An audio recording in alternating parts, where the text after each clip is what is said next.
Log4j architecture.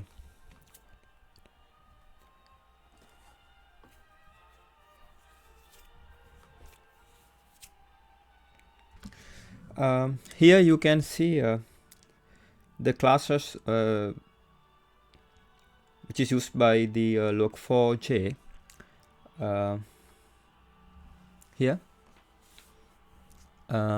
Apache Log4j is a Java-based logging utility originally written by Seiki Guljo. It is a part of the Apache logging services, a project of the Apache Software Foundation. Log4j is one of several Java logging frameworks. Here you can see the main components in the architecture, the class Log4j classes. Log4j uses the classes shown in this diagram here.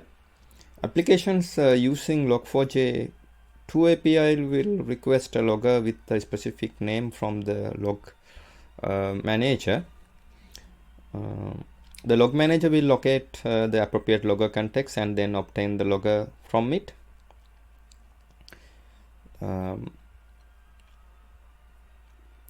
If the logger must be created, it will be associated with the LoggerConfig that contains either a same name as the logger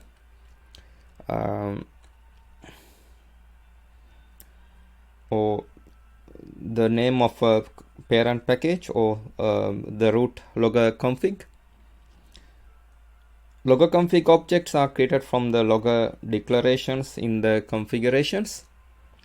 The LoggerConfig is associated with the appenders that actually deliver the log events. Logger hierarchy.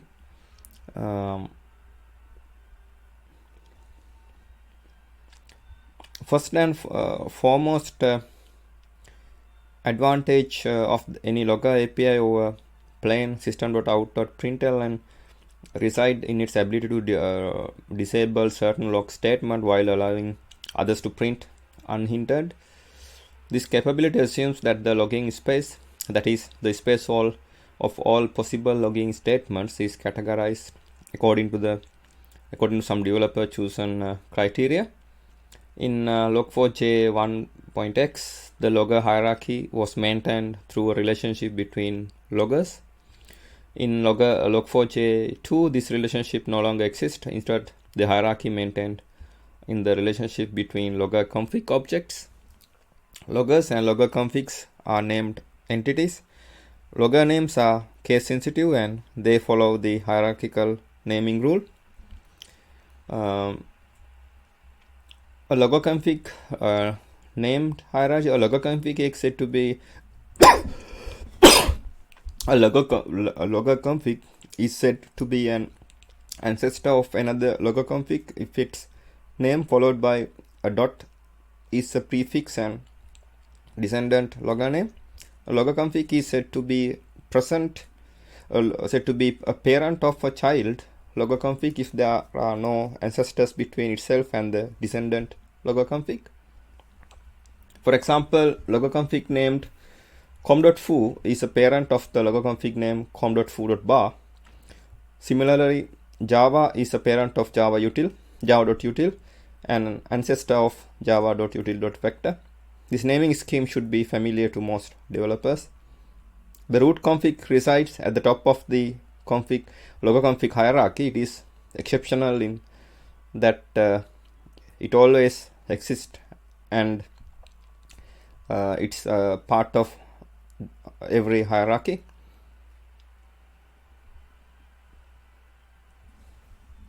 LoggerContext.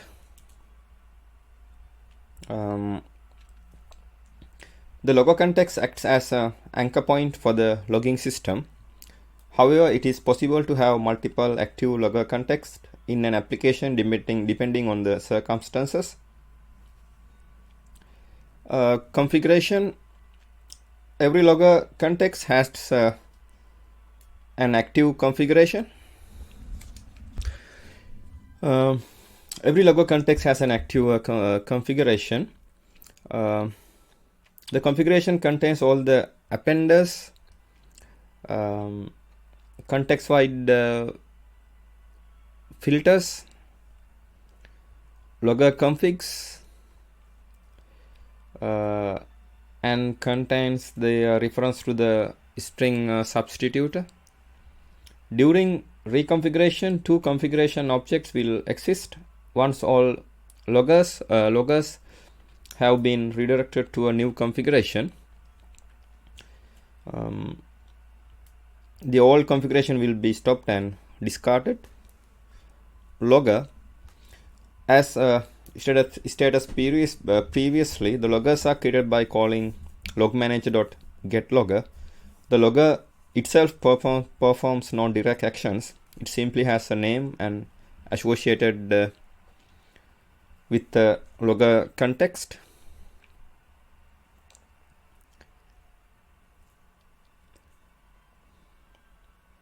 Associate with the logger config. It extends abstract logger and implements the required methods. As the configuration is modified, loggers may become associated with the different logger config, thus causing their behavior to be modified. Retrieving loggers, the calling the logmanager.getLogger method will, with the same name, will always return a reference to the exact same logger object.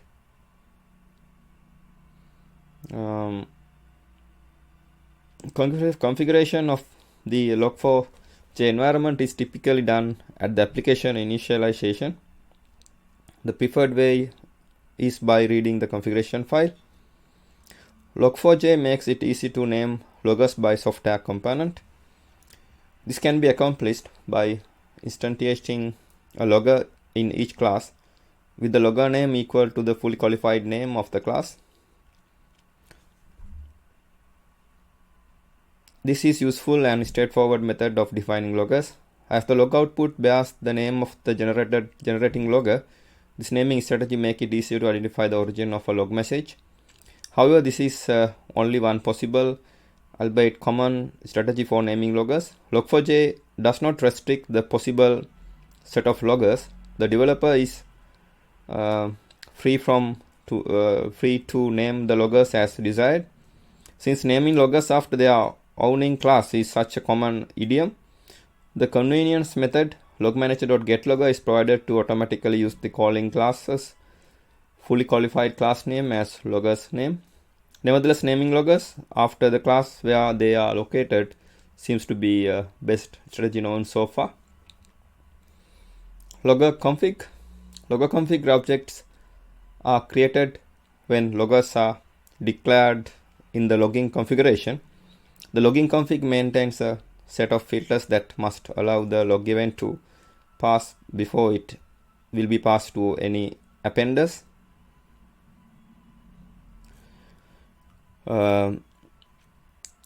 It contains reference to the set of appenders that should be used to process the event.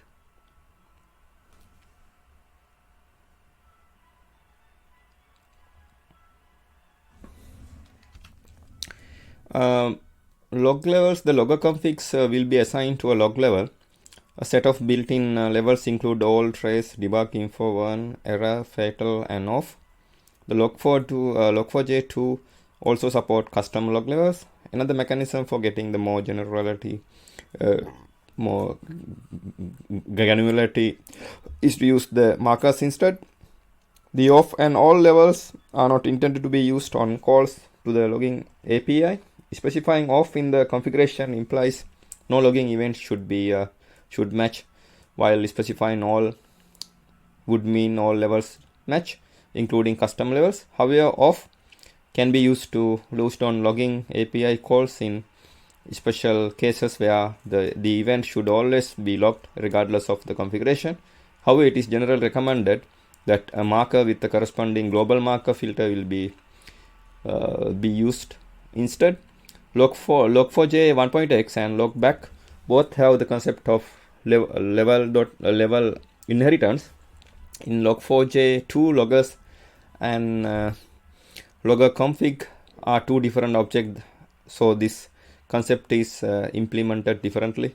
Each logger references an appropriate LoggerConfig, which in turn can reference its parent, thus achieving the same effect.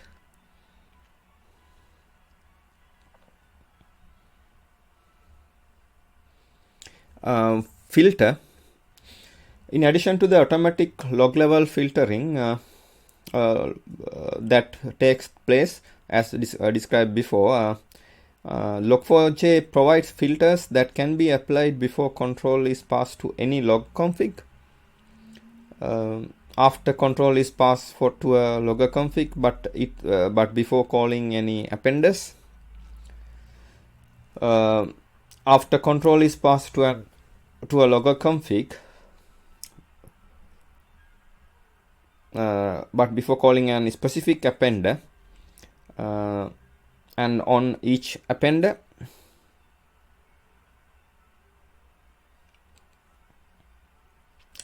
in a manner very similar to firewall filters, each filter can return one of three results: accept, deny, or neutral.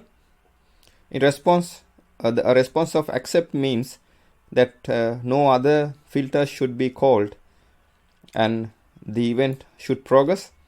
The response of deny means that the event should be immediately ignored and control should be returned to the caller.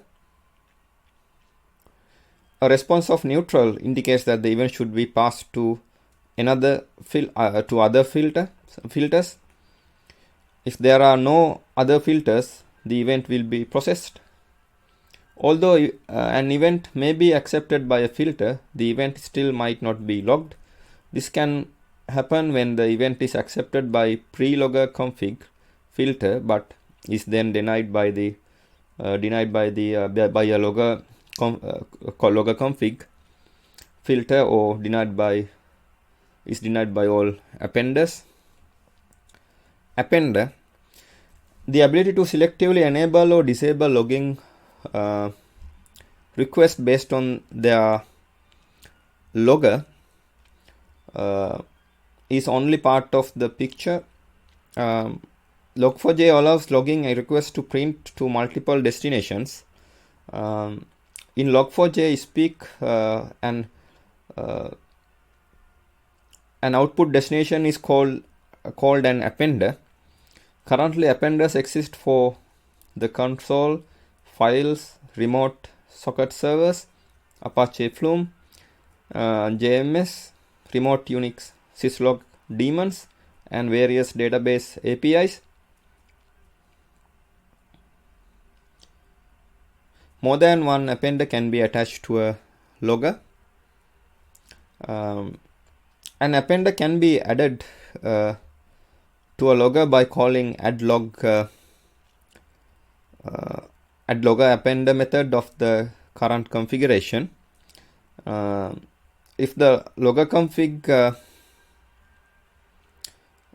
matching the same name of the logger does not if a LoggerConfig matching the same name of the logger does not exist, one will be created, the appender will be attached to it, and then all loggers will be notified to update their LoggerConfig references. Each enabled logging request for a given logger will be forwarded to all appenders in that LoggerConfig, as well as appenders in appenders of LoggerConfig's parents. In other words, the appenders are inherently addictively from the LoggerConfig hierarchy. For example, if a console appender is added to the root logger, then all enabled logging requests will at least print to the console. If in addition to the file appender is added to LoggerConfig, say C, then enabled logging request for C and C's children will print to a file and on the console. It is possible to override the default behavior so that the appender accumulation is no longer addictive by setting addictivity equal false on the logger declaration in the configuration file.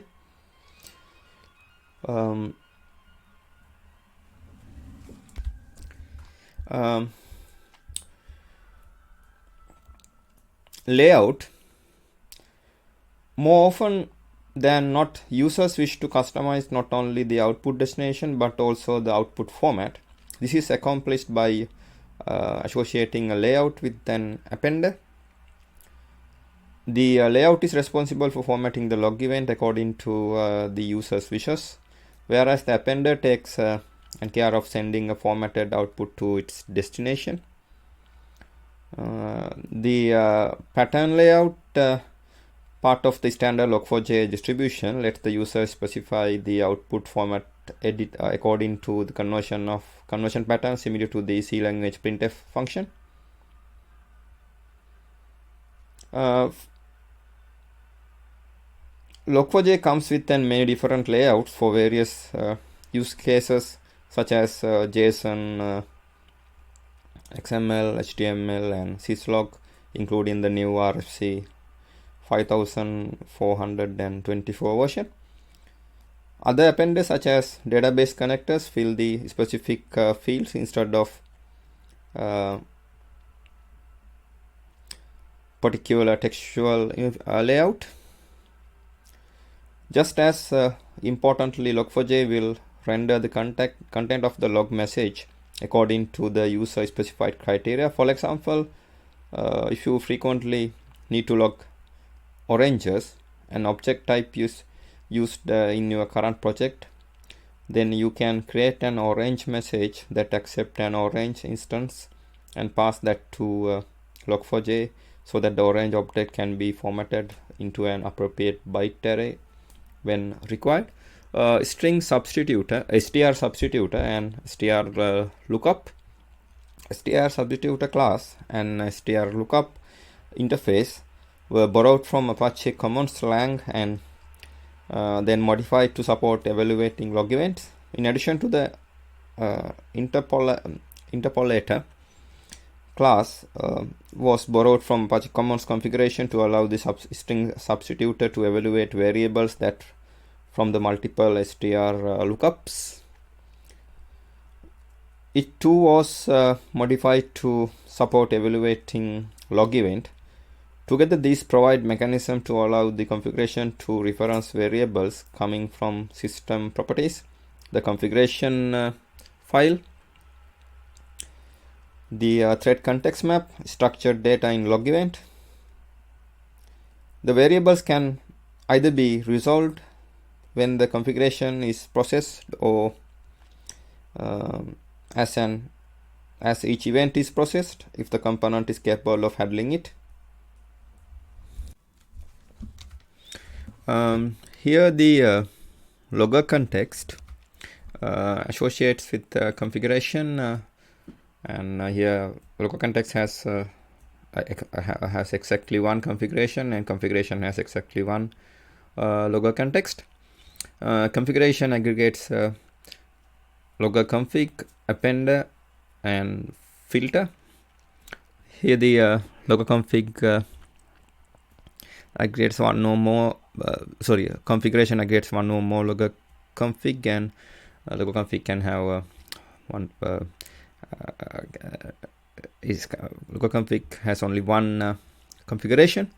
Here the configuration aggregates 0 or more appenders, and appender has only one configuration, and configuration aggregates 0 or more filters, and filter has only one configuration. Configuration has unidirectional association with StrSubstitutor. Configuration has only one StrSubstitutor and string substitute. StrSubstitutor has only one configuration. StrSubstitutor aggregates StrLookup.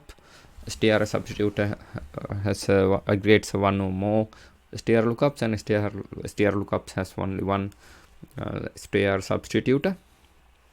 Here the LoggerContext aggregates 0 or more loggers, and LoggerContext logger has exactly one LoggerContext. Here LoggerContext has a unidirectional association with LoggerConfig. LoggerConfig logger has only one LoggerConfig, and LoggerConfig has 0 or more loggers.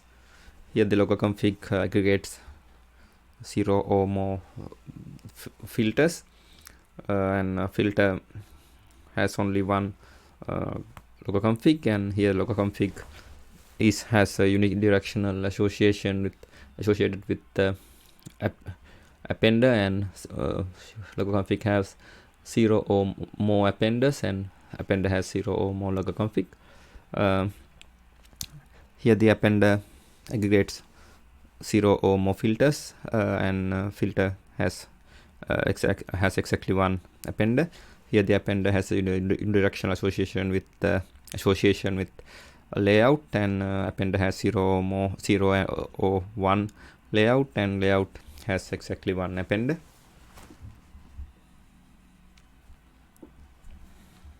Here you can see another architecture diagram of Log4j. Log4j is a layered architecture where each layer has a different object to perform different work. This architecture makes the design flexible and easy to implement. Two types of concerning objects available in Log4j framework: core objects. This is mandatory object framework. These are required to use the framework. Support object. These are optional objects of the framework. They always support core objects to perform an additional but important task.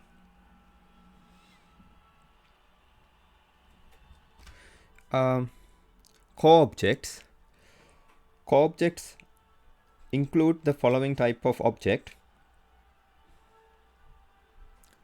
Core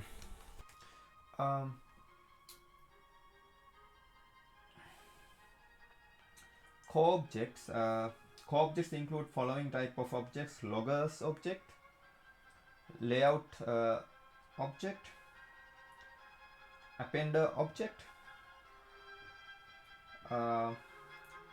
Loggers object, this is the top level logger. This is a top level layer logger that provides the logger object. The logger object is always responsible for capturing logging information, and they are also stored in the namespace hierarchy. Layout object.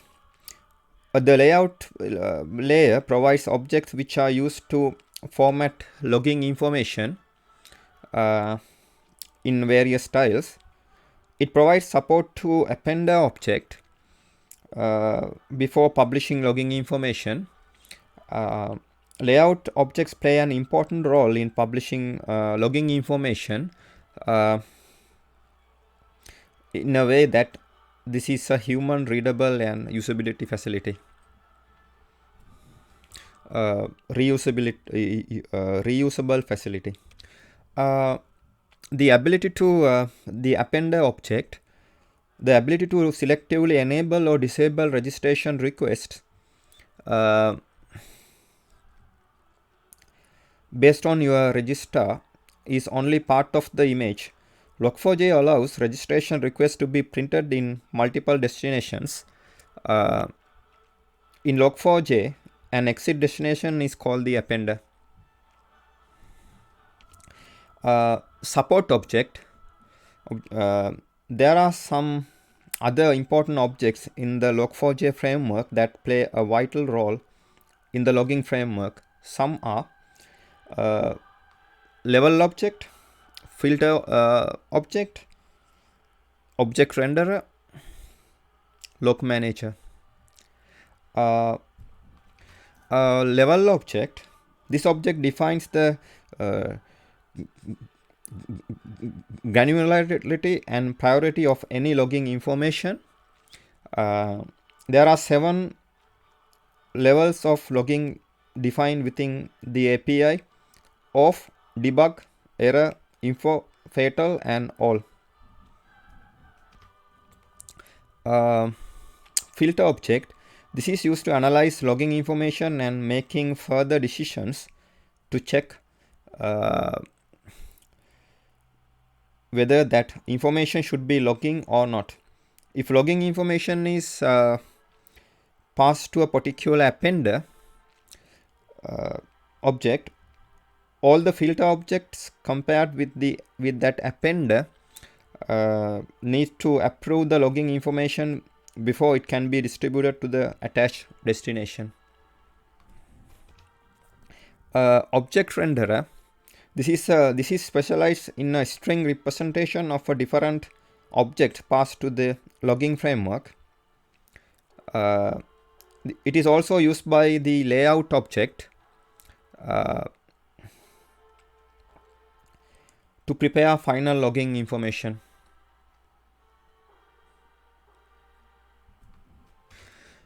Log manager will manage the logging in framework. It is always responsible for reading the initial configuration parameter from a system-wide configuration file. Logging information is passed to logger object. Logger object, layout object, append object, and destination objects are core objects, and level object, log manager, filter object, and object renderer are support objects. And this is Java program. And logger object is connected to appender here, and here the layout object is connected to append object. Formatted info is passed from layout object to append object. Append object is connected to destination object. Log info is passed from append object to destination object. Here you can see the login components. Java logging components help the developer to create logs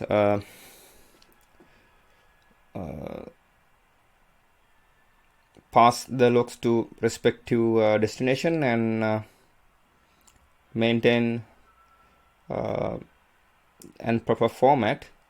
The following are 3 components. Loggers responsible for capturing log records and passing them to corresponding appender. Appenders or handlers, they are responsible for recording log events to a destination. Appenders format events with help of layouts before sending outputs. Layouts and formatters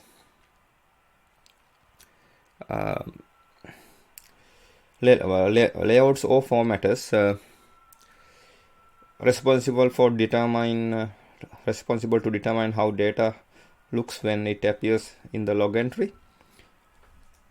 You can refer to the diagram here for the working of all 3 components. When application makes a logging call, the logger component records the event in log record and forward it to the application appender. Then it formatted the record using the layout according to the required format. Apart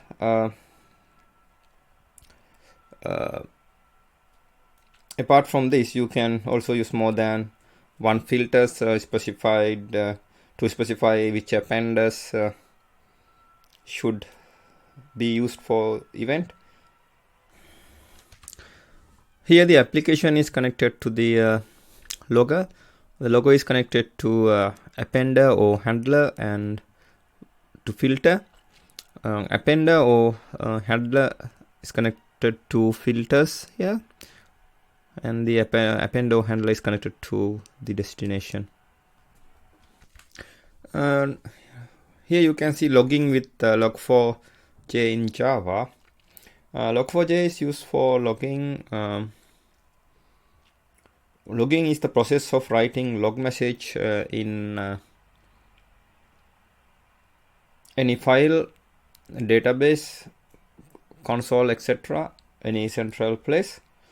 If we use SOP, system.out.print statement to print the log message, then we can have some disadvantage. One, we can print log message on console only. So when console is closed, we will lose all logs.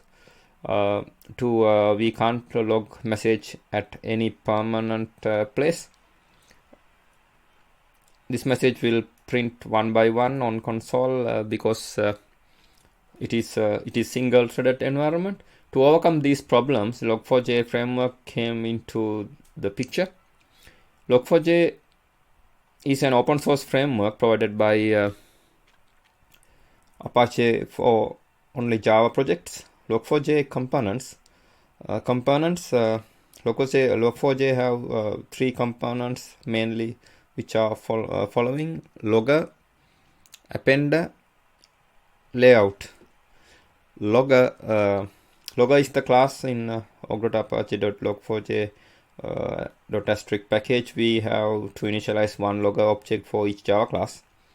We use loggers methods to generate log statement. Log4j provide the factory method to get logger object.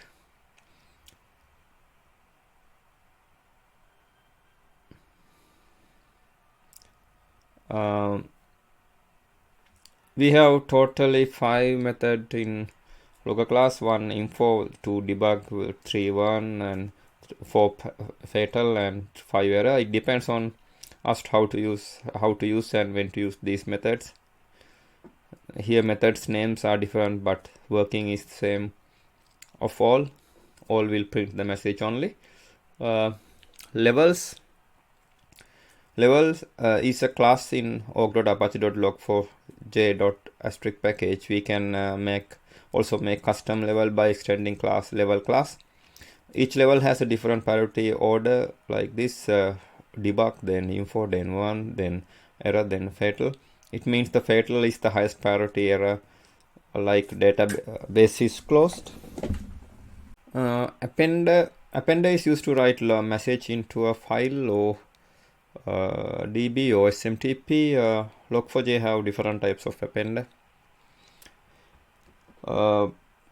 Syslog appender sends and SMTP appender, JDBC appender, file appender, socket hub appender, telnet appender, console appender. Layout, this is used to define formatting in which the logs will print in the repository. We have different types of layout: pattern layout, simple layout, XML layout, HTML layout.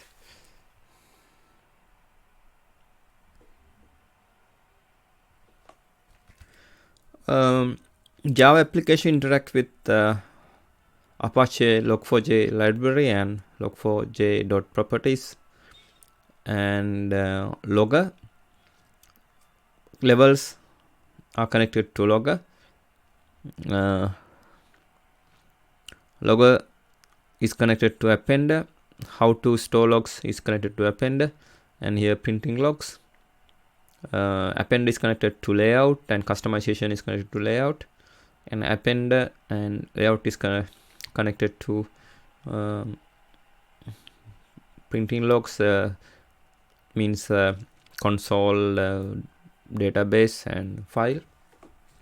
Now we are considering which Java files do I need. You need at least log4j dash API dash 2.x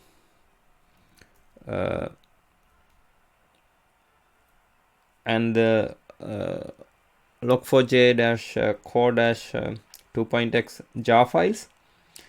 Other jars are necessary if your application calls the API of another logging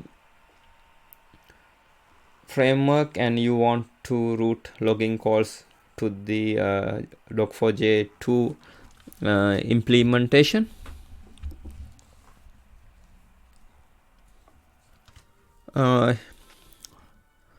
Here you can see application is connected to application interacts with the log4j 2.x API, log4j API 2.x.jar, log4j 1.2 API, log4j 1.2 API 2.x.jar, commons logging API, SLF4j API, SLF4j API.jar, java.util.logging API. Here the commands logging API is connected to commands logging bridge, log4j dash JCL 2.x jar, which is connected to log4j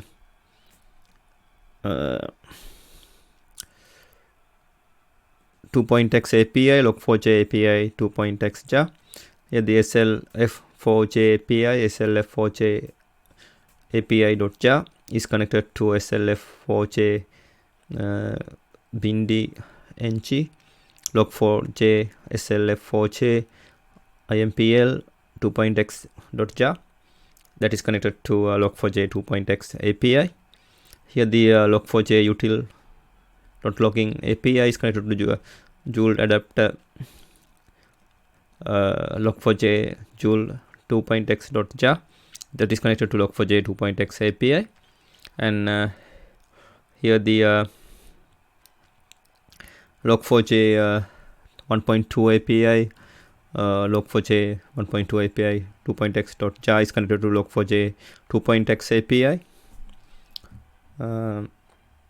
Log4j 2.x API, log4j API 2.x.jar interacts with the log4j 2.x implementation, log4j core 2.x.jar.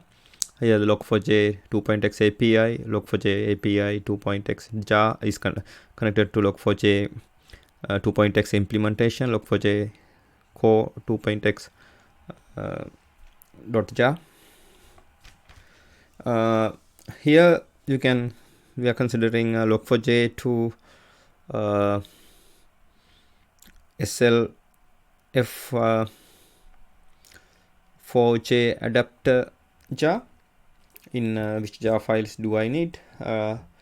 You can use log4j -2 SLF4j adapter jar when your application calls the log4j 2 API and you want to route logging calls to a SLF4j implementation.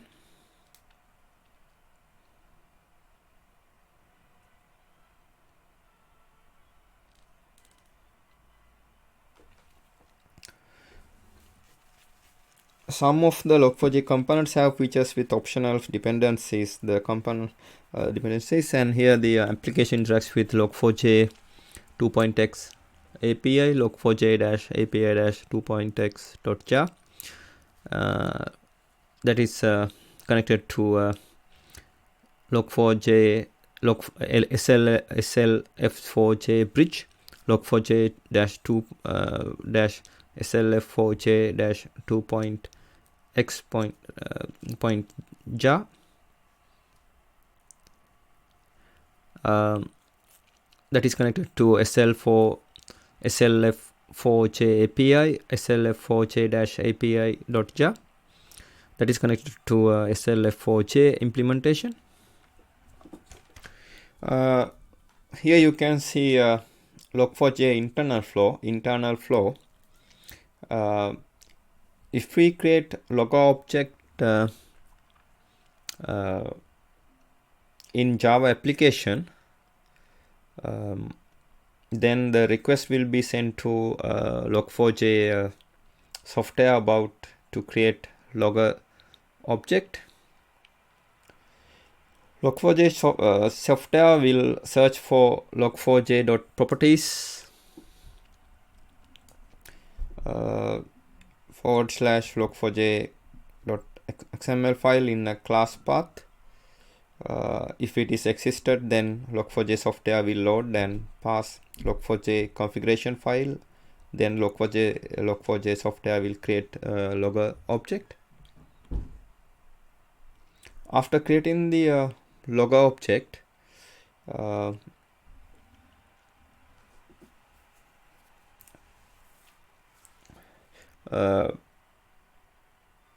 Log4j software will return logger object to Java application. If we access any logger method from the logger reference, then the Java application will send logging responsibility to Log4j software. Log4j software will activate Appender object in order to perform logging. Appender will recognize all the filters which are associated. Then the Appender will execute all the filters in sequence, where filters will filter the logging messages to persist or display. Appender will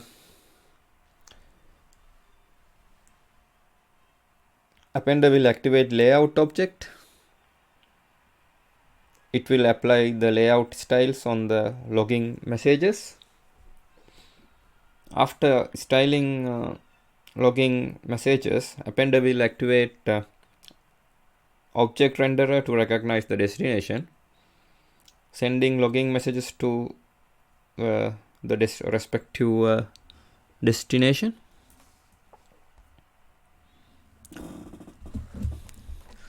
Here you can see the Log4j internal flow. Here the one logger equal log manager dot get logger method, and it's connected to Log4j software. Then Log4j software is connected to Log4j configuration details. That is Log4j properties log4j.properties /log4j.xml. Then let's go to Log4j. Then Log4j software is connected to application, and then the logger .xxx methods is connected to Log4j software, and Log4j software is then connected to Appender. Append is then connected to filters sequentially, and then Append is connected to layout. Then Append is connected to object renderer. Then Appender is connected to destination, console, file, database, etc. Now we are considering overview of the Log4j framework. The overview of the Log4j architecture also.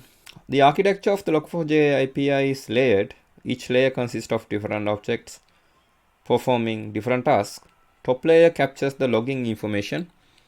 The middle layer is involved in analyzing and authorizing the logging information, and the bottom layer is responsible for formatting and publishing logger information to a destination. In essence, Log4j consists of three types of primary objects. The logger object, known as category object in release prior to Log4j 1.2, is responsible for capturing logging information. Logger objects are stored in a namespace hierarchy. Appender. The Appender object is responsible for publishing logging information to various preferred destinations. Each Appender object will have at least one target destination attached to it. For example, console Appender object is capable of printing logging information to a console. Layout. The layout object is used to formatting logging information in a different styles. Append object utilizes the layout objects before publishing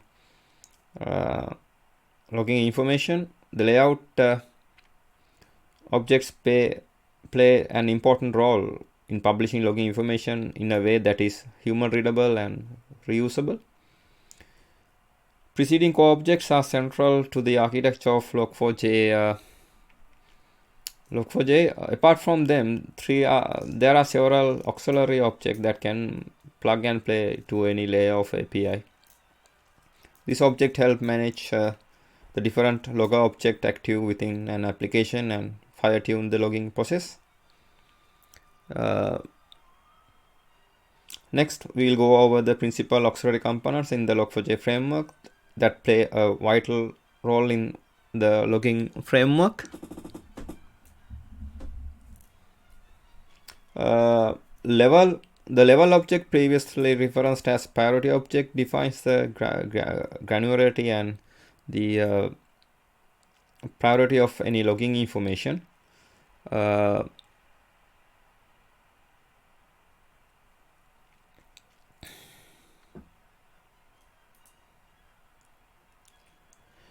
Each piece of logging information is accompanied by its appropriate level object, which tells the logger object about the priority of the information. There are 7 levels of logging defined within API: off, debug, info, error, warn, fatal, and all. Each level has a unique integer value.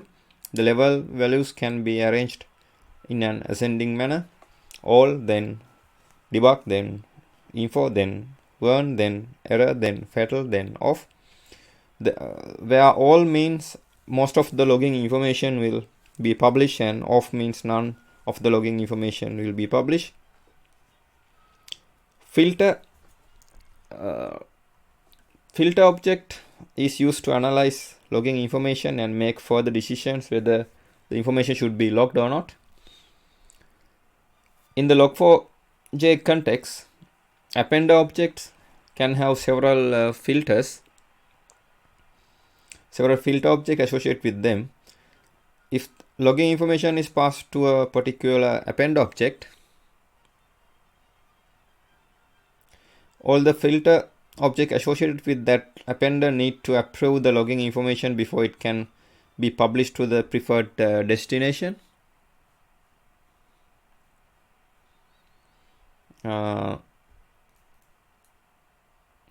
Attached to the appender, the filter object are very helpful in filtering unwanted logging information based on any application specific criteria.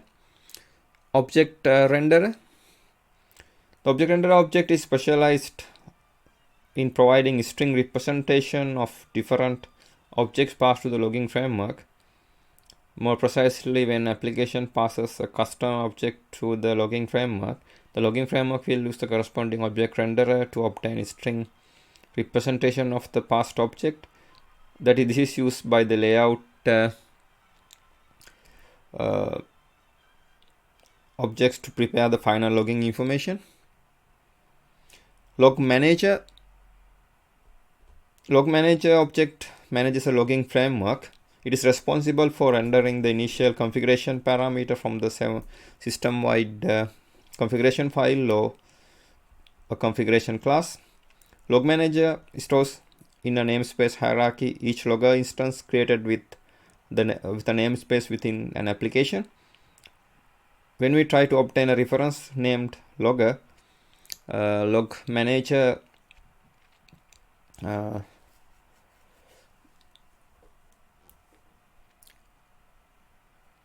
the log manager class returns the already created instance of it or create new instance of the named logger. It stores it in a repository for future reference and return a new instance to the caller application.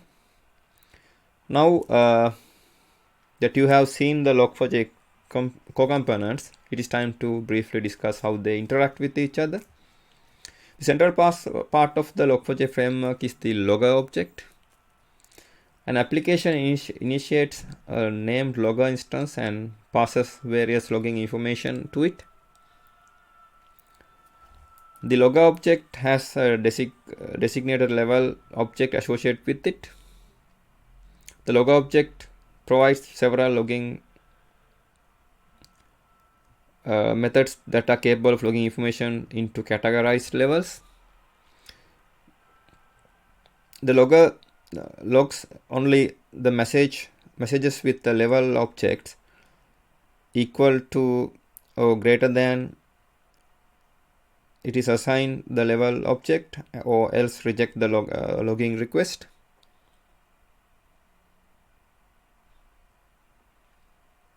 Once the level condition has been met, the logger object passes the logging information to all its associated appender objects and to all the appender objects associated with its present logger, recursively up to the logging hierarchy. Similar to logger objects, the appender objects can also have threshold levels attached to them.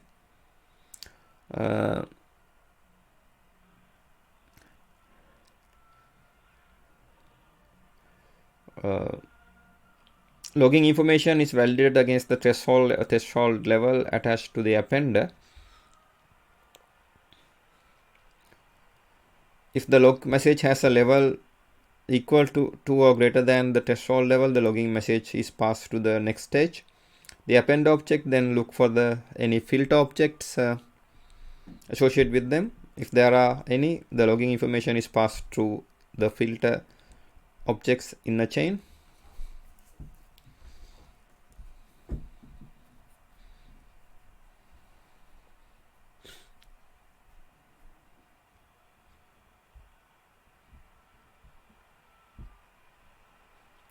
Once the filter object approves the message, the appender utilizes any layout object.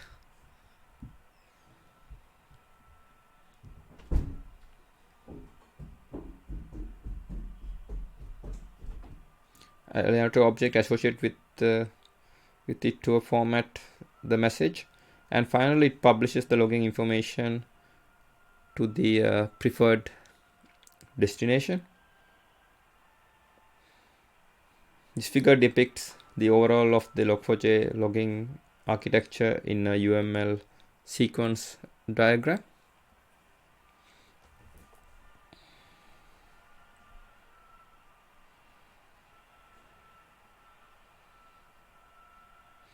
So far we have seen the interaction between the different objects in the Log4j framework.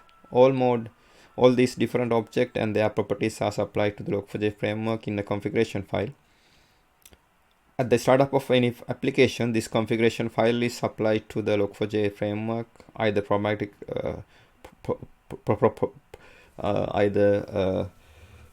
programmatically or as a command line parameter. Here you can see logger is connected to appender via logging event. Here the logger is connected to appender via logging event, and then the logging event appender is connected to the filter if a filter is associated. Then filter is connected to appender via approve request as a response, and then the filter is connected to layout via pass the logging event, and layout is connected. The layout is connected to the object renderer if necessary, and object renderer is connected to the layout via rendered object, and layout is connected to appender via rendered and formatted logging information, and the append is connected to destination via the event. Here you can see Log4j attack life cycle. Log4j now we are discussing how attackers exploit the Log4j vulnerability.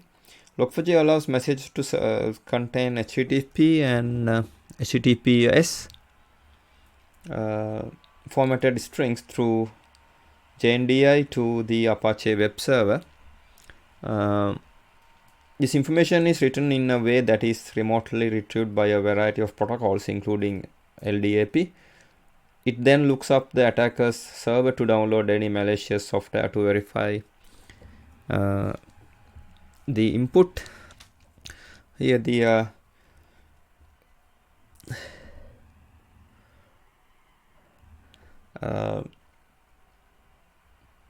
then the attacker look the attacker's server to download any malicious software to verify the input.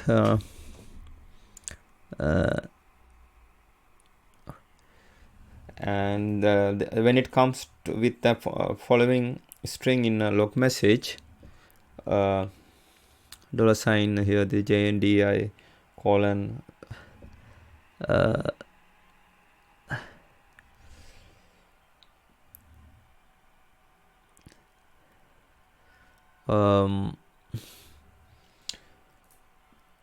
LDAP colon / attacker server / then exploit. This tells the JNDI to ask LDAP at the attacker server for exploit command. That string is not shown here, but you can add the exploit here for this one, this URL here.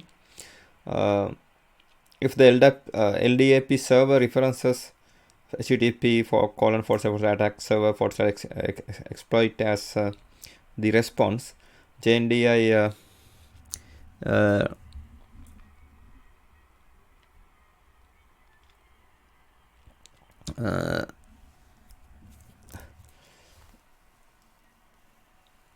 JNDI automatically requests exploit command from the web server.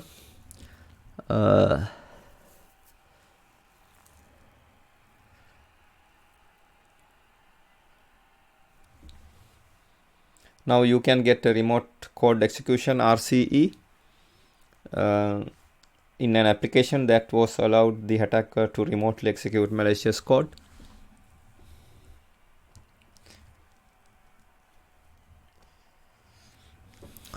Here you can see attacker sweeps the internet for exposed Log4j vulnerable servers. Then the attacker send malicious HTTP request to exposed servers. Then it is, for example, here it's connected to then it's go to victim server logs of the request using Log4j via, for example, for the get /test HTTP /1.1 host :victim.exe, then user -agent here the $ JNDI LDAP /attack server / then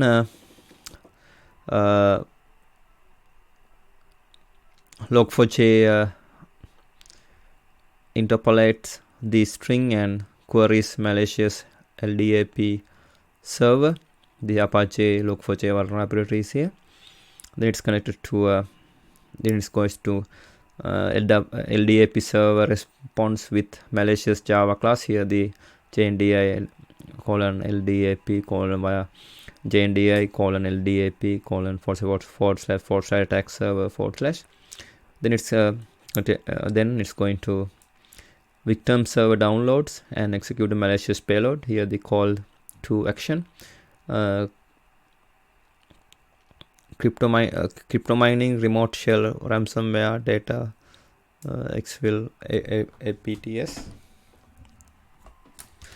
Here you can see a sample Log4j project structure.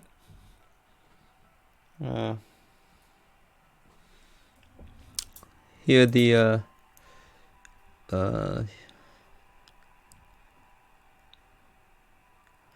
here you can see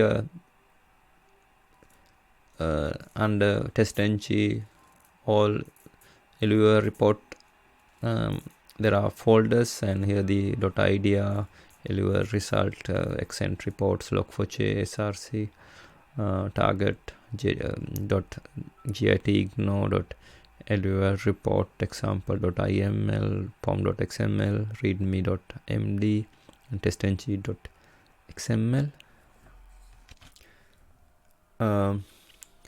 Here you can see a main test, main and test under src, and here the under test you can see Java and resources, and under Java you can see pages, test utils, and here under utils you can see extent reports, listeners logs, and under logs JS error logs and log.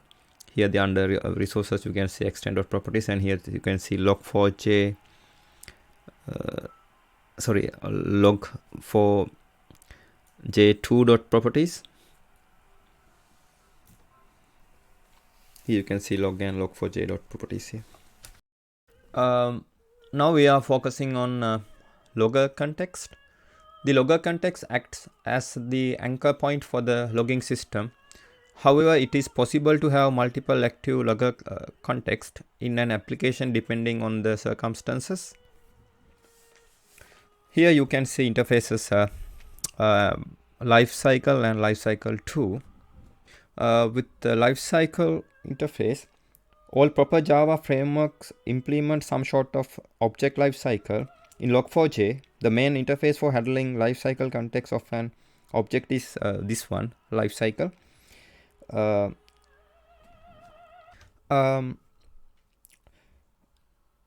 An object first start in the lifecycle.state initialized state by default to indicate the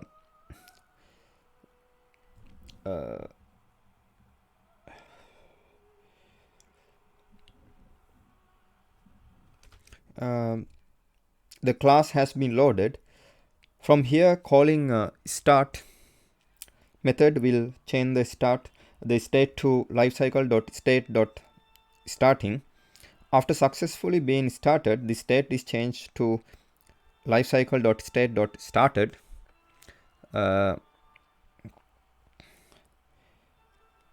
When the stop is called, this goes into the lifecycle.state.stopping state. After successfully being stopped, this goes to the lifecycle.state.stopped state. In most circumstances, implementation classes should store their lifecycle.state in a volatile field and inside an atomic reference dependent on synchronization and concurrency requirements.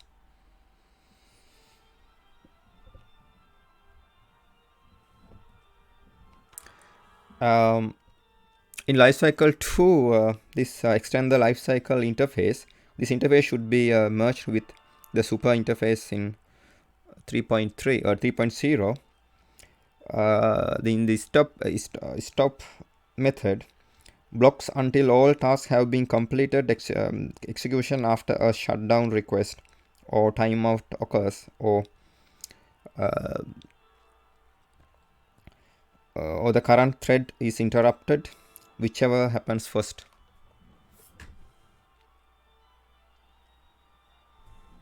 Here you can see a status of a lifecycle.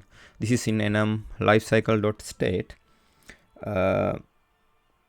The status of a lifecycle like a LoggerContext here.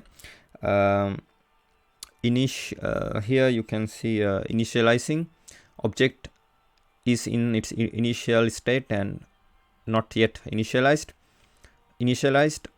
but not yet started, starting in the process of starting, and started has started, stopping is in progress, and stopped has stopped. As an example, we can consider the interface LoggerContext. Anchor point for logging implementation. This is in package org.apache.login.log4j.spi. As an example 2, we can consider interface LoggerContext. The LoggerContext is the anchor for the logging system. It maintains a list of all the loggers requested by applications and a reference to the configuration. The configuration will contain the configured loggers, appenders, filters, etc., and will be automatically updated whenever a reconfigure occurs. This class in the different package, the package this interface in a different package. The package is org.apache.logging.log4j.co. Here you can see reconfigure log4j using configuration builder with the configurator. Here an alternative to a custom configuration factory. This is to configure with the configurator.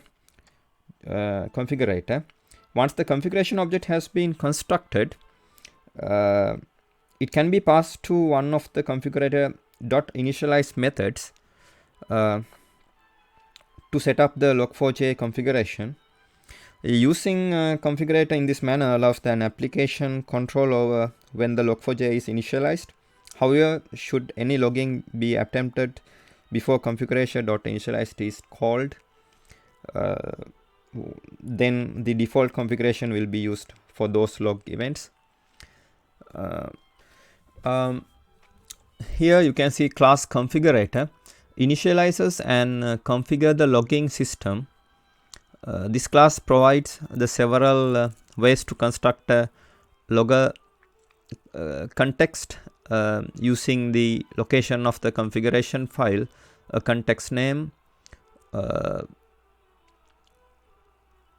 and various optional parameters. Here you can see the method public static logger context initialize configuration. This initializes the logging context. This is the configuration here.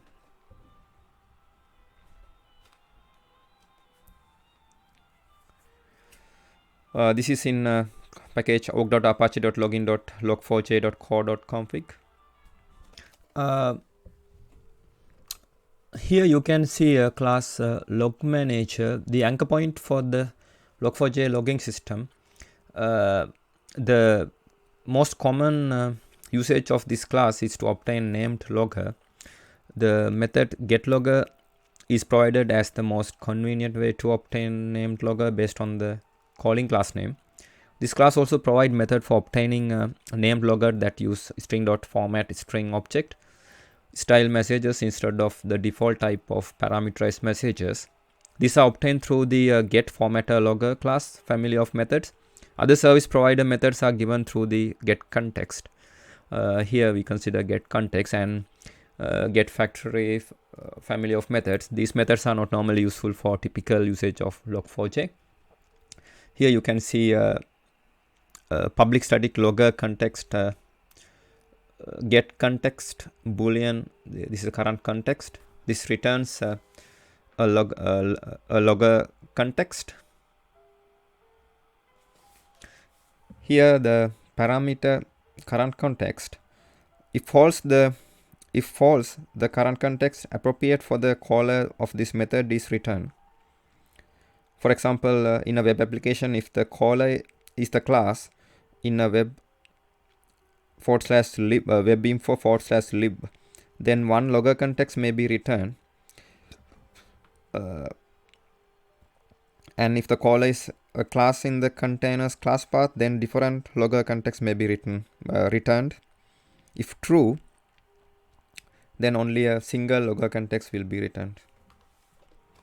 This class is in org.apache.logging.log4j package. Here you can see in this example here you can see the method in logger context, the method public static logger context get context boolean current context. This returns logger context. Here the current context, if false, the logging context appropriate for the caller of this method is returned. For example, in a web application, if the caller is a class in web-info/lib, then one logger context may be returned, and if the caller is a class in a container's class path, then a different logger context may be returned. If true, then only a single logger context will be returned. Here you can see logging separation in web applications. This is using Log4j 2 in web application. You can see these are context parameters here.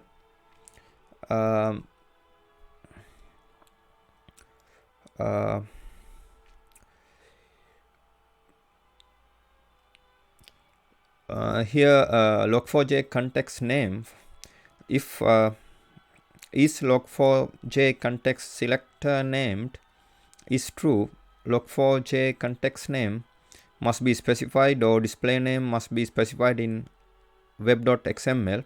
Otherwise application will fail to start with an exception. Log4j configuration should also be specified in this case and must be valid URL for the configuration file. However, this parameter is not required. By default, Log4j 2 uses servlet context name as the logger context name and uses the standard pattern for locating Log4j configuration file. There are 3 context parameters that you can use to control this behavior. First is Log4j context selector named specified whether the context should be selected using the GNDI context selector. If the Log4j context selector named is not specified or is anything other than true, it is assumed to be false. If here the Log4j context selector named is not true, the Log4j configuration may optionally be specified and must be a valid URL or path to a configuration file or started with class path to denote a configuration file that can be found on the class path. Without this parameter, Log4j will use the standard mechanisms for locating the configuration file. When specifying these context parameters, you must specify them in a deployment descriptor web.xml, even in a servlet 3.0 or newer application. If you add them to the servlet context within a listener, Log4j will initialize before the context parameters are available, and they will have no effect. Here with the GNDI context selector, note that this case you must also set the Log4j context selector system property to org.apache.login.log4j.core.selector.jndi context selector. For security reasons, from Log4j 2.17.0, JNDI must be enabled by setting system property log4j 2.enable JNDI context selector equal true. Here logging under logging separation, and then Java E application. This is the Java server pages logging, and this is asynchronous request and threads.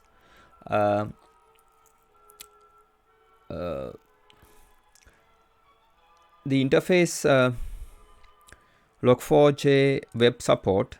This is specified an interface for setting and clearing thread bound logger context in a Java EE web application. Also defines constant for context parameter and attribute names. In most cases, you will never need to use this directly because the Log4j filter handles this task automatically. However, in asynchronous operations, you should wrap the code that execute in separate threads.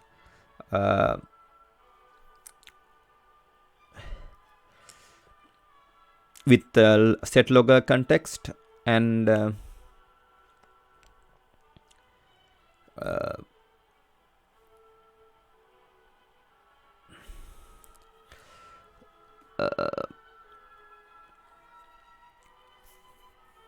and clear LoggerContext.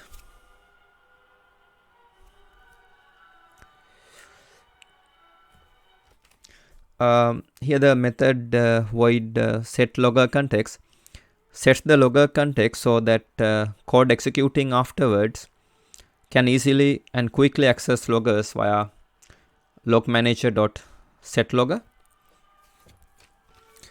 Here method void clear LoggerContext clears the LoggerContext setup in setLoggerContext, and this is in package org.apache.logging.log4j.web. This Log4j web support class. Sorry, Log4j web support interface. Log4j provides a simple mechanism for binding LoggerContext to asynchronous threads.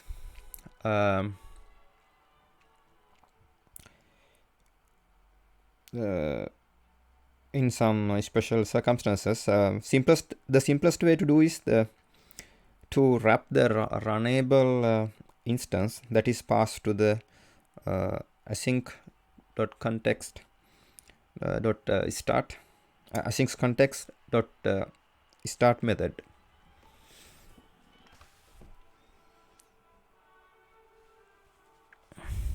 Here you can, as an example 8, you can see asynchronous request and thread in Java server pages in Java to EE applications in logging separation. Here the interface Log4j web cycle, this is specified an interface for initializing and deinitializing Log4j in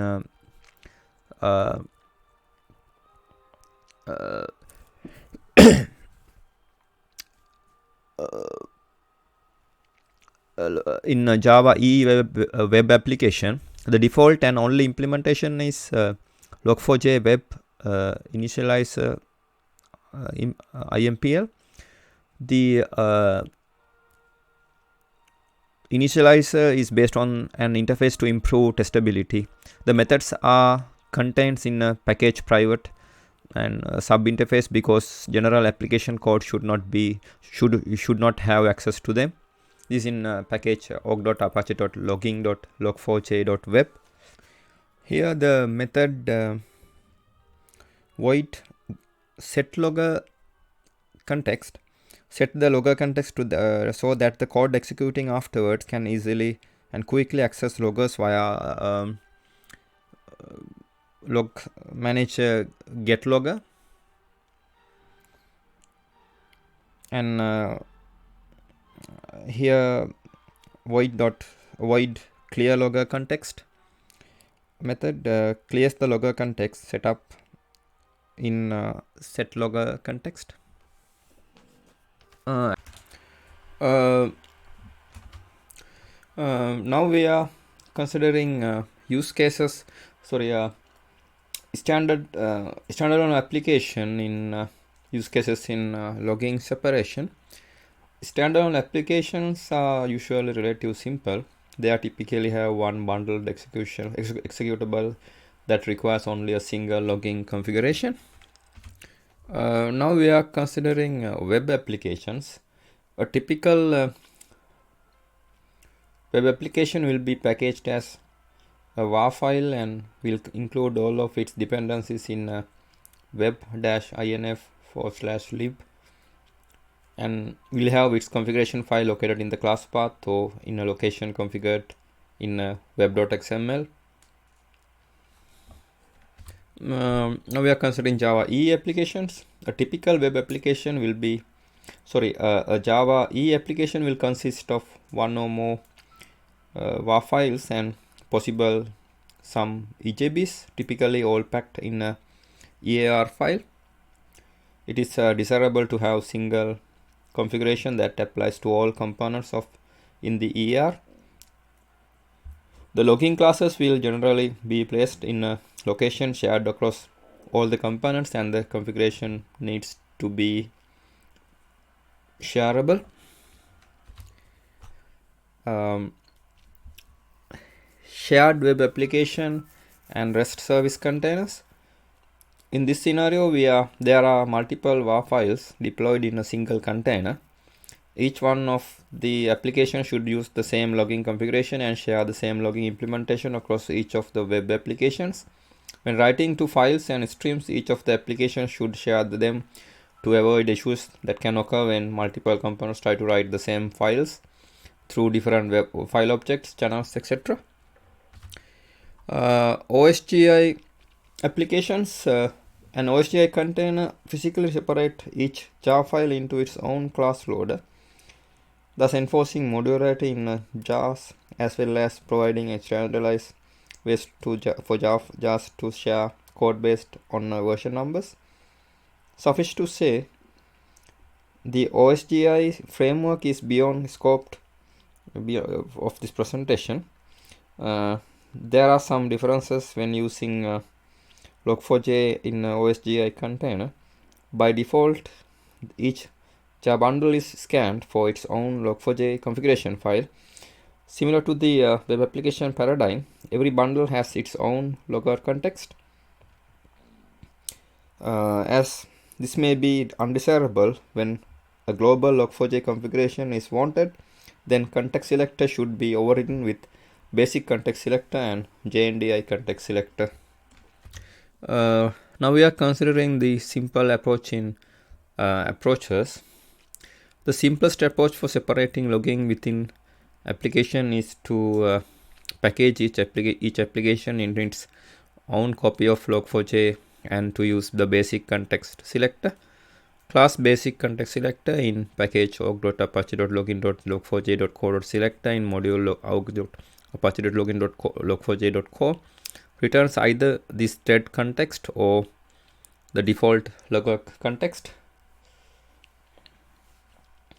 While this works for standalone applications and may work for web application and possibly Java EE application, it does not work for all in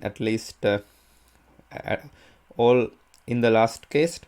However, when this approach does work, it should be used.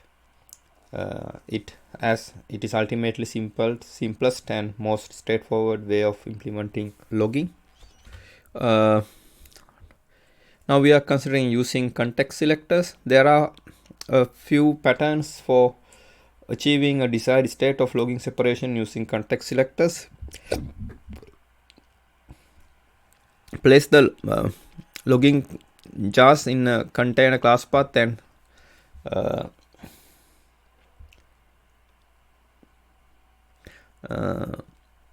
set the system property log4j 2.context selector org.apache.login.log4j.co.selector.basic context selector.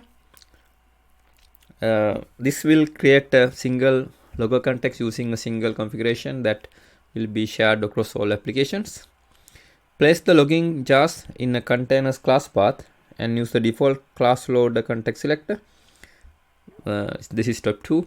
Follow the instruction to initialize the log4j 2 in a web application.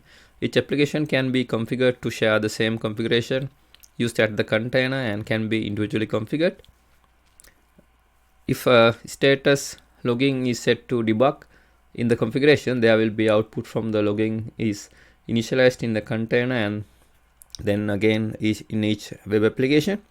Step 3, follow the instructions to initialize log4j 2 in a web application and set the system property of servlet context parameter log4j 2.context selector to org.apache.login.log4j.co.selector.jndi context selector. This will cause the container to use JNDI to locate each web application's LoggerContext. Be sure to set the is log4j context selector named context parameter to true and also set the log4j context name and log4j configuration context parameters. JNDI, the JNDI context selector will not work unless the log4j 2.enable JNDI equal true is set as the system property or environment variable.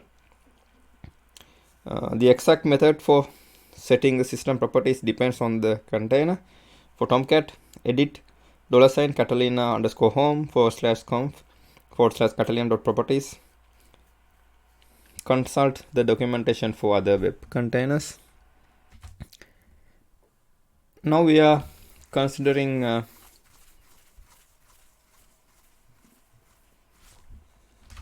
LoggerContext factory in extending Log4j 3.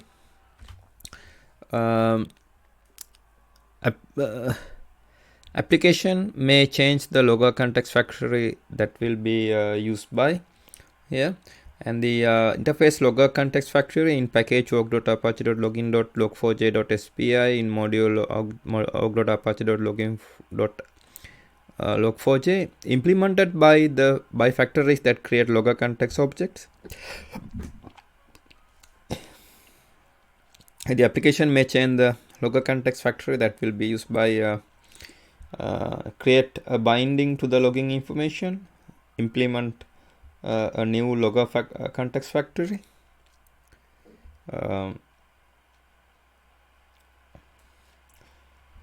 implement a class that extend org.apache.login.spi.provider with a no arg constructor that calls a superclass constructor with priority the API versions, LoggerContext factory class, and optionally thread context map implementation class.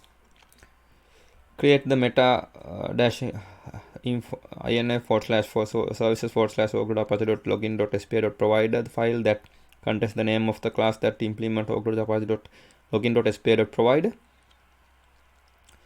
Setting the system property log4j2.LoggerContext factory to the name of the LoggerContext factory class use. Setting the property log4j2.LoggerContext factory in a properties file name log4j2.logmanager.properties to the name of the LoggerContext factory class to use. The properties file must be on the class path. The LoggerContext factory bind the Log4j API to its implementation. The Log4j log manager locates the LoggerContext factory by using java.util.service loader to locate all instances of org.apache.login.log4j.spi.provider. Each implementation must provide a class that extends org.apache.login.log4j.spi.provider and should have no arg constructor that delegates to provider constructors passing the priority. The API versions it is compatible with the class that implements org.apache.login.log4j.spi.LoggerContext factory. Log4j will compare the current API version, and if it is compatible, the implementation will be added to the list of providers. The API version in the org.apache.login.log4j.logmanager is only changed when a feature is added to the API that implementations need to be aware of. If more than one valid implementation is located, the value for priority will be used to identify the factory with the highest priority. Finally, the class that implements org.apache.login.log4j.spi.LoggerContext factory will be instantiated and bound to the log manager. The Log4j2, this is provided by Log4j context factory. The application may change the LoggerContext factory that will be used with this. Now we are considering context selectors. Log4j provides 5 context selectors. The interface context selector in package org.apache.login.log4j.core.selector in module org.apache.login.log4j.core. Interface used to locate a LoggerContext. The Log4j provides 5 context selectors. Basic context selector uses either a LoggerContext that has been stored in a thread local or a common LoggerContext. Class loader context selector associate LoggerContext with the class loader that created a caller of the getLogger call. This is the default context selector. JNDI context selector locates the LoggerContext by querying JNDI. Please see Log4j allowed JNDI protocols, log4j to allowed JNDI protocol, log4j to allowed LDAP classes, and log4j to allowed LDAP host for restrictions on using JNDI with log4j. Async logger context selector, create a logger context that ensures that all loggers are async loggers.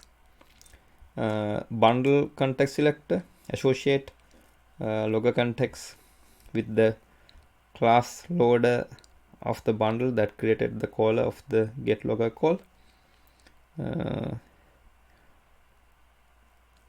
This is enabled by default OSGI environment.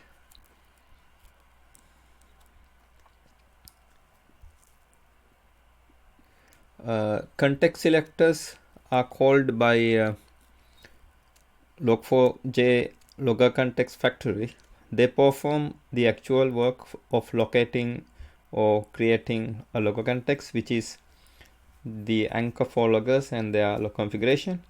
Context selectors are free to implement any mechanisms they desire to manage logger context.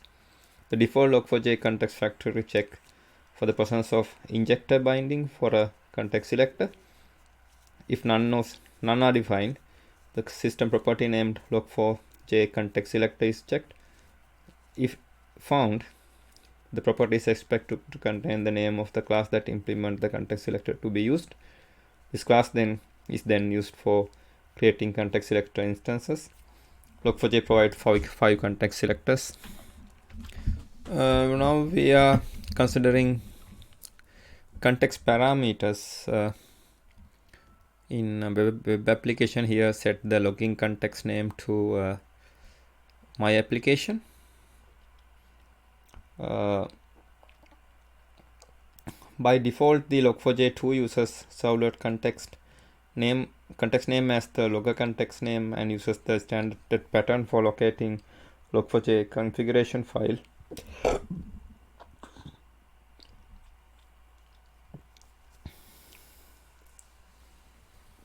There are three context parameters that you can use to control this behavior. The first is Log4j context selector named, specified whether the context should be selected using JNDI context selector.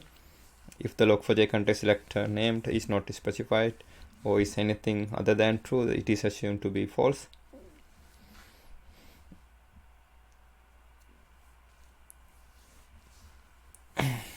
Here you can see set the logging context name to my application.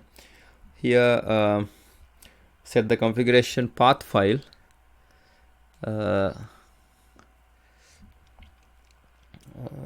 Configuration path /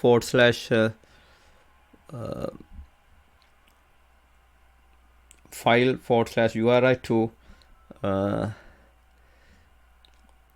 etc /myapp / mylogging.xml. Here they use the JNDI context selector.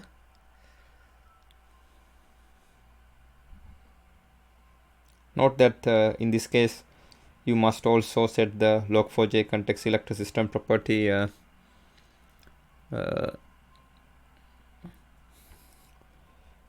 to org.apache.login.log4j.code.selector.jndi context selector.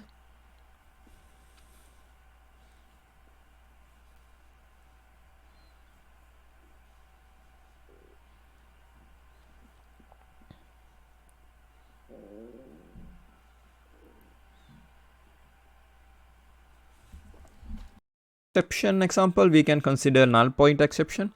If the specified name is null in the method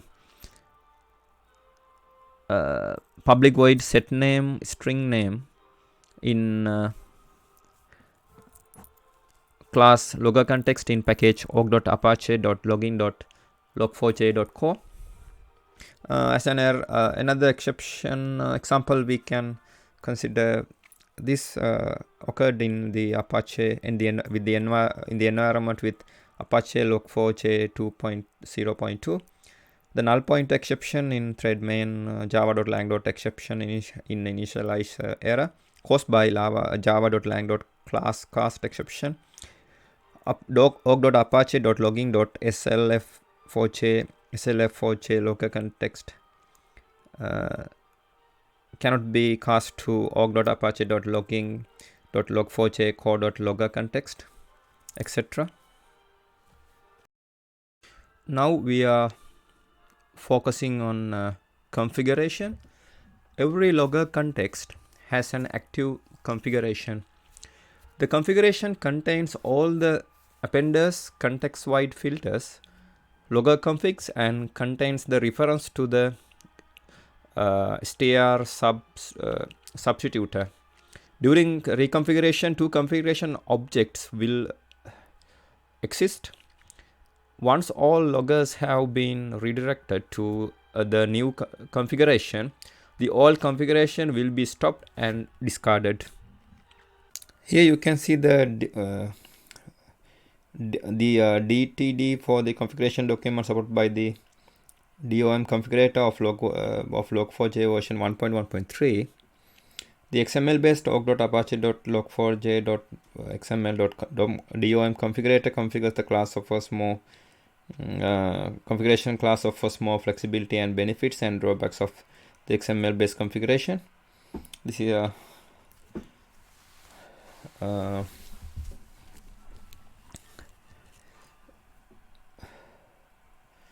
here log4j colon configuration interacts with XML ns colon log4j string.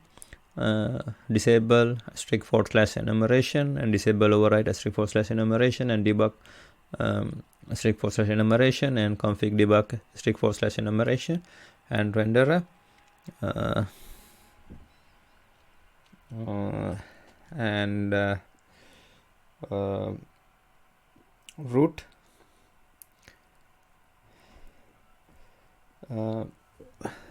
renderer interacts with renderer class string and rendering class string. Here the appender interacts with name, id and string and error handler, param, layout and appender -ref. Here the error handler interacts with class string and param interacts with name string and value string. Here the param interacts with name string and value string, and here the layout interacts with class string and param interacts with name string and value string, and here filter interacts with class string and param interacts with name string and value string. Here the appender -ref interacts with ref, id ref. Here the category interacts with class string, name string, additivity */ enumeration, and param and appender /ref. Here the param interacts with name string and value string, and here the parrot interacts with class string and value string and param interacts with name string and value string, and appender interacts with appender -ref interacts with ref, id ref. Here root interacts with param and appender -ref, and here the param interacts with name string, value string. Here the parrot interacts with class string, value string and param interacts with name string and value string, and here appender -ref interacts with ref, id ref. Here you can see the DTD for the configuration document supported by the Log4j version 1.2.3 DOM configurator. Here the Log4j colon configuration interacts with XML ns colon log4j string, threshold asterisk / enumeration, and asterisk debug asterisk / enumeration, renderer, category and category factory,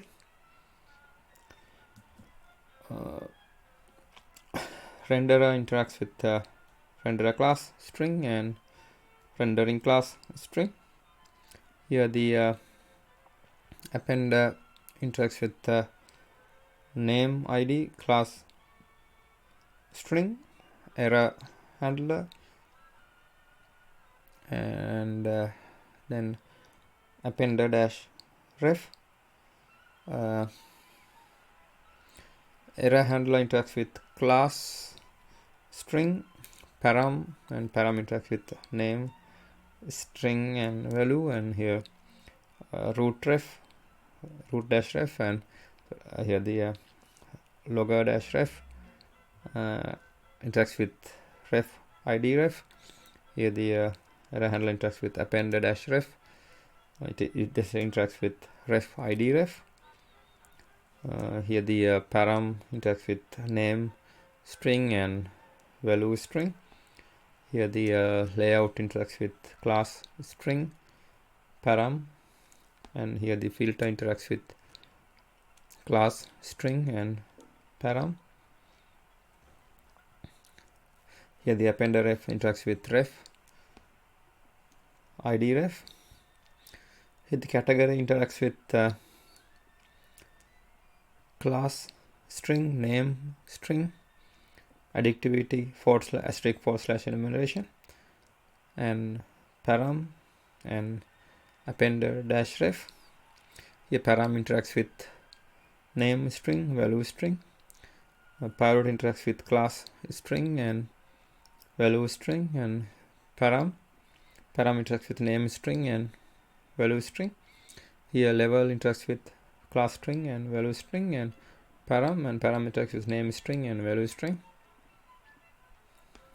Here the logger interacts with name id and additivity * enumeration, and level and append dash ref, and level interacts with class string and value string, and param interacts with name string and value string.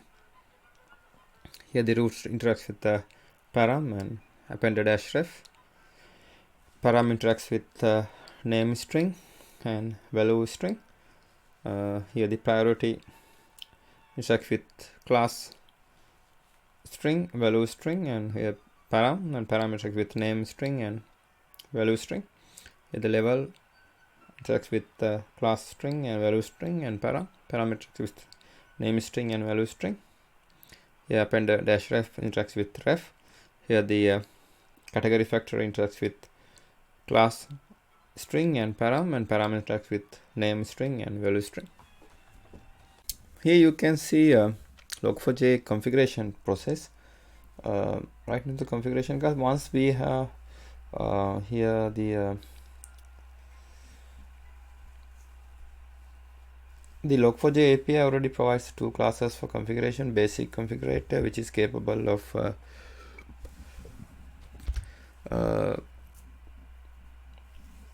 providing the basic configuration for the Log4j framework; the DOM configurator, which is capable of loading configuration information from an XML file.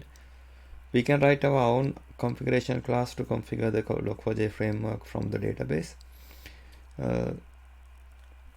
This figure shows the sequence of Log4j initialization. Each time we try to obtain a logger by calling logger.getLogger, logger name, the log manager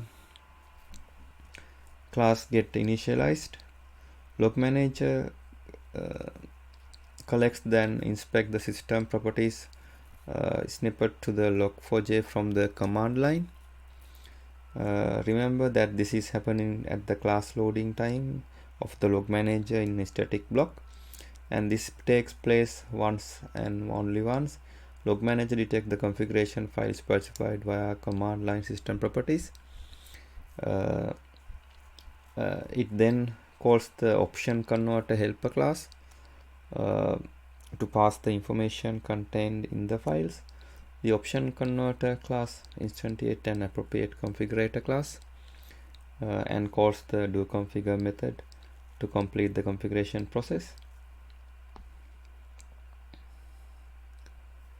Log4j relies on the fact that configuration information should be specified in the configuration file accessible through a URL. No configuration resource file is specified. The Log4j tries to look for the default configuration file, the log4j.properties, in the class path of your application.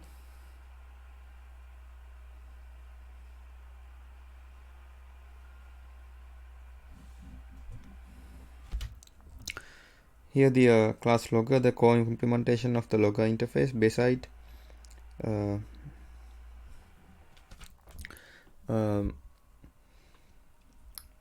Beside providing an implementation of all the logger method, this class also provides some convenience method for Log4j 1.x compatibility, as well as across access to filters and appenders associated with this logger.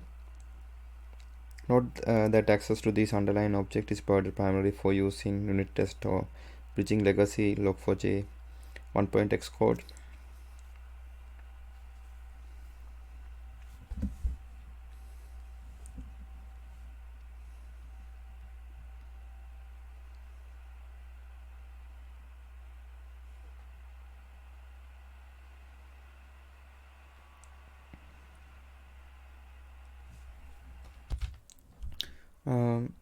Class log manager and log manager, the anchor point for the Log4j logging system.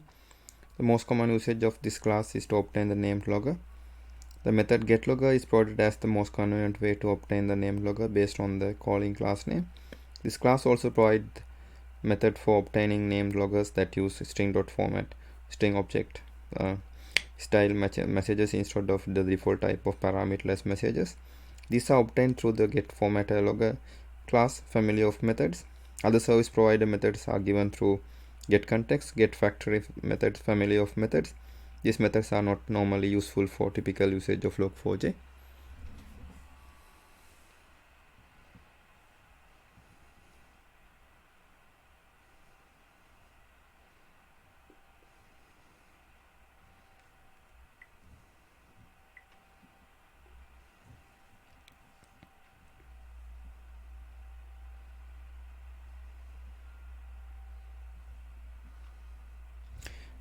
Class option converter, the convenience class to convert property values to specific types.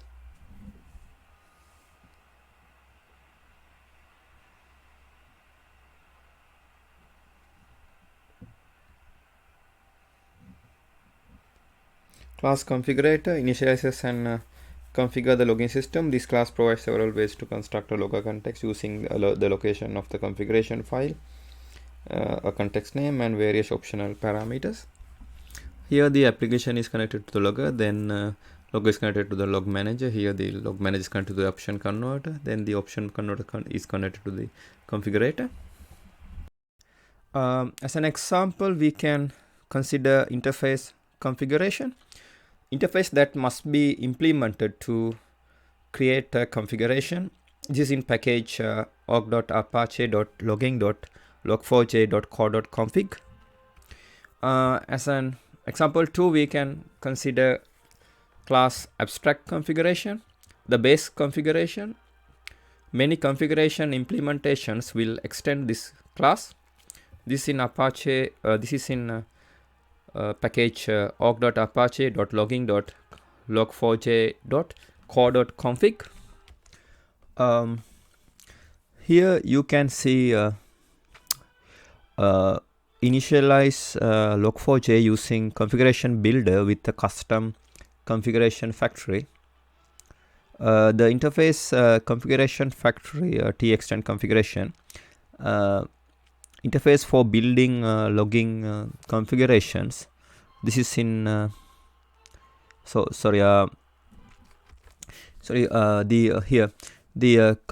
interface configuration builder textend configuration. This is a interface for building logging configuration.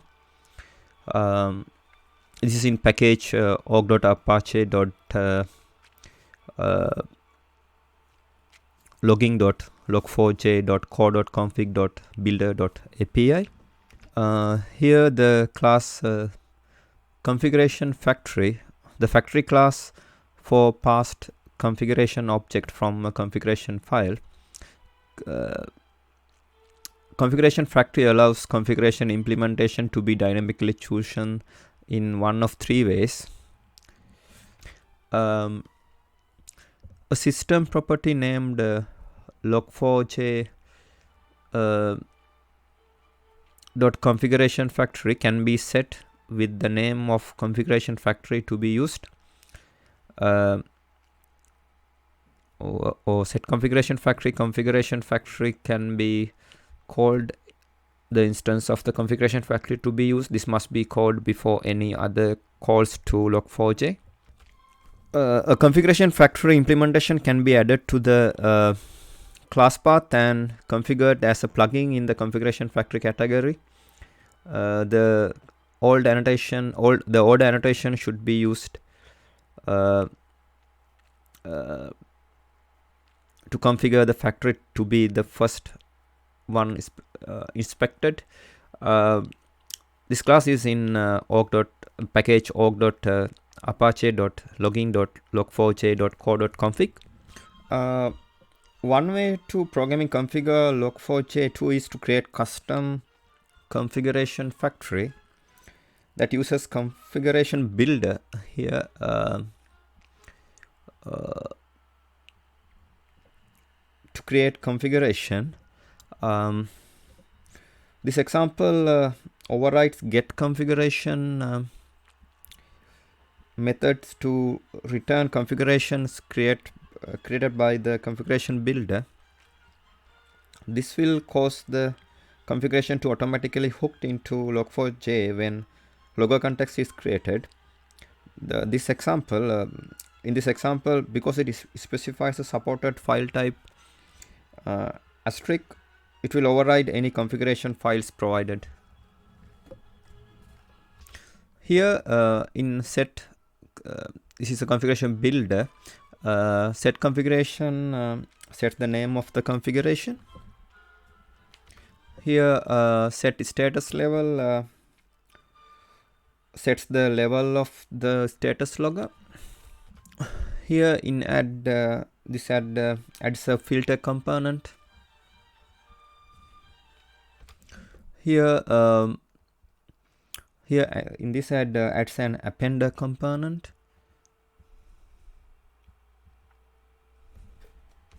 Here add the logger component.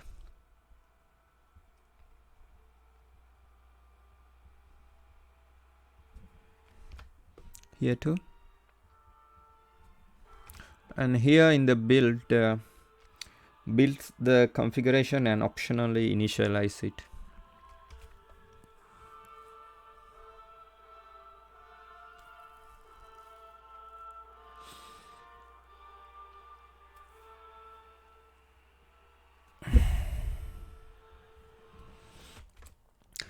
Here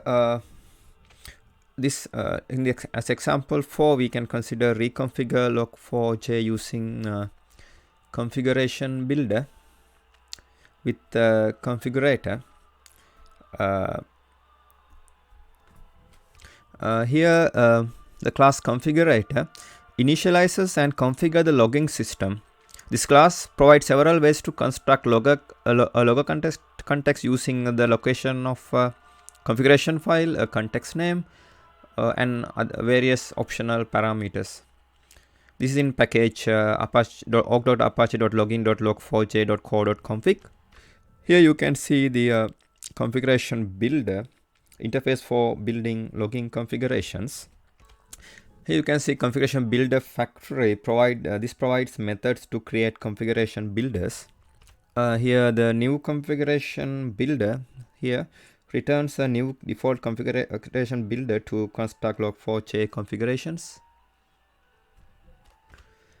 Here set status level sets the level of the status logger.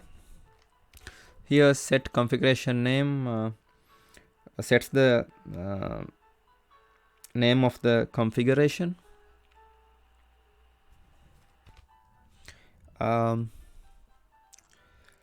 Here in the adds a filter component, and here adds an appender component here.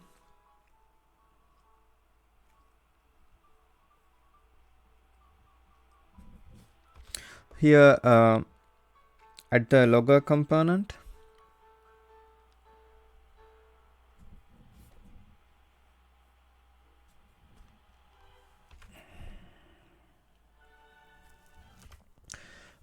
This is initialize log4j by combining configuration file with programmatic configuration. Here the interface configuration interface that must be implemented to create a configuration here is in package org.apache.login.log4j.core.config.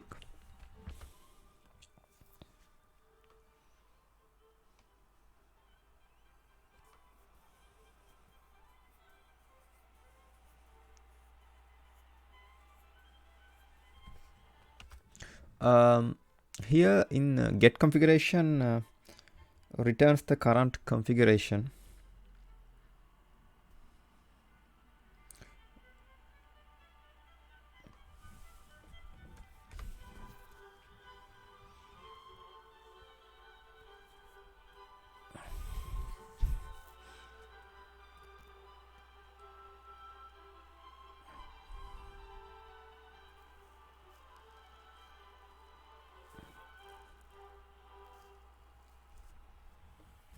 As an example 6, we can consider arbiters. In some situations, it is desirable to have a single logging configuration that can be used in any deployment environment. For example, it may be necessary to have a different default logging level in production than in development. Another case might be where one type of appender is used when running natively, but another is used when deployed to a Docker container. One way to handle this that is to use a tool such as Spring Cloud Config Server that can be environment aware and serve the different file for each environment. Another option is to include arbiters in the configuration. An arbiter is a Log4j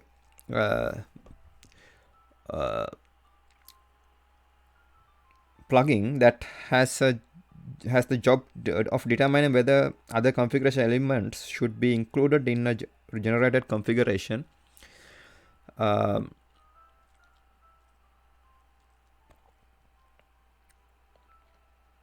While all other core plugins are designed to execute as part of Log4j runtime logic, arbiters execute after the node tree has been constructed but before the tree is converted to a configuration. An arbiter is a node itself, which is always removed from the node tree before the tree is processed.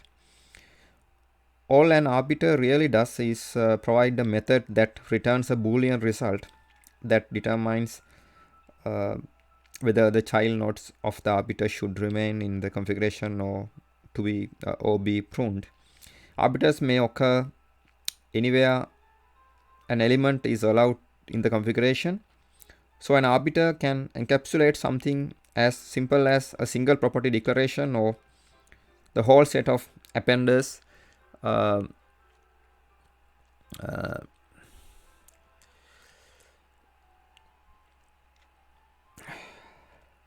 loggers.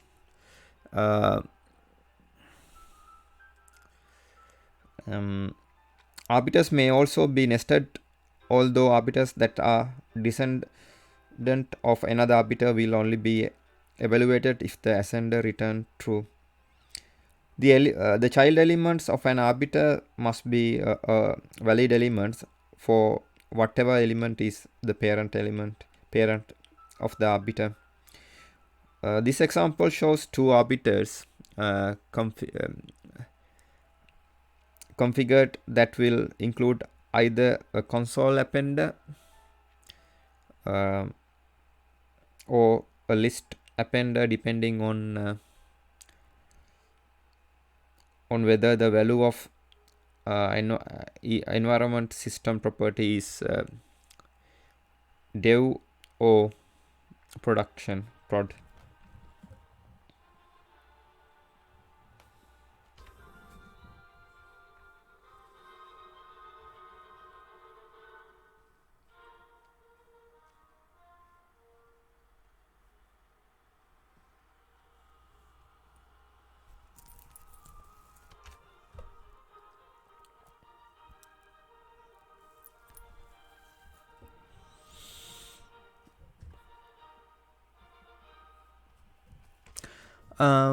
As an example 7, we can consider automatic configuration. Log4j has the ability to automatically configure itself during initialization. When Log4j start, it will locate all the configuration factory plugins and arrange them in weighted order from highest to lowest. As delivered, Log4j contains 4 configuration factory implementation, one for JSON, one for YAML, one for properties, and one for XML. Here Log4j will inspect the Log4j2.configuration step 1. Log4j will inspect the Log4j2.configuration file system property, and if set, will attempt to load the configuration using the configuration factory that matches the file extension. Note that this is not restricted to a location on the local file system and may contain a URL. This step 2. If no system property is set, the properties configuration factory will look for log4j2-test.properties in the class path. Step 3. If no such file is found in the YAML configuration factory, will look for log4j2-test.yaml or log4j2-test.yml in the class path. If no such file is found, the JSON configuration factory will look for log4j2-test.json or log4j2-test.jsn in the class path.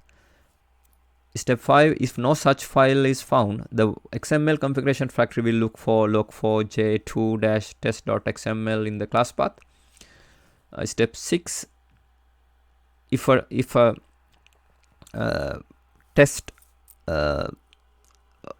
file cannot be located, the properties configuration factory will look for log4j2 properties on the class path.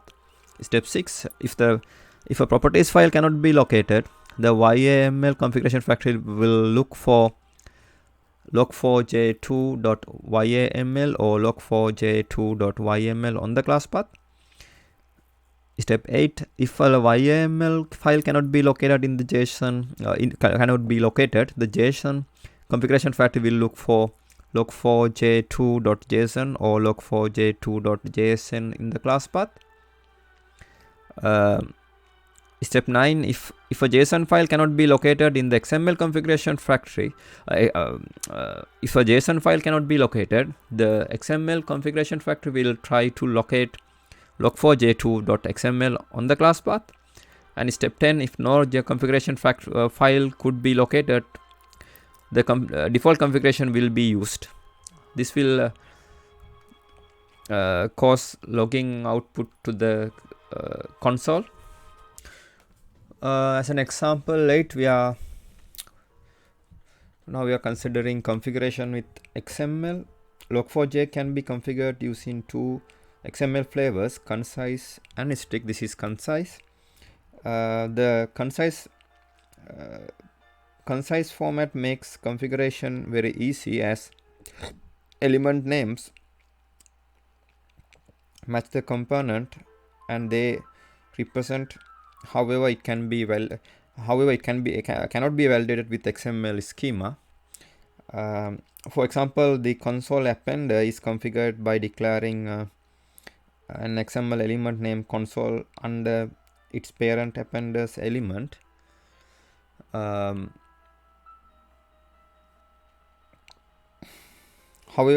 element and attribute names are not case sensitive.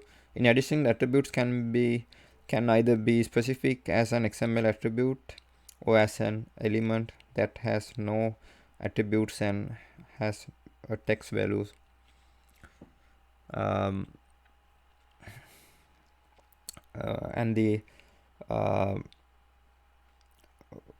this file represents the structure of an XML configuration.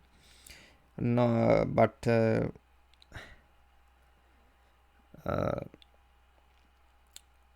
note that the elements in italics below here represent the concise element names that would appear in their place.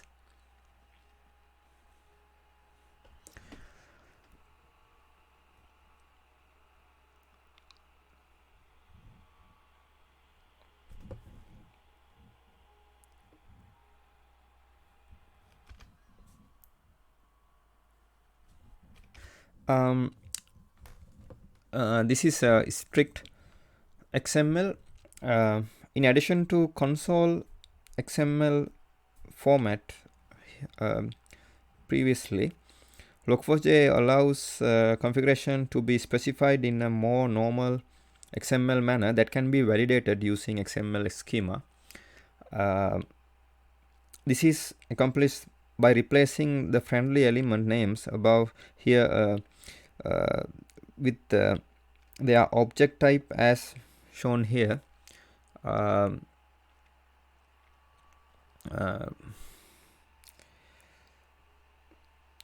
example, instead of the console appender being configured using an element name console, it is instead configured as appender element with type attribute containing console.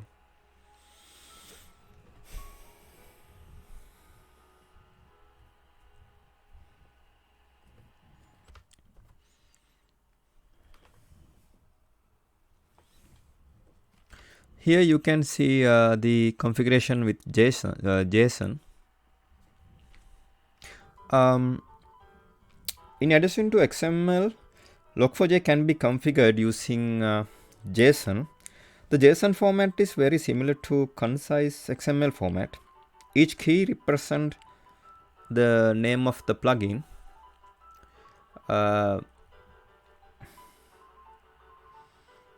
And the key value pairs associated with it are its attributes.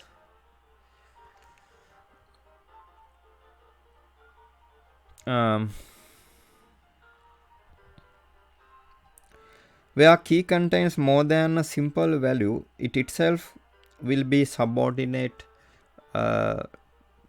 pattern. So subordinate plugin. Sorry. In this example, threshold filter, console, and pattern layout are all plugins, while the console plugin will be assigned a value of std out for its name attribute, and threshold filter will be assigned a level of debug. Note that in the routing appender, the root element has been declared as an array.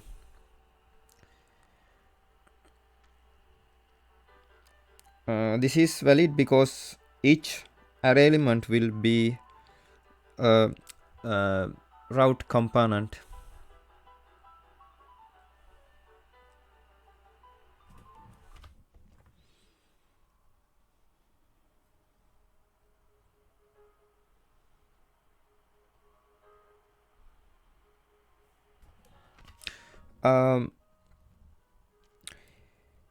Log4j, this is configuration with YAML. Log4j also supports using YAML for configuration files.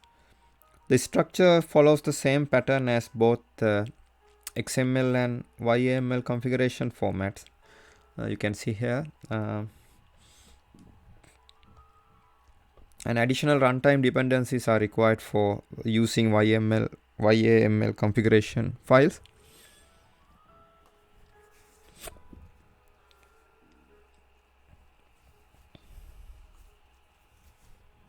Here you can see configuration with properties. As of version 2.4, Log4j now supports configuration via properties files. Note that the property syntax is not the same as the syntax used in Log4j1. Like the XML and JSON configuration, properties configuration define the configuration in terms of plugins and attributes to the plugins. Prior to version 2.6, the properties configuration requires that you list the identifiers of the appenders, filters and loggers in a comma separated list in properties with with those names. Each of those components will then be expected to be defined in a set of properties that begin with component.identifier. Identifier does not have to match the name of the component being defined, but must uniquely identify all attributes and subcomponents that are part of the component.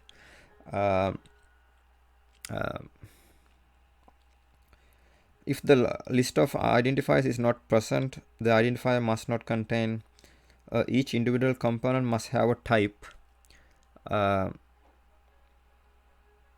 attribute specified that identifier is a component's plugin type.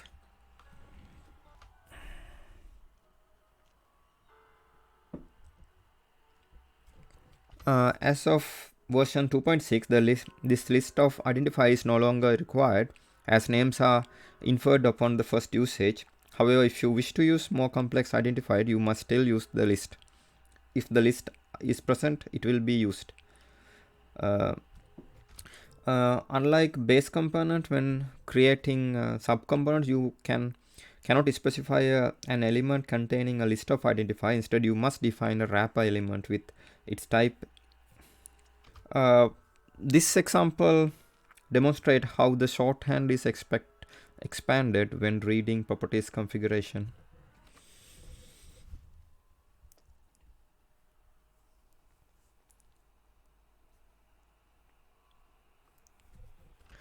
You can see the as an example 13, you can see the scripts. Log4j provides support for JSR 223 scripting languages to be used in some of its components.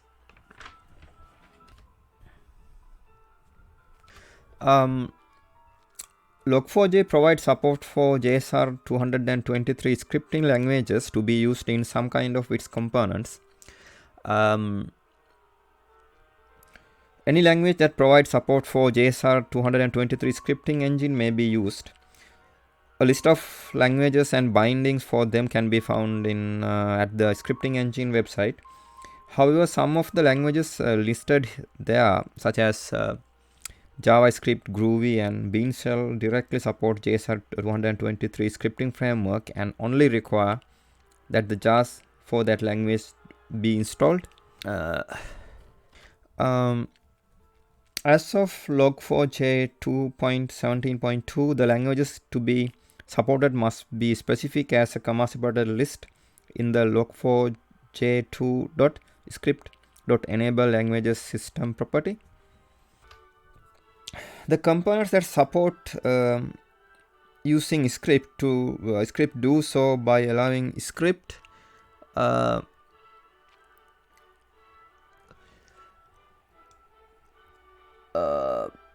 script file or script reference, script ref,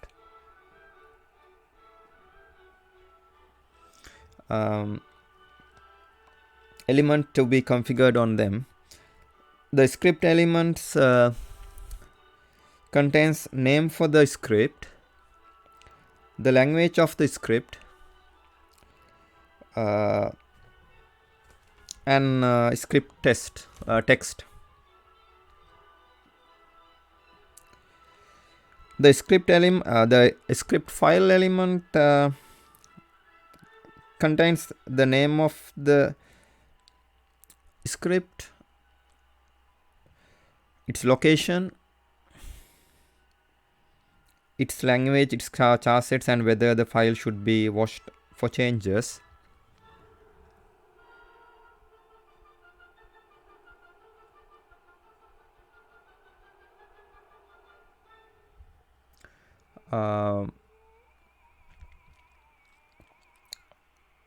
The script ref element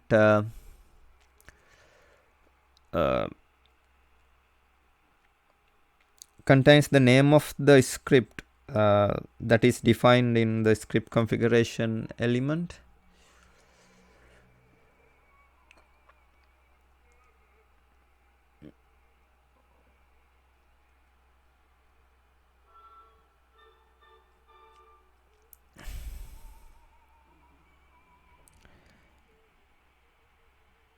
The name of this script is used to store script along with the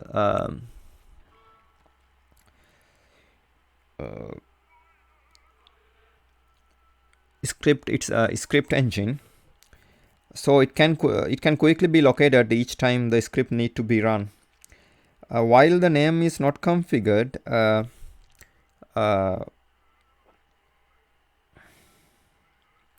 providing it will help in debugging problems when the script is running.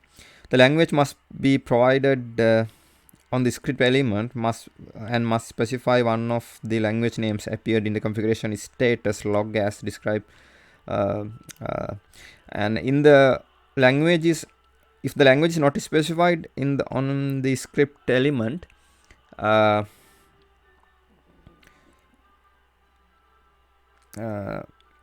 if the language is not specified on the script file element, the language will be determined by the file extension of the script path.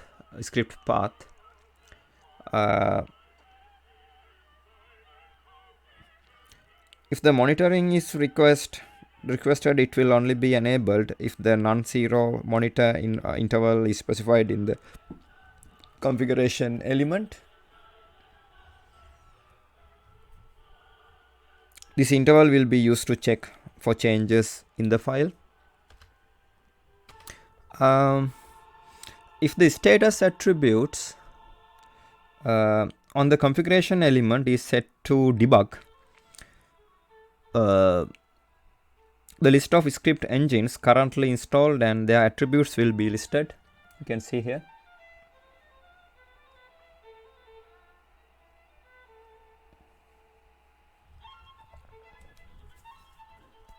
Although some engines may say they are not thread safe,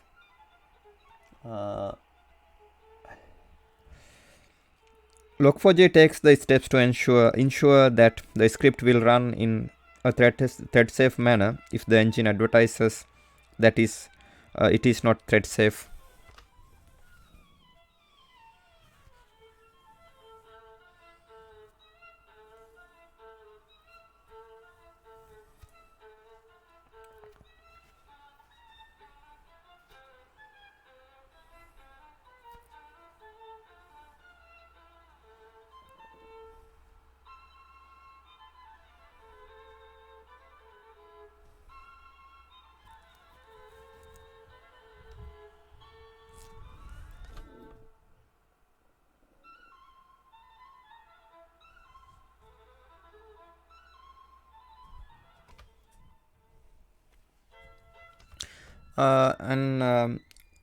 This is example for XInclude.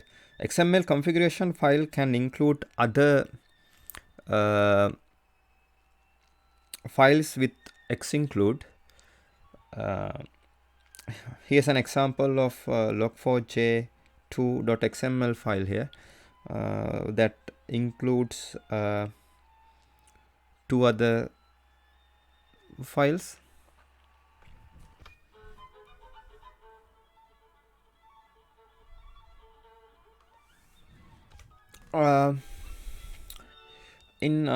This is as an example 15, we can consider composite configuration. Log4j allows multiple configuration files to be used by specifying them as a list of comma-separated comma-separated paths on log4j.configuration file, or when using URLs by adding secondary configuration locations as query parameters named override. The merge logic can be controlled by specifying a class that implements the merge strategy interface on the log4j.merge strategy property.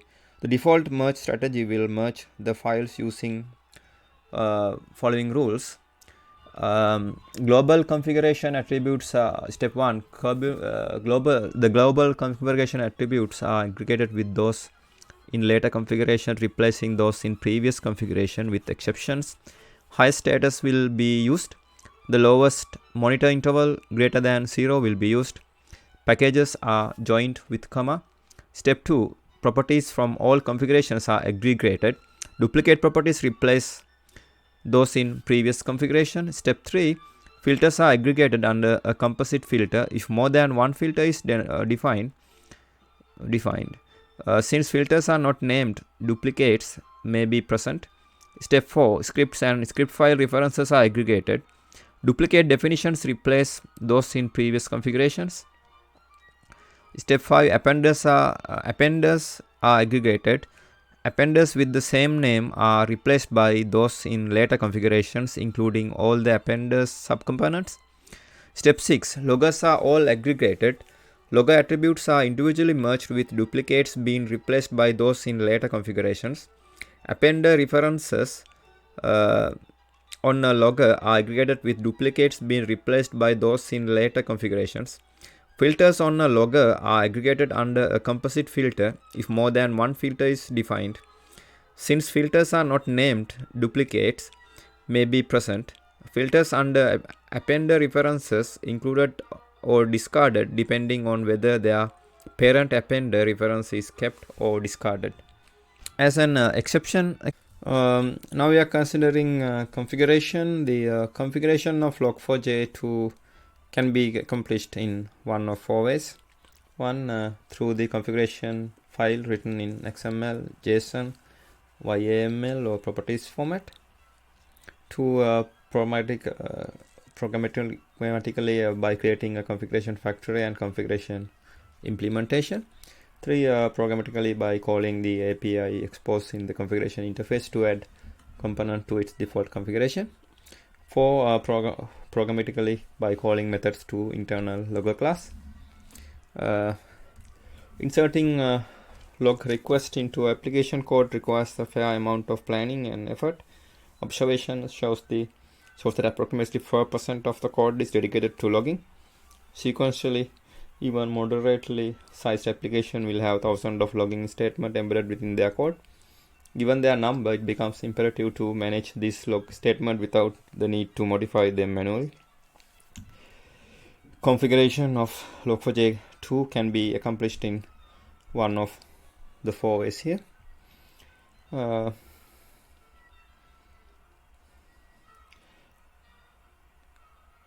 All available formats are functionally equivalent. For example, the configuration file in XML can be written using properties format and the opposite without any loss of functionality. However, the hierarchical nature of Log4j configuration can be captured better in formats which naturally support the nesting of XML, JSON, and YAML files are usually easier to use. Note that unlike Log4j 1.x and the public Log4j2 API does not expose methods to add modify or remove appenders and filters or manipulate the configuration in any way. Now we are considering architecture. Once the node tree is created, control is delegated to abstract configuration, which converts the nodes into their respective Java objects using Log4j's plugging system and provides all the common functionality. The class abstract configuration in package org.apache.login.log4j.co.config in module org.apache.login.log4j.co. The base configuration, many configuration implementation will extend this class. As in part because support for XML was added first, Log4j's configuration is reflected as a tree structure. In fact, every configuration dialect, including configuration builder, generates a node for every configuration element. A node is fairly simple structure that contains a set of attributes, a set of child nodes, and a plugin type. It is important to note every node must have a corresponding plugin, as the plugin is component that actually perform the work represented by the node. Every document type supported by Log4j has a configuration factory. The factory itself is a Log4j plugin that declares what file extension it supports and what its priorities.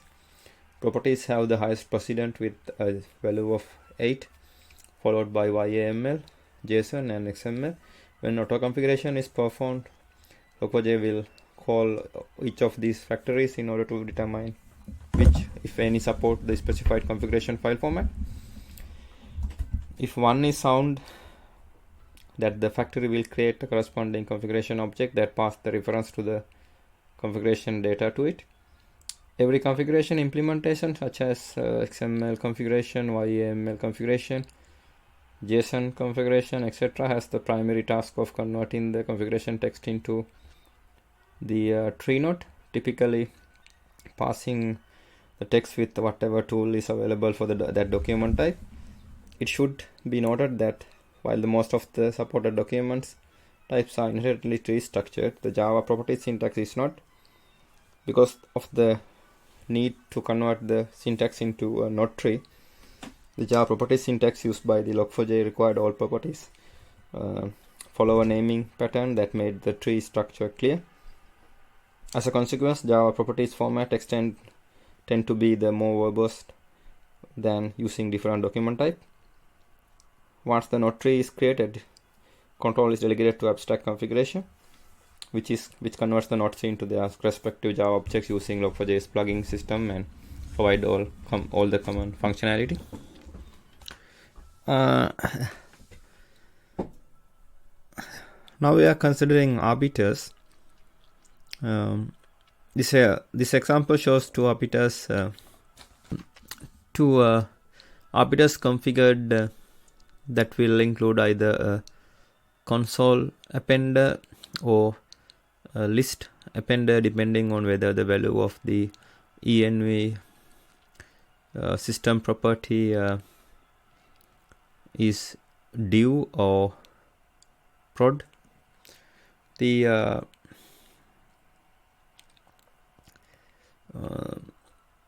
interface arbiter in package org.apache.login.log4j.co.config.arbiters in module org.apache.login.log4j.co.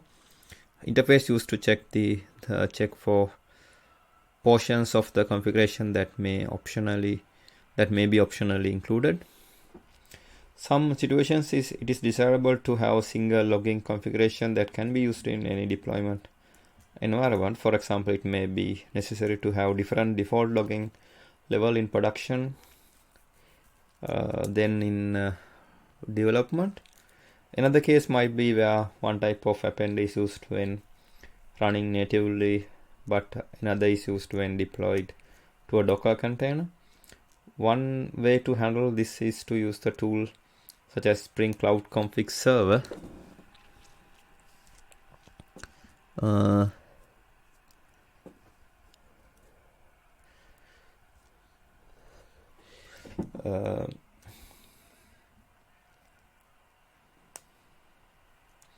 that can be environment aware and serve a different file for each environment. Another option to include arbiters in the configuration. An arbiter is a Log4j plugin that has the job of determining whether other configured elements should be included in the generated configuration.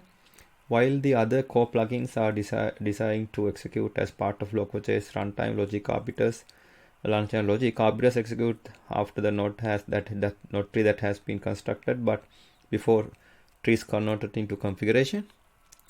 The arbiter is a node itself, which is always removed from the node tree before the tree is processed. All an arbiter really does is to provide a method that return a Boolean result that determine whether the child node of the arbiter should remain in the configuration or be pruned. Arbiters may occur anywhere anywhere an element is allowed in the configuration. So an arbiter could encapsulate something as simple as a single property declaration or whole set of appenders and loggers. Arbiters may also be nested through arbiters that are the descendant of another arbiter.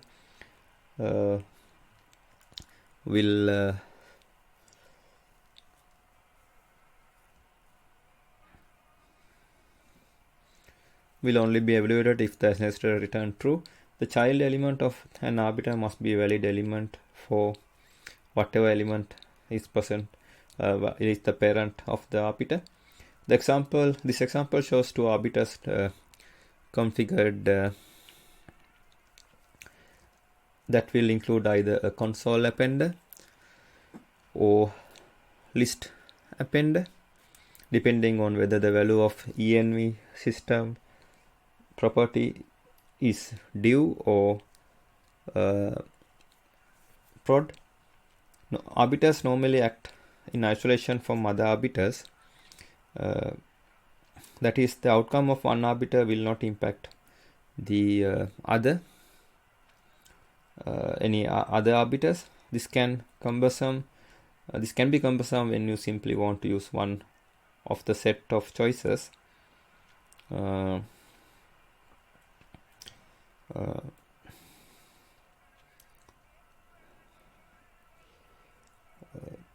The special plugin name select can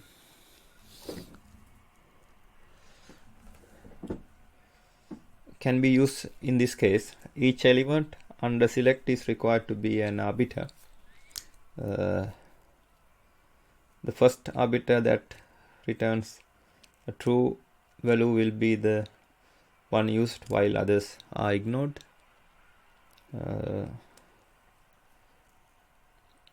If no arbiter returns true, the default arbiter may be configured with the default configuration element. The default arbiter is an arbiter that always returns true, so using it outside of the select would return in its configured element always being included, just as if it hadn't been present. This example shows an arbiter that uses script reading in a separate file to determine whether to include the console appender. If the result is false, then the list appender will be included. Natively, Log4j contains a system property arbiter that evaluates whether to include the element based on whether a simple property is non-null or has a specific value. A class arbiter that makes a decision based on whether the specified class is present, and the script arbiter makes this decision based on the result of the script configured with it. For string boot, uses the arbiter name called spring profile, and closing code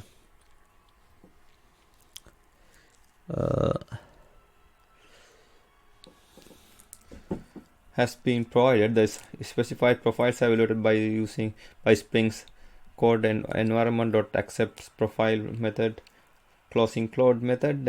So any expressions that support may be used as the name attribute. In this example, we'll use console appender when a Spring profile is due or staging, and the list appender when the active profile is prod.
Now we are considering automatic configuration.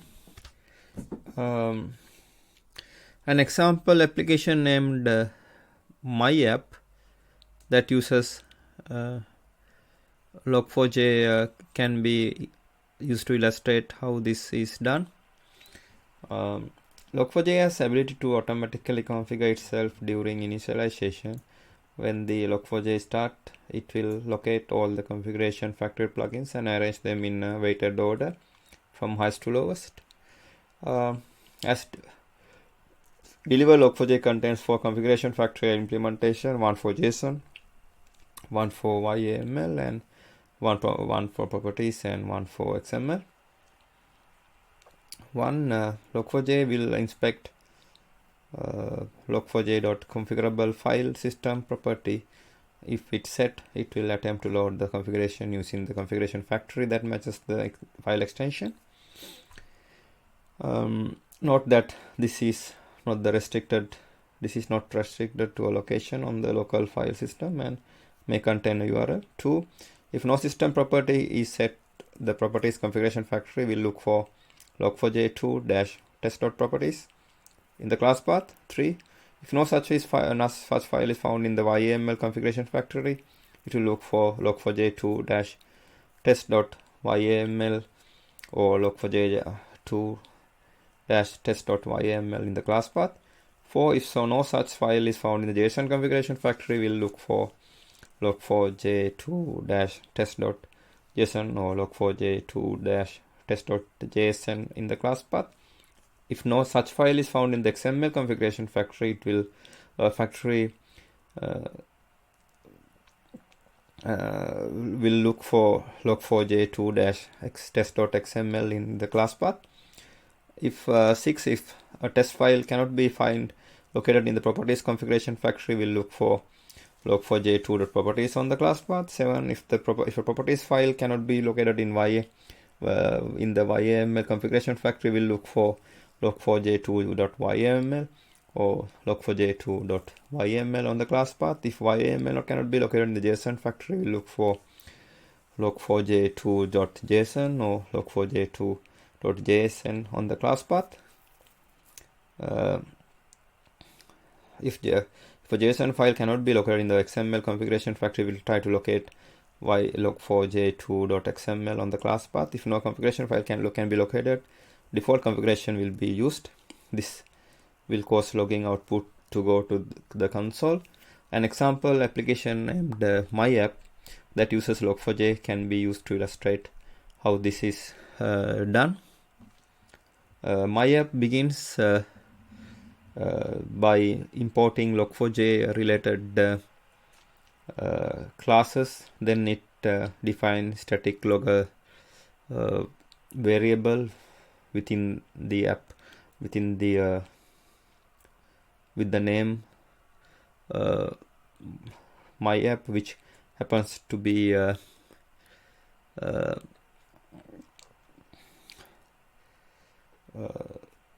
the fully qualified name of the class.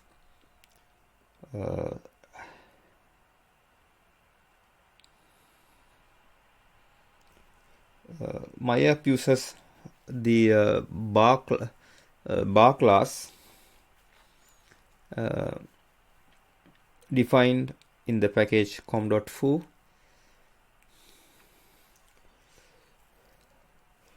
Log4j will provide the default configuration if it cannot locate the configuration file. The default configuration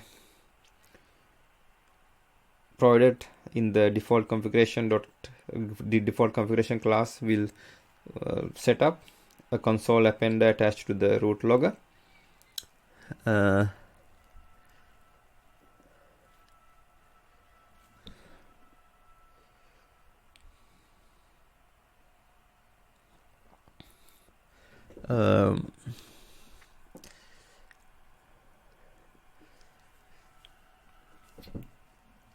A pattern layout set to the pattern here attached to the console appender. Note that the default Log4j assigns the root logger to level .error.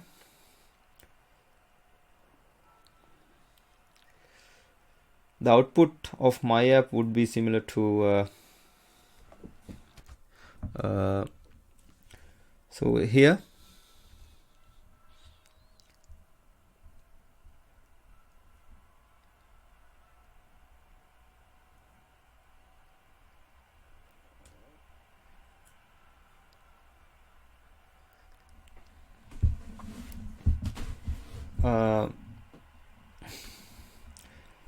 as was described previously, the Log4j will first attempt to configure itself from the configuration files.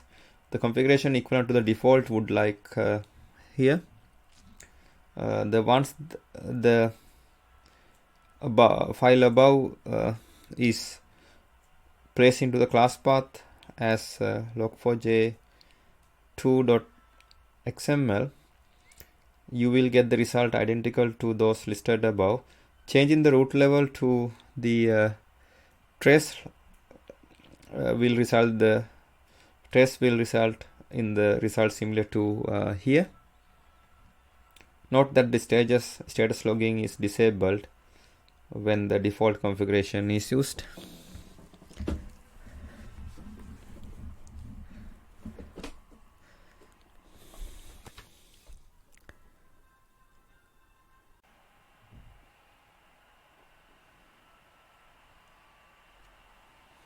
Define static logger variable so that the references the logger instance named my app.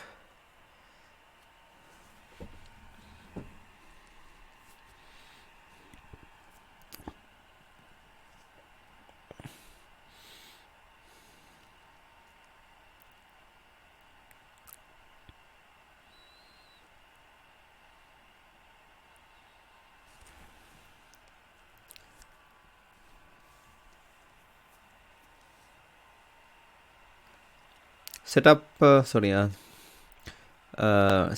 simple configuration that log on the console.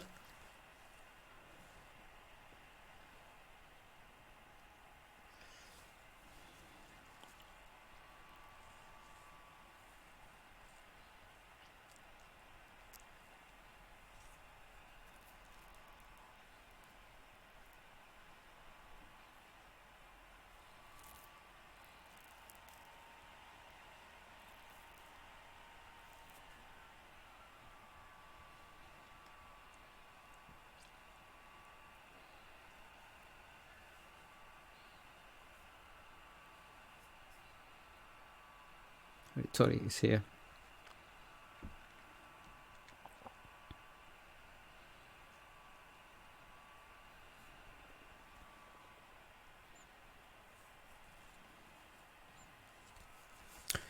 If the error level is trace, then we can redo it again with the trace.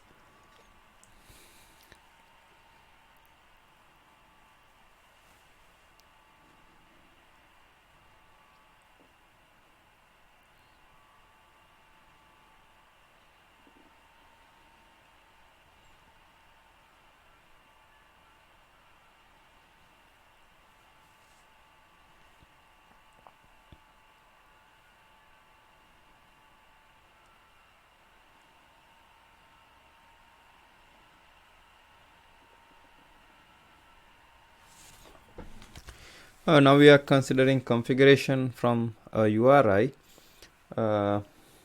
If it does, Log4j will validate that the file URL is valid and continue processing as processing. If it contains a protocol other than file, then Log4j will inspect the value of the log4j2.configuration.allowed protocols system property. When log4j2.configuration file references a URL, the log4j will first determine if the URL references a file using file protocol. If it does, log4j will validate that the file URL is valid and continue processing as continue processing. If it contains a protocol other than the file, then log4j will inspect the value of the log4j2.configuration.allowed protocols system property. If the provided list contain protocol is specified, then log4j will use the URI to locate the specified configuration file. If not, an exception will be thrown and an error message will be logged. If no value is provided for the system property, it will default to HTTPS. Use of any protocol other than file can be prevented by setting the system property value to _none. This value would be an invalid protocol, so cannot conflict with any custom protocols that may be present. Log4j support access to remote URLs that require authentication. Log4j supports basic authentication out of the box. If the log4j2 configuration.username and log4j2 configuration.password are specified, those values will be used to perform the authentication. If the password is encrypted, a custom password decryptor may be supplied by specifying the fully qualified class name in the log4j2.configuration.password decryptor system property. A custom authentication provider may be used by setting the log4j2 configuration authentication provider system property to the fully qualified class name of the provider. Now we are considering additivity. Simply a change in the log level would not accomplish the task. Instead, the solution is to add a new logger definition to the configuration. Class here the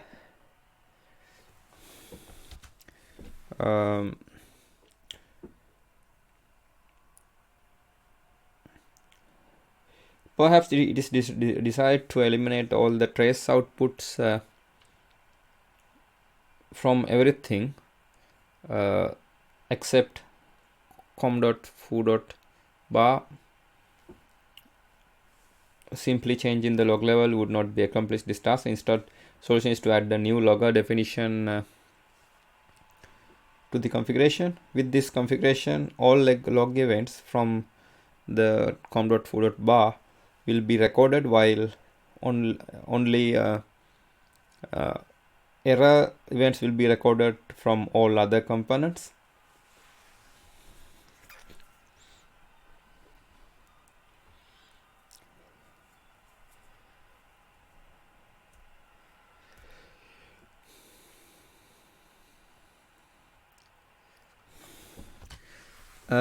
Now we are considering automatic reconfiguration.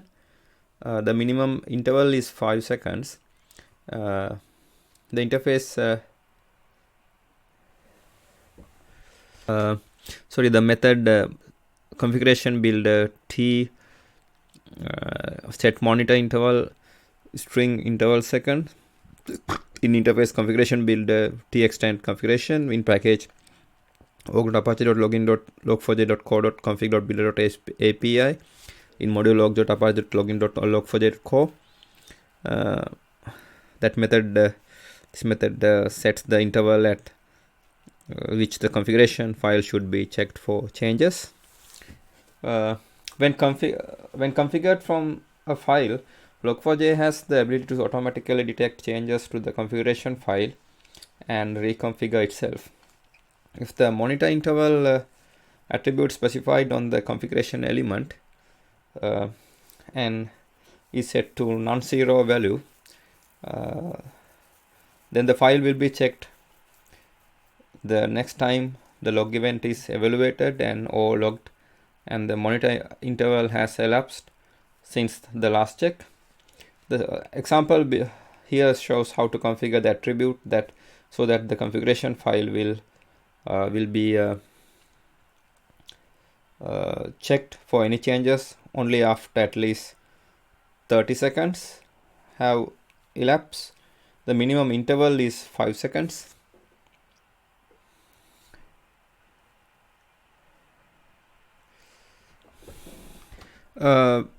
Now we are considering concise syntax in configuration syntax. The file here represents the structure of an configuration file, so structure of an XML file, but not that the element in italics below represent the concise element names that would be appear in their place.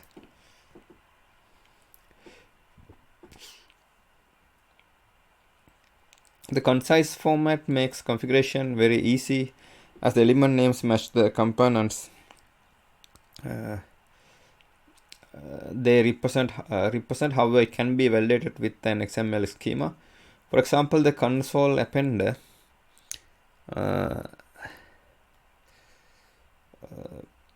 is configured by declaring XML element named console under its parent appender's element. However, the element and attributes names are not case sensitive. In addition, the attributes can either be specified as an XML attribute, so an XML elements that has no attributes and add sets has a text value. So here and here are equivalent. These two. The file below represent the structure of an XML configuration, but note that the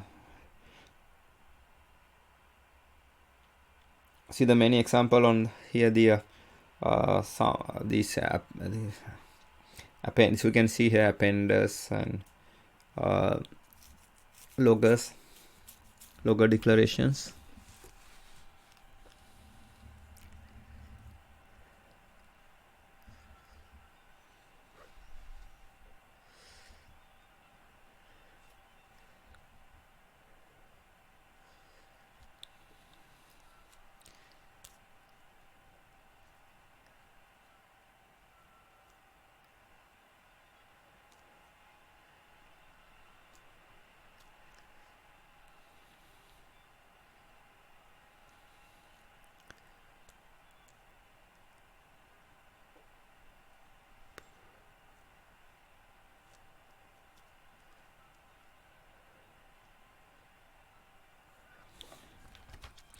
Here the package org.apache.login.log4j.co.config.xml in module org.apache.login.log4j.co, the classes and interfaces supporting configuration of Log4j2 with XML in API. Now we are considering strict XML. Here is the sample configuration using strict format. The package org.apache.login.log4j.co.config.xml in module org.apache.login.log4j.co, the classes and interface supporting for XML in the API. In addition to the concise XML format before, Log4j allows configuration to be specified in a more normal XML manner that can be validated using an XML schema. This is accomplished by replacing the friendly element names with the object types as shown here. For example, instead of console appender being configured using element node element name console, it is instead configured as appender element with the type attribute containing console.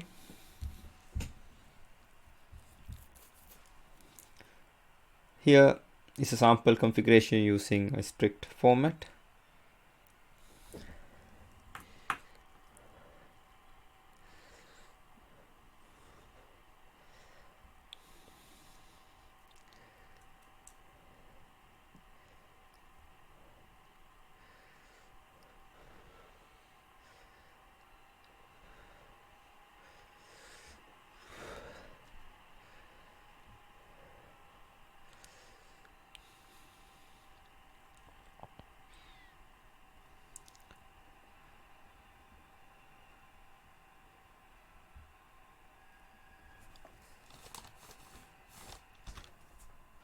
Here you can see the strict true.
Sorry.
Sorry, here the small mistakes occurred.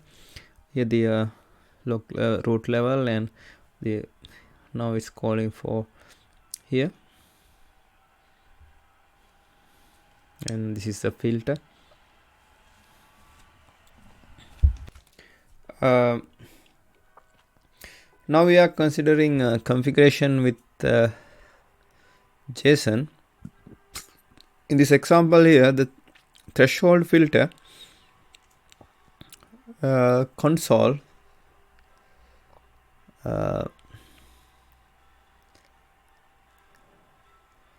and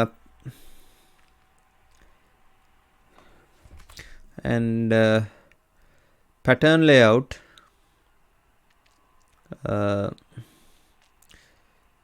are all plugins, while the console plugin will be assigned a value of std out.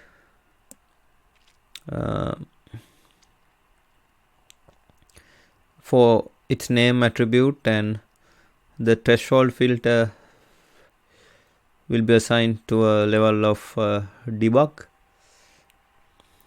The package org.apache.logging.log4j.core.config.json in module org.apache.login.log4j.core in API classes and interfaces supporting configuration of Log4j 2 with JSON.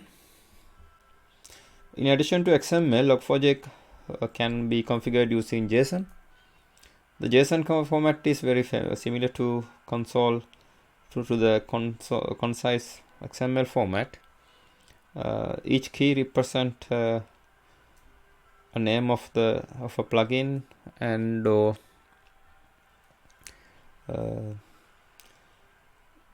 the key or value pair associated with its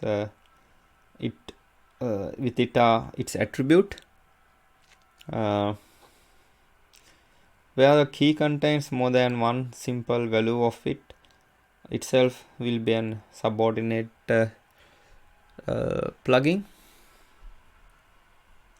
In this example, the threshold filter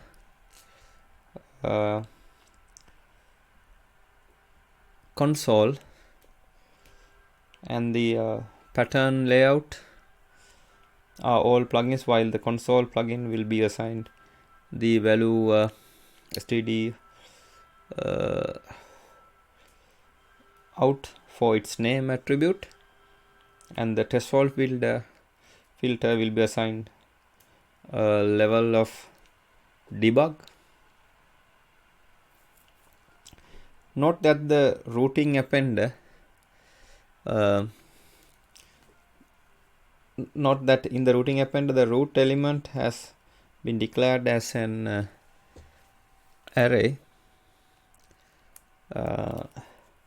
This is valid because each array element will be a root component.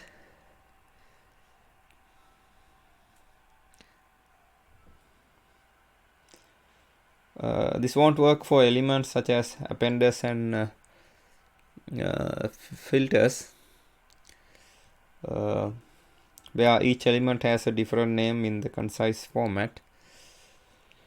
Appenders and filters can be defined as an array element if each append or filter declares an attribute named type.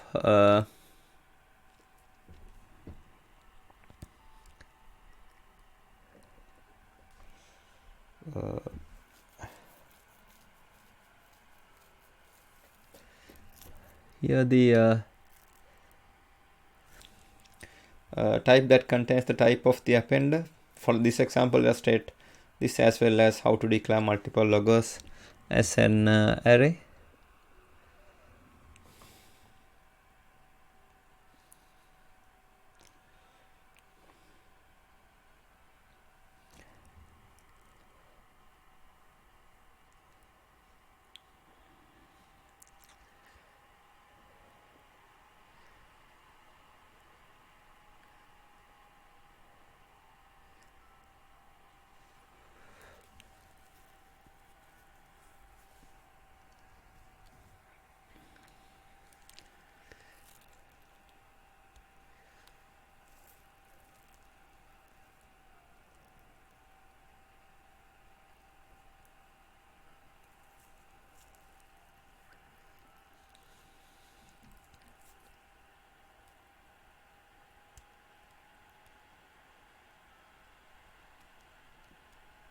oh sorry, is here the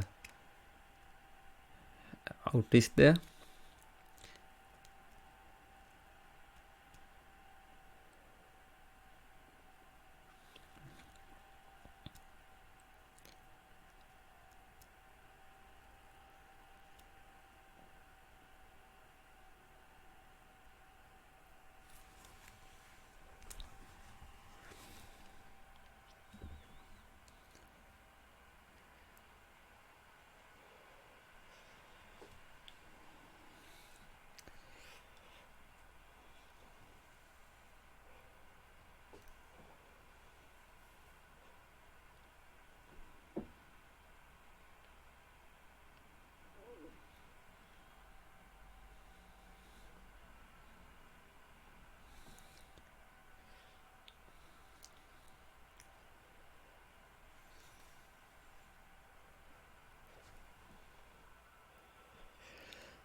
Additional runtime dependencies are required for using JSON configuration files.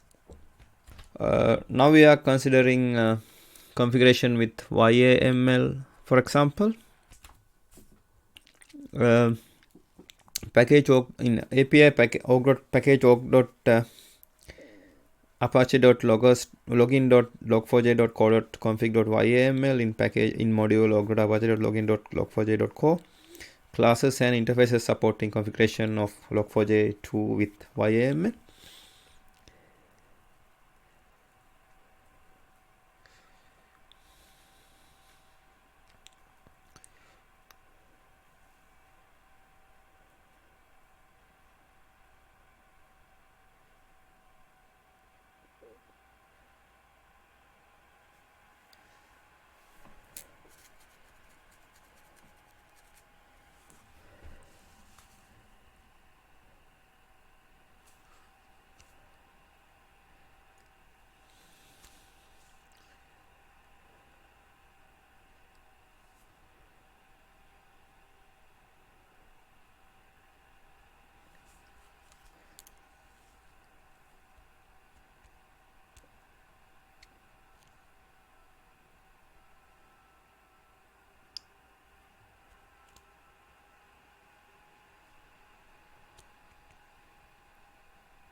Now we are considering configuration with properties. Properties configuration files support the advertiser, monitor,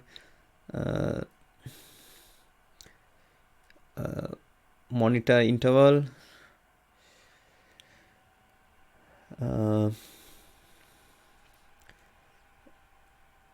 name, packages, shutdown hook, shutdown timeout, status, verbose, and dest attributes.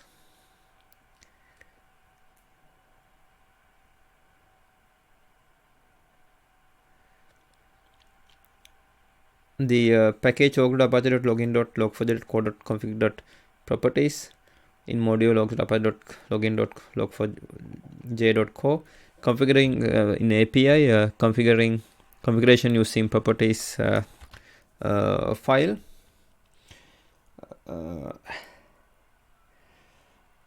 As of version 2.4, the Log4j now supports configuration via the properties files. Note that the property syntax is not the same as the syntax used in Log4j 1. Like the XML and JSON configuration, properties configurations define the configuration in terms of plugins and attributes to the plugins.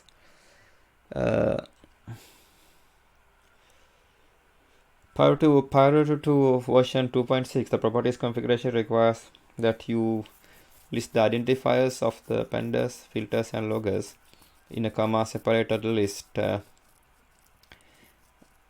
in properties with those names. Each of these components will then be expected to be defined in a set of properties that will begin with the component.identifier. The identifier does not have to match the name of the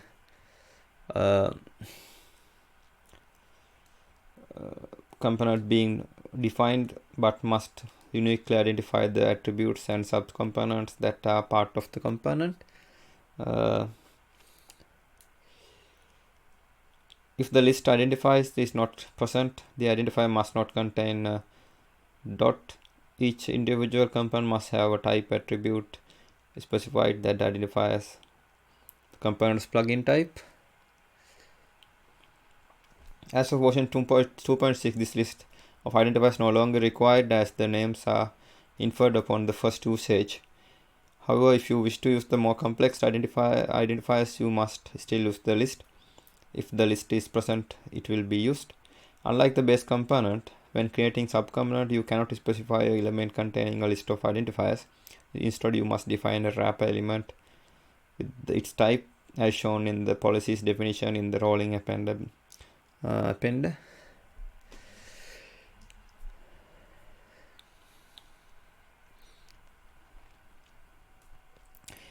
You can define each of the subcomponent below here with that wrap element as the time-based triggering policy.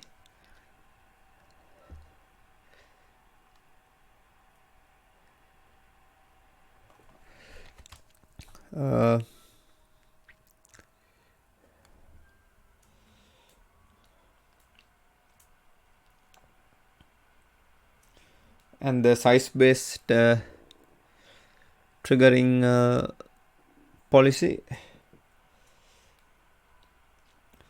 As of version 2.17.2, the root logger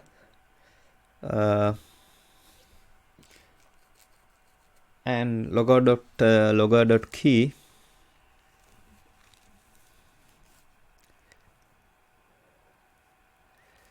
root logger and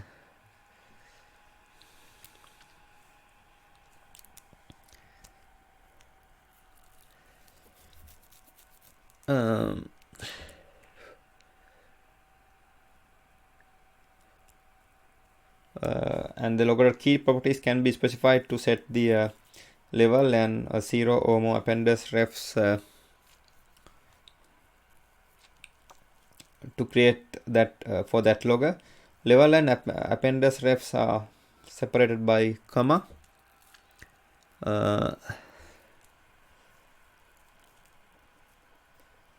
Characters, comma characters with optional white space surrounding the comma. This example demonstrates how to shorthand is explained when reading properties configs. The properties configuration file support advertiser.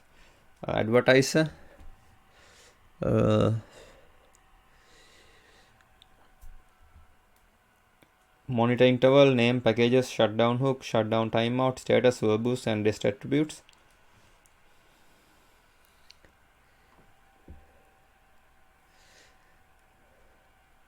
Other appender properties. Another appender properties.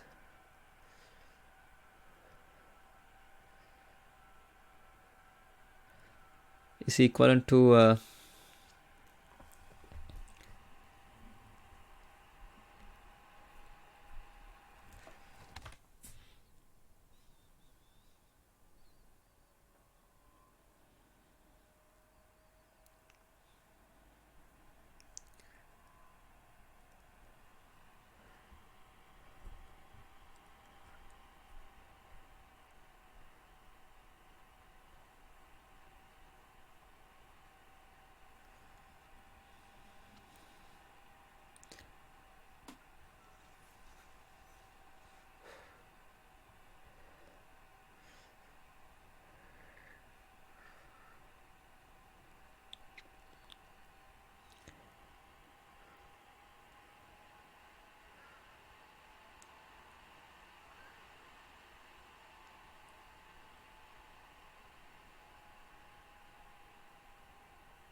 Now we are considering scripts. That interval will be used to check the changes in the file. The interface script in API in package log4j.log4j.core.script in module log.apache.login.log4j.core. The interface script the represent ints. Log4j provides support for JSR to 223 scripting languages to be used in some of its components. Any language that provides support for JSR to 223 scripting engine may be used. A list of languages and bindings for them can be found on the scripting engine website. However, some of the languages listed here, such as JavaScript, Groovy, and Bean Shell, directly support JSR 223 scripting framework and only require that JAS for that language be installed. As of Log4j 2.17.2, languages to be supported must be specified as a comma separated list in the Log4j 2 script.enable language script system property. Components that support using scripts do so by allowing script file and script ref.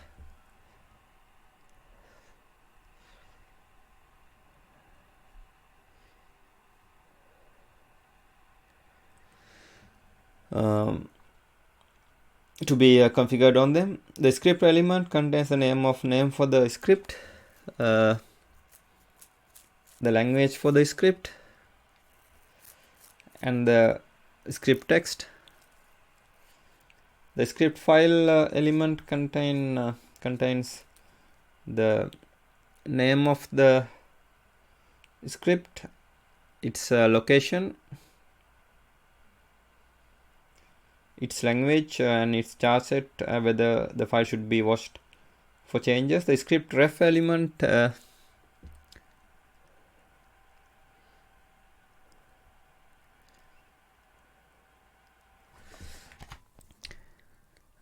script ref element contains the name of the script that is defined in the scripts.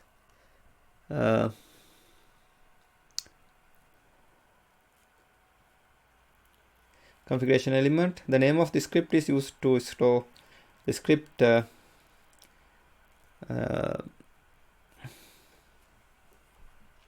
along with its script engine, so it can quickly be located each time the script need to be run.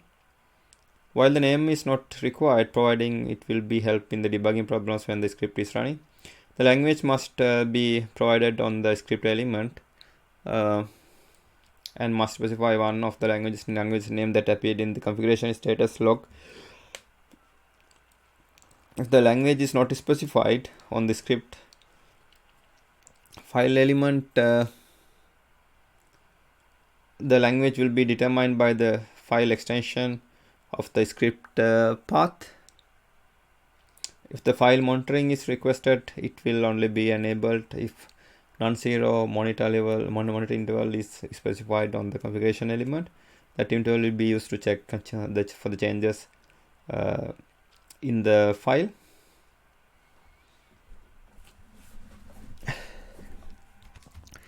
If the status attribute is on the configuration file, element is set to debug. The list of the script engines currently is installed and the attributes will be listed. Although some engines may say they are not thread safe.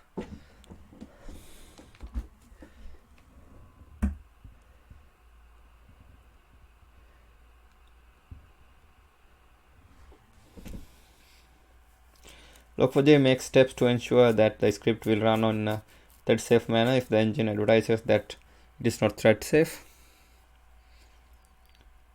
When the scripts are executed, they will be provided with the set of variables that should allow them to accomplish whenever task they are expecting to perform. The components that support the scripting accept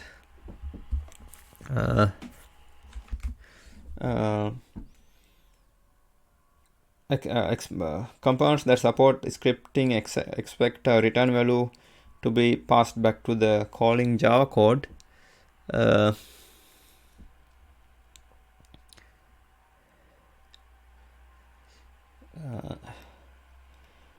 This is not a problem for several of the scripting languages, but this JavaScript does not allow the return statement unless it is within a function. However, the JavaScript will return the value of the last statement executed in the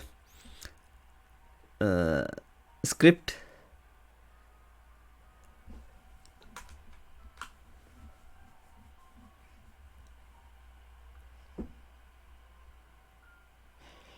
As a consequence, the code such as shown here will result a desired behavior.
Is here.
Now we are considering include the XML.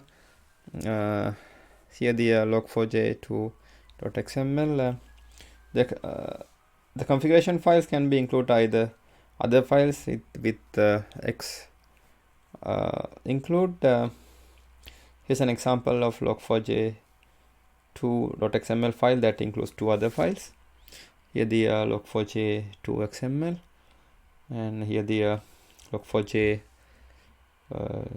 dash x include dash appenders.xml, and here the log4j dash x include dash loggers.xml.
Now we are considering composite configuration. The default merge or strategy will merge the files using the following rules here.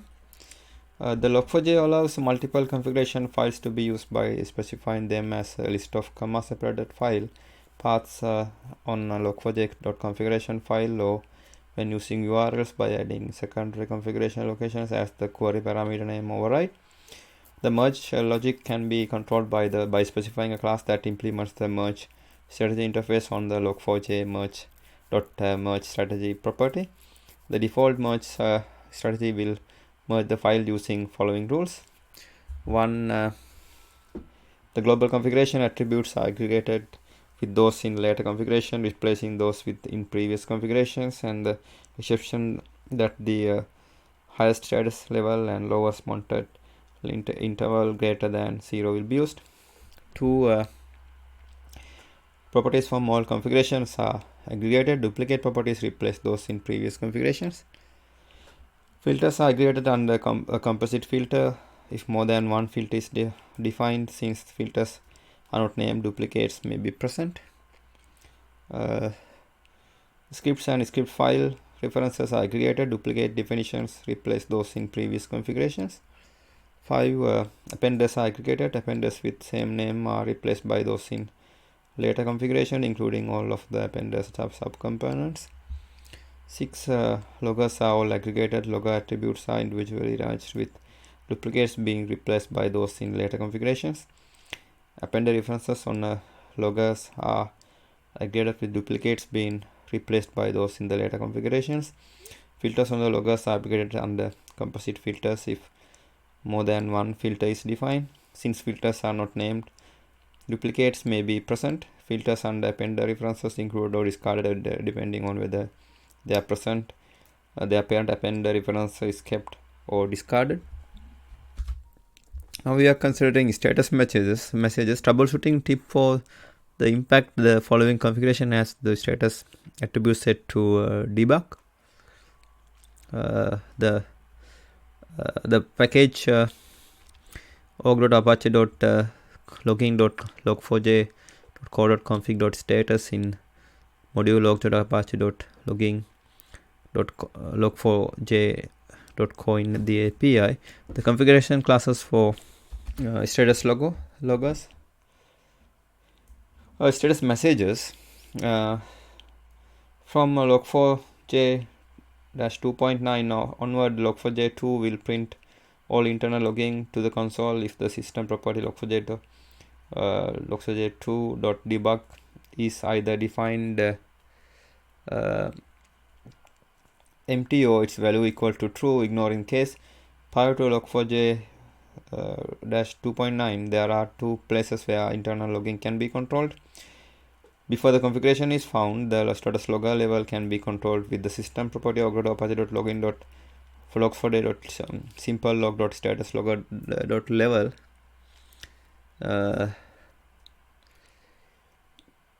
After configuration is found, the status logger level can be controlled in the configuration file with the status attribute. For example, status configuration status equal debug, or here trace. Just as it is desirable to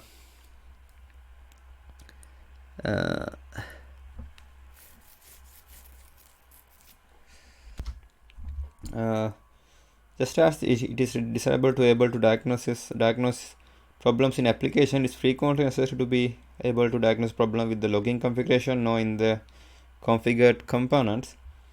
Since logging has not been configured, the normal logging cannot be used during initialization. In addition, the normal logging within appenders could create infinite recursion, with Log4j will detect and cause the recursive event to be ignored.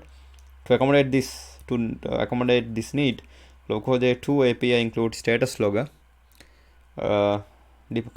Components declare an instance of status logger similar to here. Since status logger implements Log4j 2 API's logger interface, it's the normal logger methods may be used. When configuring Log4j, it is sometimes necessary to view the generated status events. This can be accomplished by adding status attribute to the configuration element or to the default value to be provided by the selecting Log4j default status level system property. Valid values for status attributes are trace, debug, info1, error, and vital. The following configuration has status attributes set to debug. During startup, this configuration produces like here. If the status attributes is set to error, only error message will be printed, will be written down to the console. This makes troubleshooting configuration errors possible. As an example, if the configuration above is changed to have the status set to error and logger declaration is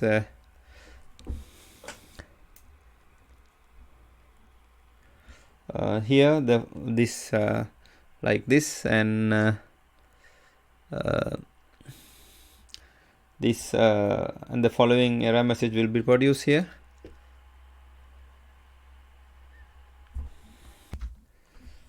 Application may wish to direct the status output to some other destination. This can be accomplished by setting the dest attribute to either error ERR to send the output to standard error, or to file location or URL. This can also be done to ensuring the configuration status is to set off. And then configuring the application programmatically, such as here.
Now we are considering testing in Maven. For example, here Maven can run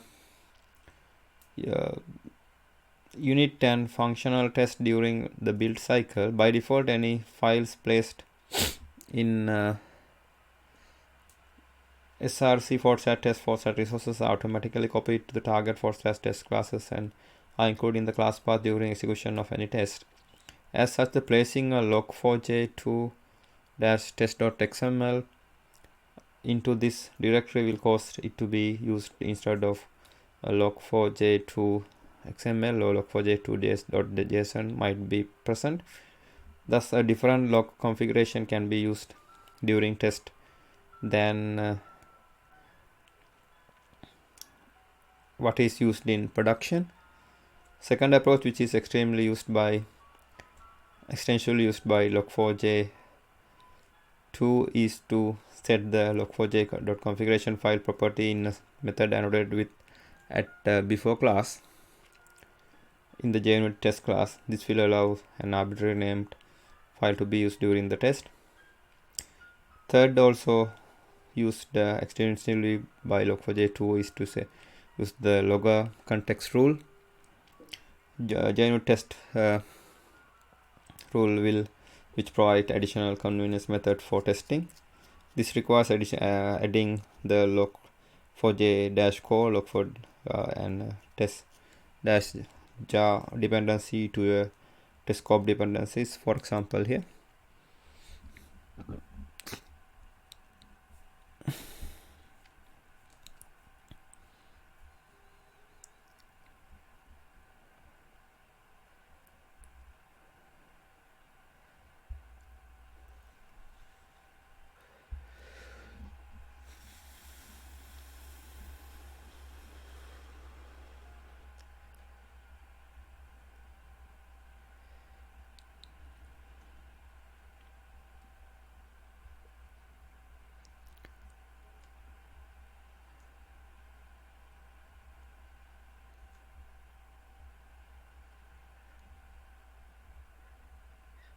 And etc. Now we are considering programmatic configuration. Log4j2 provides a few ways for applications to create their own programmatic configuration. Specify a custom configuration factory to start log4j with programmatic configuration. Use the configurator to replace the configuration after log4j is started.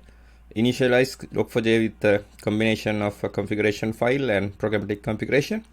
Modify the current configuration after initialization. Now we are considering the configuration builder API. Starting with release 2.4, the log4j provide a configuration builder and a set of component builders that allow a configuration to be created fairly easily. Interface configuration builder type parameter t extend configuration in package org.apache.login.log4j.core.config.builder.api in module log.apache.config login.log4j.core. Interface for building logging configurations. The actual configuration objects like LoggerConfig or Appender can be unwieldy.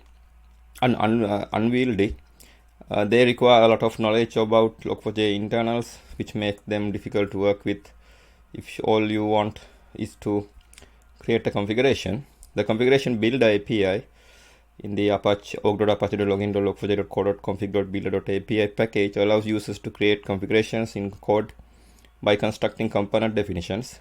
There is no need to work directly with the actual configuration objects. Component definitions are added to the configuration builder, and once all the definitions have been collected, all actual configuration objects like loggers and appended are constructed. Configuration builder has convenient methods for base components that can be configured, such as loggers, appenders, filters, filter properties, etc. However, log4j2's plugin mechanism means that users can create any number of custom components. As a trade-off, the configuration builder API provides only a limited number of strongly typed convenience methods like new logger, new layout, etc. The generic builder.newComponent method can be used if no convenience method exists for the component you want to configure.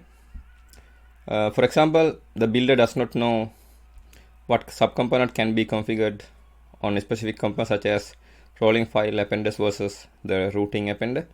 To specify a triggering policy on a rolling file appender, you would use builder.newComponent method.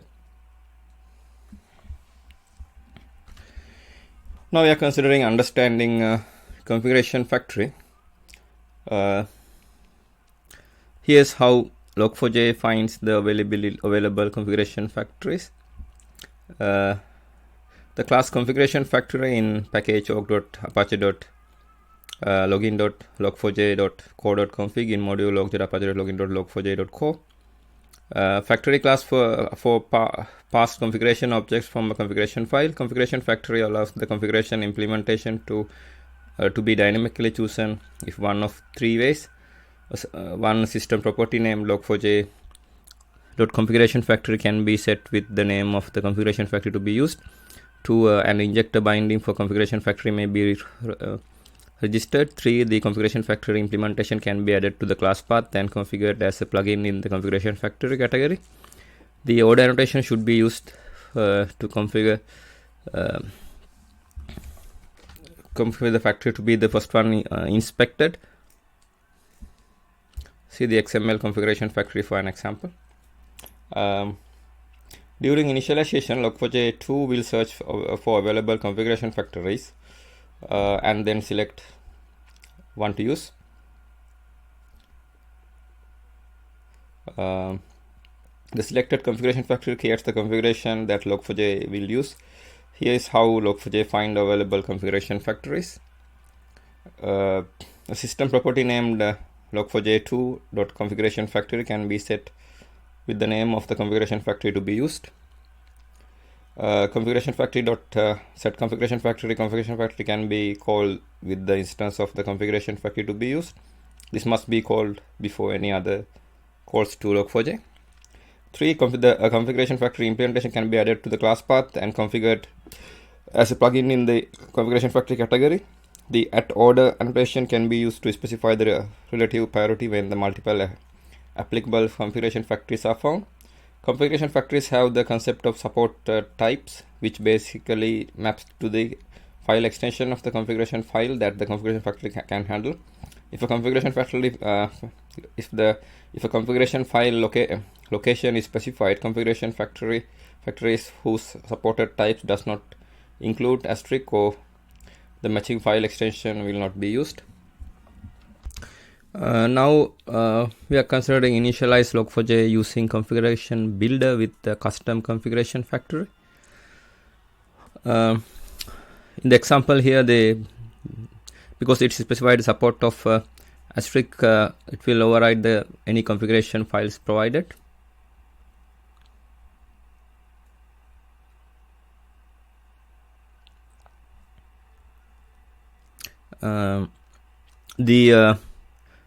The class configuration factory in package org.apache.login.log4j.co.config in module log.apache.login.log4j.co. Factory class for past configuration object from a configuration file. Configuration factory allow the configuration implement to be dynamically chosen in 3 ways. A system property name log4j.configuration factory can be set with the name of the configuration factory to be used.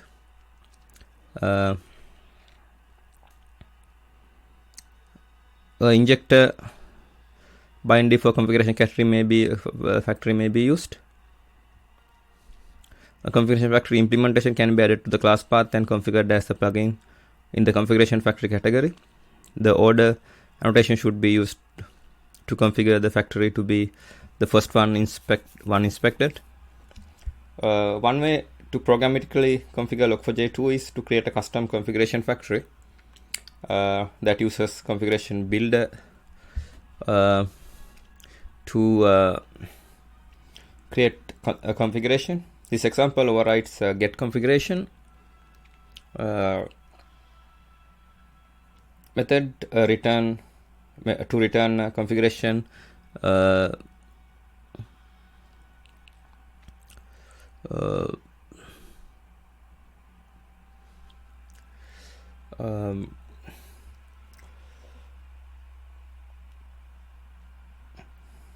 created by the configuration builder.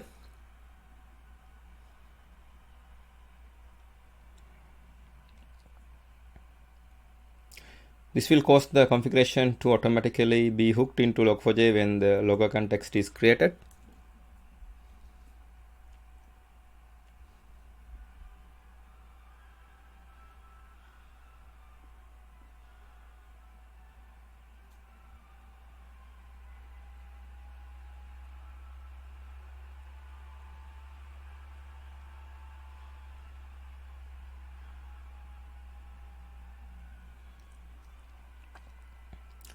In the example here, because it is specified supported file type of file asterisk, it will override any configuration files provided. As of version 2.7, the configuration factory.get configuration methods take additional LoggerContext parameter.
Now we are considering reconfigure Log4j using configuration builder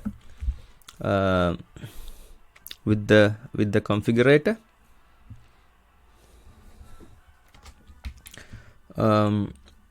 However, should any logging be attempted before the configurator initialize is called, then the default configuration will be used for these log events. The class configurator in package org.apache.login.log4j.co.config in module org.apache.login.log4j.co.co initializes and configure the logging system. This class provides several ways to construct a LoggerContext using the location of a configuration file, a context name, and a various optional parameter. An alternative to custom configuration factory is to configure with the configurator. Once configuration object has been constructed,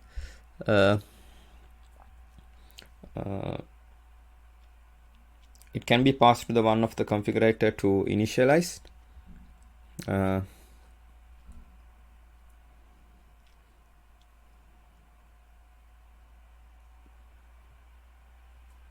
One of the configuration.initialize method to set up the log4j configuration.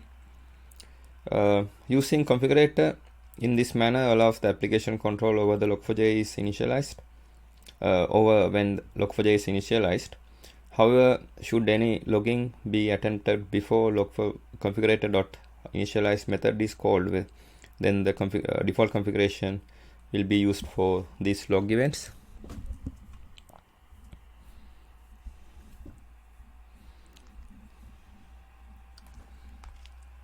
This example shows how to create configuration that includes rolling file append.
Create console appender.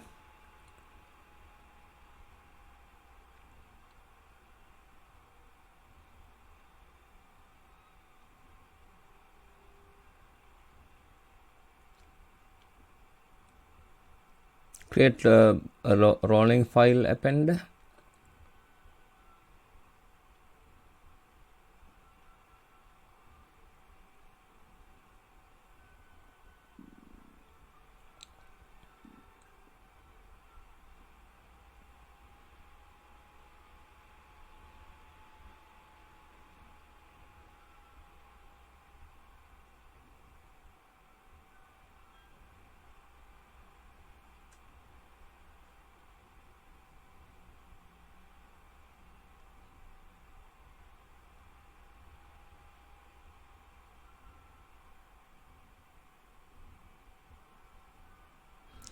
Create a new logger.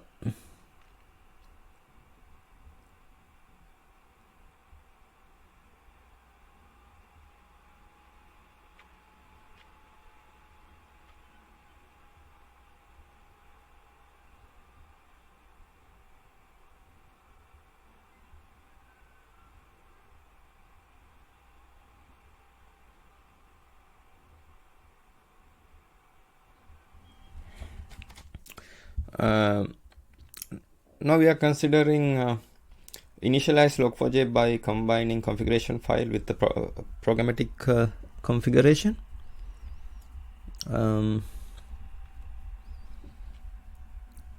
Initialize log4j by combining configuration file with the programmatic configuration. The example here shows how to extend XML configuration to manually and an appender and the logger and the LoggerConfig to the configuration. The module, the class XML configuration in org.apache.login.log4j.config.xml in module org.apache.logging.log4j.co creates a node hierarchy from an XML file.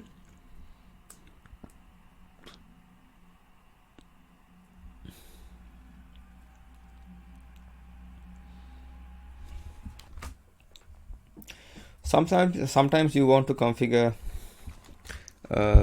sometimes you want to configure a configuration file but do some additional programmatic configuration. A possible use case might be that you want to allow for a flexible configuration using XML, but at the same time make sure there are a few configuration elements that are always present and that can't be removed.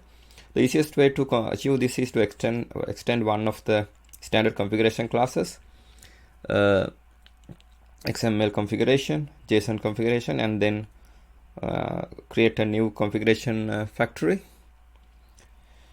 for the extended class.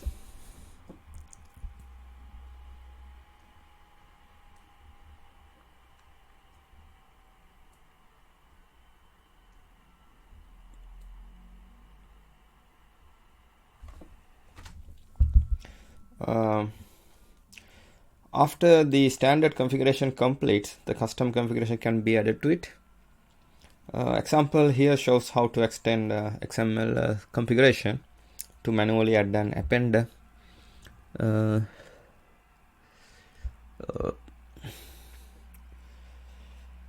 and LoggerConfig to the configuration.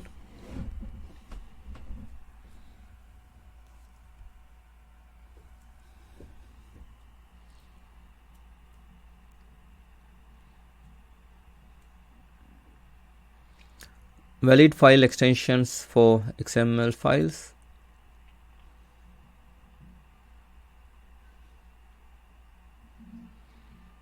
Return a configuration params source the input source.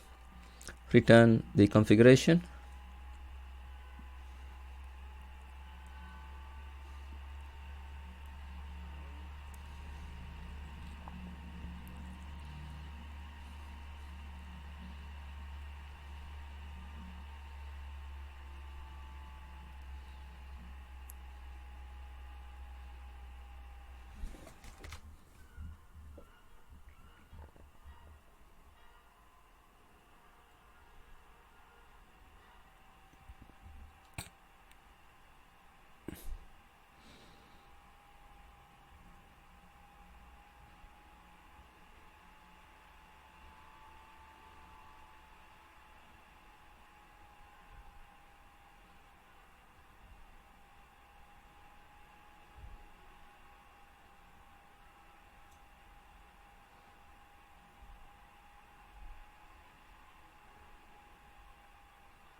Now we are considering programmatically modifying the current configuration after initialization.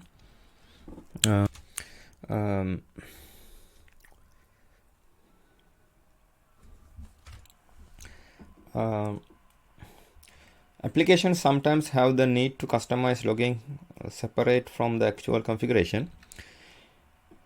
Here the interface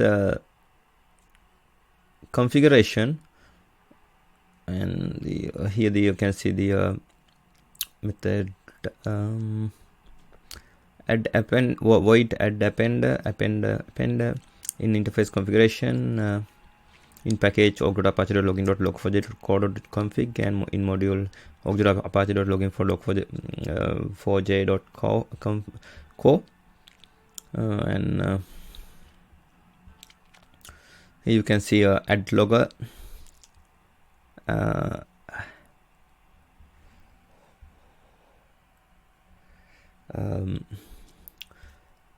void add logger string name LoggerConfig in interface configuration in package org.apache.login.log4j.co.config in module org.apache.login.log4j.co.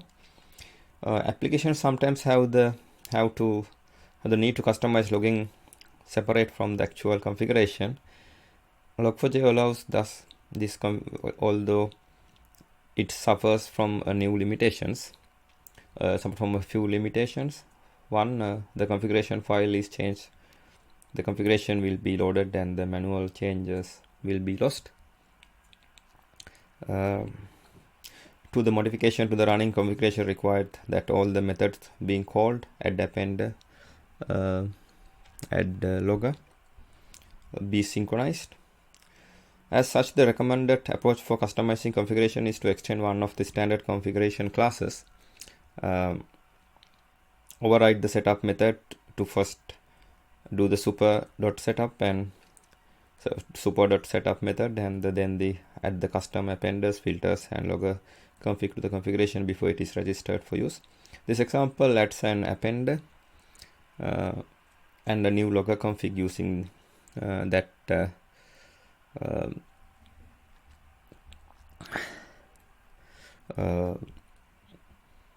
using that appender to the current configuration.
Now we are considering configuration compatibility in Log4j to compatibility with Log4j1.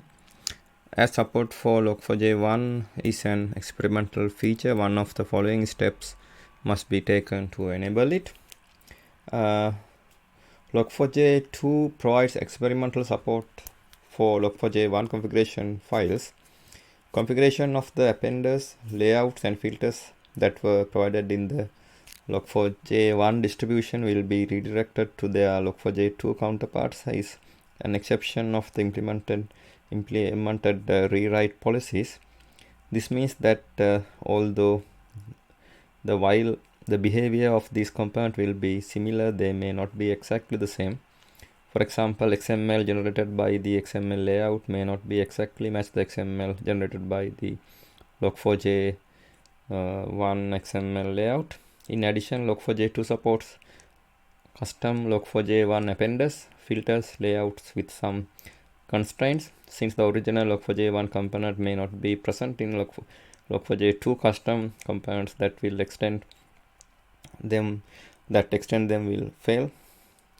As support for Log4j1 is an experimental feature, one of the following steps must be taken to enable it. Set the system property Log4j1.compatibility to a value of true. Log4j2 will then add Log4j dot properties, Log4j-test.properties, Log4j.xml and Log4j-test.xml to the configuration files it searches for the class path. Set the Log4j1 system property Log4j.configuration to the location of the Log4j1 configuration file. The files must have file extension of either .properties or .xml. Now we are considering configuring Log4j2 in migrating from Log4j 1.x. For example, using lookup for the system property named Catalina.base in Log4j 1.x, the syntax would be $Catalina.base in Log4j2 the syntax would be this one, sys::Catalina base. Although the Log4j2 configuration syntax is different than the Log4j 1.x, most if not all the same functionality is available. Note that the system property interpolation via the $foo open curly brace foo post base syntax has been extended to allow property lookups from many different sources. For example, using lookup for the system property named Catalina.base in the Log4j 1.x, the syntax would be this, and Log4j2 the syntax would be this one. Log4j 1.x has an XML layout which is different from the XML layout in Log4j2. The Log4j 1-1.2-API module contain Log4j 1 XML layout which produce output in the format as in the Log4j 1.x. The Log4j 1.x simple layout can be emulated with the pattern layout. Log4j 1.x TTCC layout can be emulated with the pattern layout. Both pattern layout and enhanced pattern layout in Log4j 1.x can be replaced with pattern layout in Log4j 2. The Log4j 1.2 API module contains two pattern conversions which can be used to emulate pattern layout. Now we are considering configuration in web applications. Log4j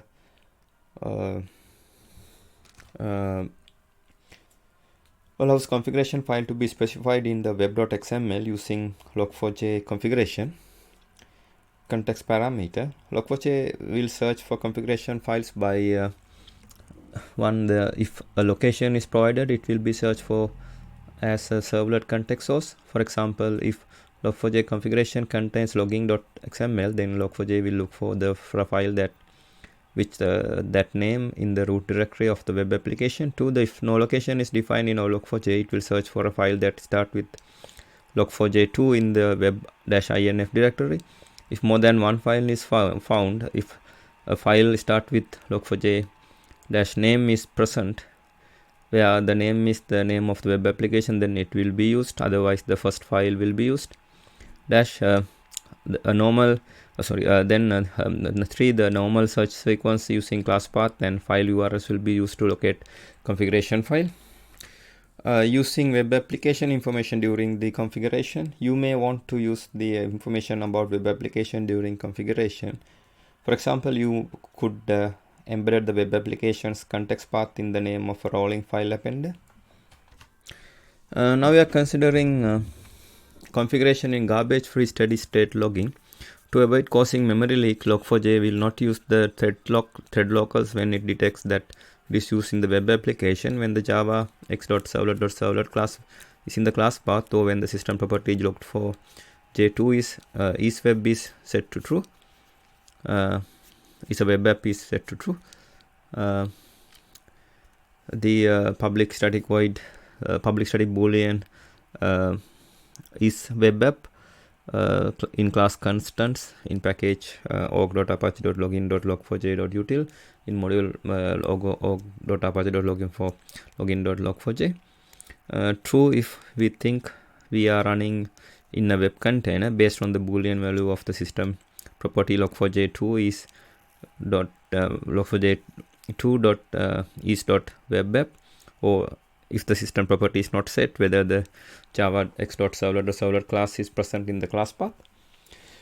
Garbage-free logging in Log4j 2.6 is particularly implemented by reusing objects in thread local field and partially by reusing buffers when converting text to bytes.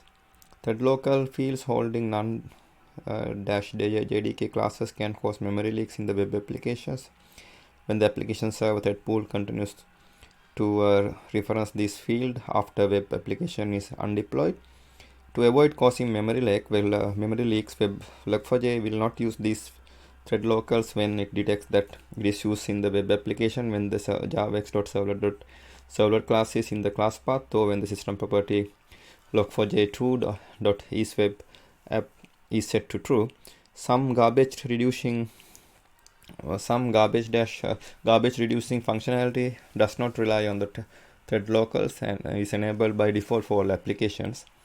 In Log4j 2.6, converting log events to text and text to byte can be done directly, encoding text into a reused byte buffer without creating intermediary strings, char arrays, and byte arrays. So while logging is not completely garbage free for web application set, pressure on garbage collectors can still be significantly reduced. As of version 2.6, the Log4j configuration containing a properties section will result a temporary object being created during the steady state logging. As of version 2.18.0, the default async logger wait strategy used by Log4j timeout is garbage free. Some of the wait strategies include in LMAX disruptor 3.4.4, especially timeout blocking wait strategy and blocking wait strategy block are not garbage free since they cause java.util.concurrent.logs.abstract queued synchronization $not object to be created. The default wait strategy used by Log4j uses a synchronized block instead of reentrant lock to avoid this problem. The yield and sleep wait strategies are garbage free.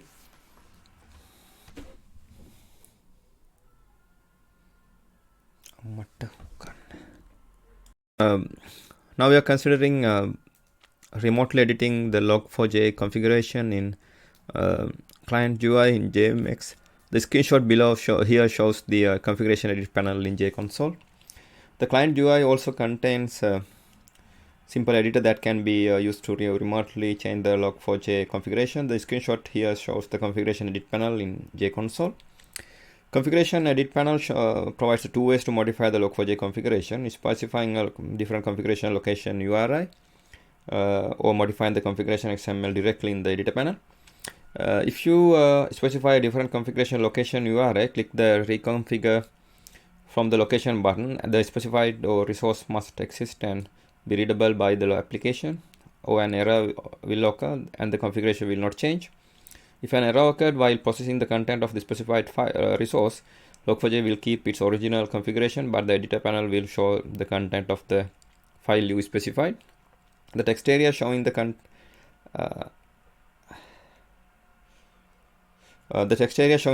of the configuration file is editable, and you can directly modify the configuration in this editor panel. Clicking the reconfigure with XML below button will send the configuration text to the remote application, where it will be used to reconfigure Log4j on the fly. This will not overwrite any configuration file.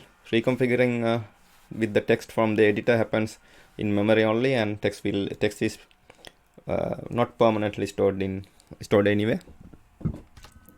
Now we are considering extending Log4j 3 configuration factory. Configuration will be passed to the node tree and instantiate the configuration object from that.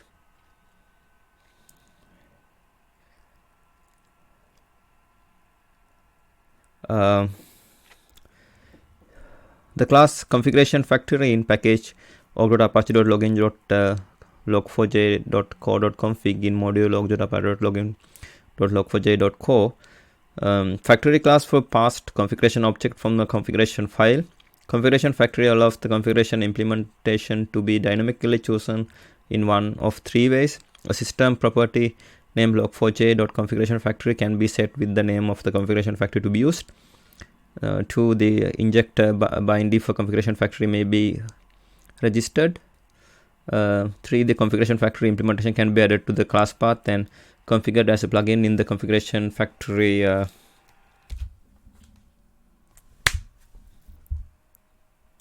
The order annotation should be used to the factory to be the first one inspected.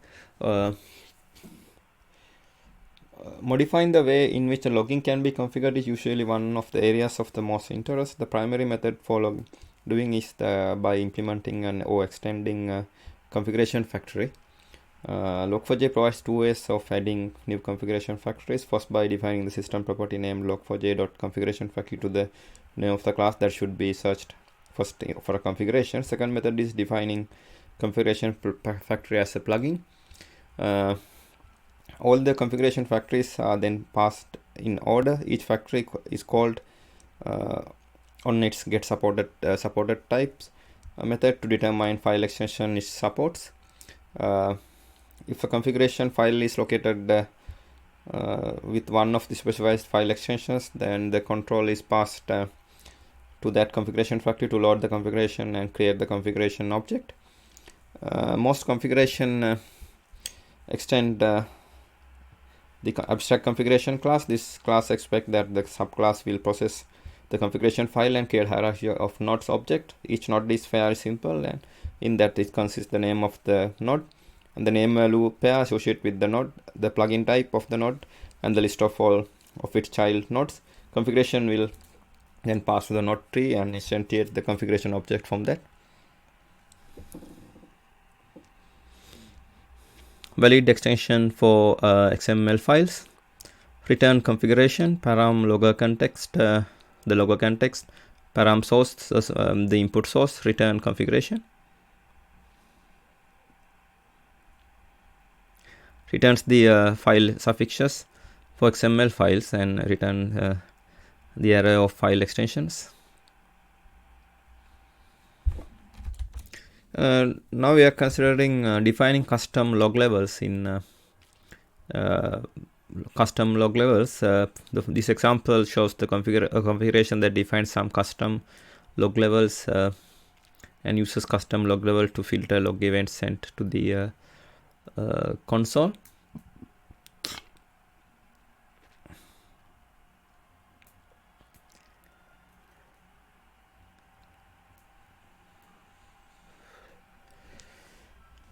Class custom levels in API, in package org.apache.login.log4j.co.config, in module log.apache.login.log4j.co, container for custom level config objects.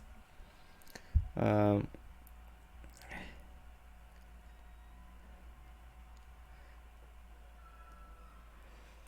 custom log levels can also be defined in configuration. This is convenient for using a custom level in a logger filter or an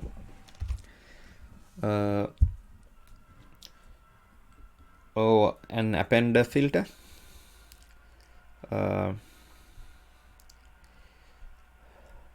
Similar to defining log levels in code, the custom level must be defined first before it can be used. If a logger or appender is configured with undefined level,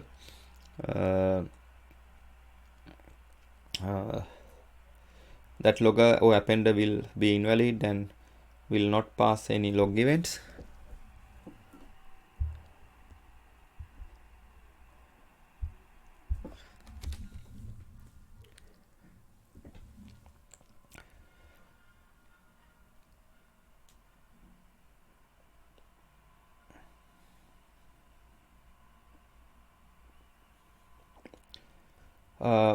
Custom log level configuration element creates a custom level. Internally it calls the same level.forName method method.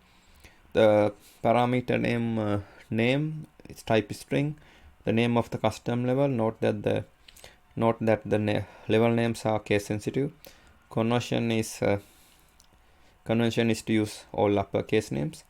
The interval type integer determines where the custom level exists in relation to the standard level build up to the Log4j 2.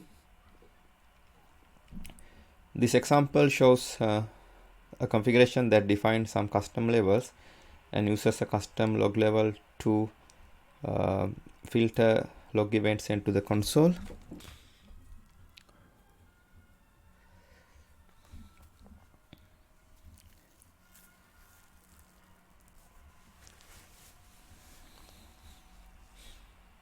Define custom levels before using them for filtering below.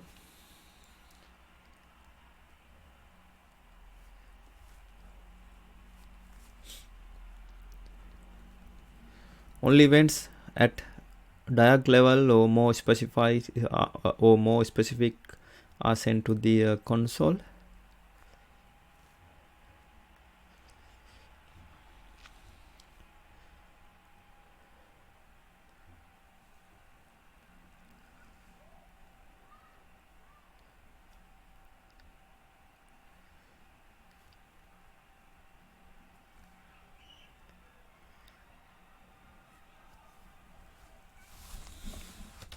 Now we are considering configuration in usage in Apache Log4j Scala API. Log4j Scala API uses Log4j configuration by default. This supports XML, property files, and Java-based bundlers, as well as JSON and YAML with additional dependencies. Example, we can consider class configuration exception. This exception is thrown when an error occurs reading from parsing, using or initializing the Log4j2 configuration. It is also thrown if an appender cannot be created based on the configuration provided. This in the package org.apache.logging.log4j.core.config. As an error example, we can consider this occurred in the environment with JBoss 4.0.2 with Power Analyzer. Error passing error on line 273 and column 101. Error of the content of the element type log4j configuration must match render asterisk, appender asterisk, category logger asterisk, root, category factory, and etc. Now we are considering StrSubstitutor.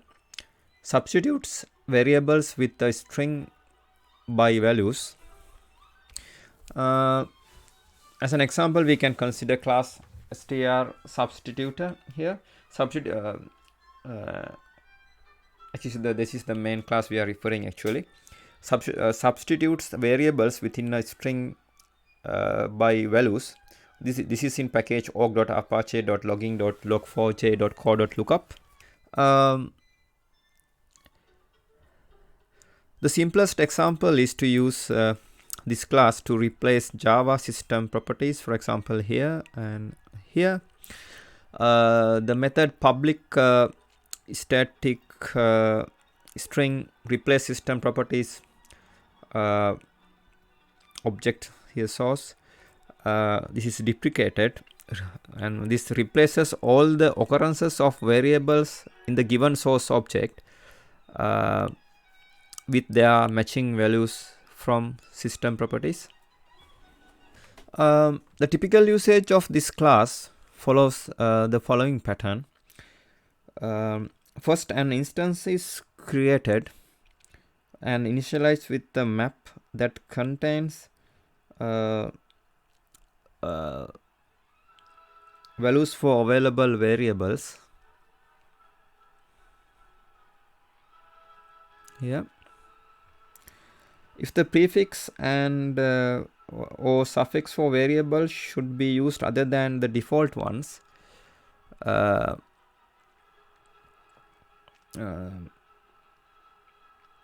the appropriate settings can be performed. After that, the replace method can be called passing the source text for interpolation. In the return text, all the variable references, as long as their values are known, will be resolved. So this provide the quick brown fox jumped over the lazy dog. Now we are considering property substitution in configuration. For example, the following example shows the file name for the rolling file appender being declared as a property. Log4j2 supports the ability to specify tokens in a configuration as references to properties defined elsewhere. Some of these properties will be resolved when the configuration file is interpreted, while others may be passed as component where they will be evaluated at runtime. To accomplish this, Log4j uses variations of Apache command slang StrSubstitutor and StrLookup classes. In a manner similar to Ant and Maven, this allows variable declares as $,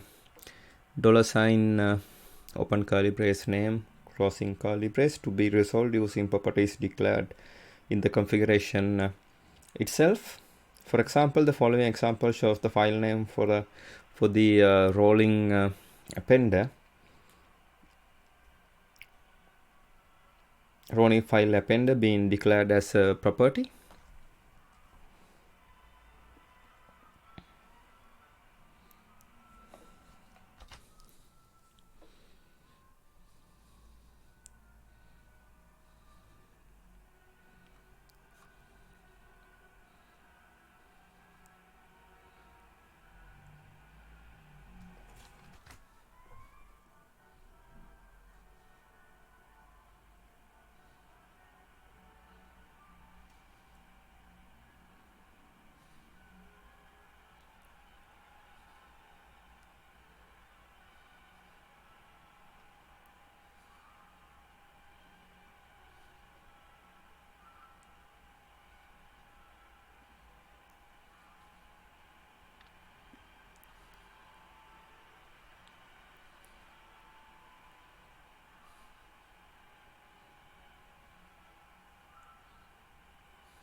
Now we are considering script pattern selector in pattern selectors in pattern layout in layout. The script pattern select execute a script as described in the scripts in the documentation.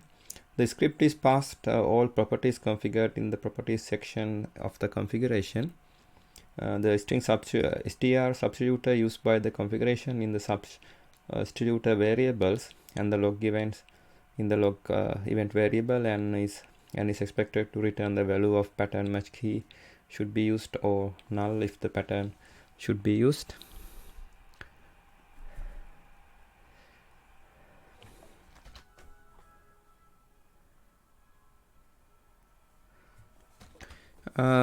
Now we are considering request filter in filters. The parameter name here, the substitutor, that's type StrSubstitutor. The StrSubstitutor used to replace lookup variables. As an exception example, we can consider illegal argument exception. If the prefix or suffix is null,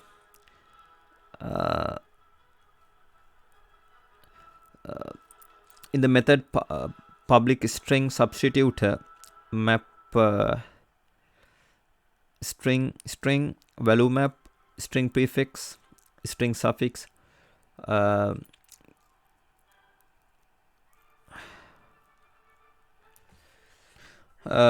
this is actually the this can be occurred in the constructor actually. This is a constructor here.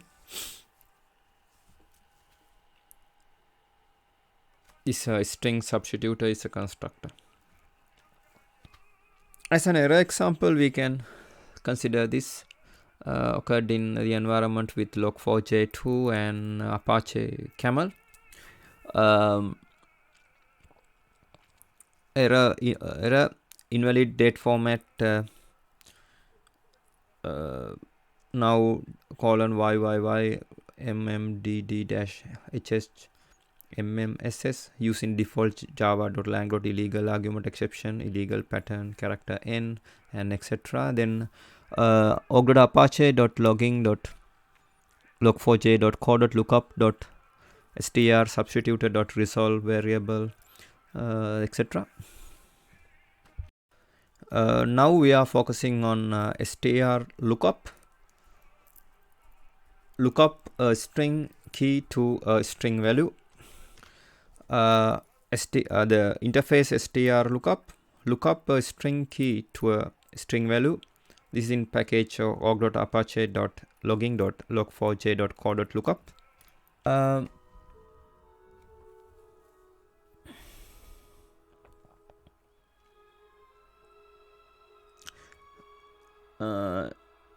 In this example here, the class mapLookup, a map-based lookup, and this is in package org.apache.logging.log4j.co.lookup, and the class interpolator. This is a proxies for proxies all other StrLookups.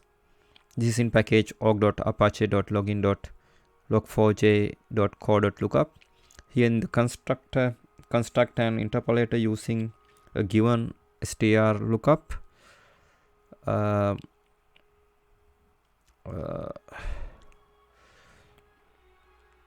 And a list of packages to find lookups plugins.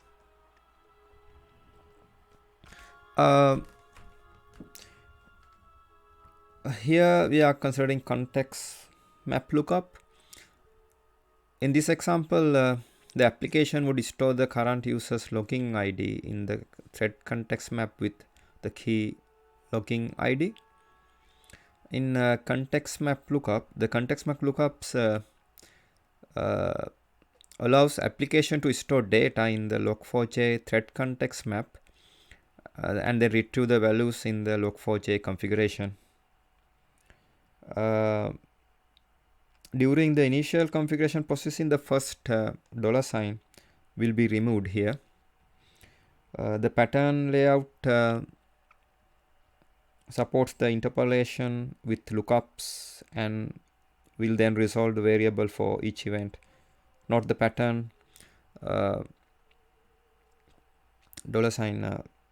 the %sign x and then login ID would achieve the same result.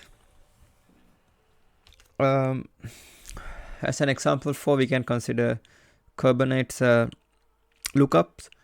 The Kubernetes lookup can be used to look up attributes from Kubernetes environment for the container application is running in.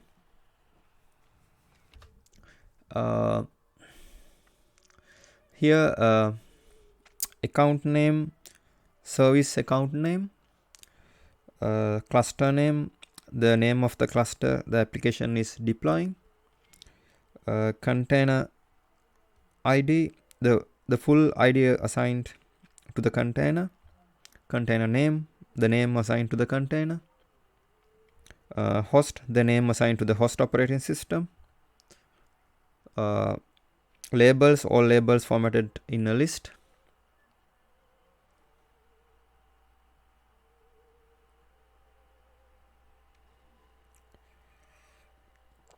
master URL, the URL used to access the API server,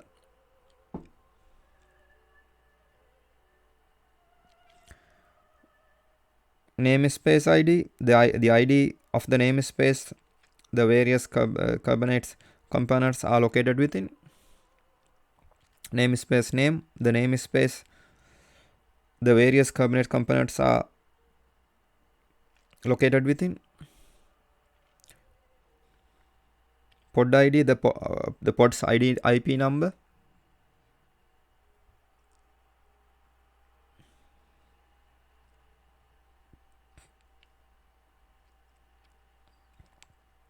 and this pod's ID number and this is pod IP number, pod's name, the name of the pod, image ID, the ID assigned to the container image, image name, the name assigned to the container image.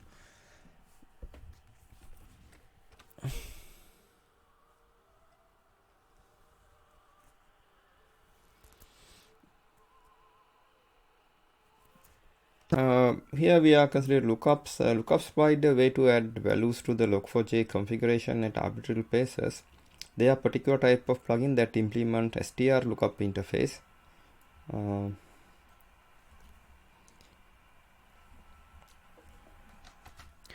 Now we are considering context map lookup in lookups. Not that the pattern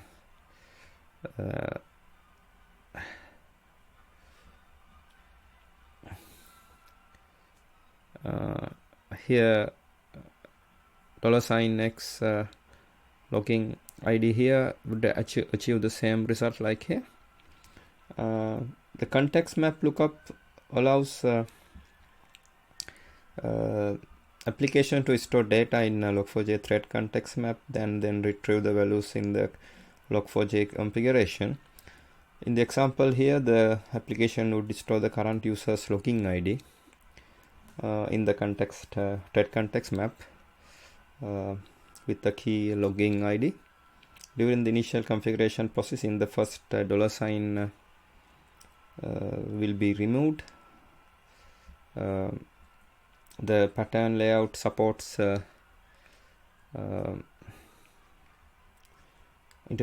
interpolation with the lookups and will then resolve the variable for each event. Note that the pattern here would achieve the same result, this $sign x here.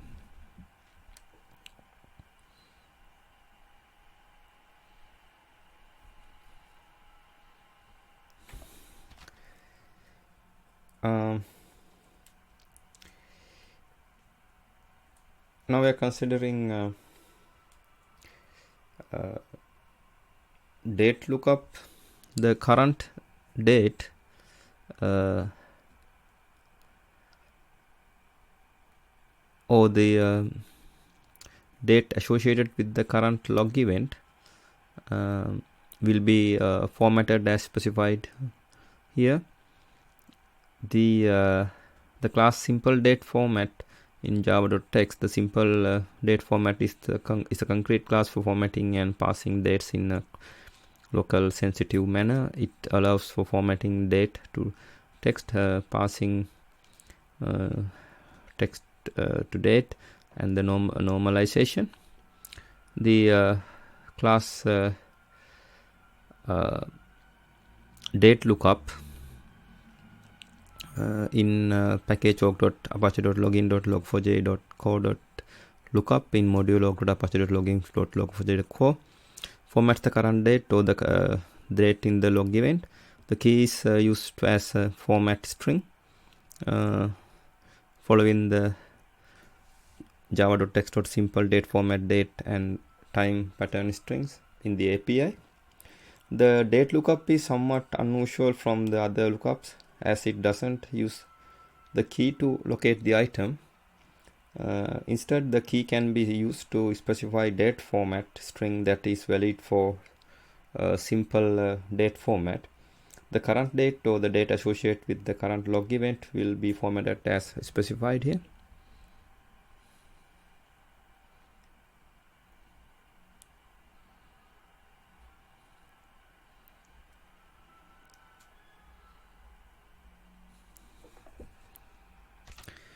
Now we are considering Docker lookup. The Docker lookup can be used to look up attributes from the container in the application is running in. The Docker lookup can be used to look up the attributes from the Docker container the application is running in. The Log4j Docker provides access to the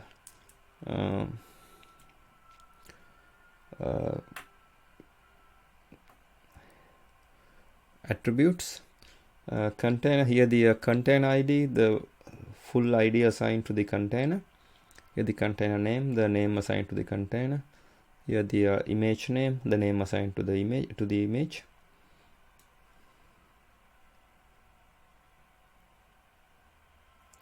This lookup is subject to the requirement listed in listed at the Log4j Docker support section in the documentation.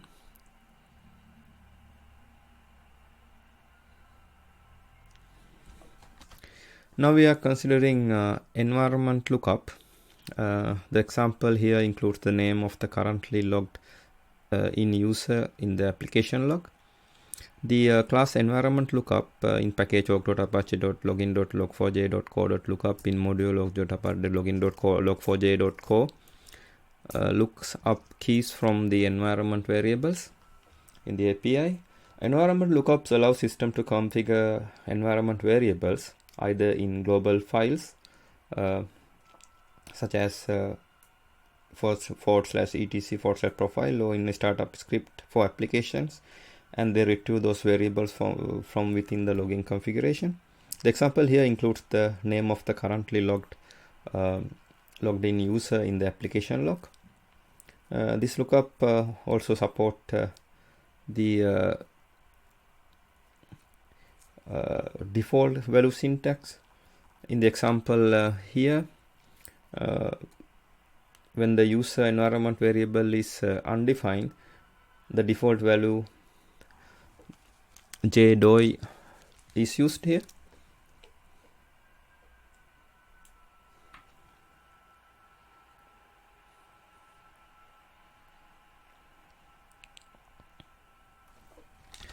Now we are considering event lookup. In this example, the routing appender picks a route based on the presence of the marker named audit being present in the log event. The class event lookup in package org.apache.login.log4j.co.lookup in module log.apache.login.log4j.co lookups values from the log event in the API. The event lookup provides access to the field within the log event from the configuration. Here, the key marker that returns the name of the marker associated with the log event if one is present.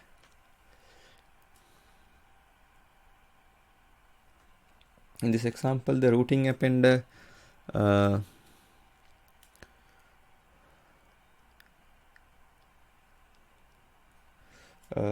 picks a route.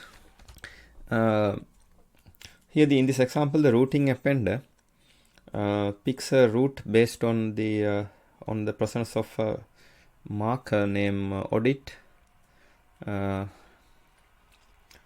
being present in the log event.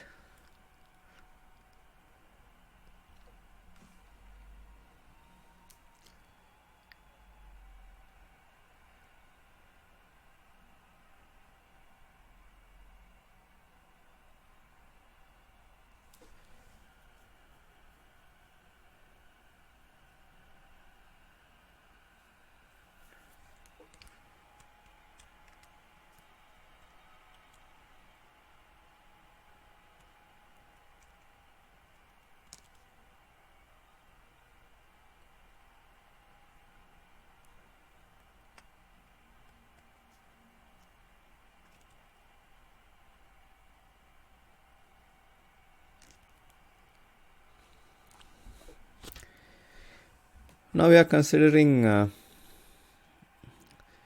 Java lookup. For example, here the Java lookup in package org.apache.login.log4j.co.lookup in module log.apache.login.log4j.co lookup the keys related to Java version, JRM JRE version and VM version and so on. The Java lookups allows the environment information to be retrieved in a convenient pre-formatted string using Java prefix. Here the key runtime, the Java runtime version like Java TMSC runtime environment build 1.7.0 _67-B01 from Oracle Corporation. the VM, here the Java VM version, here the OS, Java OS version.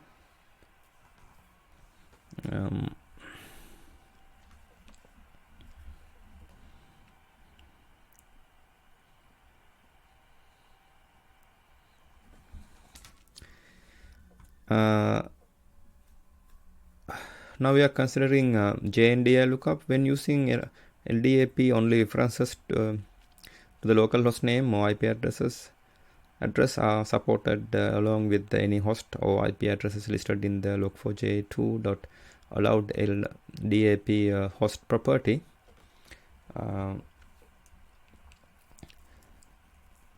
As of Log4j 2.15.1, JNDI operations require Log4j 2.enable JNDI equal true as be set as system property or the corresponding environment variable for the lookup to function. The JNDI lookup allows variables to be retrieved via JNDI. By default, the key will be prefixed with Java : comp /env/. However, if the key contains no prefix will be added. By default, JNDI lookup only supports Java, LDAP and LDAPS protocols or no protocol. Additional protocols may be supported by specifying them on the Log4j 2.allowed JNDI protocols property. When using LDAP, Java classes that implement the references the referenceable interface are not supported for security reasons. Only Java primitive classes are supported by default, as well as any classes specified by Log4j 2 allowed LDAP classes property. When using LDAP, only references to the local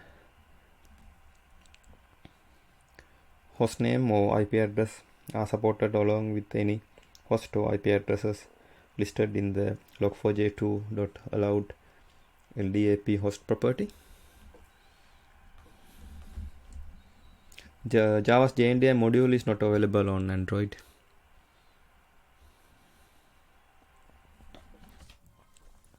Now we are considering JVM input arguments lookup JMX. Use the prefix JVM run args to access JVM arguments. The interface runtime, the method list type parameter string get input arguments in interface runtime mxbin in java.lang.management in compact with the compact 3. The director returns the input argument passed to the Java virtual machine, which does not include the argument to the main method. This method returns an empty list if there is no input argument to the Java virtual machine. Class JMX runtime input arguments lookup in package org.apache.login.log4j.core.lookup in module org.apache.login.log4j.core maps JVM input arguments but not main argument using JMX to acquire JVM arguments.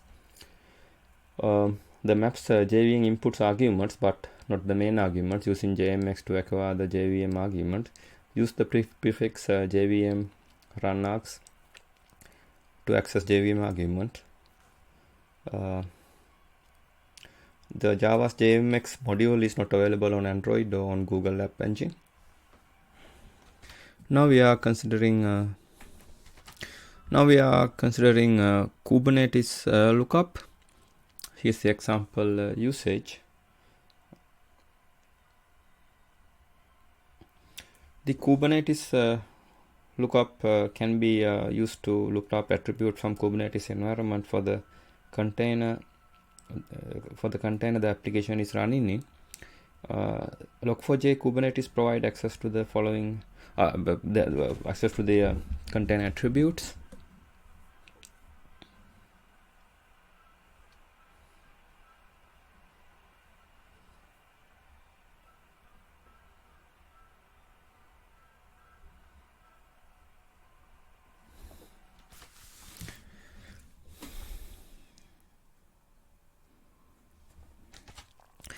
Now we are considering map lookup. Note that when used this way, the value for type should be declared in the properties declaration to provide the default value in case the message is not a map message for the map message, or the map message does not contain the key. Class map lookup in package log4j.co.lookup.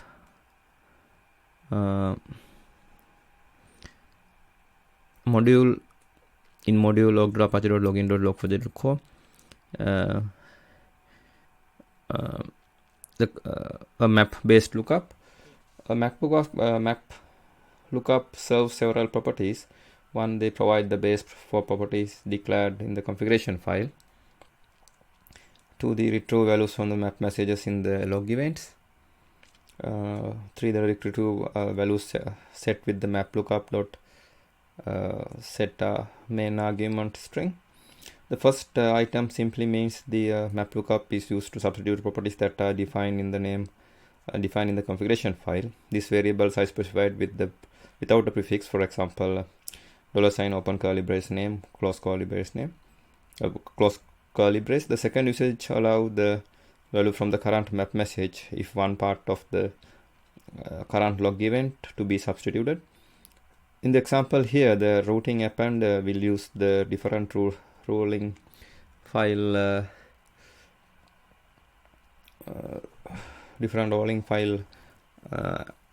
appender for each unique value of the key named type should in the map message.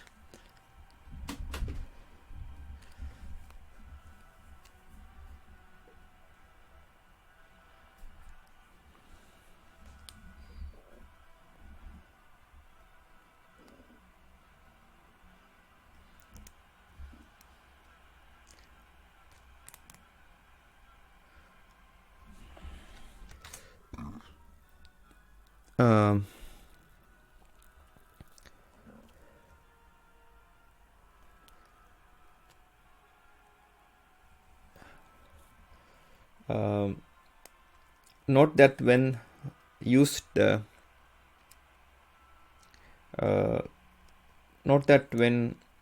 when used this way, the value of the type should be declared in the properties declaration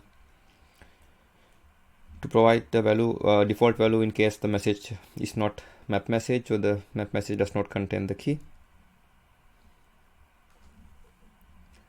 The marker lookup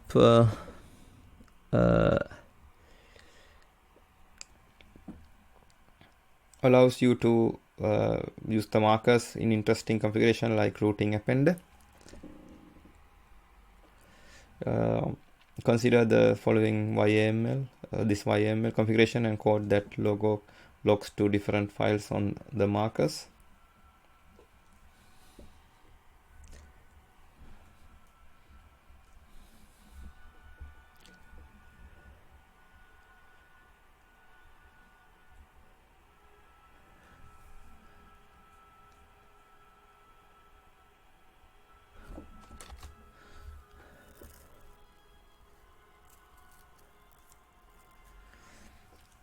Note the key part of the configuration is pattern $& marker here. This will produce 3 log files, each with log event for a specific marker. Log4j will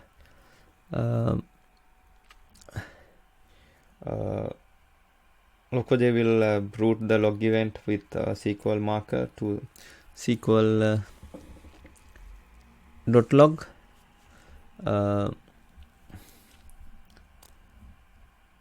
The log event for payload marker for payload.log and so on.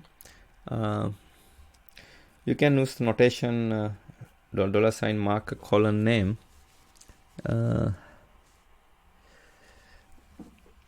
and the $ open curly brace marker colon name close curly brace to check for the existence of marker name is a marker name. If the marker exists, the expression returns the name, otherwise null.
Now we are considering structured data lookup. The main difference between the example here and the example in map message is that the type is an attribute of the structured data message, while the type would have to be an item in the map message. The class structured data map in package log.apache.login.log4j.co.lookup in module log.apache.login.log4j.co lookups keys from the structured data message log messages. The structured data lookup is very similar to the map lookup, and in that it will retrieve values for structured data messages. In addition to the map values, it also returns the name portion of the ID, not including an enterprise number and the type field. The main difference between the example below is the example for map message is that the type is an attribute of structured data message, while the type would have be an item in the map message.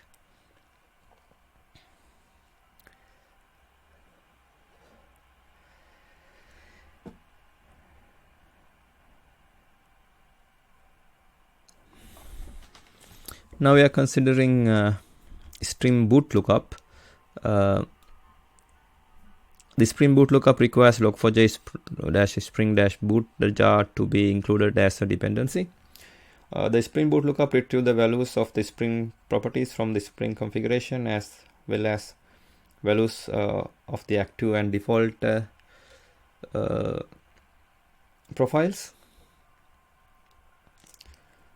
Specifying a key profiles.active will return the active profiles, while the key of the profiles.default will return the default profiles. The default and active profiles can be an array.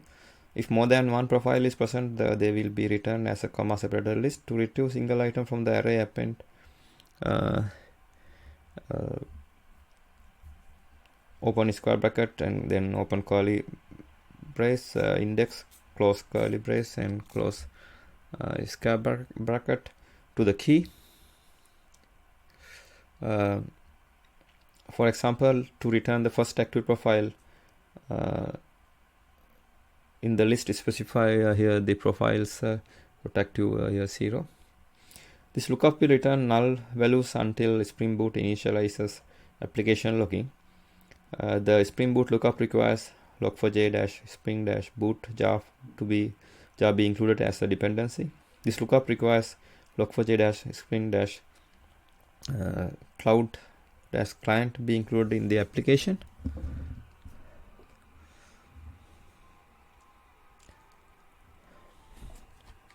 Now we are considering a system properties lookup.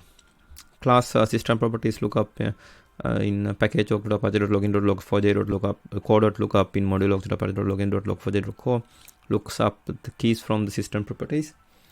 As it is quite common to define values inside and outside the application by using system properties, it is only natural that they should be accessible via a lookup.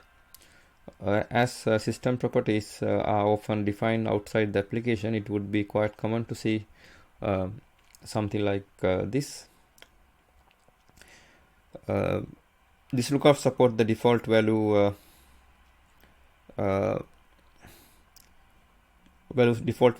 syntax. In the sample here, when the log path system property is undefined, the default value /var/logs is used.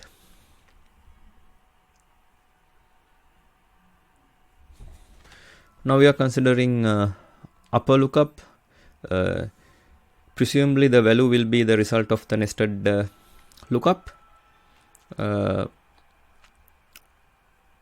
The class upper lookup in package log.apache.login.log4j.co.lookup in module log.apache.login.log4j.co converts values to uppercase. The passed in the key should be the value of another lookup.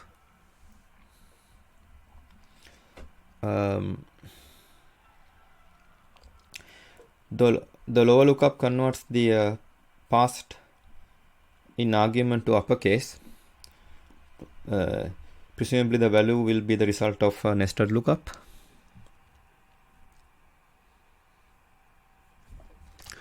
Now we are considering web lookup. If the key is located, then the corresponding value will be returned.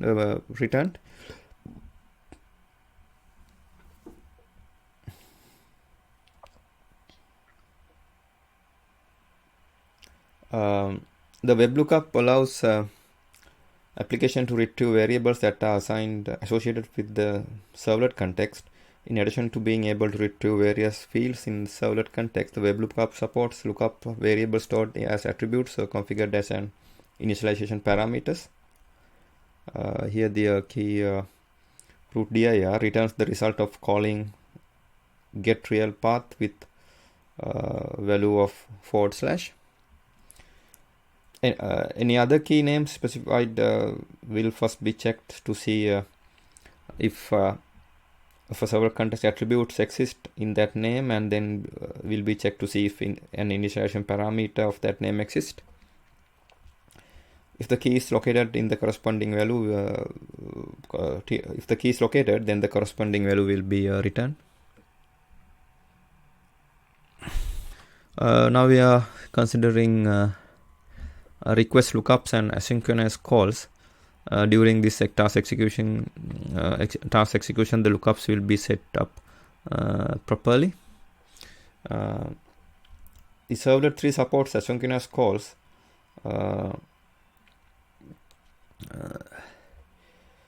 By default, the request tracking and therefore request related lookups will not work.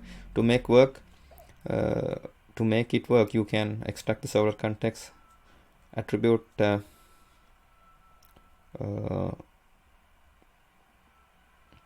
Log4j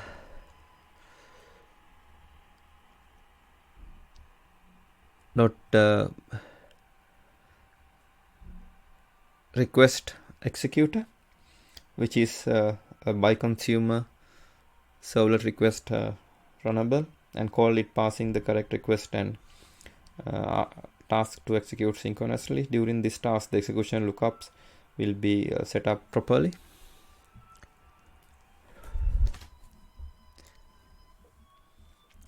Example using JAX RS asynchronous feature backed by servlet async context.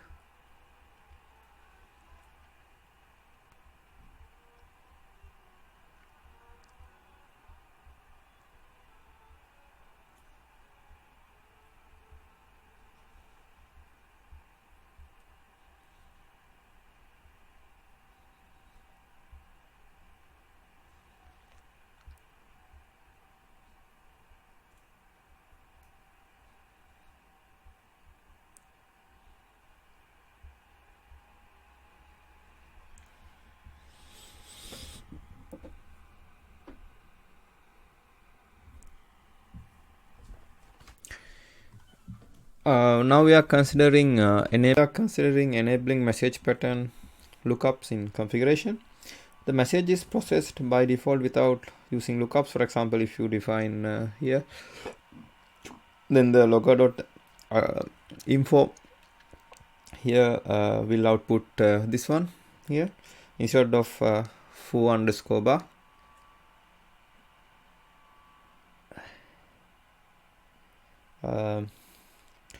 You could enable message pattern lookups by defining the message pattern using this.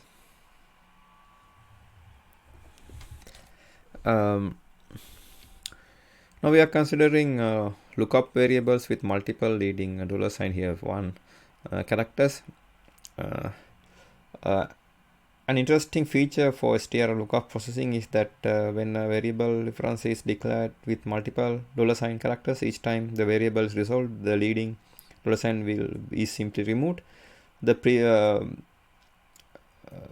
example, the root element is capable of resolving the variable at runtime. To allow this prefix value is specified as a variable with two leading $sign characters. When the configuration file is first processed, the first $sign character is simply removed. When the roots element is evaluated at runtime, it is the variable declaration like here, when which causes the event to be inspected for a structured data message, and if 1 is present, the value of its type attributes to be used as the routing key. Not all elements support resolving variables at runtime. Components that will specifically call that out in their documentation. If no value is found for the key in the lookup associated with the prefix, then the value associated with the key in the properties declaration in the configuration file will be used. If no value is found, the variable declaration will be returned as the value. The default values may be declared in the configuration by doing here. As a footnote, it is worth pointing out that the variables in a rolling file appender declaration will also not be evaluated when configuration is processed. This is simply because the resolution of the whole rolling file element is deferred until the match occurs. Now we are considering lookups in extending Log4j 3. The example here shows the lookups that will return the value of a system property. Lookups are here the annotation type. Here the annotation type str annotation type lookup. The package in package.login.log4j.co.lookup in module log.login.log4j.co. The plugin namespace for StrLookup plugins. Lookups are the means which the parameter substitution is performed. During configuration initialization, as an interpolator is created that locates all the lookups and registered them for use when a variable needs to be resolved. The interpolator matches the prefix portion of the variable name to the registered lookup and passes control to it to resolve the variable. The lookup must be declared using @plugin @lookup annotation. The value specified in the @plugin annotation will be used to match the prefix. This example here shows the lookup that will return the value of system property. The provided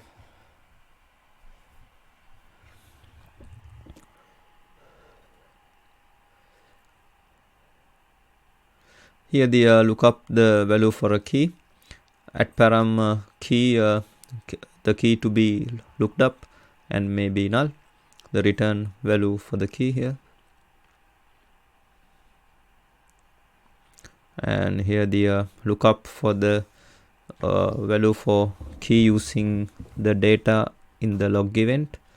The parameter event, the current log event, the param key, the key to be looked up may be null. The return value is the value associated with the key.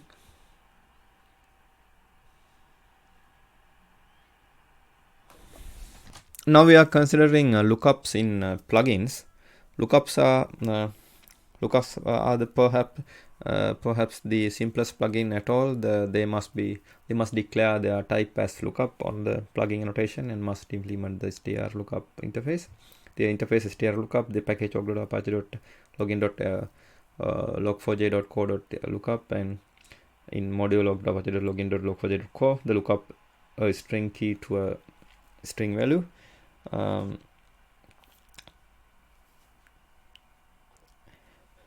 They will have two methods: a lookup method that accepts a string key and returns a string value, and the second lookup method that accepts both log event and a string key and returns a string. Lookup may be referenced by specifying $, /, open curly brace, name, key, close curly brace, where the name is specified in the plugin annotation and key is the name of the item to locate. As an exception example, we can consider this occurred in the log4j with the environment with log4j2 and JSON. JNDI lookup class is not available because this JRE does not support JNDI. JNDI string lookups will be available continuing configuration, and then java.lang.classcast exception cannot cast org.apache.login.log4j.co.lookup JNDI lookup to org.apache.login.log4j.co.lookup.str Now we are focusing on logger. Loggers are created by calling logmanager.getLogger. The logger itself performs no direct actions. It simply has a name and it is associated with the LoggerConfig. It extends abstract logger and implements the required method. As the configuration is modified, loggers may become associated with the different LoggerConfig, thus causing their behavior to be modified. Here you can see the async logger. Here the business logic is connected to the async logger, and async logger is connected to the disruptor queue. Async appender one here connected to the disruptor queue and array blocking queue, and here the file IO thread is connected to the async blocking array blocking queue and then to the file. Here the async appender 2 is connected to disruptor queue, and here the array blocking queue. Here Flume IO thread is connected to array blocking queue and network. Here you can see login peak throughput. This is sync versus async logging throughput. Higher is better. This is messages per second. The graph here compares the throughput of synchronous loggers, asynchronous appenders, and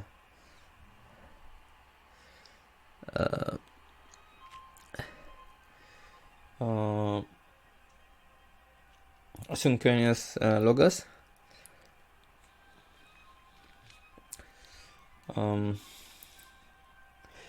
This is the total throughput of all threads together. In the test with 64 threads, asynchronous loggers are 12 times faster than asynchronous appenders, and 64 times faster than synchronous loggers. Asynchronous loggers throughput increases with the number of threads.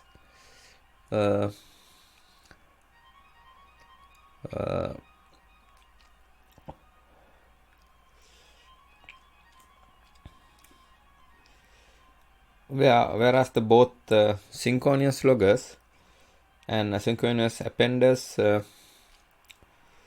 have more or less constant throughput regardless of the number of threads that are doing the logging.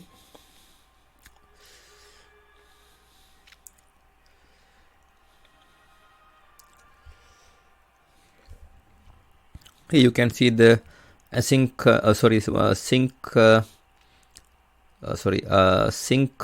async logging throughput messages per second. The higher is the better. Here you can see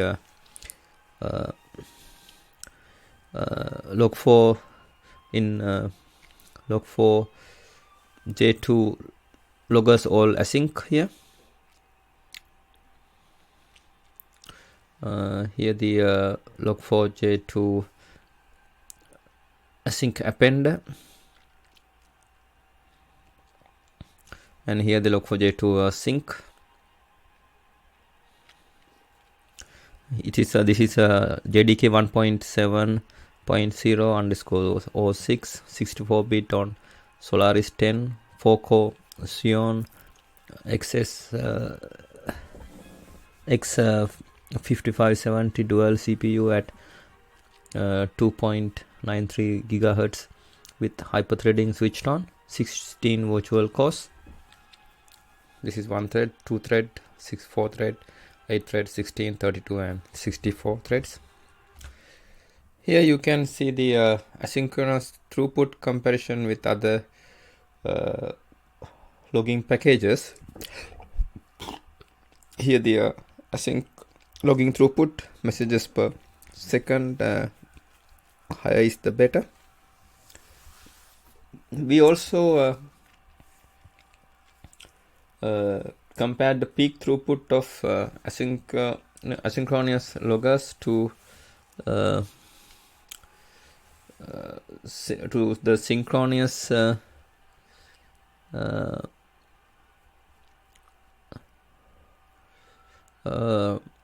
loggers and asynchronous appenders available in other logging packages, especially Log4j 1.2.17 and logback 10 logback 1.0.10 with similar results.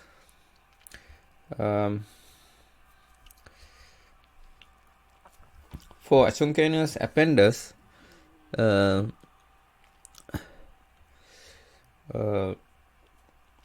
the total login throughput of all threads together remains roughly constant when adding more threads. Asynchronous loggers make more effective use of multiple cores available on the machine in multi-threaded scenarios.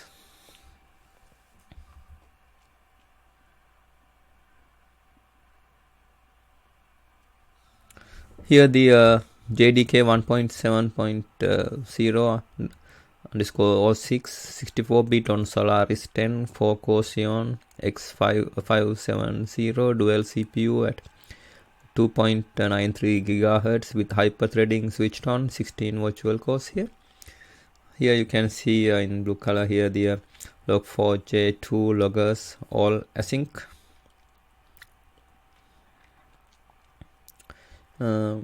Here the Log4j2 loggers mixed sync and async.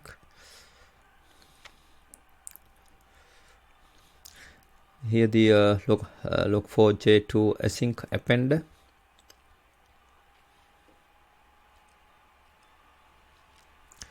Here the Log4j1 async appender. The logback async appender. This is 1, 2 thread, 4 thread, 5, 8 thread, 16 thread, 32 thread and 64 threads. Now here you can see response time latency. This is Log4j 2.6 async logging response time. 128,000 messages per second and 16 thread, 8,000 messages per second per thread, and this section the previous version only reported the service time instead of response time. The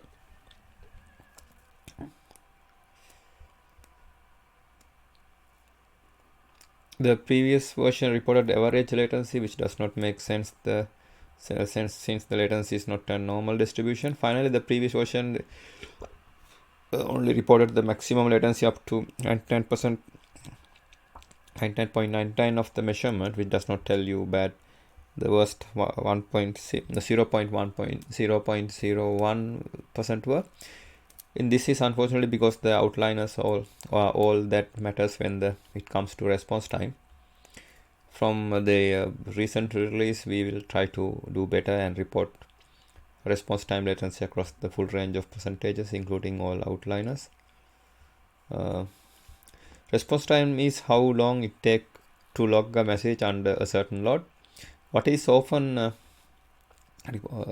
reported as latency is actual service time.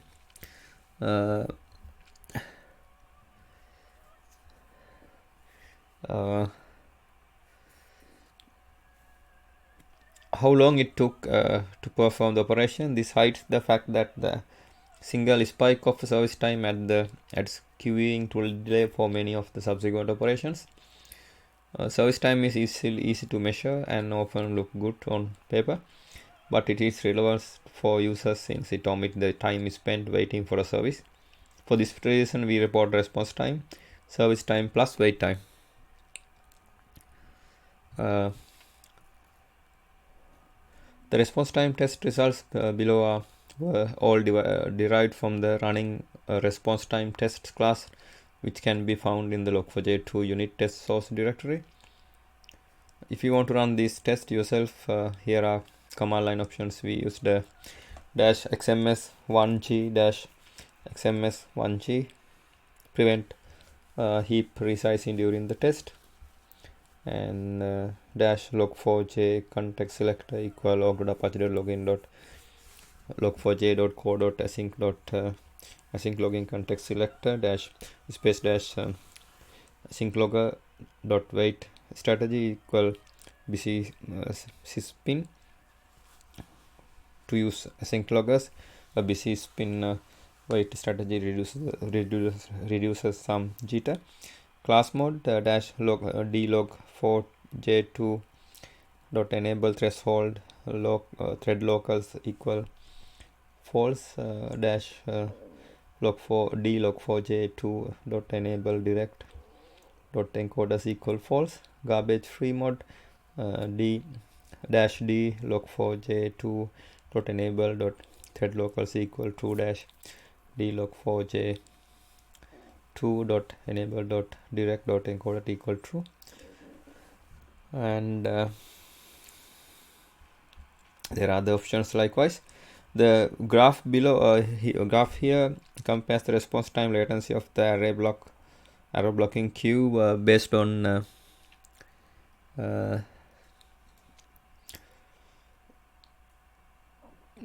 based array blocking queue based asynchronous appenders in logback 1.1.1.7 log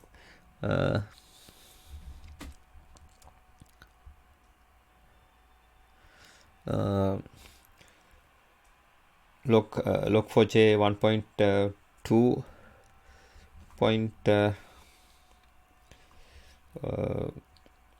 17 to various options for asynchronous logging that log 4j 2.6 offers.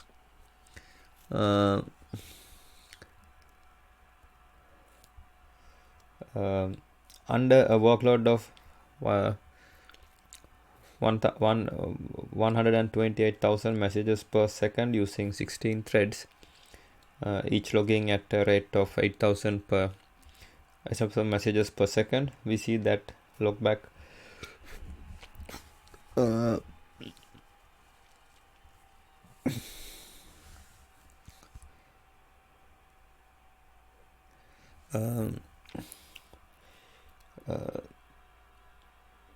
logback 1.1.7 log4j 1.217 experience latency spike that are orders of magnitude larger than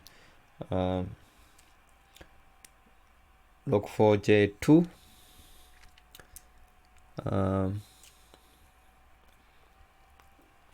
The graph below zooms in on the log4j2 results for the same test. We see that the worst case response time is highest for the array blocking queue based async appender.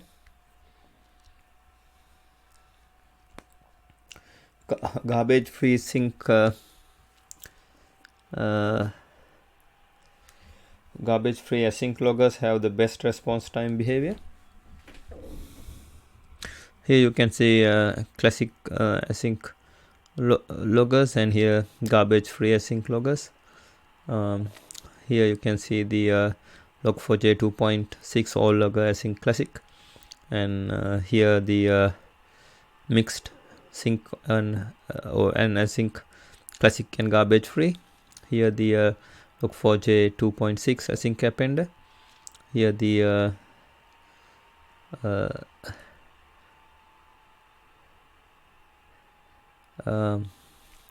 here the 2.6 all loggers async garbage free. Here the percentile, and here the latency milliseconds. Now we are for considering async loggers. The graph here compares classic logging to garbage free logging response time behavior for Log4j's async loggers. In graph 100k means logging at the sustained load of 100,000 messages per second. 800k is a sustained load of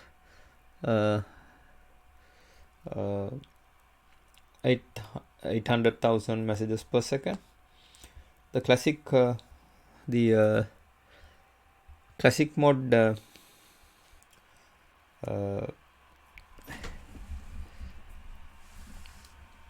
we see the numerous minor garbage collections which pause the application threads for 3 milliseconds. Per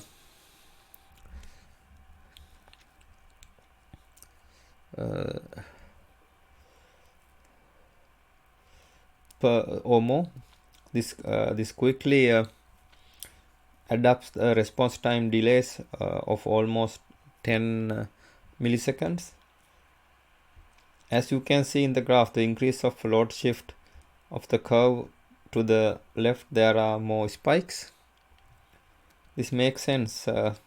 Logging more means more pressure on the garbage collector, resulting in more minor GC pauses.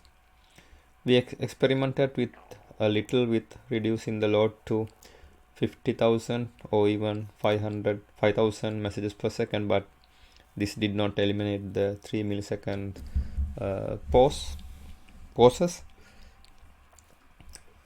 It just made them occur less frequently. Not that all GC pauses in this test are minor GC pauses. We did not see any full garbage collections. In garbage free mode, the maximum response time remains well below 1 millisecond under a wide range of loads, max 780 us at 8,000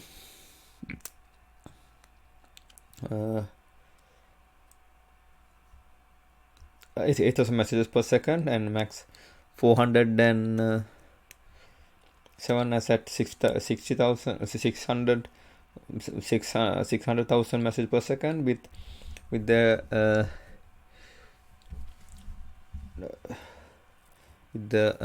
99% around 5 for all loads up to 800,000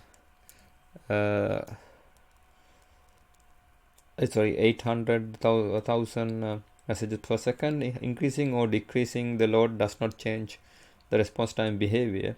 We did not investigate the cause of 200 to 300 millisecond pauses we saw in these tests. Then we increased the load further. We began to see the larger response time pauses for both classic and garbage free logging at sustained loads 1 million messages per second or more. We start to report the maximum throughput of underlying random access file appender. At these loads, the ring buffer start to fill up and back pressure kicks in. Attempting to add another message when the ring buffer is full will block until a free slot becomes available. We start to see a response time of tens of milliseconds or more, and attempting to increase the load even more results in larger and larger response time spikes. Here you can see async loggers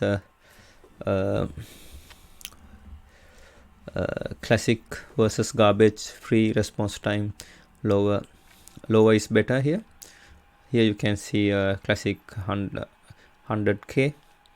Sorry, here this classic 100k. Here the classic 800k. Here the NOGC 100k. Here the NOGC 800k.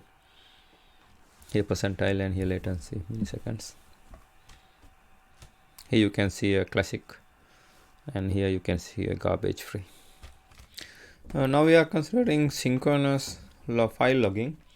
With synchronous file logging, garbage free logging is still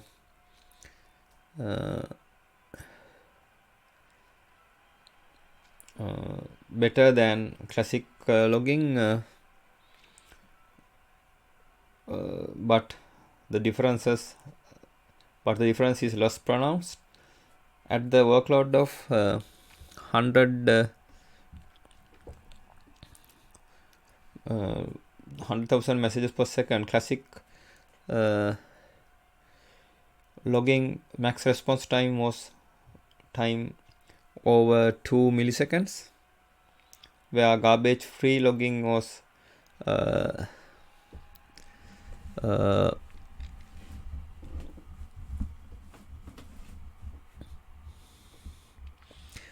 little over 1 millisecond. When the workload is increased to 3000 messages per second, the classic logging shows response time process of 6 millisecond, where the garbage free response time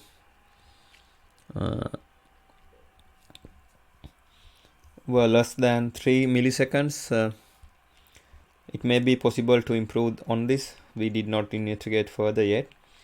This result are obtained within the response time test class, which can be found in the Log4j 2 unit test source directory running on JDK 1.8.0_845 on RHEL 6.5 Linux 2.6.32/573.1.EL 6.x86_64 with 10 core Xeon CPU E5-2660 V2 at 2.0 to 2.60 GHz with hyperthreading switched on, 20 virtual cores.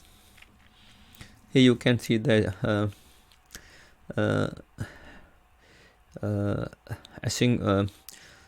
synchronous logging classics versus garbage free response time. Lower is better. Here the percentile and here the latency millisecond. Here the classic 10k. Here the classic 300k. Here the no GC 100k, and here the no GC 300k. Here you can see now we are considering classic logging has a slightly high throughput here. The synchronous logging sustained throughput higher is better. The throughput is still worse for garbage free logging.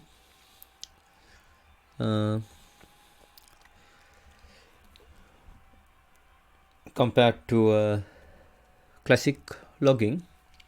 The graph here compares the sustained throughput of synchronous logging to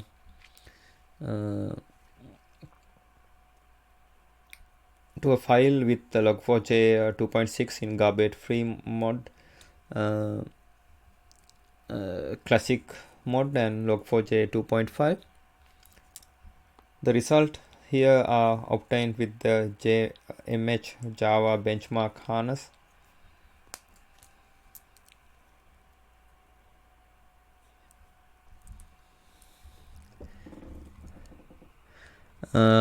Here the you can see the concurrently logging application threads here and messages per second here. The JDK 1.8.0 underscore 45 on RH AEL 6.5 Linux 2.6.32-572.1.6 1.EL 6x 86 underscore 64 with 10 core Xeon CPU E5-2660 V3 at 2.60 gigahertz with hyperthreading switched on, 20 virtual cores here. Here you can see Log4j 2.6 garbage free. Here 2, 3, 4, 8, 16, 32 and 64 threads. Here the two Log4j 2.6 classic. And here the Log4j 2.5.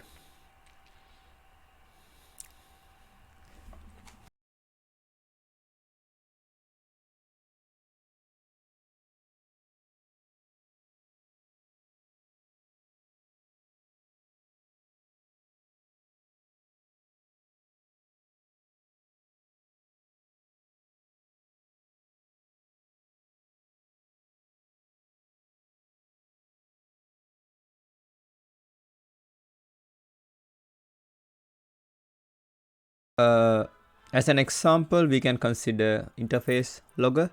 This is the central interface in the Log4j package. Most logging operations except configurations are done through this interface. This is in package org.apache.login.log4j. As an example, we can consider this code segment. Here the class log manager, the anchor point for the Log4j logging system. The most common usage of this class is to obtain a named logger. The method getLogger is provided as the most convenient way to obtain a named logger based on the calling class name. This class also provide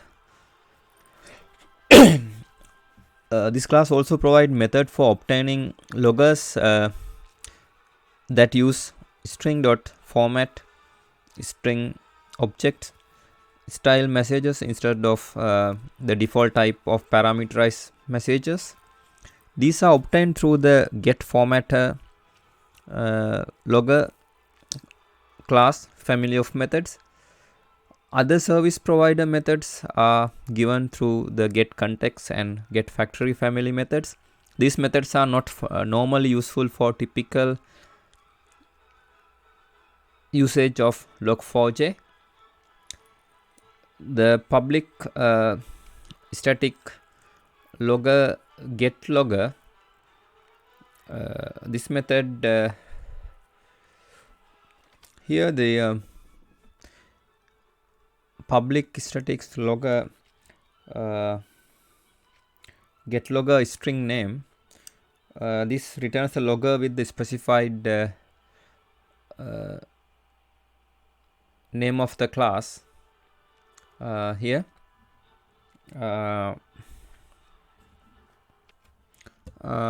And here void here the void info string message logs a message object with the info level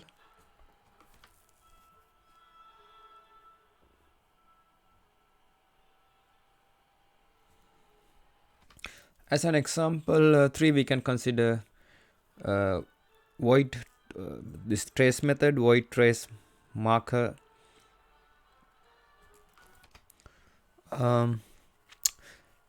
This trace method here.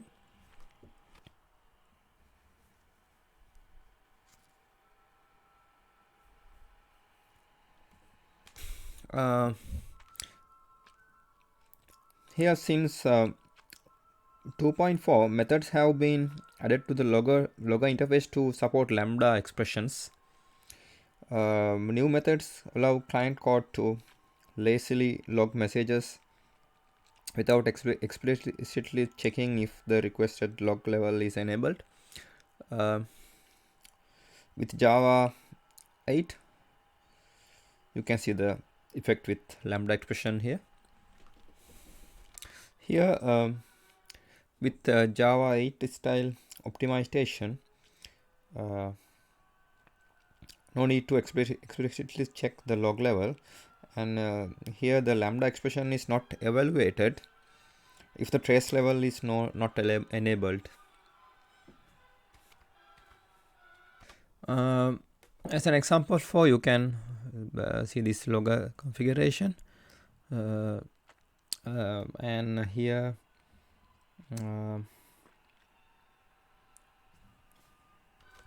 and you can see the loggers here. This is especially with this configuration, all log events from com.foo.bar will be recorded, while only error events will be recorded from all other components.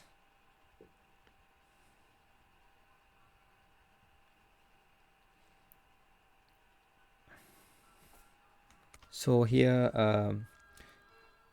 all the events from foo.com.bar logger were still written to the console.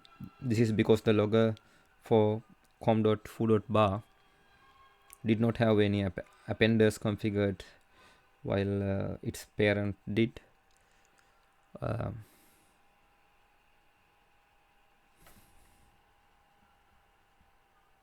Here there are appenders, sorry.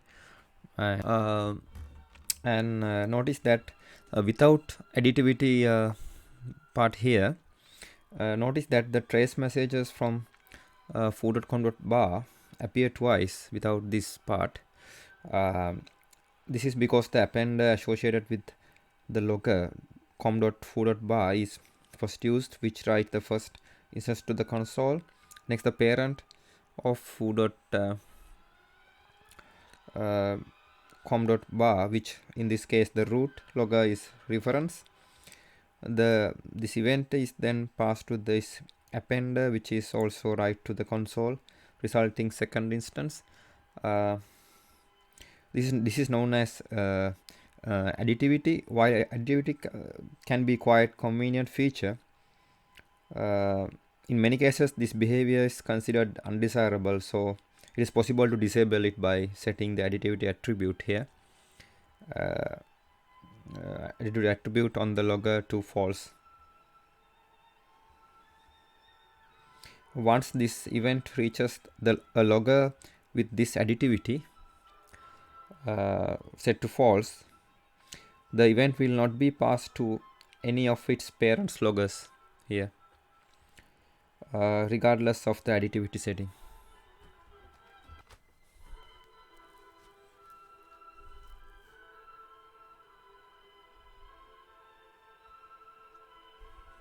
We are considering the class logger in package log.apache.login.log4j.co in module log.apache.login.log4j.co.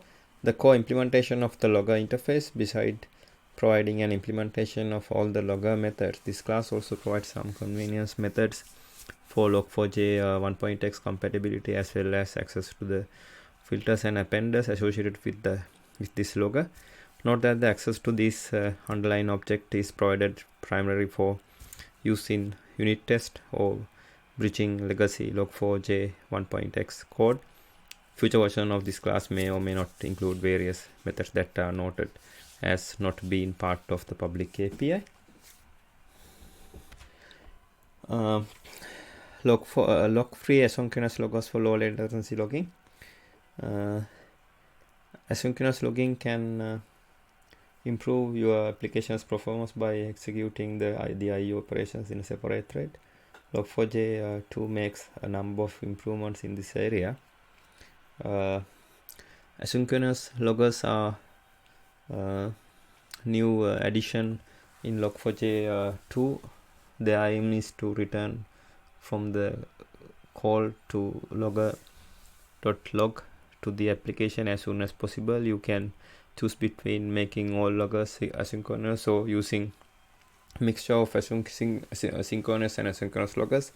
Making all loggers asynchronous will give you best performance, while mixing give you more flexibility. LMAX disruptor technology. Asynchronous loggers internally use the disruptor log-free inter-thread communication library instead of queues, resulting in higher throughput and lower latency.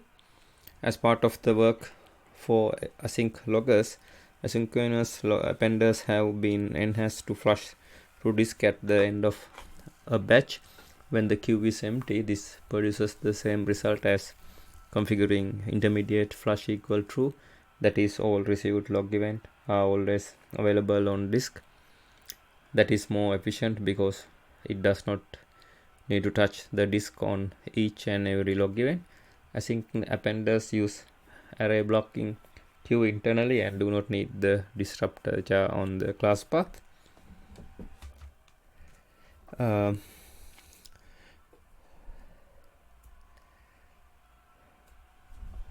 Now we are considering benefits in trade-offs. Higher peak throughputs with an asynchronous loggers. Your application can log messages at 6 to 68 times rate of your synchronous logger. This is especially interesting for applications that occasionally need to log burst of messages. Sync logging can help prevent or dampen latency spike by shortening the wait time until the next message can be logged. If the queue size is configured large enough to handle the burst, asynchronous logging will help prevent your application from falling behind as much during a sudden increase of activity. Lowering lower logging response times latency.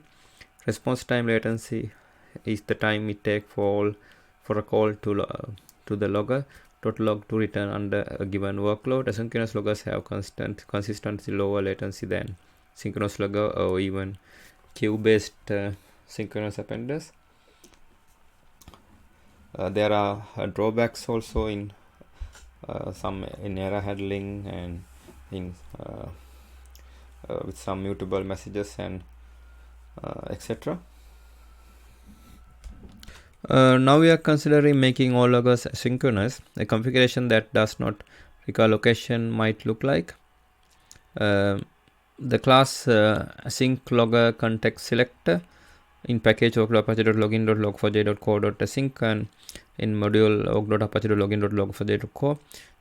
Context selector that async LoggerContext instances.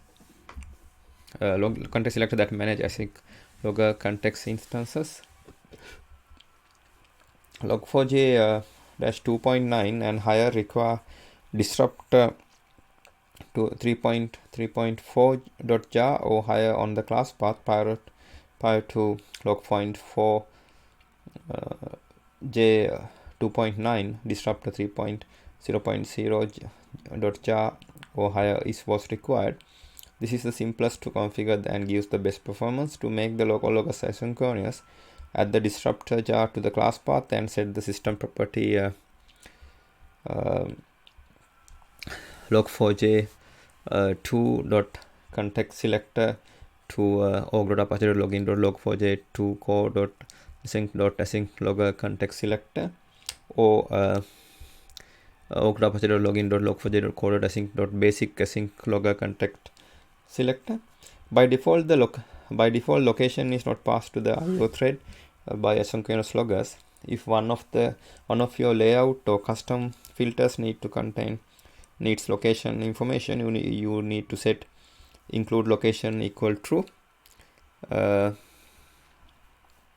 the configuration of all relevant loggers, including the root logger. The configuration that does not require allocation might look like this. When async logger context selector or basic async logger context selector is used to make all loggers asynchronous, make sure to use normal root and logger elements in the configuration. The context selector will ensure that all loggers are asynchronous using the mechanism that is different from what happens when you configure async root or async logger. The latter elements are intended to mixing async and sync loggers. If you use both mechanisms together, you will end up with two background threads where your application passes log message to a thread A, which passes the message to thread B, which then finally logs the message to the disk. This works, but there will be unnecessary step in the middle. There are few system properties you can use to control aspect of asynchronous logging system.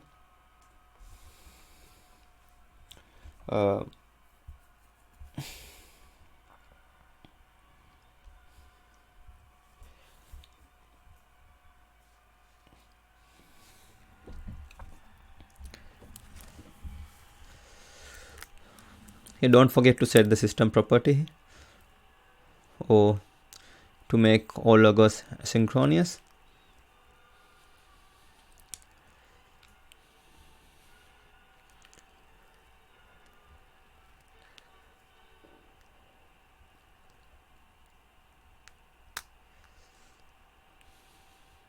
Async loggers will auto flush in batches, so switch off the immediate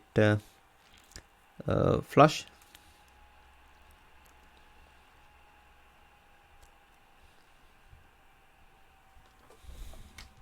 Now we are considering mixing synchronous and asynchronous loggers. Class async logger in API, the class async logger in package org.apache.login.log4j.co.async in module org.apache.login.log4j.co. Async logger is a logger designed for high throughput and low latency logging. It does not perform any I/O in the calling application thread, but instead hands off the work to another thread as soon as possible. The actual logging is performed in the background thread. It uses LMAX disruptor for inter-thread communication. Log4j 2.9 and higher require disruptor 3.3.4.jar or higher on the class path. Prior to Log4j 2.9, disruptor 3.0.0.jar or higher was required. There is no need to set system property Log4j context select to any value. Synchronous and asynchronous loggers can be combined in configuration. This gives you a more flexibility at the cost of slight loss of performance compared to making all loggers asynchronous. Use the async root or async logger configuration element to specify the loggers that need to be asynchronous. The configuration contains only one root logger, either root logger or async root element. Either root or an async root element, but otherwise async or non-async loggers may be combined. For example, the configuration file containing async logger element can contain root and logger elements for synchronous loggers. By default, location is not passed to the I/O thread. By asynchronous loggers, if one of your layouts or custom filters need location information, you need to set the include location equal true in the configuration of all relevant loggers, including root logger.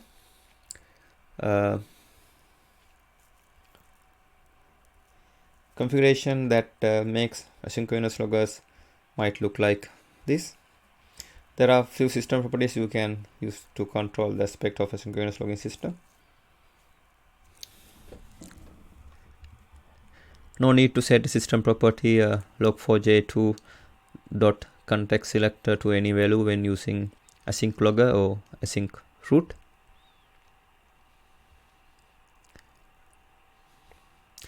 Pattern layout actually uses location, so we need to include it.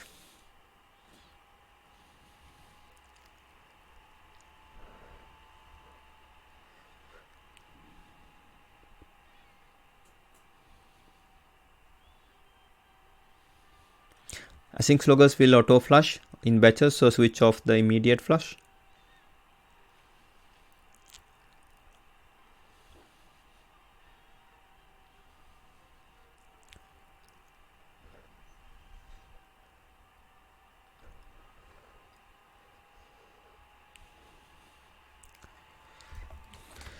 Now we are considering custom weight strategy.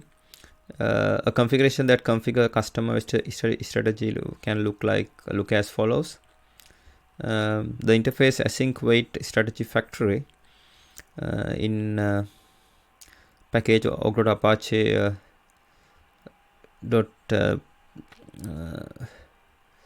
async weight strategy factory in package og.apache.login.log4j.co.async in module log.apache.login.log4j.co. A configuration that configures a custom weight strategy can the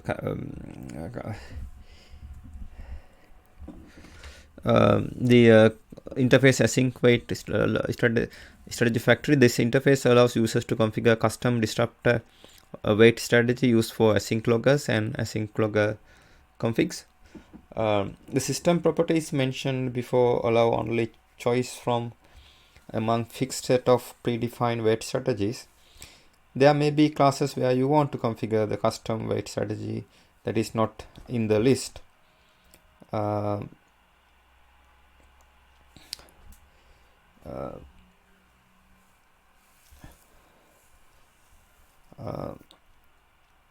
This is possible by using async weight strategy factory element in the log4j configuration. A configuration that configures a custom strategy can look like as follows.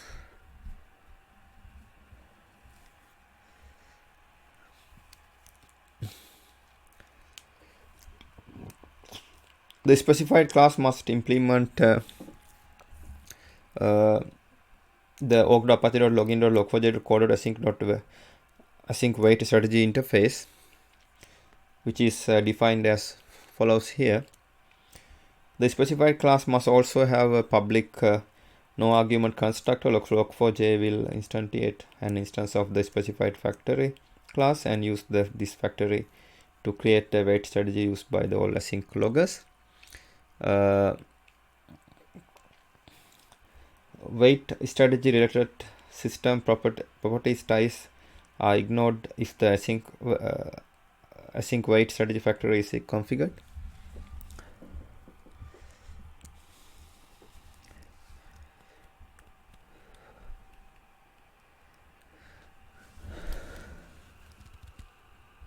Return non-null implementation of the LMAX disruptors waiting interface. That weight strategy will be used by Log4j async loggers and async logger configs. Return weight strategy instance to be used by the async loggers and async configurations. This is the interface here.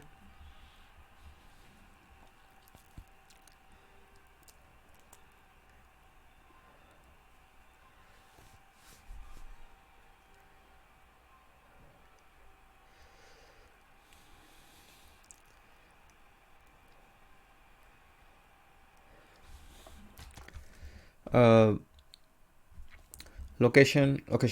You can override the default behavior in your logger or asynchronous appender configuration by specifying include location equal true.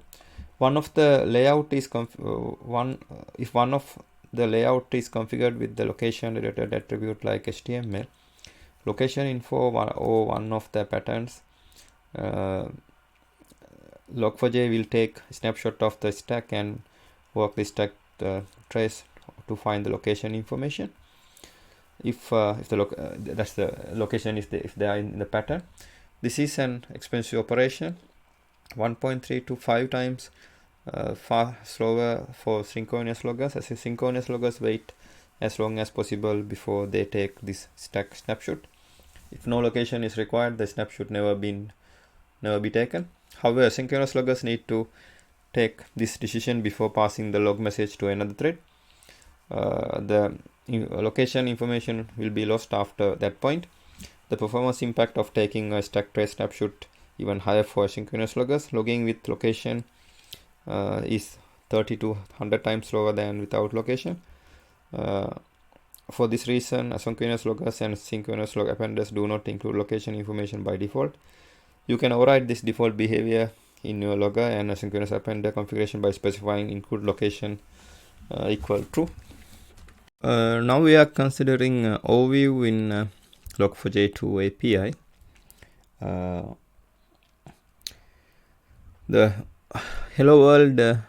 Next, the logger is used to write the hello world message. However, the message will be written only if the logger is configured to allow informational messages.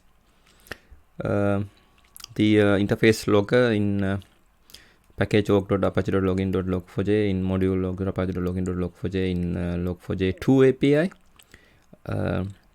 The core implementation of the logger interface. Besides providing an implementation of all logger methods, this class also provides some convenience method for Log4j 1.x compatibility as well as access to the filters and appenders associated with this logger.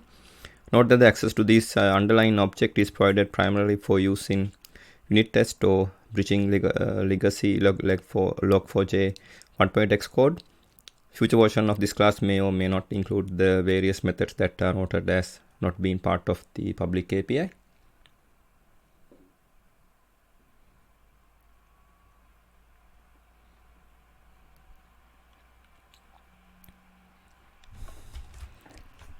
Hello world.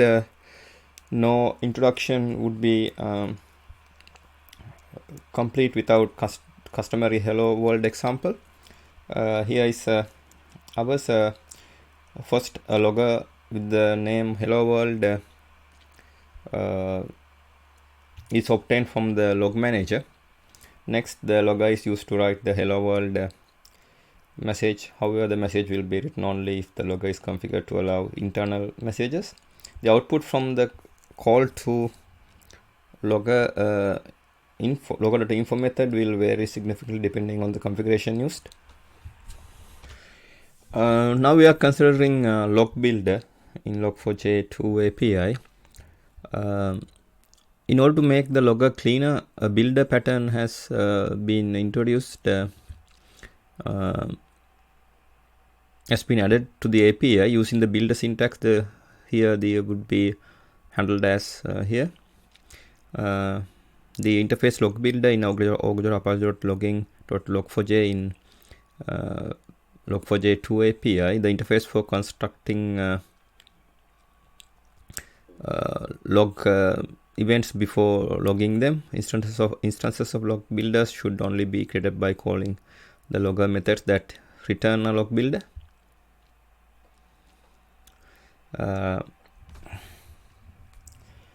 Log4j has traditionally been used for logging statements like here. This has resulted in some confusion as to whether the exception should be a parameter to the message or if the Log4j should handle it as throwable. In order to make logging clearer, a builder pattern has been added at the API using the builder syntax. This above would be handled as here. With the syntax, it is clear that the exception is to be treated as a throwable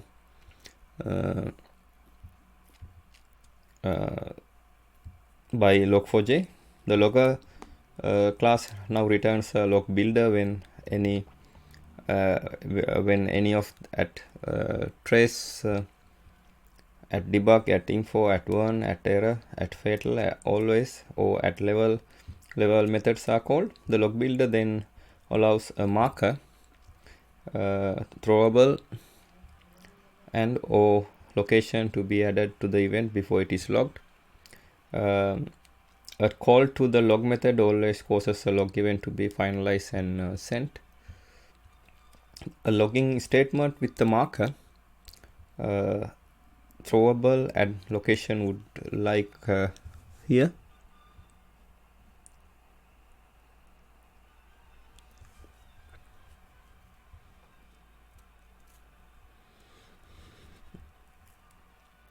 Providing the location method on a log builder provides two distinct advantages. The logging wrapper can use it to provide the location information to be used by Log4j and the overhead of capturing location information when using location method with no parameter is much better than having to calculate the location information when it is needed. Log4j can simply ask for the stack trace entry at a fixed index.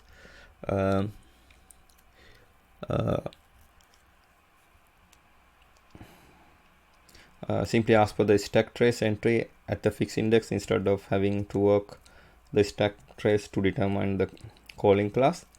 Of course, if the location information will not be used by the layout, this will result in slower performance.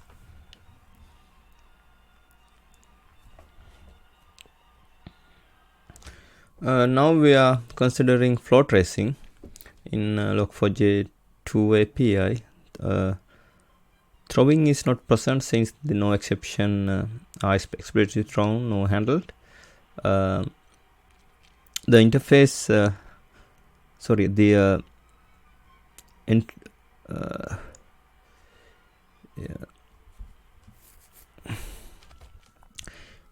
the method, here the entry message trace entry in interface logger logs entry to a method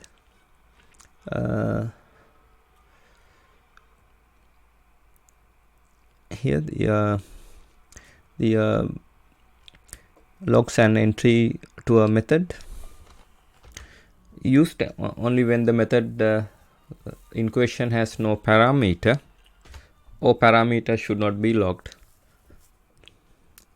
The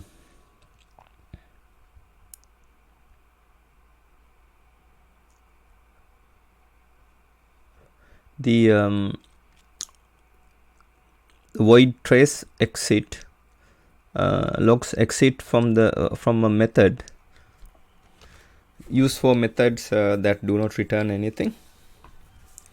The logger class provides logging methods that are quite useful for following the execution path of applications. These methods generate logging events that can be filtered separately from other debug logging. Liberal use of these methods is encouraged as the output has been found to aid in problem diagnosis in development without requiring debug session, aid in problem diagnosis in production where no debugging is possible, help educate new developers in learning the application. The most used methods are entry,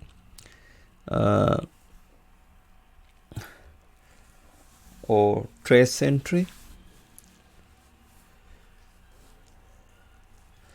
and exit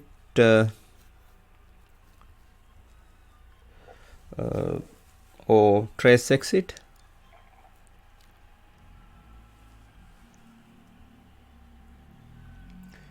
Methods entry or trace entry should be placed at the beginning of methods, except perhaps for simple getters and setters.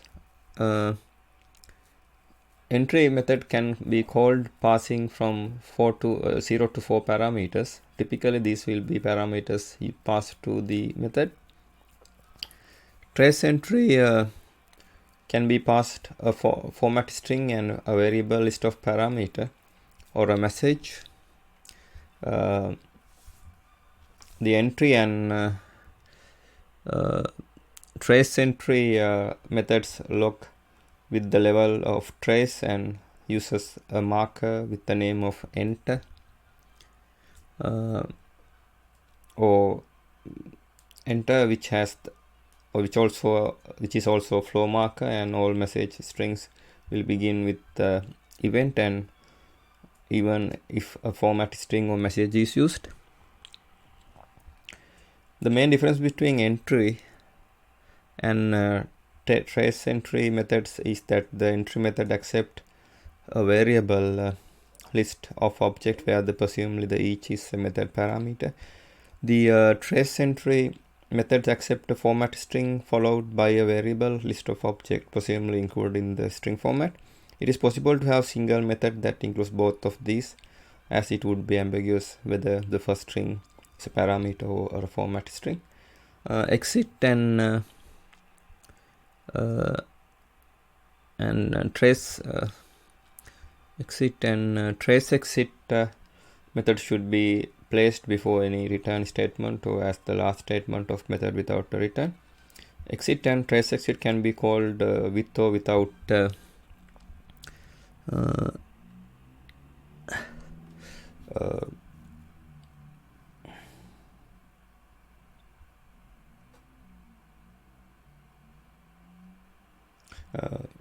with or without a parameter. Typically, methods that return void will use the exit or trace exit, while methods that return object will use the exit object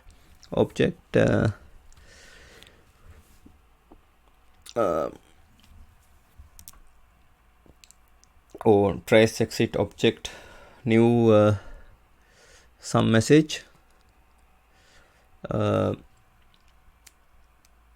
message object, and exit and trace exit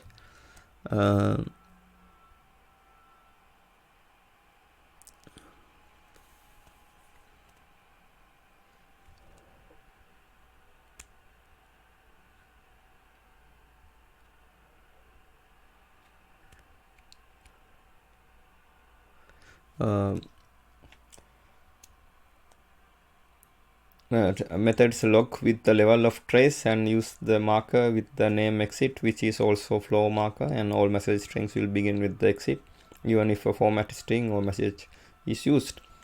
The throwing method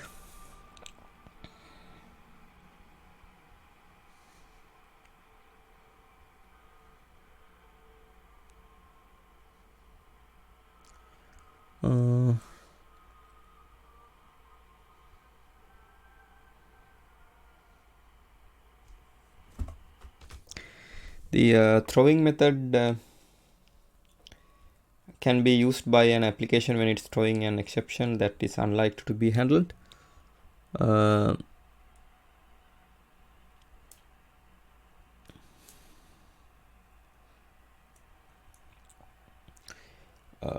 Such as runtime exception. This will ensure that proper diagnoses are available if needed.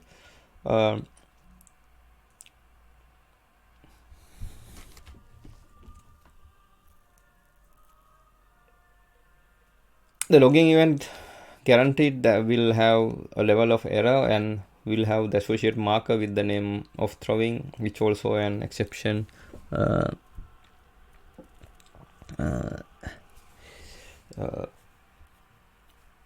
exception marker. The catching method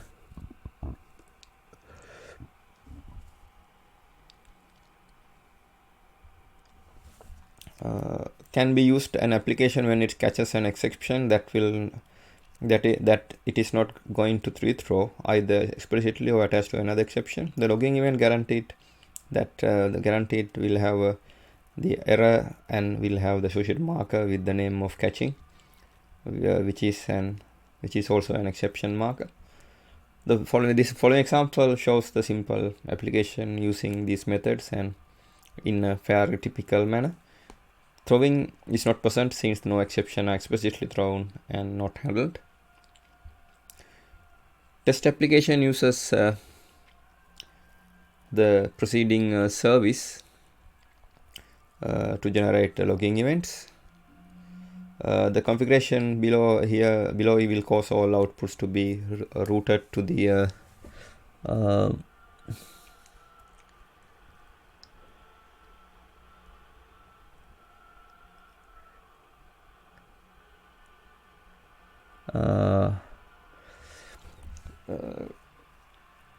target/test.log. The pattern for the file append includes the class name, the line number, and the method name, including these in the pattern, are critical for the log to be of value. Here's the output that results from Java classes configured here.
Here the get message, I just miss it. The get key returns this, and go to the get message here.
Now we are considering markers. One way to accomplish this is shown below here. The class marker manager in package org.apache.login.log4j, in module log.apache.login.log4j, in log4j2 API. Applications create markers by using the marker manager. All markers created by this marker are immutable.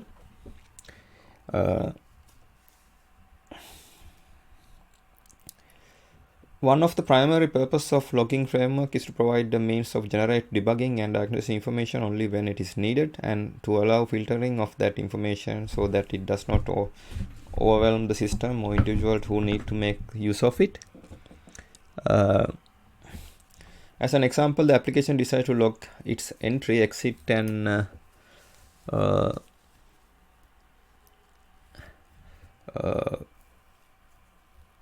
another operation separately from a SQL statement being executed, and wishes to be able to log query separate from the update. One way to accomplish this is shown here. An example here, it is now possible to add marker filters to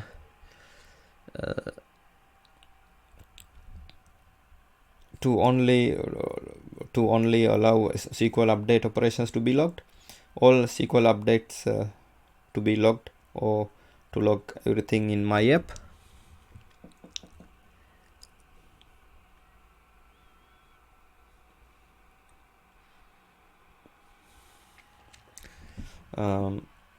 It is important rules about markers must be considered when using them. Markers must be unique. They are permanent. The markers must be unique. They are permanently registered by name, so care about should be taken to ensure the markers used in your application are distinct from those in the application's dependencies, unless that is what is desired. 2. The parent markers can be added or removed dynamically. However, this is fairly expensive.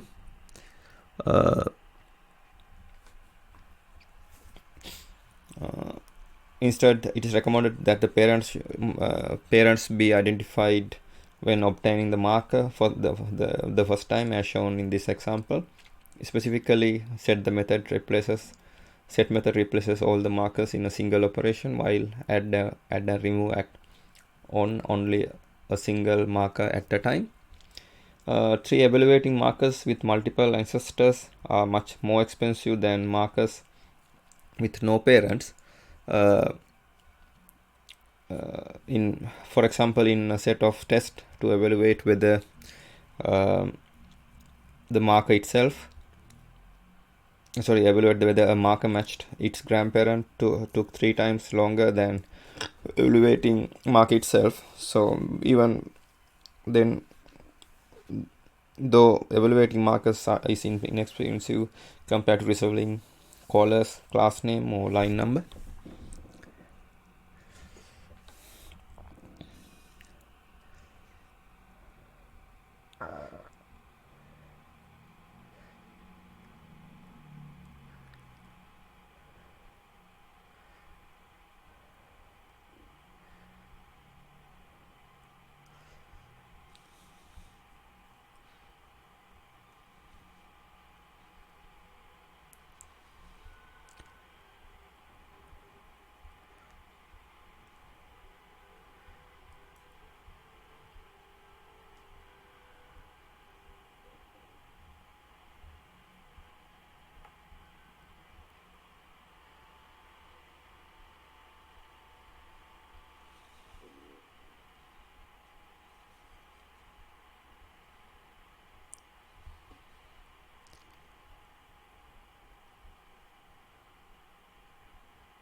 Now we are considering event logging in Log4j 2 API. Then call event logger dot log event message msg where the message is msg is a reference to the structured data map. The class event logger in package login.login.log4j in module login.login.log4j logs events that are represent as structured data map. The event logger class provides a simple mechanism for logging events that occur in an application, while the event logger is useful as a way of initiating events that should be processed by an audit logging system. By itself, it does not implement any of features an audit logging system would require, such as guaranteed delivery. Recommended way of doing of using the event logger in a typical web application is populate thread context map.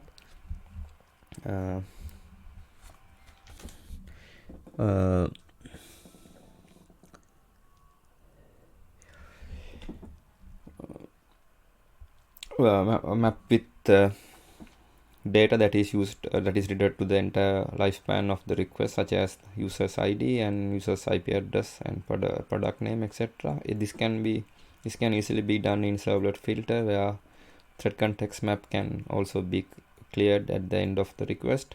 When an event that needs to be recorded occurs, a structured data message should be created and populated, and then call event logger log event msg, where the message reference to the structured data message.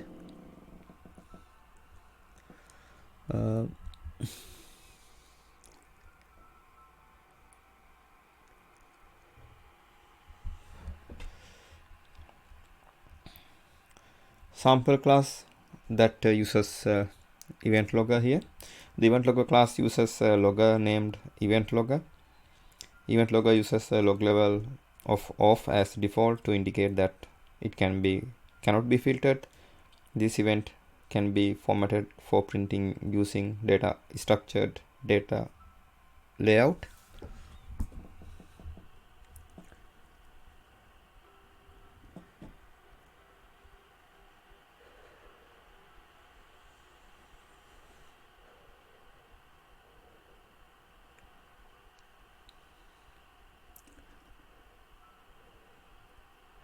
Simple filter that populate the MDC on every event.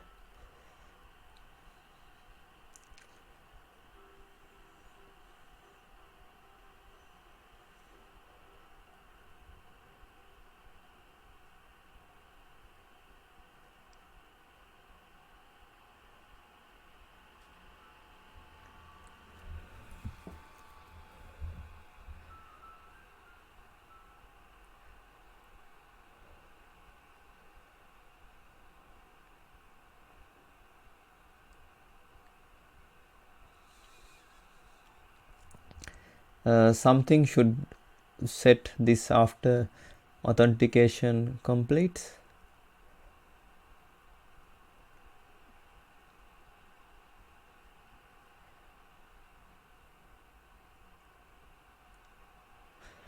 This assumes there is some JavaScript on the user's page to create to the console.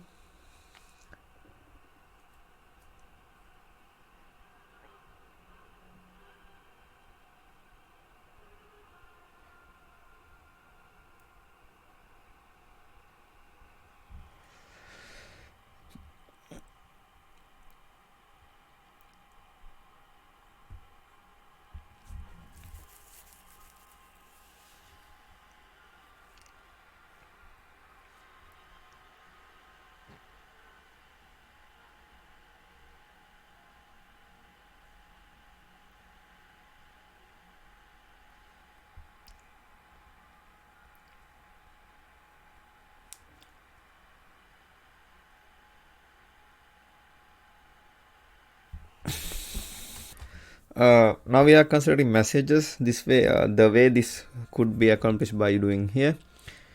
in Log4j2 API. Although the Log4j2 provides logger methods that accept string and object, all these are ultimately captured in message objects that are then associated with the log event. Applications are free to construct messages of their own and pass them to the logger. Although it may seem more expensive than passing the message format and parameters directly to the event, testing has shown that with the modern JVMs, the cost of creating and destroying event is minor, especially when complex tasks are encapsulated in the message instead of the application. In addition, when using the method that accepts strings and parameters, underlying message object will only be created if the configured global filters, so loggers log level, allow the message to be processed. Consider an application that has a map object obtaining name equals do and address 123 main, phone, etc., and the use object that get methods that return JDOI.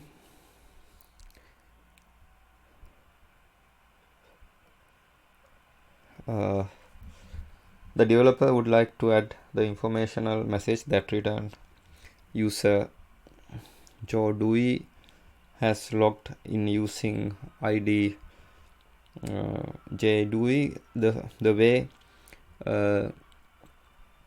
this could be accomplished by doing here. While there is nothing inherently wrong with this, as the complexity of the objects and desired output increases, this technique become harder to use. As an alternative, using messages allows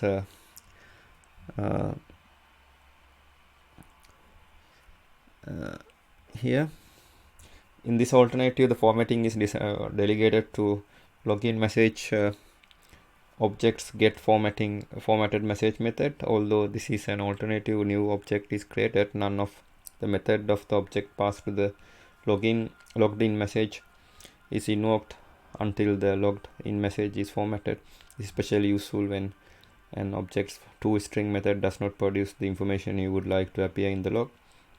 Another advantages to messages is that they simplify writing layout in other logging frameworks, and the layouts must loop through the parameters individually and determine what to do based on what objects are encountered. With messages, the layout has the option of delegating the formatting to the message or performing its formatting based on the type of message encountered. And now we are considering fish tagging in thread context. In Log4j2 API, the uniquely stamp each request using the thread context stack. The user pushes contextual information on to the stack. The class thread context in package og.apache.login.log4j in module log4j og.apache.login.log4j in Log4j2 API. That context allows the application to store information either in map or a stack. Most real world systems have to deal with multiple clients simultaneously. In a typical multi-thread application, multi-thread implementation of such a system, different threads will handle different clients. Logging is especially well suited to trace and debug complex distributed applications. The common approach to differentiate the logging output of one client from another is to instantiate a new separate logger for each client. This promotes the publication of loggers and increases the management of overhead logging. The lighter technique is to uniquely stamp each log request initiated from the client interaction. Neil Harrison described this method in the book Patterns for Logging Diagnostic Messages in Pattern Language of Programming Design 3, edited by R. Martin, D. Rail, and F. Bushman. As just a fish can tagged and have it removed movement tracked. Stamping log event with the command tag or set data elements allow complete flow of transaction or request to be tracked. we call this fish tagging. Log4j provides two mechanisms for performing fish tagging. The thread context map and the thread context stack. The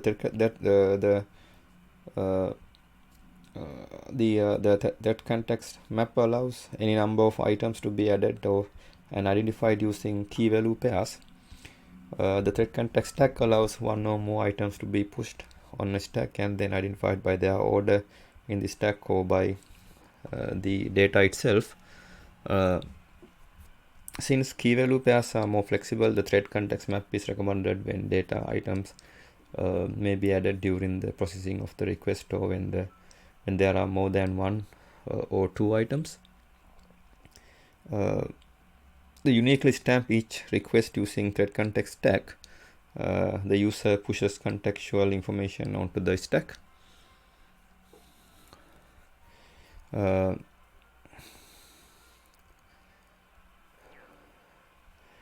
Alternative to the thread context stack is the thread context map.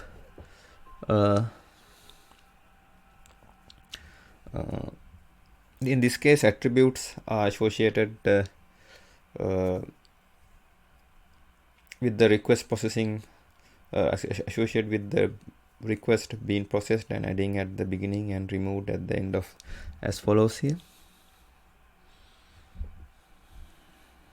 Adding at the fish tag,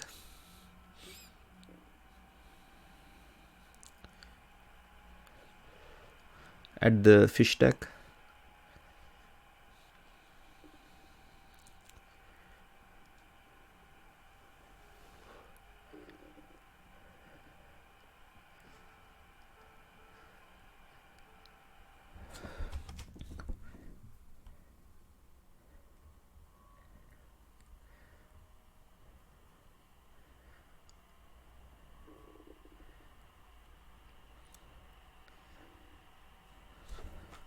now we are considering Log4j to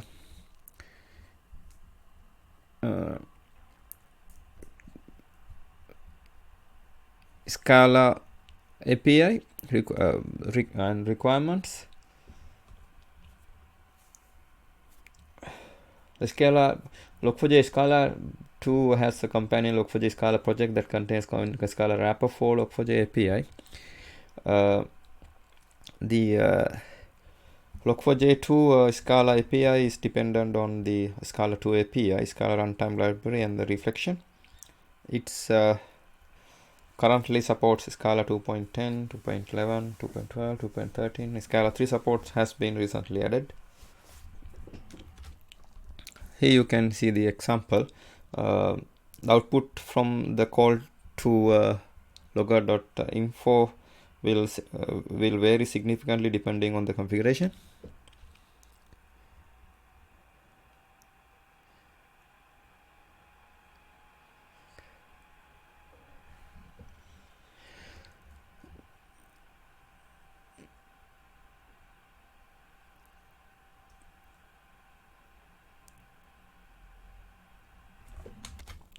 We are considering substituting parameters. In Scala you can get you can use string interpolation to achieve this.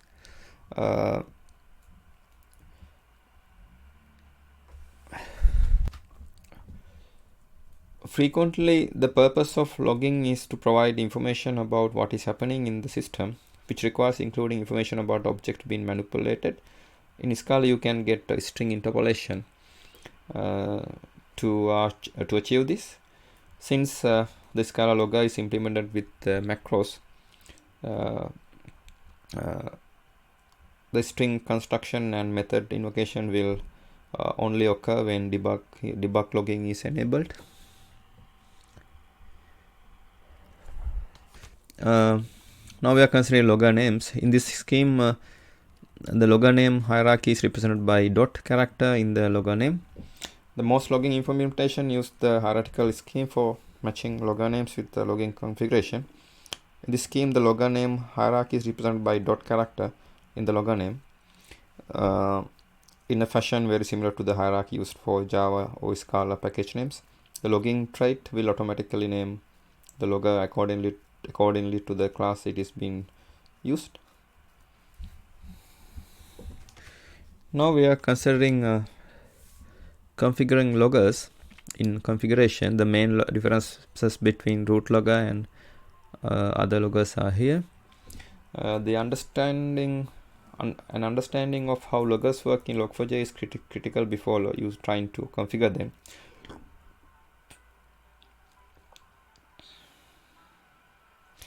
The LoggerConfig is configured using logger element, and the logger element must have name attribute specified, will usually have the level attribute specified, and may also have an additivity attribute specified. The level may be configured with one of the trace debug info1 error all off. If no level is specified, it will default to error. The additive attribute may be assigned to a value of true or false. If the attribute is omitted, the default value of true will be used. Capturing location information, the class name, file name, method name, or line number of the caller can be slow. Log4j tries to optimize this by reducing the size of the stack that must be traversed to find the caller of the logging method. It does this by determining if any component that might be accessed requires location information.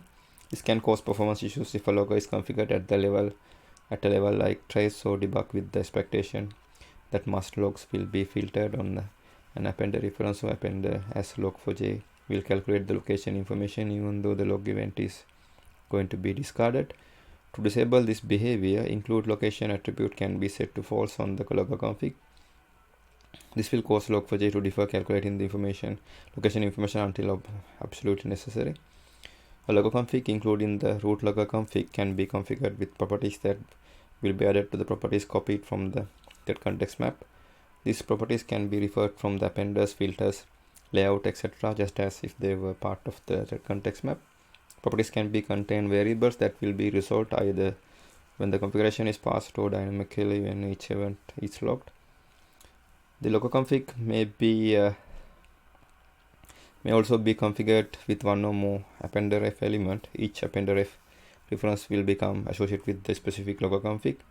If the multiple appenders are configured on the LoggerConfig, each of them will be called when processing logging event. Every configuration must have a root logger. If one is not configured, the default root LoggerConfig, it is not configured, the default root LoggerConfig, which has a level of error and has the console append attached, will be used. The main difference between the root logger and other loggers are the root logger does not have name attribute. The root logger does not support the additivity attributes in it has no parent.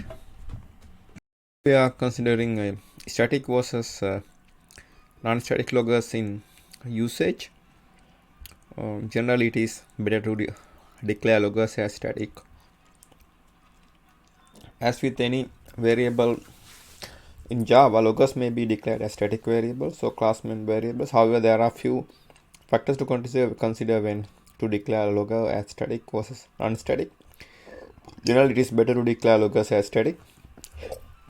First, the instantiation of a logger is fairly expensive operation when using default context selector, class loader context selector. When the logger is created, class loader context selector will locate the class loader for the class the logger is associated with and add the logger to the logger context associated with that class loader.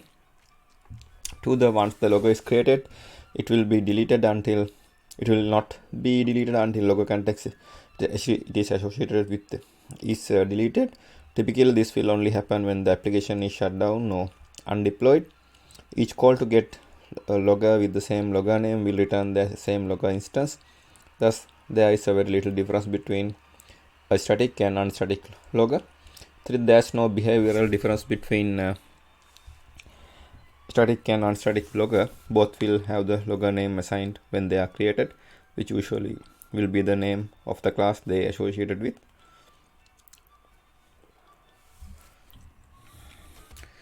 Now we are considering logging the logger name versus the class name.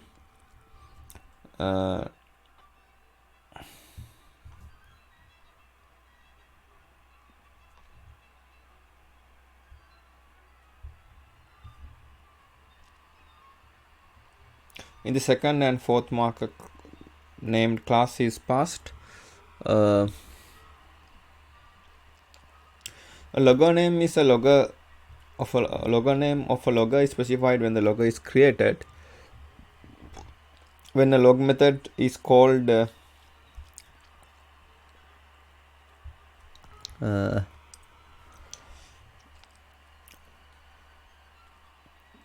the class name value in the log event will reflect the name of the class the log method was called from, which is not necessarily the same as the class that created the logger.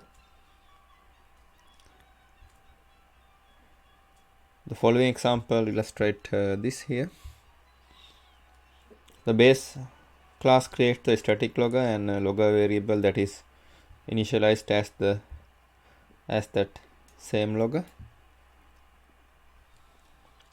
It has two methods that perform logging, one that uses the static logger and one that uses a logger that can be overridden.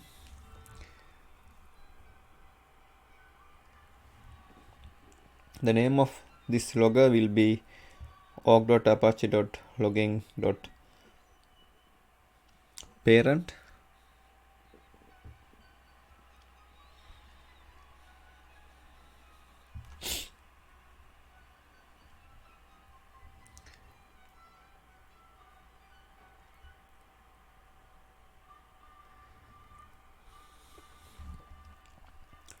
The class, this class extends the base class. It provides its own logger and has three methods. One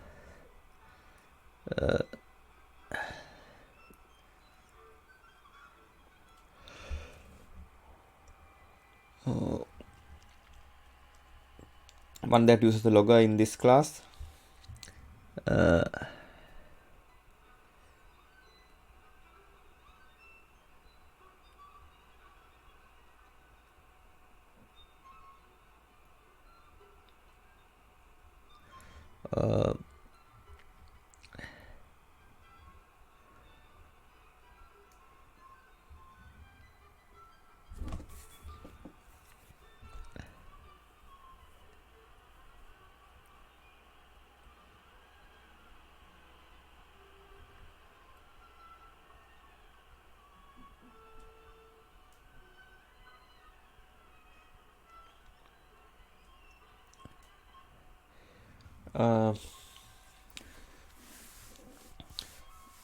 And one that uses the static logger from the base class.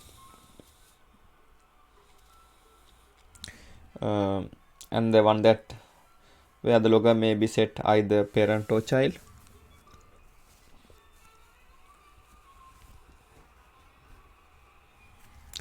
The application exercises all logging method 4 times.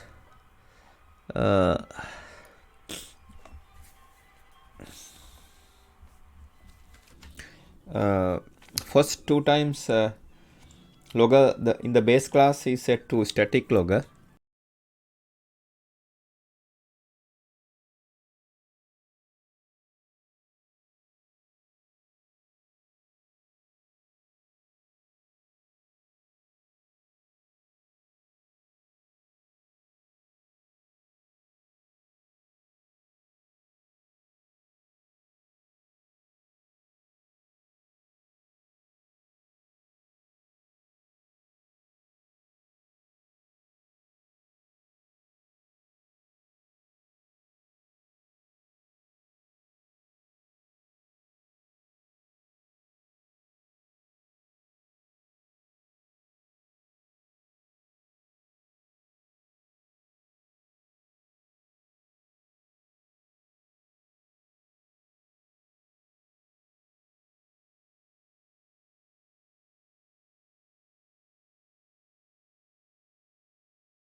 As an exception example, we can consider this one occurred when migrating from the rules from Corticon 5.5.2 to 6.2 with the environment with the Corticon Studio Studio version 6.2 and with Windows. This is caused by java.lang.exception, java.lang.no class def found in org/apache log4j/logger. This can be resolved. To resolve this, download log4j jar file and add it to Corticon 6.2 project as Corticon extension. The log4j jar file is removed since it is no longer used by Corticon. Corticon uses logback for logging. As an error example, we can consider this one caused by java.lang.no class def found error org/apache/log4j/logger in Java. Now we are focusing on LoggerConfig. LoggerConfig objects are created when loggers are declared in the logging configuration. The LoggerConfig contains a set of filters that must allow the log event to pass before it will be passed to any appenders. It contains the references to the set of appenders that should be used to process the event. Here you can see how log level filtering works. Log configs will be assigned to a log level. A set of built-in levels include all, trace, debug, info, warn, error, fatal, off. The Log4j to also support custom log levels. Another mechanism for getting more granularity is to use markers instead. The off and all levels are not intended to be used on calls on the logging API. Specifying off in the configuration implies no logging events should match, while specifying all would mean all events match, including custom events. However, off can be used to logging API calls in special cases where the event should always be logged regardless of the configuration. However, it is generally recommended that a marker with the corresponding global marker filter should be used. Table here illustrate how level filtering works. In the table, the vertical headers shows the level of the log event, while horizontal headers shows the level associated with the appropriate logger config.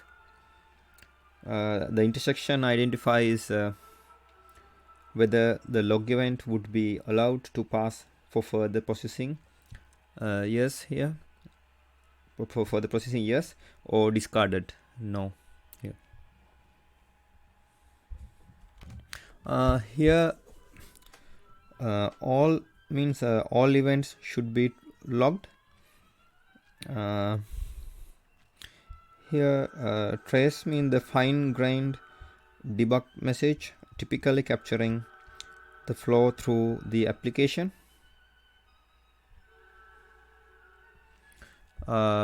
Here debug, a general debugging event. Info, an event for informational purposes. Warn, an event that might possibly lead to an error. Error, an error in the application, possibly recoverable. Fatal, a fatal error that will prevent the application from continuing. Off, no event will be logged. Here, if we configured log level to trace, all no, and other levels, other levels are yes, and if we set the configuration to debug, no for all and trace, and yes for other levels. And if we set the configuration to info, no for all, trace, and debug, and yes for other levels. And if you set the configuration to 1, no for all, trace, debug, info, and for others yes for others. And if we configure the LoggerConfig to error, and yes for error, fatal, and no for others. And if we configure the LoggerConfig to fatal, yes for fatal and no for others. And if we set the LoggerConfig to off, and yes to off, and no for other levels. As an example, we can consider class LoggerConfig, logger object that is created via configuration. This is in org.apache.login.log4j.core.config class or config package. Here you can see adds an appender and new logger configuration using that appender to the current configuration.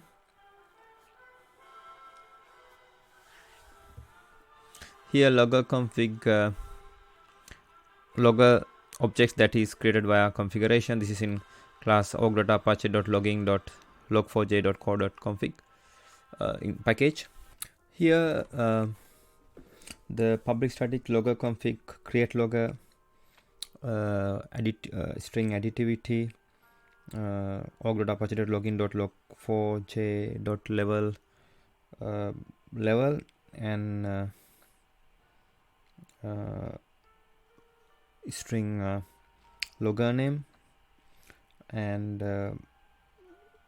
string inclusion location, where the location should be passed to downstream, and appender refs array of appender names, and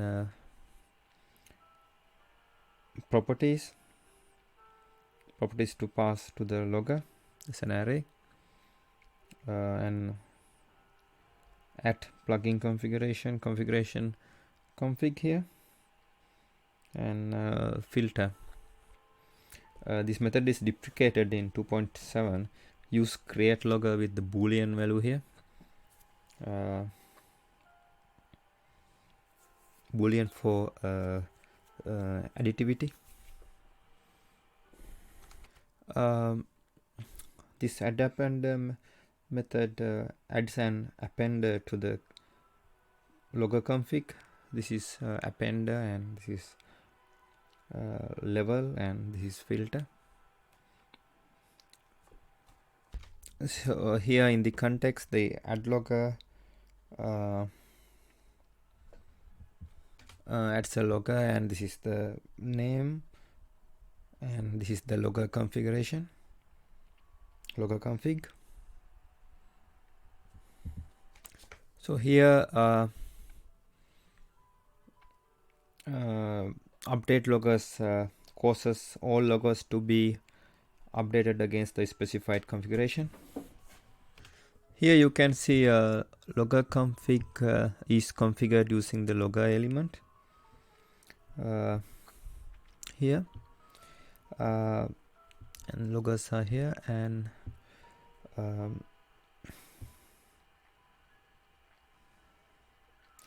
the logger element must have a name attribute specified.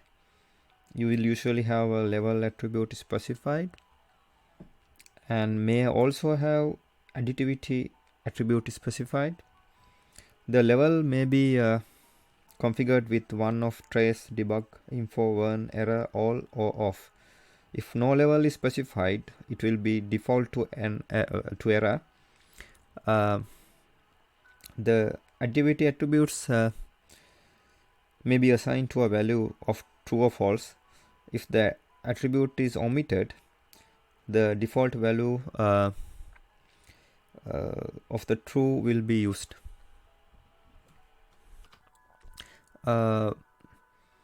Capturing location information, the class name, file name, method name, and line number of the caller can be slow.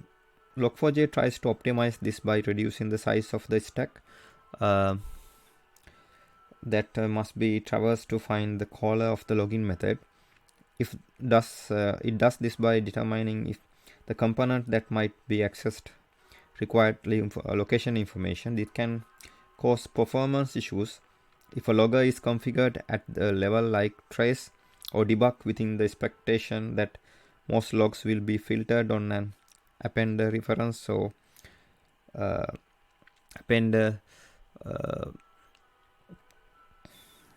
as log4j will calculate the location information even though the log event is going to be discarded. To disable this behavior, include location attributes can be set to false on the LoggerConfig. This will cause Log4j to defer calculating the information until absolutely necessary.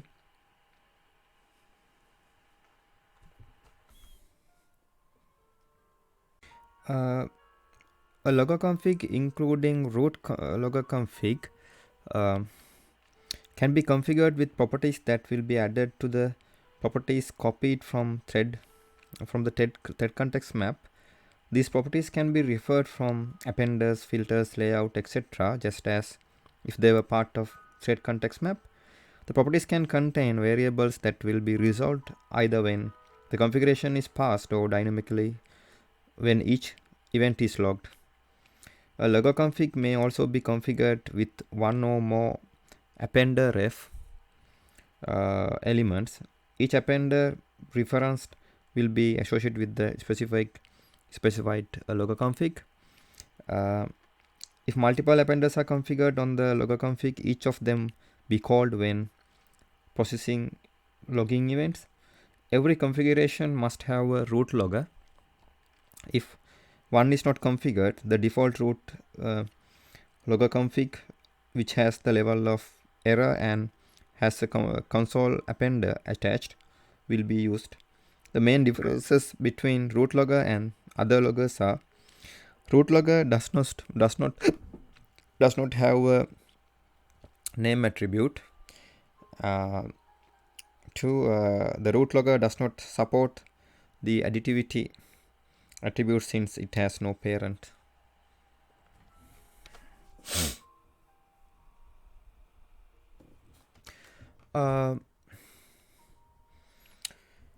Here the loggers root X and XYZ each have a configured LoggerConfig with same name. The logger XY does not have a configured LoggerConfig with a matching name. So uses the configuration of LoggerConfig X, since that is the LoggerConfig whose name has the longest match to the start of the logger's name.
Um,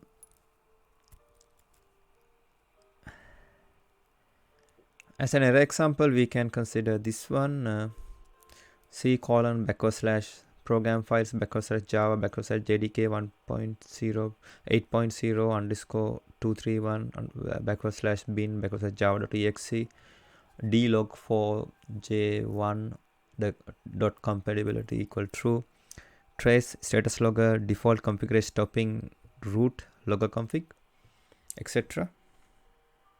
This is occurred after Log4j1 migration to Log4j2 default configuration is being used. Now we are focusing on Appender.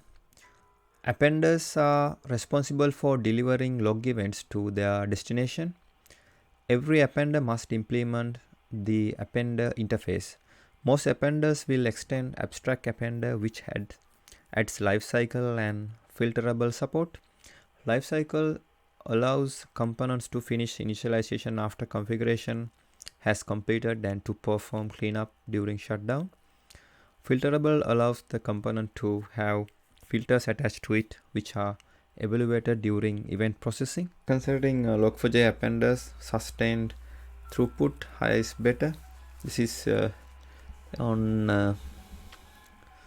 Xeon CPU. This is Linux.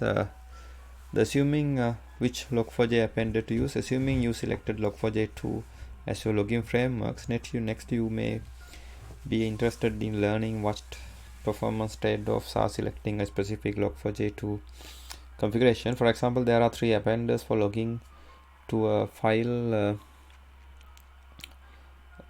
random access file, and memory mapped file appenders. Which one should you use? If performance is all you care about, the graphs below shows your best choice is either the memory mapped appender, memory mapped file appender, or random access file appender. Some things to bear in mind: memory mapped file appender does not have a rolling variant yet. When the log file size exceeds memory mapped file region length, file needs to be remapped. This can be very expensive operation, taking several seconds if the region is large. Memory mapped file, the appender creates a pre-sized file from the beginning and fills it up gradually. This can be confused tool like tail. Many such tools don't work very well with the memory mapped file. On Windows, using tool like tail on file created by random access file appear can hold a lock on this file, which may prevent Log4j from opening a file again when the file application is restarted. In developing environment where you expect restart your application regularly, while using tool like tail to view the log file contents, the file appender may be reasonable trade-off between performance and flexibility. For production environment, performance may have higher priority. The graph here shows the sustainable throughput for console and file appenders in Log4j 2.6, and for reference also provide the Log4j 2.5 performance. It turns out that garbage-free text encoding logic in 2.6 gives these appenders a performance boost compared to Log4j 2.5. It is used to be the random access file appender was significantly faster.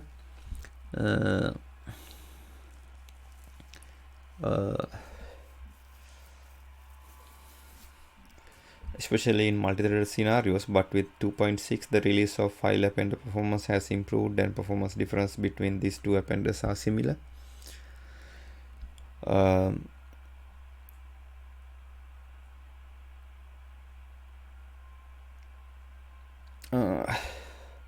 Another takeaway is just how much of performance drags logging in the console can be considered logging to a file and using tool like tail to watch the file change in real time.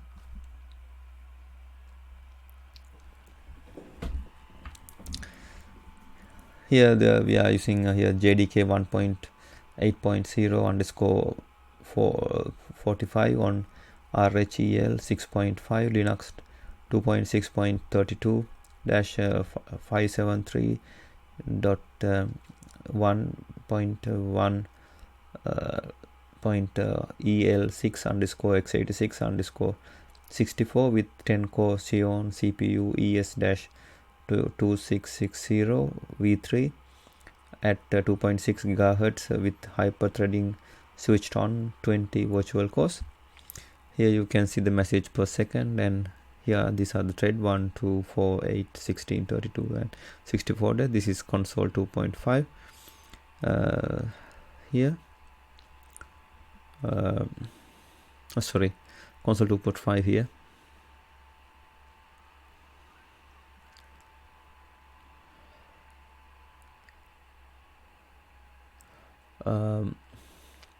And console 2.6 is here, and file 2.5 here, and file 2.6 is here, and memory mapped file 2.5 here, memory mapped file 2.6 is here, and random access file 2.5 is here, random access file 2.6 is here. Here you can see the Log4j 2 Appender sustain throughput in higher is better in Windows 7 Enterprise here. On Windows the results are similar, but the random access file and memory mapped file appenders outperform the plain file appender.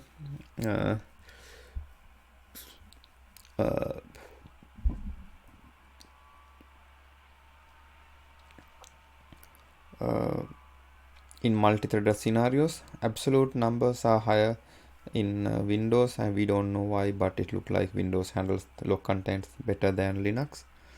The Log4j 2 Appender comparison results here, they are obtained in the JMH benchmark harness. Here you can see the GDK 1.8.0 underscore 60 on Windows 7 Enterprise SP1 64-bit dual 8-core Xeon CPU ES2650 V2 at 2.60 GHz through 2 virtual cores. Here the messages per second, and here 1, 2, 4, 8, 16, 32, 64 threads. Here the console 2.5. Here the console 2.6. Here the file 2.5. Here the file 2.6, and here the memory mapped file 2.5. Here the memory mapped file 2.6, and random access file 2.5 here, and random access file 2.6 is here.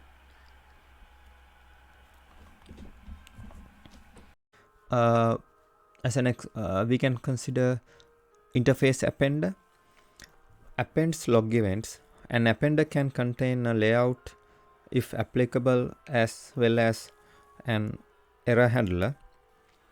Typical appender implementations coordinate with an implementation of abstract manager to handle external resources such as streams, connections, and other shared state. As appenders are plugins, concrete implementations needed to be annotated with plugin and need to provide a static factory method annotated with plugin factory. This is in the package org.apache.login.log4j.core. As an example too, we can consider this code segment. Here you can consider here you can see interface appender component builder, the builder for constructing appender components. This is in the package org.apache.login.log4j.core.config.builder.api. Here with the configuration builder with a new append string name and the string plugin name, this will returns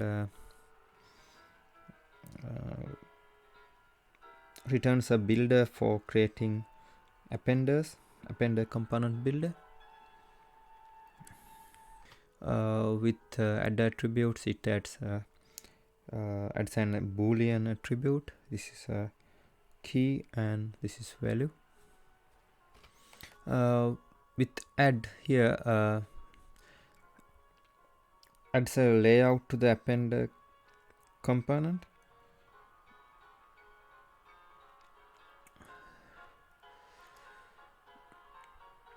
Here the layout component builder as a parameter.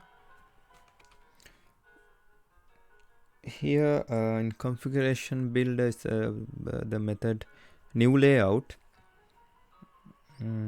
returns a builder for creating layout. This string plugin here. Here the add attributes, add the boolean attributes. This is the key and again value here, the pattern. And this return the layout. Layout component builder. This method, the add method, adds a filter to the component.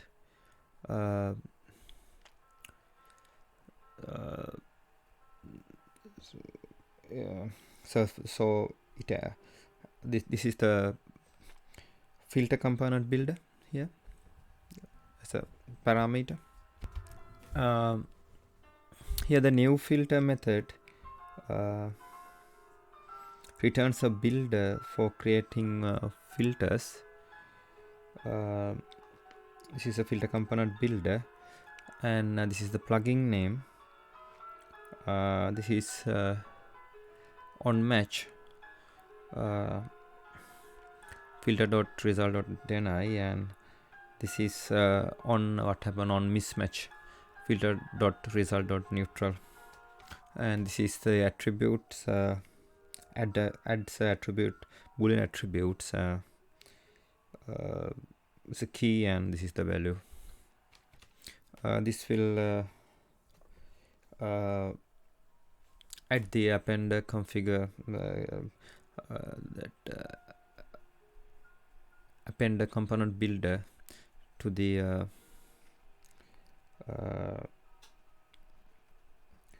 configuration builder here.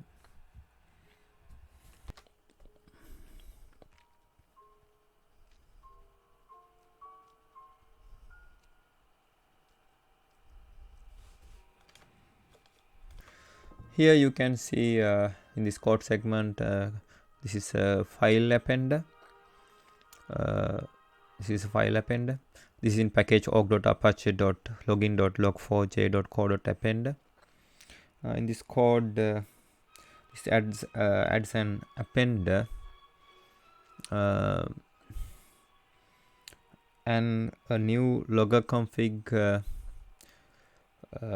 using that appender to the current configuration. Here the create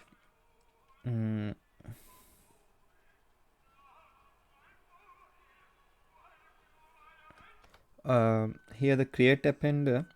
This is the string method.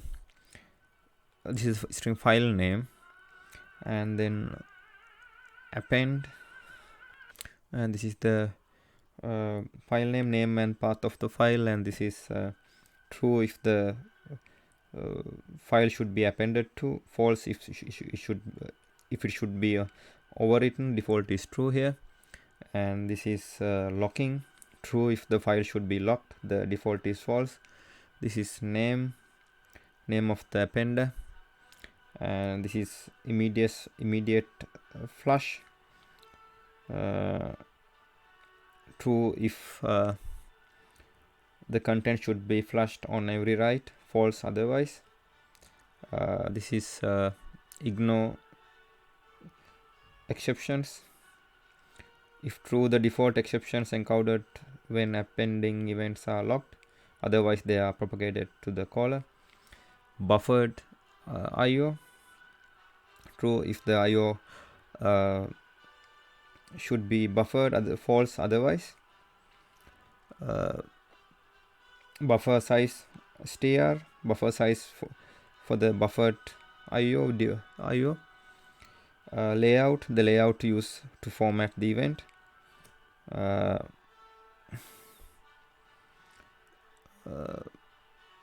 And the filter, the filter if any to use. And advertise, true if the appender configuration should be advertised, false otherwise. Advertise URI, advertise URI which can be used to retrieve the file contents and the configuration.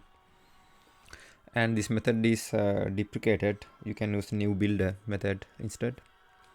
The start method make the filters available for use, and this will add the appender. And this is appender appender reference.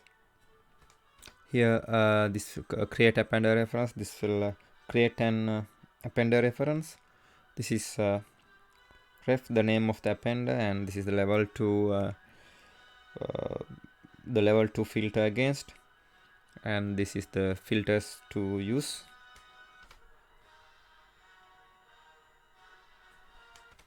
And this is LoggerConfig, logger object that is created via configuration. And this is create logger here. This will create the logger here. And this is additivity. This is deprecated and use the create logger with boolean method here. And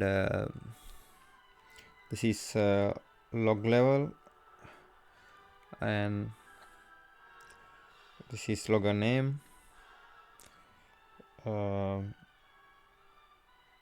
Include location, refs here, properties, configuration, and filter. This is add in the log configuration, add appender. This will add an appender to the logger config. This is appender and level and filter. This is add logger, and this is logger name and the logger config here. And this will update loggers in the context.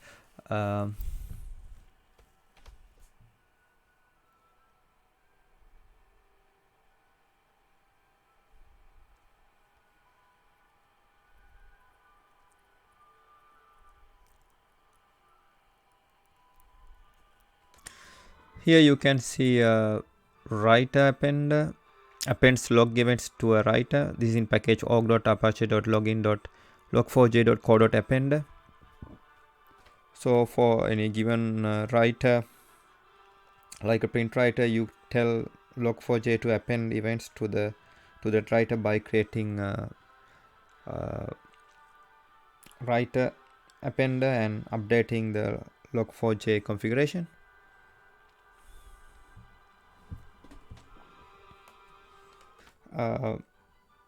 This is create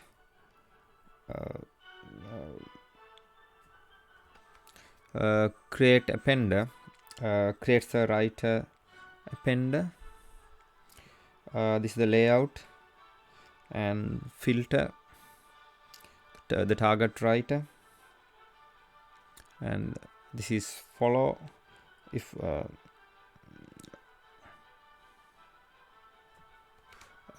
this is name of the appender, and this is follow, and if true will follow the changes to the underlying output stream. Use false as a default here, and this is ignore. True, default exception encountered when appending events are logged. Otherwise, they are propagated to the caller. In the start, make the filter available for use, and this will add the appender, and this is updating the logger. This is a typical console appender configuration. As one might expect, the console appender writes its output to either system.out or system.error, with system.out being the default target. The layout must be provided to format the log event. Here the parameter name, the name of the appender,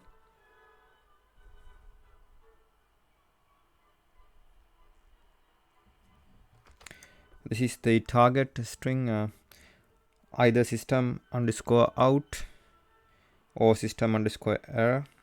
The default is system_out.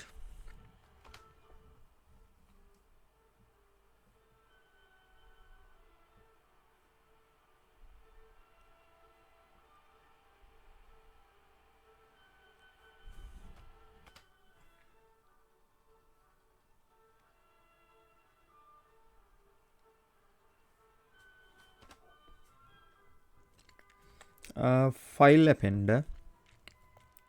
The file appender is an output stream appender that writes to the file named in the file name parameter. File appender uses a file manager which extend output stream manager to actually perform the file I/O. The file appenders from different configurations cannot be shared. The file managers can be if the manager is accessible. For example, two web applications in a servlet container can have their own configuration and safely write to the same file if Log4j is in a class loader that is common to both of them. Here the name is the name of the adapter, also name of the appender, and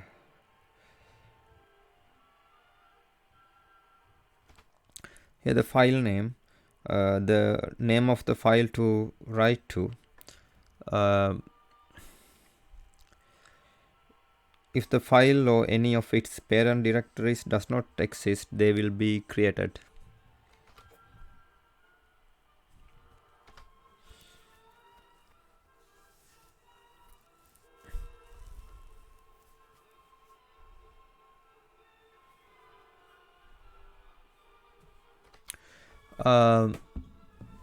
As an example 7, we can consider JDBC appender. The JDBC appender writes log files, writes log events to a relational database table.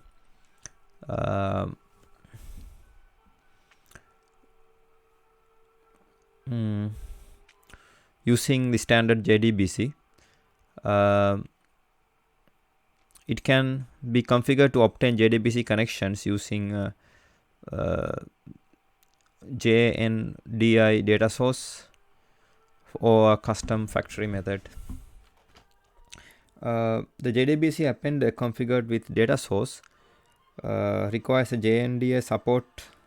So as of release 2.17.1, this appender will not function unless log4j2.enable JNDI JDBC equal true is configured as a system property or environment variable. Here the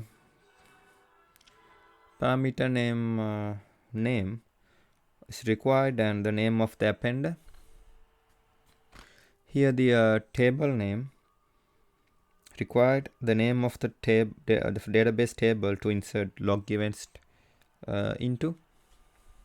The nested element data source uses JNDI. Do not share this connection with other clients. And here the JNDI name is required, and parameter, the full prefix JNDI name that javax.sql.data source is bound to, such as here. The data source must be backed by a connection pool, otherwise logging will be very slow. And you can see column name and each event timestamp, column name, pattern, etc.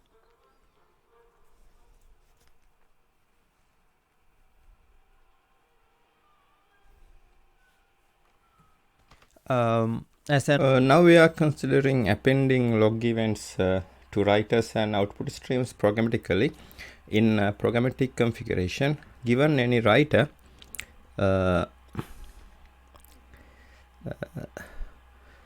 like a print writer, or you tell the Log4j append events that writer by creating a writer appender and updating the Log4j configuration.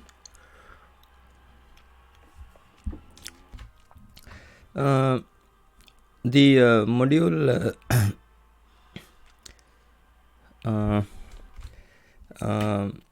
writer appender in package log.apache.login.log4j.co.append in module log.apache.login4log4j.co appends log events to a writer. Log4j 2.5 provides facilities to append log events to writers and output streams. For example, this provides simple integration for JDBC driver implementation that use Log4j internally and still want to support JDBC APIs. Common dataset data source log set log writer print writer java.sql driver manager set log writer print writer and java.sql driver manager set log stream print stream. Given writer and print writer, you tell Log4j to append events that the writer by creating writer appender and updating configuration. You can achieve the same with an output and print stream.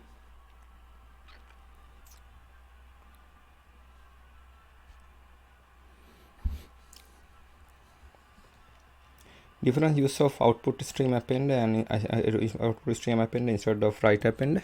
Yeah.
Now we are considering appenders. Every appender must implement the appender interface. Interface appender in package log.apache.login.log4j.co in module log.apache.login.log4j.co appends log events. An appender can contain a layout if applicable as well as an error handler. Typical append implementations coordinate with an implementation of abstract manager to handle external resources such as streams, connections, and other shared state.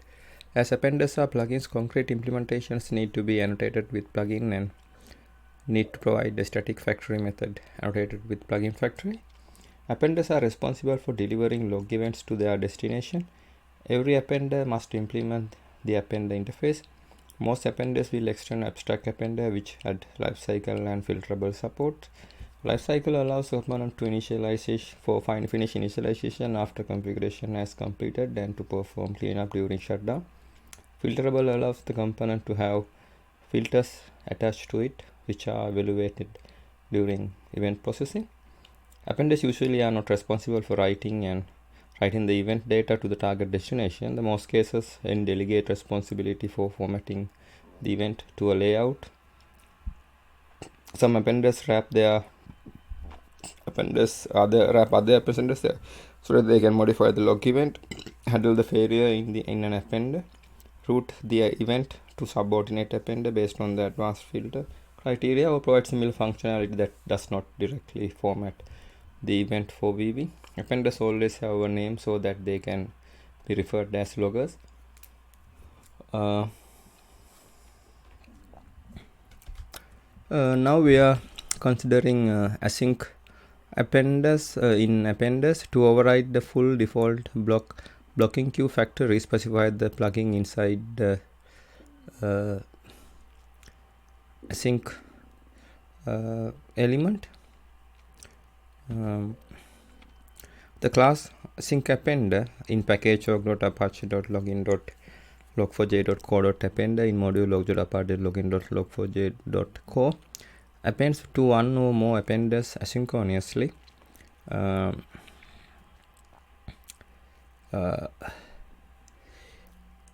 You can configure as an async appender with one or more appenders and that an appender to append to it if the queue is null. The async appender does not allow a filter to be specified on the appender references. Async appender accepts references to other appenders and causes log events to be written to them on separate thread. Note that the exceptions while writing to those appenders will be hidden from the application. The async appender should be configured after the appenders it references to allow it to shut down properly.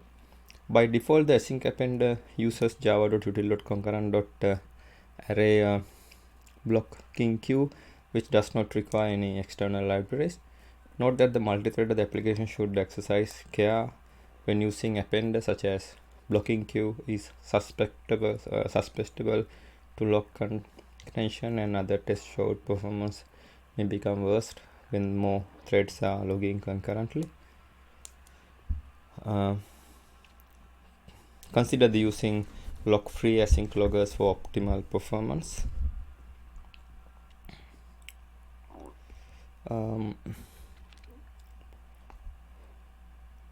Here the parameter name string, name of the appender. Here the parameter name buffer size integer. Specify the maximum number of events that can be queued. The default is 1024. Note that when using the disruptor style blocking queue, this buffer size must be a power of 2. When application is logging faster than the underlying appender can keep up with for long enough time to fulfill the queue, the behavior is determined by the async queue full policy. Parameter name appender ref string. The name of the appenders to invoke asynchronously. Multiple appender ref element can be configured.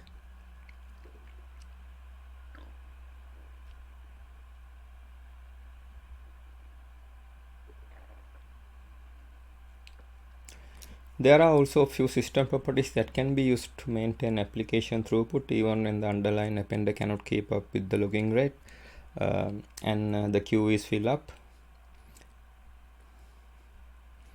See the check the properties, check the system properties log4j2.async full policy and log4j2q discard threshold.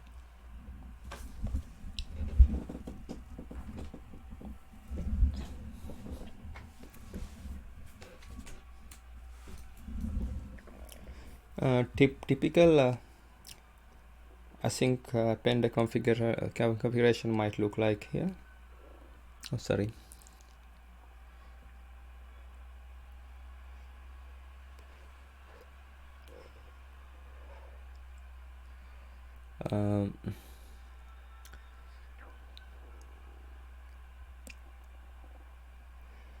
The starting in Log4j 2.7, the custom implementation of blocking queue or transfer queue for queue can be specified using blocking queue factory plugin. To override the default blocking queue factory, specify the plugin inside async element. So Log4j chips with following implementation: array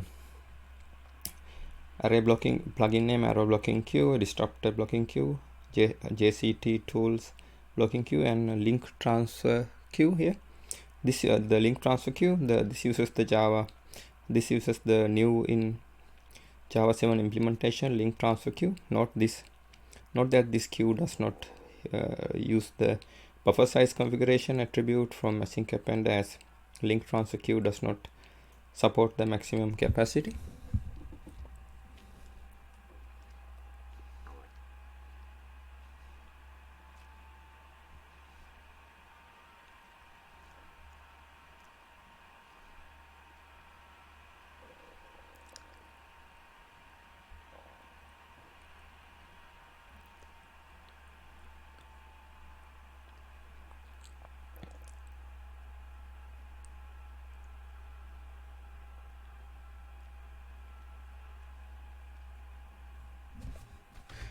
Now we are considering Cassandra appender. Here is an example Cassandra appender configuration. The Cassandra appender writes its output to a Apache Cassandra database.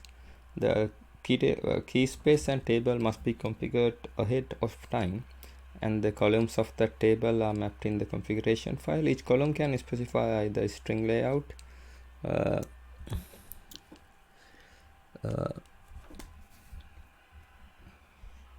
that is a pattern layout, along with the optional conversion type, or only conversion type org.apache.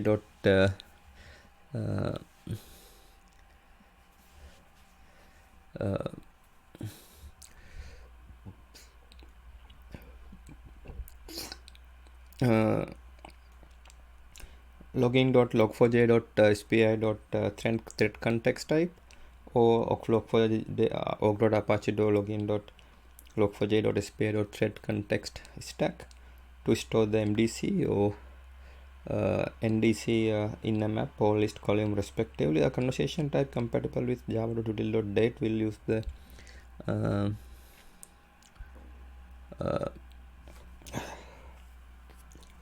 log event timestamp converted to that type. That is, for example, use java.util.date to fulfill timestamp column type in Cassandra.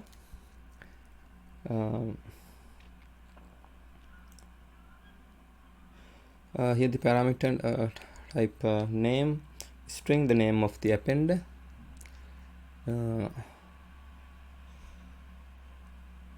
parameter name cluster name string, name of the Cassandra cluster to connect to,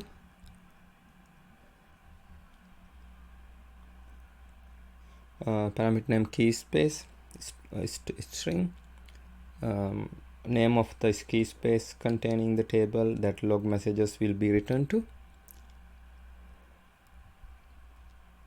table string, name of the table to write log messages to,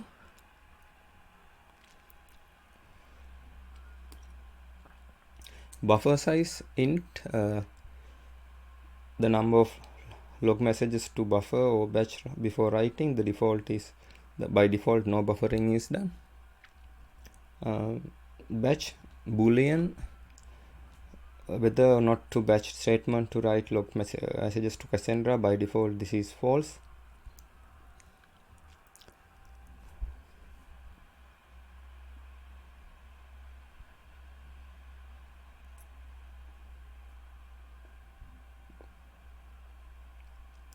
Here's an example of Cassandra configuration. This example configuration uses this following schema.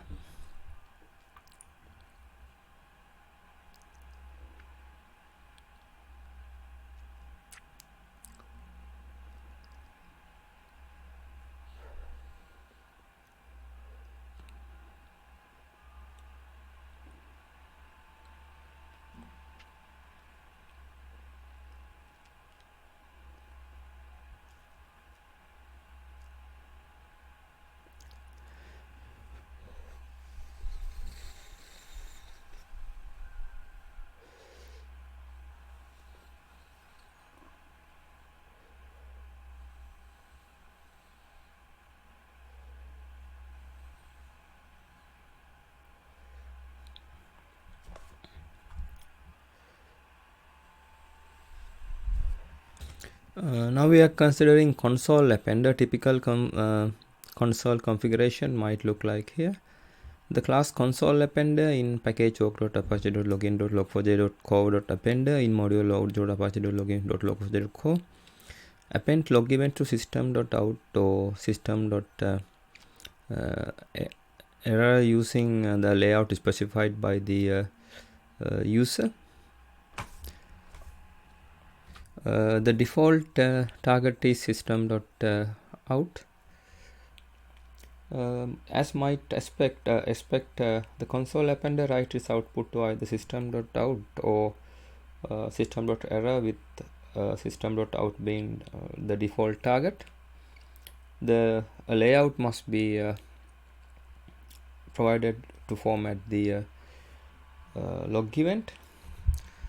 Here the parameter name string, the name of the appender,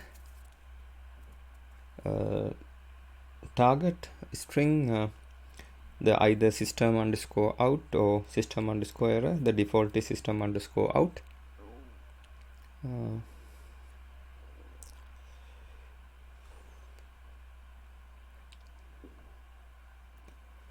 The typical configuration might look like here.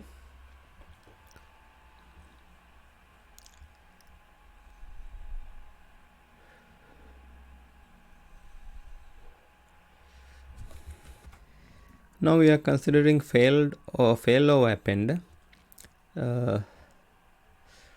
A failover configuration might look like here.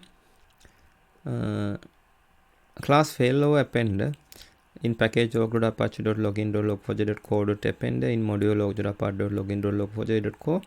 The failover appender will capture exceptions in an appender and then route events to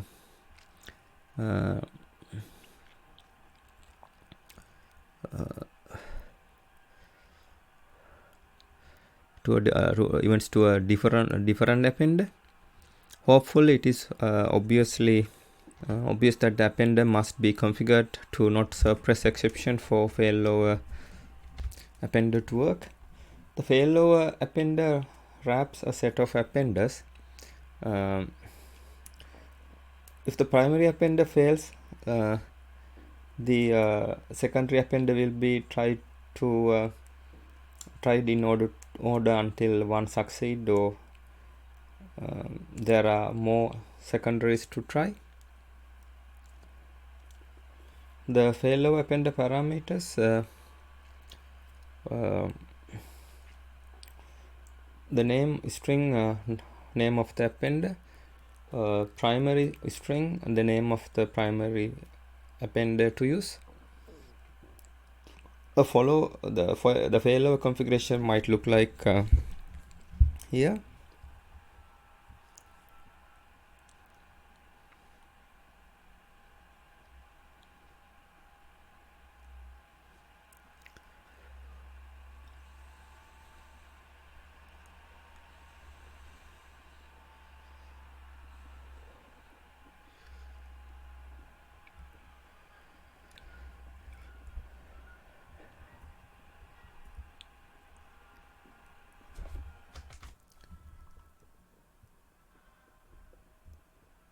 If it is primary is failing, then it try to this one.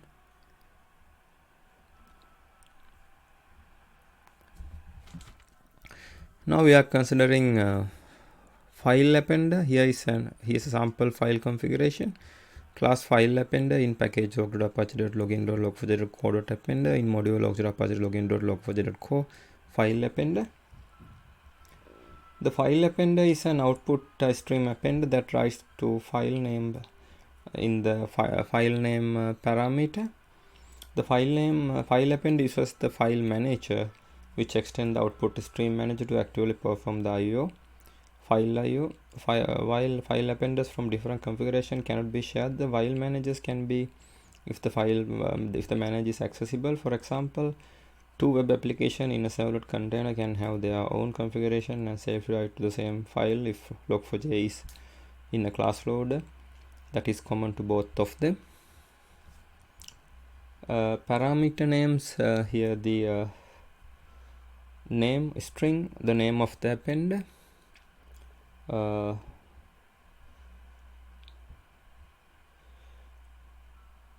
parameter name, file name, string, the name of the file to write to. If the file or any of its directories do not exist, they will be created. Here is an example of file configuration.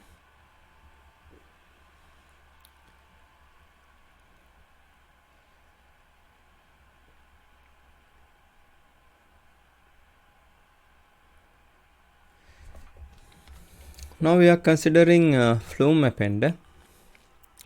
A sample Flume appender configuration that is configured with the primary and secondary agent. Primary and secondary agent compresses the body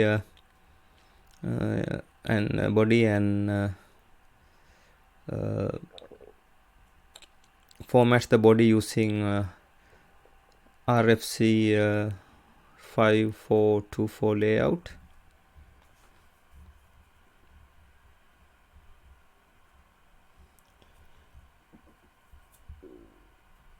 This is an optional component supplied in a separate jar. Apache Flume is a distributed, reliable and available system for efficiently collecting, aggregating and moving large amount of log data from many different sources to a centralized data store.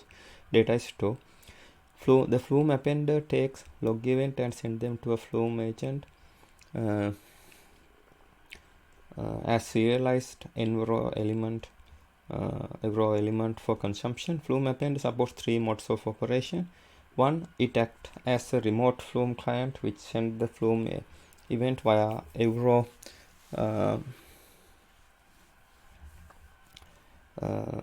to a Flume agent configured with Evro source. Two, it can act as an embedded Flume agent where Flume events pass directly into the Flume for processing.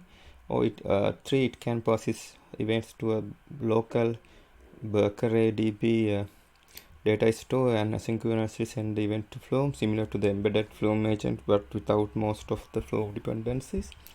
Usage as an embedded agent will cause the message to be directly passed to Flume channel and will then the control immediately return to the application. In interaction with remote agents will occur asynchronously.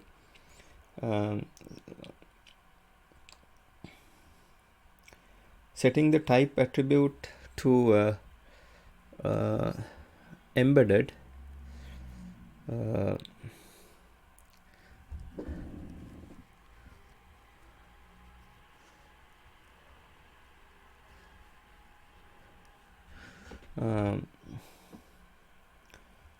will force the use of embedded agent. In addition, configuration agents properties in the appender configuration will cause the embedded agent to be used. Flume appender parameters, name string, the name of the appender,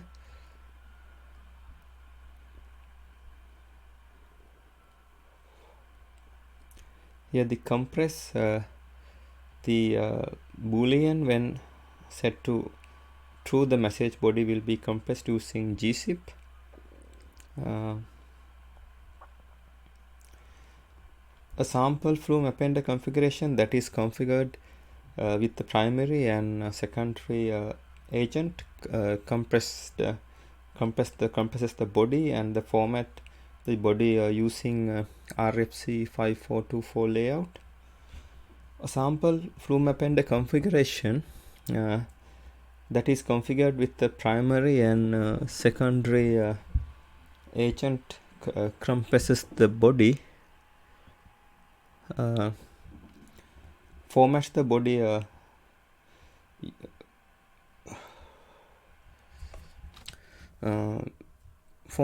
body using RFC 5424 layout and passes the encrypted event to disk.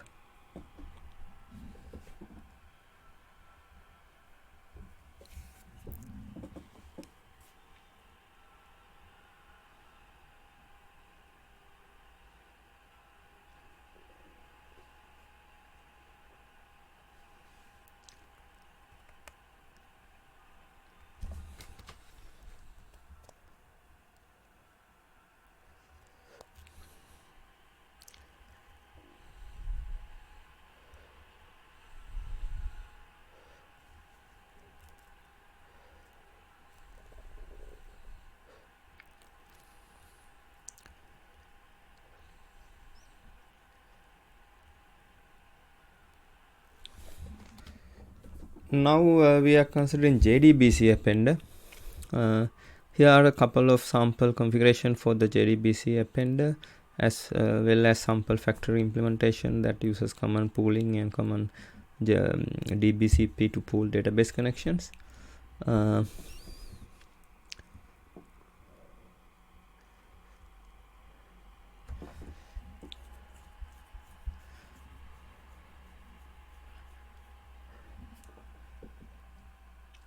As of Log4j 2.11.0, JDBC support has been moved from existing module Log4j-core to the new module Log4j-JDBC. The JDBC appender writes log events to the relational database table using standard JDBC. It can be configured to obtain JDBC connections using JNDI data source.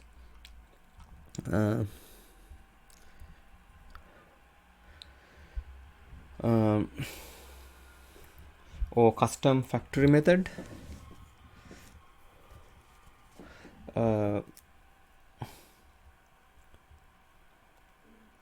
Whichever approach you take, it must be backed by a connection pool. Otherwise, the login performance will suffer greatly. If the batch statements are supported by configured JDBC driver and the buffer size is configured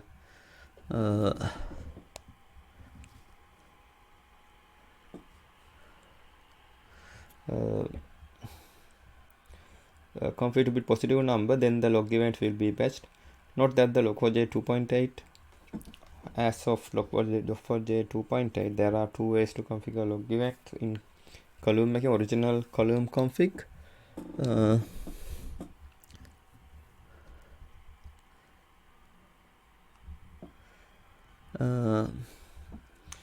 and column mapping.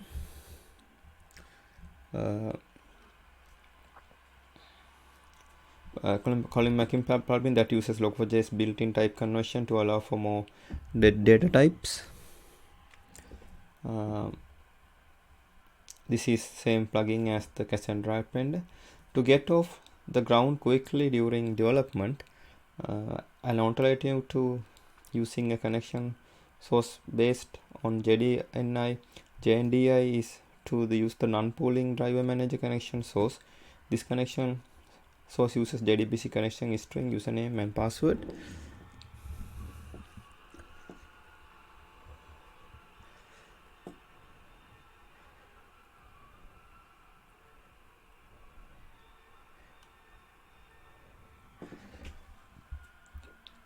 Optionally, you can also use properties.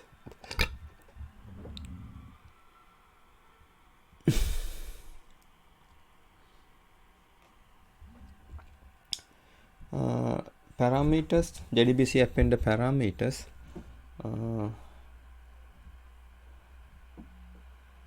name string required the name of the appender. Table name string required the name of the database table to insert log events into.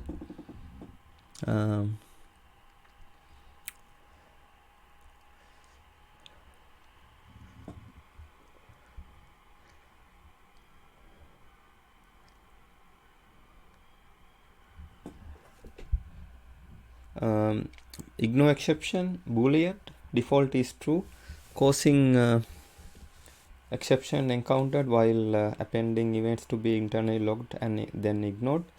Then it is set to false. Exception will be propagated to the caller instead. You must set this to false when wrapping this appender in a failover appender.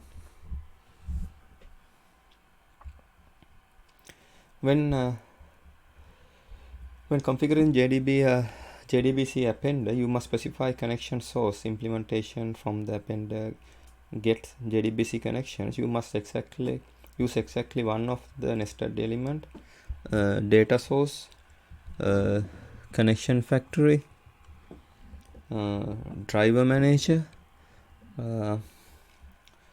pooling driver,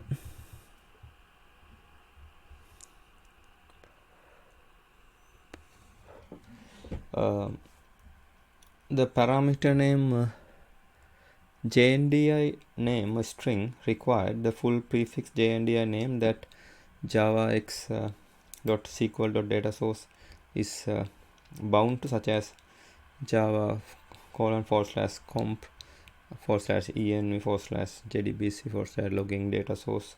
The data source must be backed by the connection full, otherwise logging will be very slow.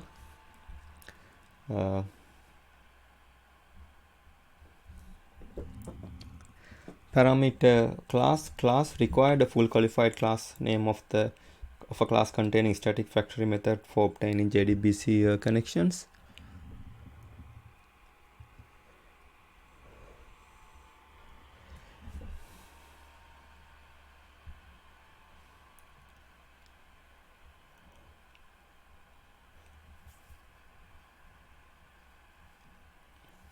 When configuring the JDBC appender, use the column elements to specify which columns in the table should be written to and how to write them.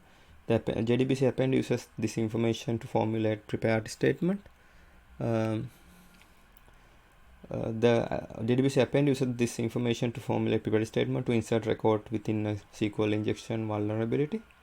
Without SQL injection vulnerability, the column parameters name string required the name of the database column. Is event timestamp boolean, use this attribute to insert an event timestamp to this column, which should be a SQL date time. The value will be inserted as java.sql.types.timestamp. Either this attribute equal to true pattern or is event timestamp must be specified, not more than one of these. Pattern string use this attribute to insert a value or values from the log event in this column using pattern layout pattern. Simply specify any legal pattern in this attribute. Either this attribute literal or is timestamp true must be specified, but no more than one of these.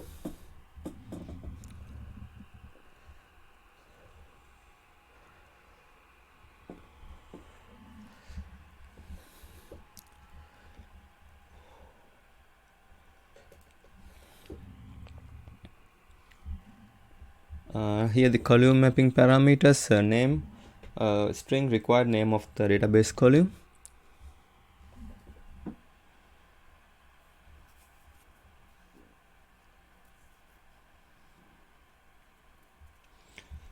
Here is a couple sample configuration for JDBC appender, as well as simple factory implementation that uses common pooling and common DBCP.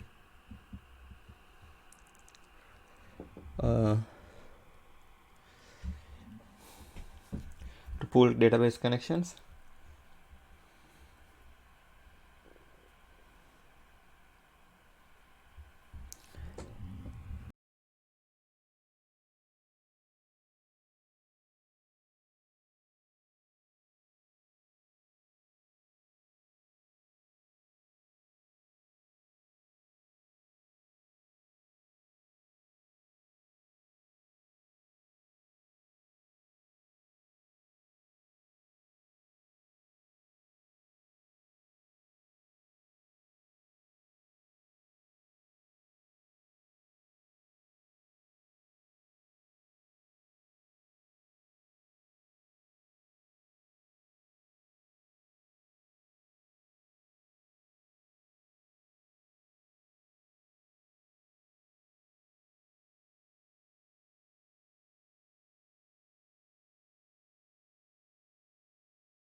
Now we are considering NoSQL Appender. The following example demonstrates how log events are persisted in NoSQL databases if presented in a JSON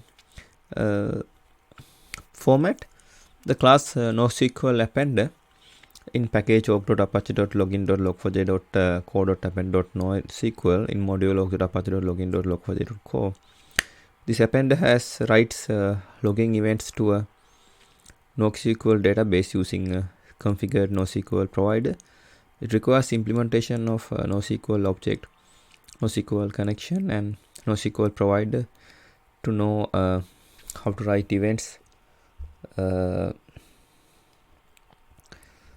the chosen NoSQL database.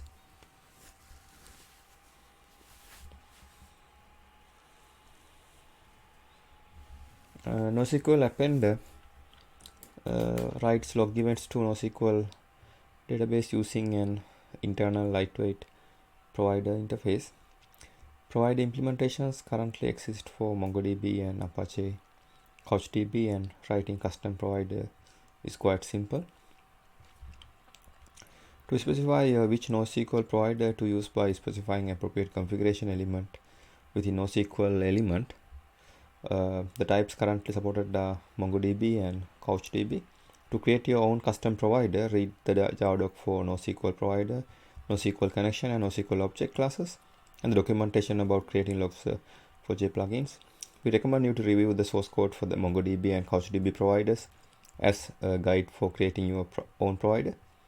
The following example demonstrates how log events are persisted in NoSQL databases if represented in JSON format.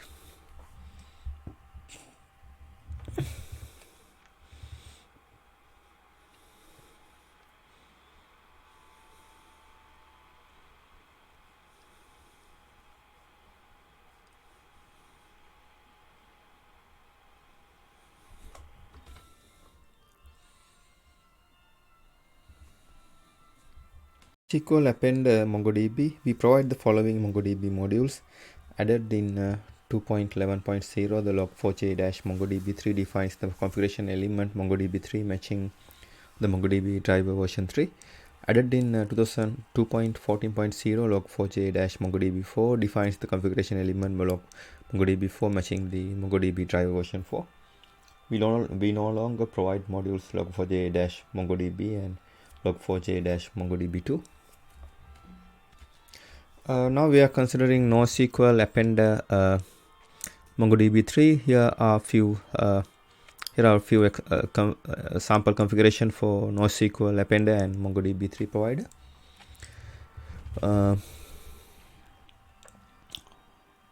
Here we are considering NoSQL Appender provider for MongoDB using MongoDB driver version 3. The NoSQL Appender writes log events to a NoSQL database using internal lightweight provider interface. MongoDB3 provider parameters.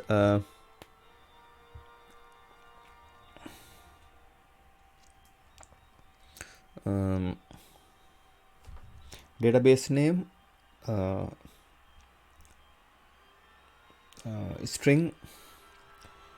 If you do not specify the factory class name and factory method name for providing MongoDB connection, you must specify MongoDB database name using this attribute.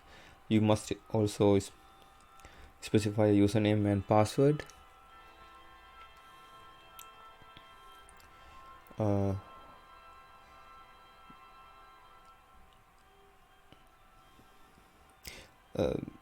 You can optionally also specify a server default to localhost and a port defaults to a default MongoDB port. Collection size int. Collection size is not here. Sorry.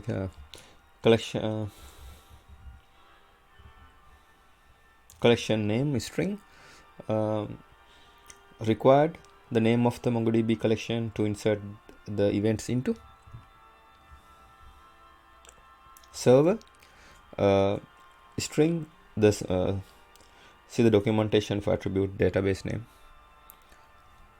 Username string, see the documentation for attribute database name and factory class name. Password string, see the documentation for attribute database name and factory class name.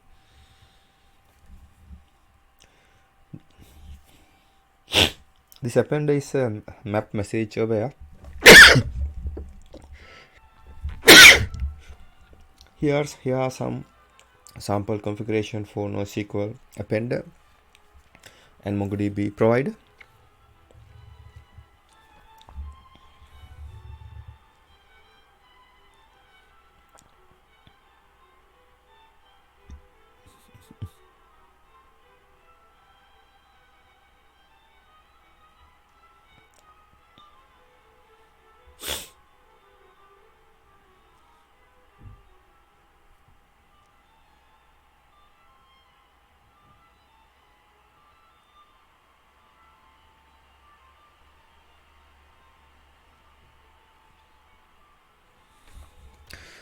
Here now we are considering MongoDB NoSQL appender MongoDB 4. Here are a few sample configuration for NoSQL appender MongoDB and MongoDB 4 provider. This here we are with the here we are specialization of the NoSQL appender provider for MongoDB using MongoDB driver version 4. The NoSQL appender writes log events to a NoSQL database using the internal lightweight provider interface.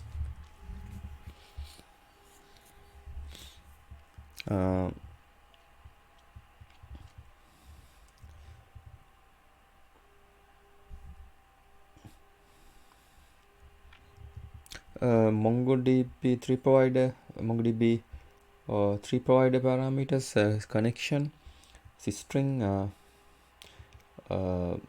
required MongoDB connection string in the format MongoDB : / username and password at host 1 and then port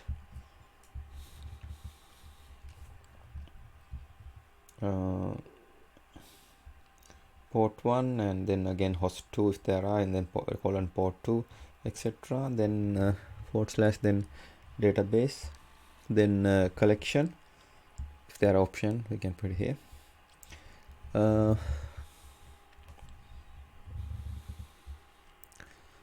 Here the capped type boolean enables support for capped collections. Here the collection size int, specify the size in bytes of the capped collection to use if enabled. The maximum size is 4096 byte, and the larger size will be the minimum size is 4096 bytes, and the larger size will be increased to the nearest integer multiple of 256. See the capped collection documentation for more information. This append is a map message aware. Here are a few configurations for NoSQL appender and MongoDB 4 provider.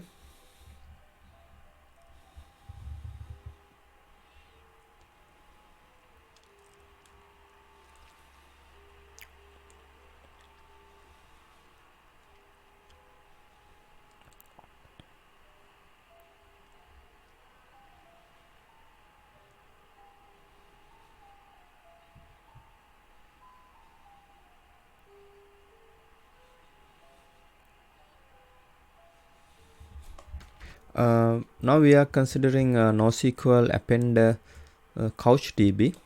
Here are a few sample configuration for NoSQL appender and the CouchDB provider. This section details specialization of NoSQL appender provider for CouchDB.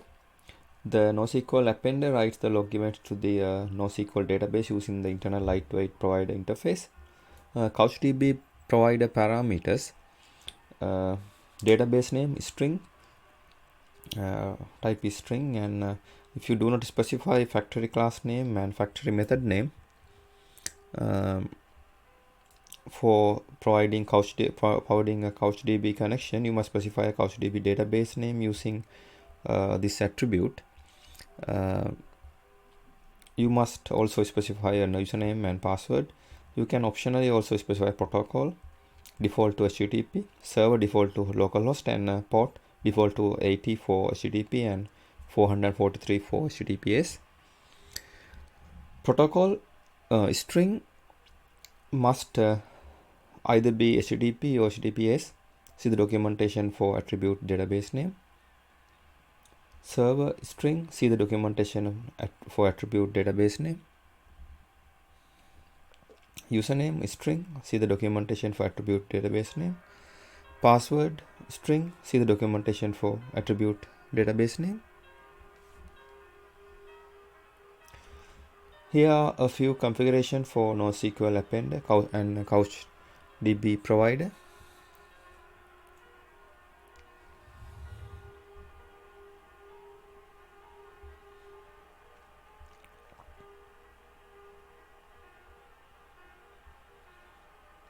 Oh, sorry, it's there.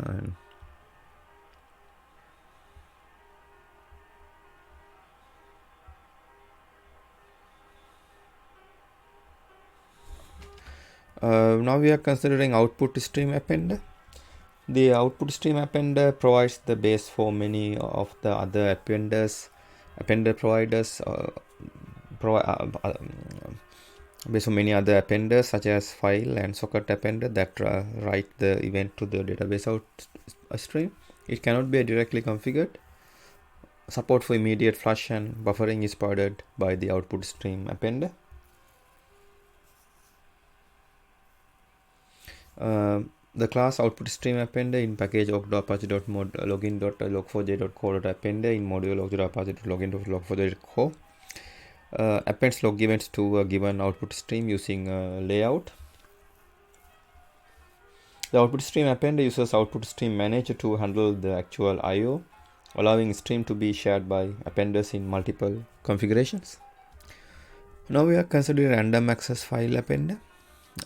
Here is a sample random access file configuration.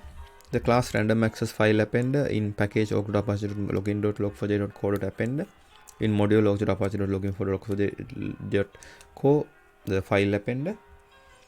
Random access file appender is similar to the standard file appender, except it is always buffered. This cannot be switched off, and internally it uses buffer plus random access file. Instead of buffered output stream, we saw 20 to 200% performance improvement compared to the file appender with buffered I/O equal true in our measurements. Similar to the file appender, random access file appender uses random access file manager to actually perform the I/O file I/O. While random access file appender from different configuration cannot be shared, the random access file managers can be if the manager is accessible. For example, two web applications in a servlet container can have their own configuration and the safely write to the same file if Log4j is in a class loader that is common to both of them. Random access file appender parameters. A name type is string, the name of the appender. File name type is string, the name of the file to write to. If the file or any of its parent directories do not exist, they will be created. Here is a simple random access file configuration.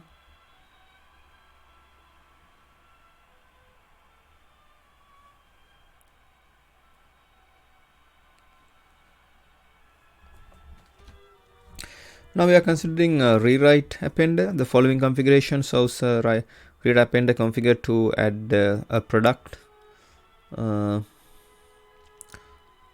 key and its value to the map message. The class redirect appender in package log.apache.login.log4j.co.appender.rewrite in module log.apache.login.log4j.co. This appender allows the logging event to be manipulated before it is processed by other appenders. Rewrite appender allows the log event to manipulated before it's processed by the another appender.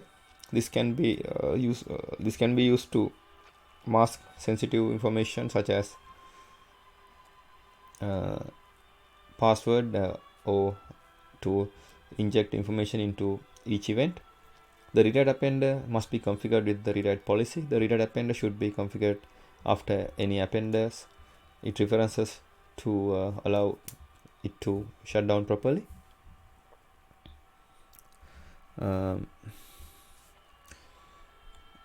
Parameter rem appender rewrite appender parameters appender f type string.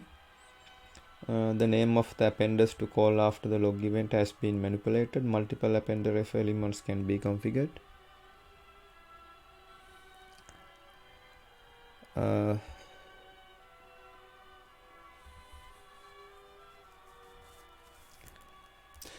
The name string the name of the this is the parameter the name parameter name and the type string, the name of the appender.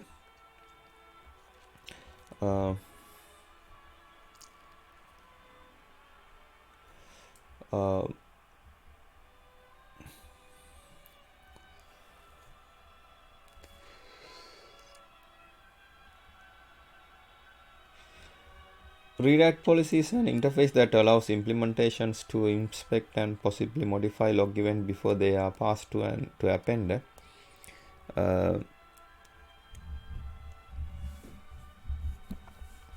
Rewrite policy declares a single method named rewrite that must be implemented. The method is passed the log event and can return the same event or create a new one. Map rewrite policy. The map rewrite policy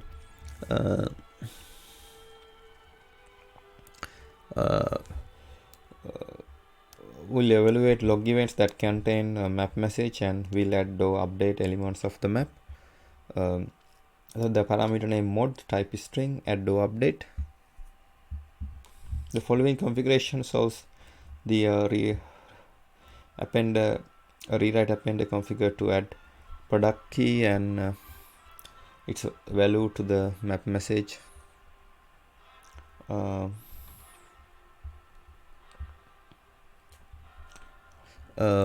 Properties rewrite policy. The properties rewrite policy will add properties configured on the policy to the thread context map being logged. These properties the properties will not add to the actual context map. The policy property values may contain variable that will be evaluated when configuration process as well as the event is logged.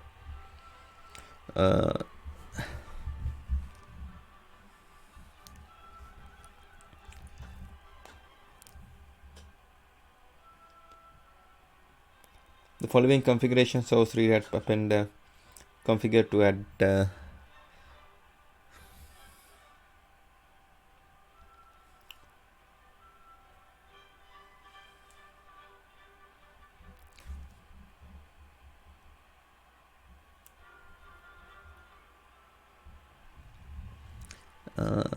add some properties here.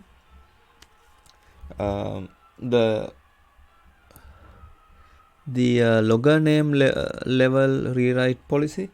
You can use this policy to make loggers in third party code less chatty by changing event levels. The logger name level rewrite policy will rewrite the log event levels for a given logger name prefix.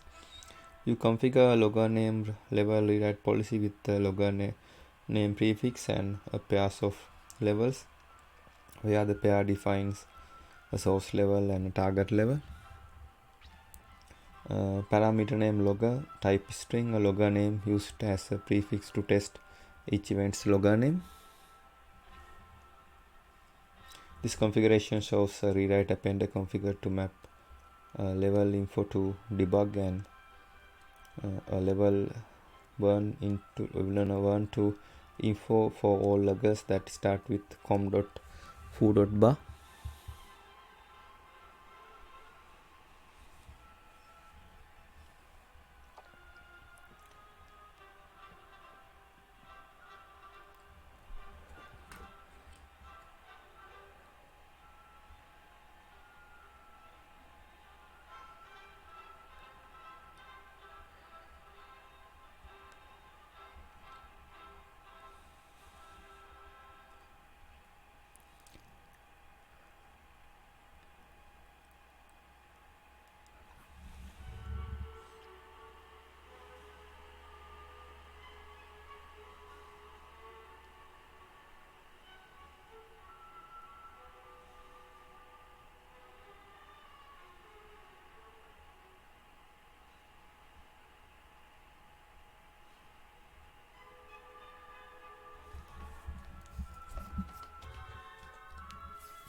Rolling file append archives are stored in a directory based on the current year and month.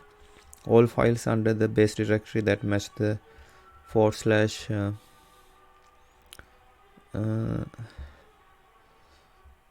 app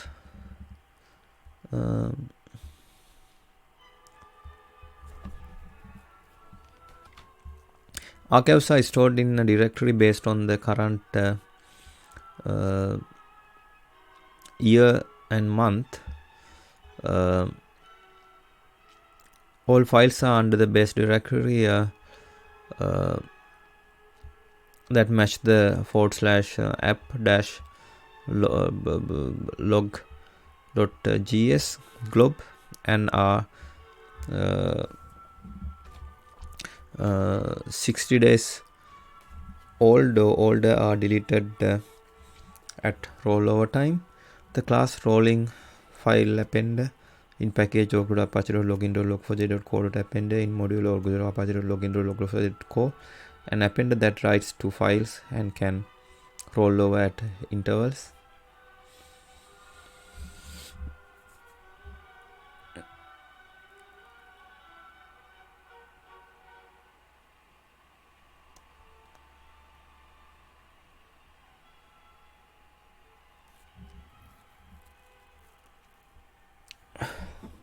The rolling file appender is an output stream appender that writes to the file named in the file name parameter and the rolls the file over according to the triggering policy and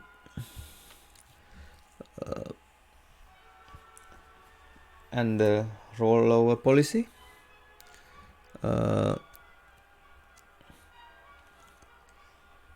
The rolling file append uses rolling file manager, which extend the output stream manager to actually perform the file IO and perform the rollover. While rollover file appenders from different configuration cannot be shared, the rolling file managers can be if the manager is accessible.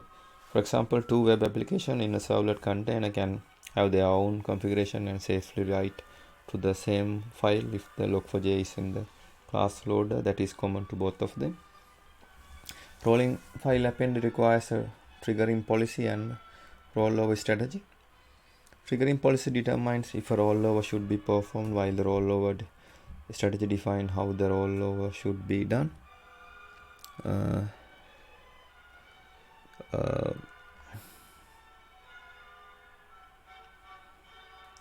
If no rollover strategy is configured, the rolling file appender uses default rollover strategy. Since the Log4j-2.5, a custom delete action can be configured in the rollover strategy.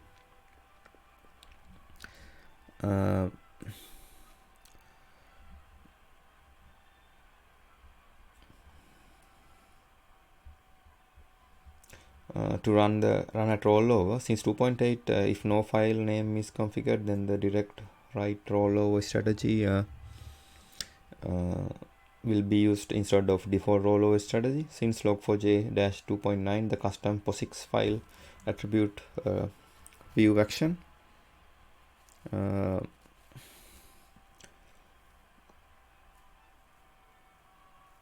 view action can be configured in the default rollover strategy to run at rollover if not defined. Inherited POSIX file attribute view from the rolling file appender will be applied. File locking is not supported by the rolling file appender. Rolling file appender parameters: name, string, the name of the appender, file name, string, the name of the file to write to. If the file or any of its parameter directories do not exist, they will be created. File pattern, string, the pattern of the file name of the archived log file. The format of the pattern is dependent on the rollover policy that is used. The default rollover policy will accept both the date or pattern compatible simple date format or which represent an integer counter. Integer counter allows specifying a padding like %3i for space padding for counter to 3 digits, usually more powerful %03y for 0 padding the counter 3 to 2 digits.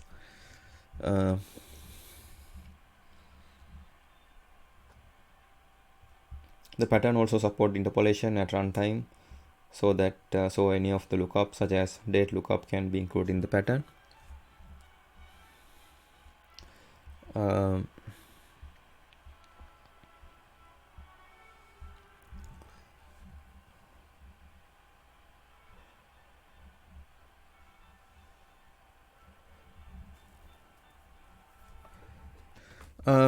With triggering policies, composite triggering policy. The composite triggering policy combines multiple triggering policies, then returns true if any of the configured policies return true. The cron triggering policy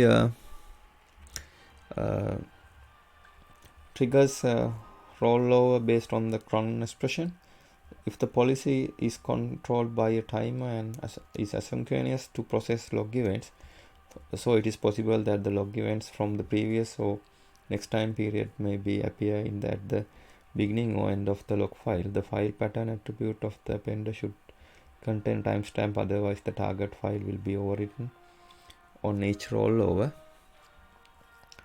The cron triggering policy parameters: schedule is a string, cron expression. The cron expressions is the same as what is allowed in the parts scheduler.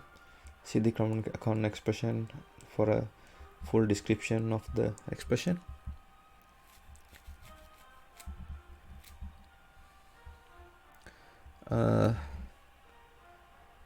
On startup,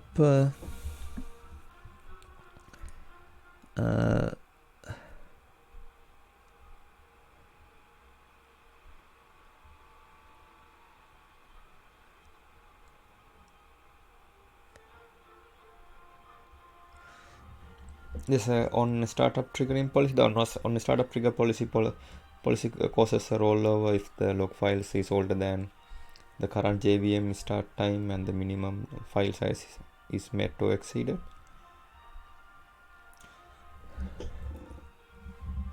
There's a size-based triggering policy also, and the time-based triggering policy. The time-based triggering policy causes rollover once the date and time pattern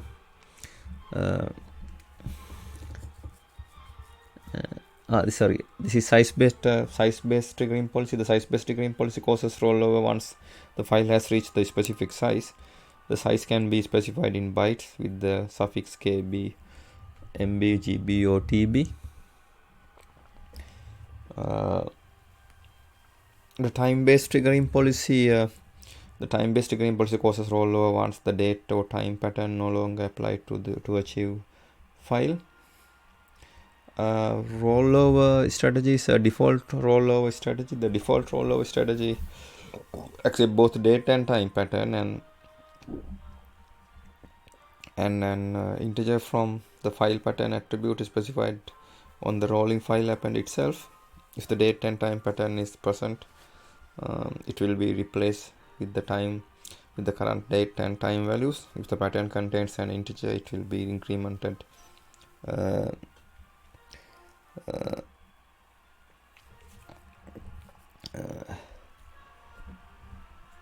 incremented on each rollover. If the pattern contains both date and time, an integer pattern in the integer will be incremented until the result of the date and time rate or time pattern changes. If the file pattern ends with the .gzip gzip or gz2 .deflate.pack.200 or .xz, the resulting archive will be compressed using the compression scheme that matches the suffix. The format bzip2 deflate pack 2000 and put pack 200 and xz require Apache command compress. In addition, xz required exists for Java. The pattern may also contain lookup references that can be resolved at runtime, such as is shown in this example.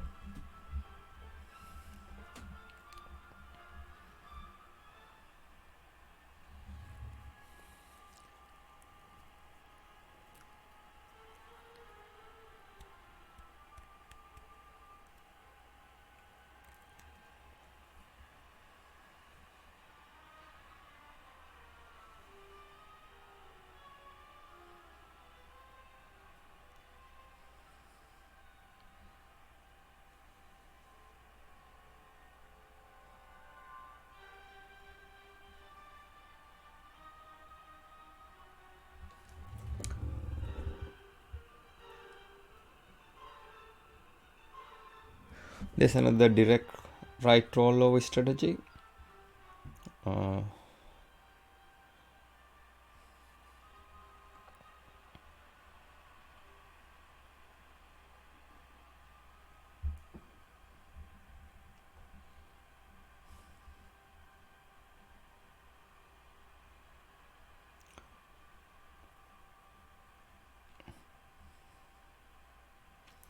And custom delete on rollover.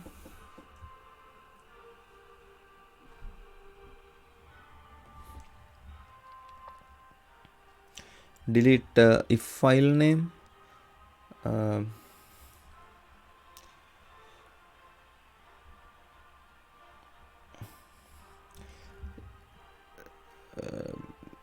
The parameter name, if file name condition parameters, the parameter name glob, it is string, required if the regress is not specified, matches the relative path relative to the base path using the limited pattern language that resemble the regular expression but with the simpler syntax. Delete this is delete, we're talking about delete if file name.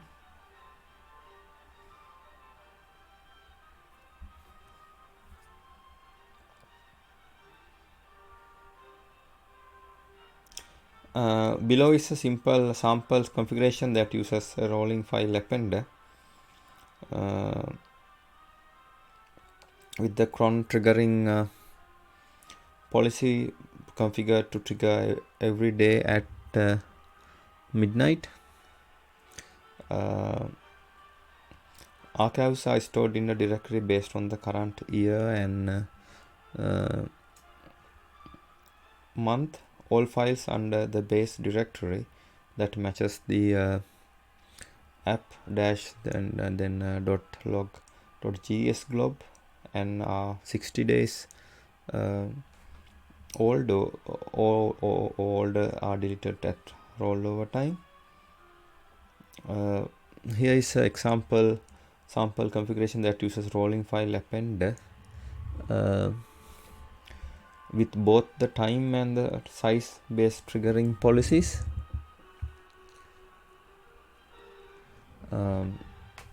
We'll create up to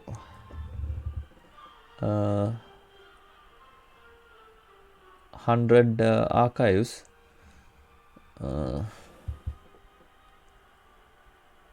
Here 100 archives on same day.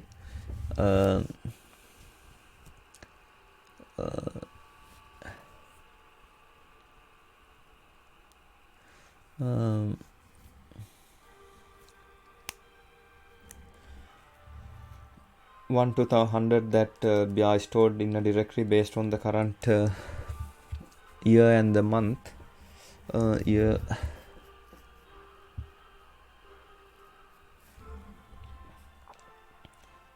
and we'll compress each archive using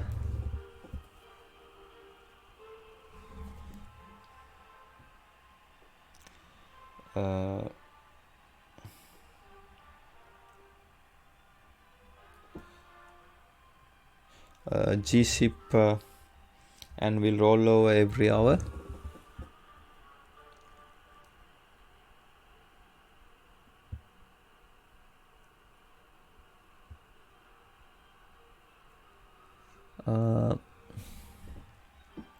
During every rollover, this configuration will delete files that match /app -log.gz and are 30 days old, 30 days older, but keep the most recent 100 GB or most recent 10 files, whichever comes first.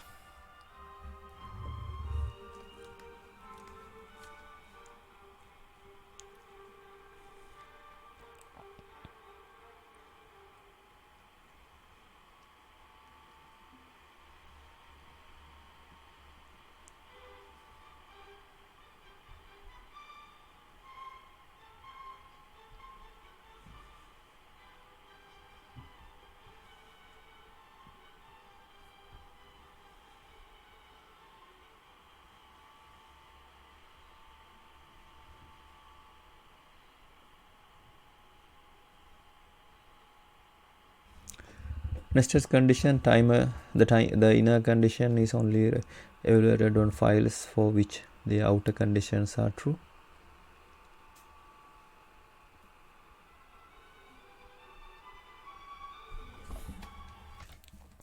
The class rolling file appender package in package login.apache.login.log4j.co.appender in module login.log4j.co and appender that writes to files and can roll over at intervals.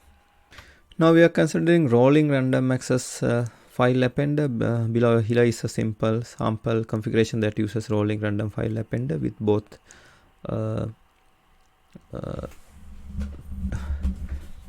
time and size based triggering policies. Will create up to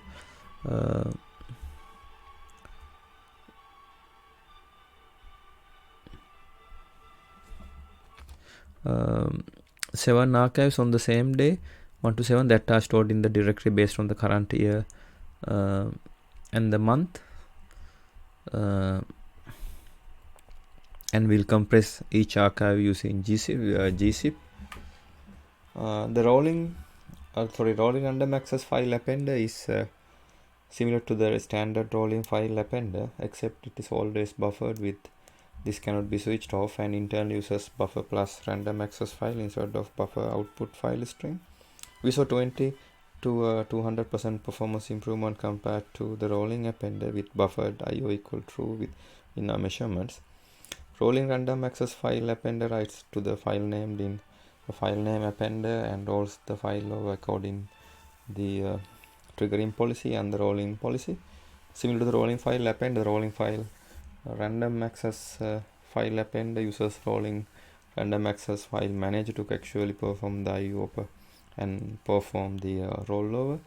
By rolling random access file appender from the different configuration cannot be shared, the rolling random access file managers can be if the managers are accessible. For example, two web application in a servlet container can have their own configuration and safely write to the same file if the log4j is in a class loader that is common to both of them. A rolling file rolling random file access while appender requires triggering policy and rollover strategy.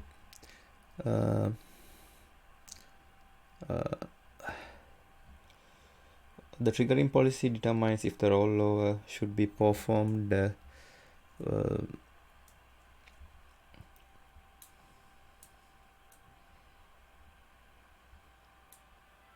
The triggering policy determines if the rollover be performed, while the rollover strategy defines how the rollover should be done. If no rollover strategy is configured, rolling random access file append will use the default rolling strategy. Since Log4j 2.5, the custom delete action can be configured in the default rolling strategy to run at the rollover. File locking is not supported by the rolling and random access file appender. The rolling random access file appender parameters: the string name of the appender, file name string, the name of the file to write to. If the file or any of these parent directories do not exist, they will be created. File pattern string, the pattern of the file name of the archiving log file. The format of the pattern should is dependent on the rollover that is used. The default rollover policy will accept both date and time. Pattern compatible with the simple date format or in $i, which represent the integer counter. The pattern also supports interpolation at runtime, so any of the lookups such as date lookup can be included in the pattern.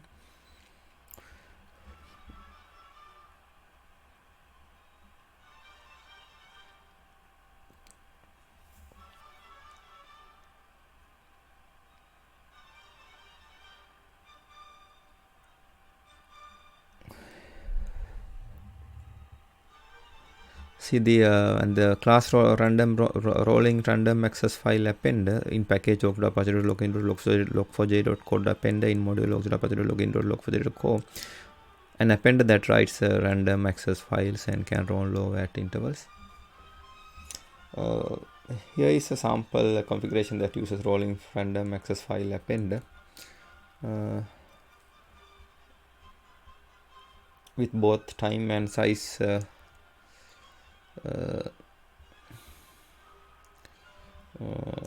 based triggering policies. Will create up to 7 archives, and time and size triggering policy and approve archives on the same day 1 to 7 that is stored in a directory based on the current year and the month, and will compress each archive using gzip.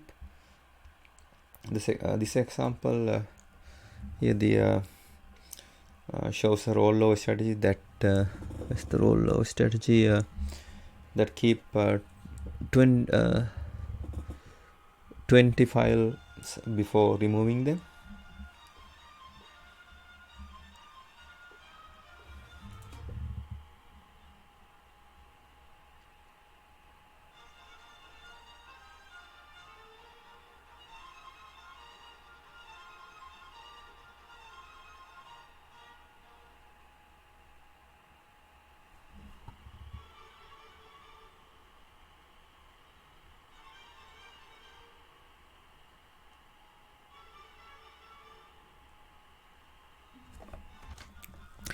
Now we are considering routing appender. In this example, the script uses service windows root to be default, root on the Windows, and service other on all other operating systems. Note that the list appender is one of our test appenders. Any appender can be used if it is only used as an shorthand. The class routing appender in the API, the package org.apache.login.log4j.co.appender.routing in module log.apache.login.log4j.co. This appender routes between various appenders, some of which can be references to appenders defined earlier in the configuration, while others can be dynamically created within this appender as required. Routing is achieved by specifying a pattern on the routing appender declaration. The pattern should contain one or more substituting patterns of the form $ key and then token. The pattern will be resolved each time the append is called using the built-in StrSubstitutor.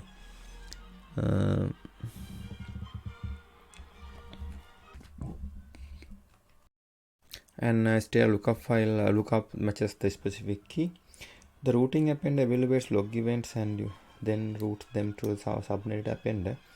The target appender may be an appender previously configured and may be referenced by its name, and the appender can be dynamically created as needed. The routing appender should be configured after any appenders it references to allow it to shut down properly. You can also configure a routing appender with scripts. You can run a script when appender start and when the route is chosen for a log event. The routing appender parameters: name, type string, and name of the appender. In this example, the script causes service windows route to be default route on the Windows and service other route on all other operating systems. Note that the list appender is one of our test appenders. Any appender can be used. It is only used as a shorthand.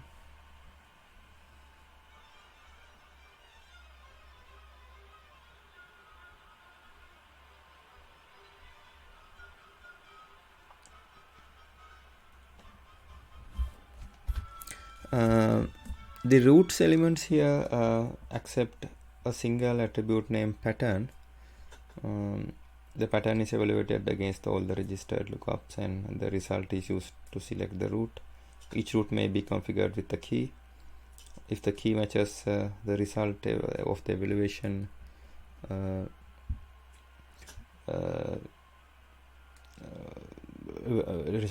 result of the evaluation pattern, then that root will be selected. If no key is specified on the root, then the root is the default. Only one root can be configured as default.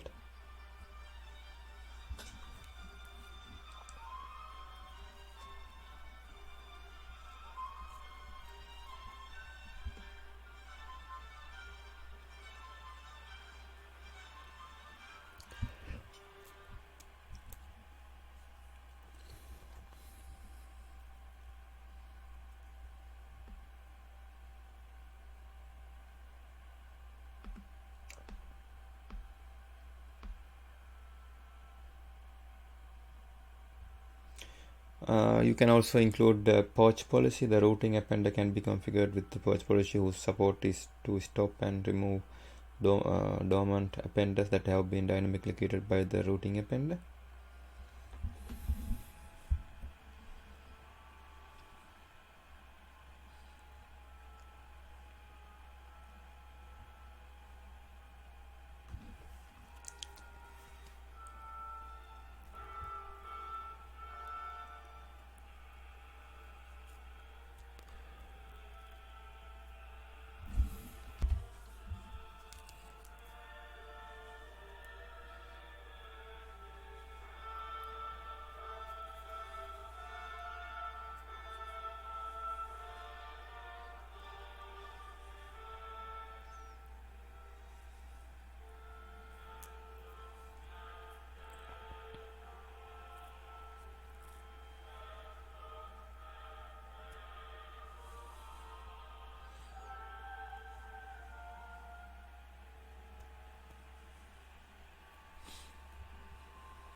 Now we are considering SMTP appenders.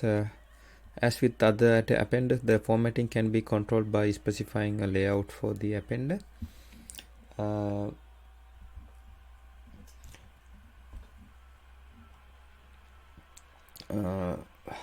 SMTP appender as of log 2.11.0, the simple mail transfer protocol SMTP support has moved to the existing module Log4j-core to the new module Log4j-SMTP. Send an email when a specific logging event occurs. typically on errors or fatal errors.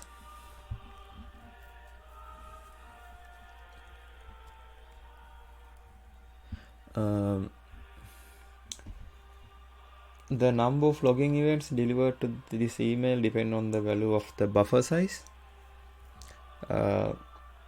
option. The SMTP appender keeps only the last buffer size logging events in the cyclic buffer. This keeps the memory requirements at a reasonable level while still delivering useful application context. All events in the buffer are included in the email. The buffer will contain the most recent event of the level trace or test 1 proceeding that the event triggered the email. The default behavior is to trigger sending an email whenever error or higher severity event is logged, and to format it as HTML. The circumstances on when the email is sent to be controlled by setting one or more filters on the appender. As with that other appender, the formatting can be controlled by specifying a layout for the appender. The SMTP appender parameters name,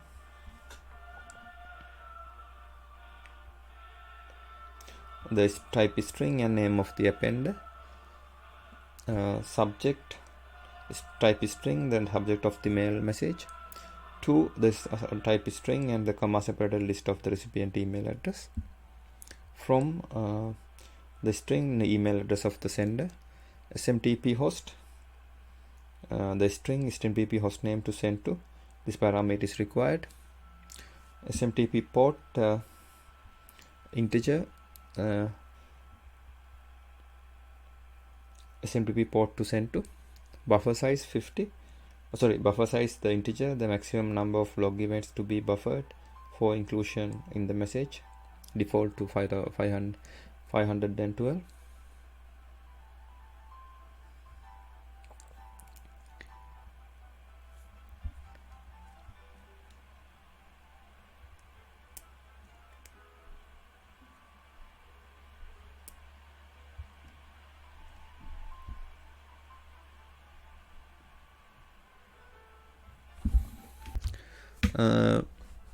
Now we are considering script appender selector. The script appender selector, the appender name is recorded under the name of the script appender selector, not the name of the selected appender. In this example, select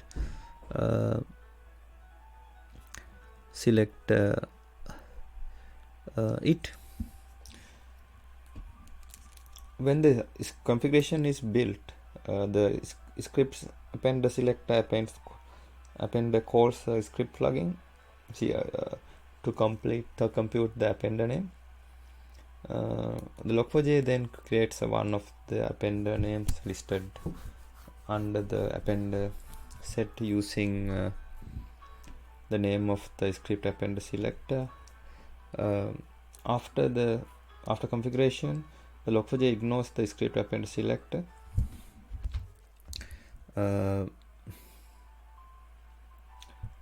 Log4j only builds the one selected appender from the configuration tree.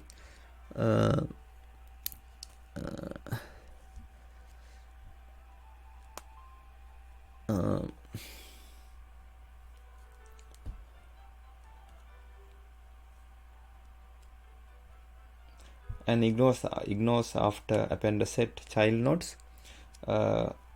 In this example, the script returns the name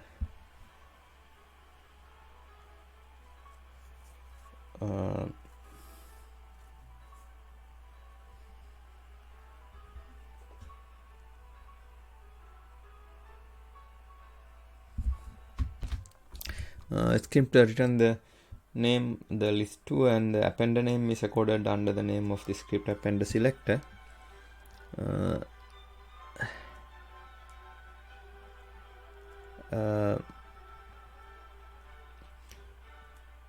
not the name of the selected appender. In this example, select it.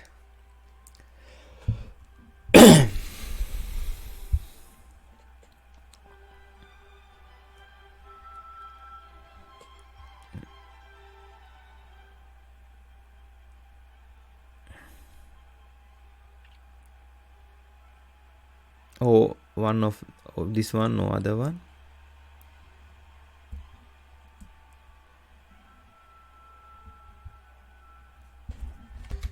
Now we are considering socket appender. This is an unsecured TCP configuration. The class socket appender in package logger.login.log4j.co.appender in module logger.login.log4j.co, an appender that delivers events over socket connections, support both TCP and UDP. The socket appender is an output stream appender that writes its output to a remote destination specified by a host or a host and a port. The data can be sent over either TCP or UDP and can be sent in any format. You can optionally secure the communication with SSL.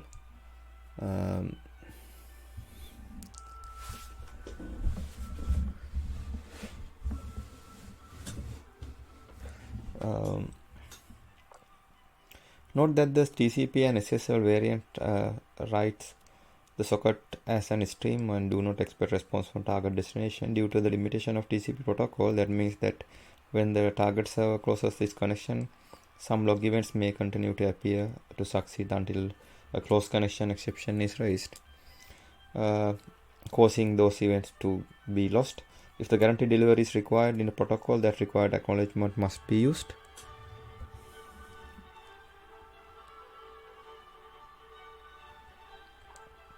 Socket appender parameters: name, string, name of the appender; host, string, name of the address of the system that is listening for log events.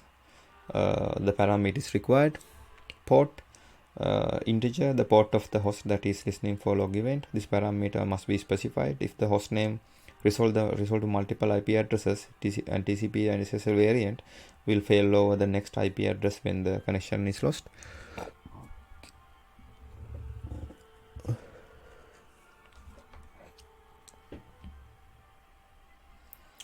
This is an unsecured TCP connection.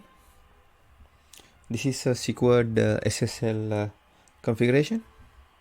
Sorry, this is an unsecured TCP configuration, and this is a secured SSL configuration.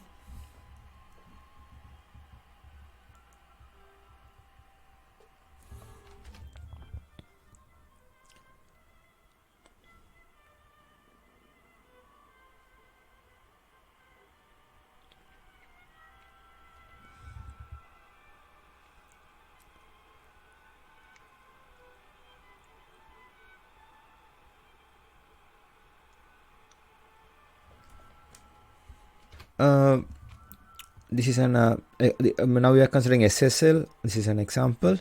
Package logger.login.log4j.co.network.SSL in module logger.login.log4j.co in log4j to SSL support.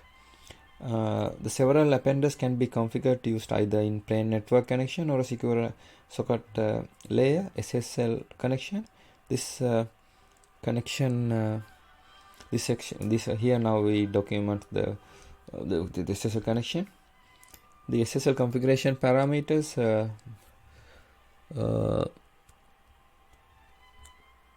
keystore, type keystore contains the primary keystore and contains the primary keys and certificate, and determine which authentication credentials to send to the remote host. Trust store contains the CA certificate of the remote counterparty, determines whether the remote authentication credentials and thus connection should be trusted. The key store is meant to contain private keys and certificates, and determines which authentication credentials to send to the remote host. Key store configuration parameters: location, type string, path to the key store file, password environment variable string, name of the environment variable holds the password, cannot be combined with either password or password file. Trusted store, the trusted store is meant to contain CA certificate you are willing to trust. When a remote party presents its certificate, determines whether the remote authentication credentials and thus the connection should be trusted. In some cases, they can be one and same store, although it is often better practice to use distinct store, especially when they are file based. Trusted store configuration parameters, location, the string, path to key store file,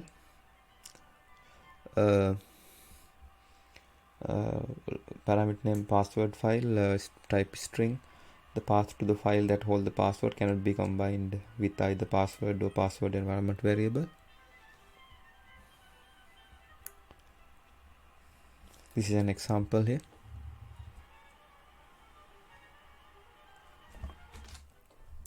Now we are considering syslog appender. A sample syslog appender configuration that is configured with two syslog appenders, one using BSD format and one using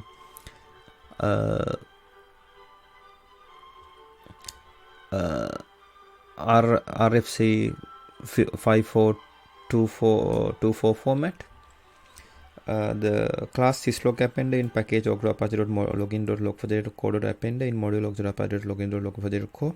The syslog appender. The syslog appender is a socket appender that writes its output to a remote destination specified by the host and the port in a format that confirm with either BSD or BSD syslog format or RFC 5424 format. The data can be sent over either TCP or UDP.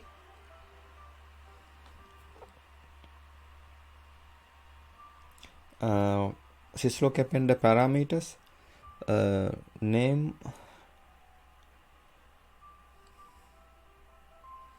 type string and name of the appender, host,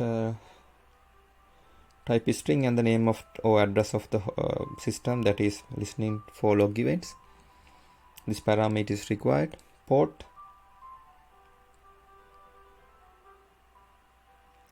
integer, port on the host that is listening for log events. This parameter must be specified. Protocol,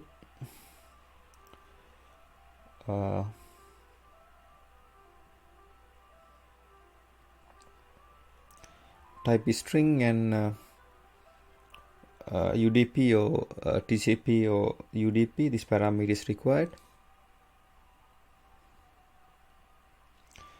A sample syslog appender configuration that is configured with two syslog appenders, one for BSD and another one for RFC 5424. This is here's an for SSL. This appender writes the output to a remote destination specified by the host and the port over SSL in a format that confirm either BSD syslog format or RFC 5424 format.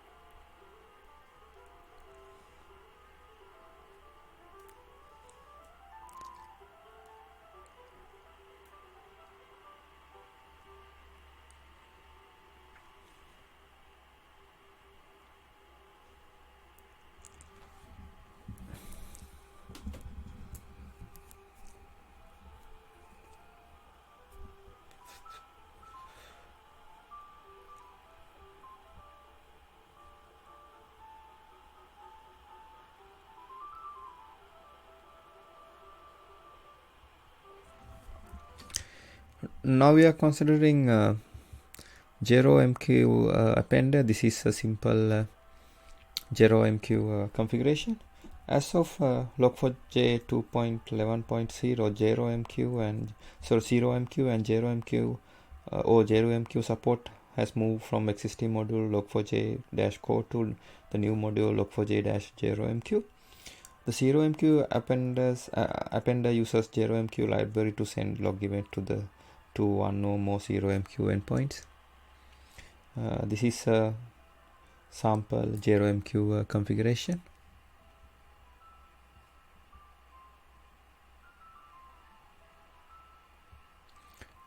JROMQ parameters.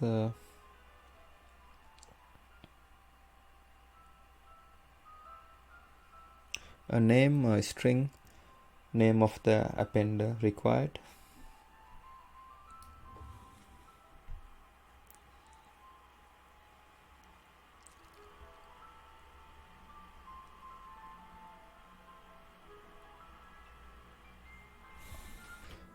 Now we are considering here the module package org.apache.login.log4j.core.appender in module log.apache.login.log4j.core log4j2 appenders. Now we are considering log4j JDBC connection source with Apache Commons DBCP2. This module adds a connection source for JDBC appenders. The pooling driver connection source provides connection pooling through Apache Commons DBCP2.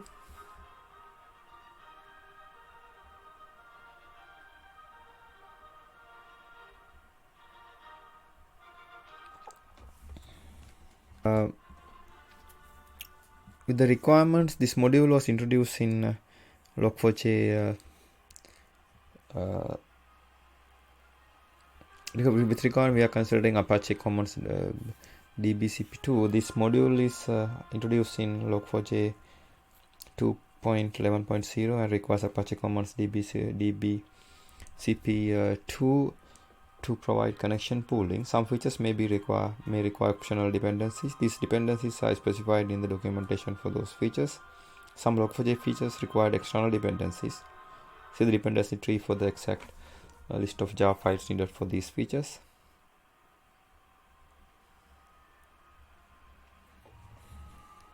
Now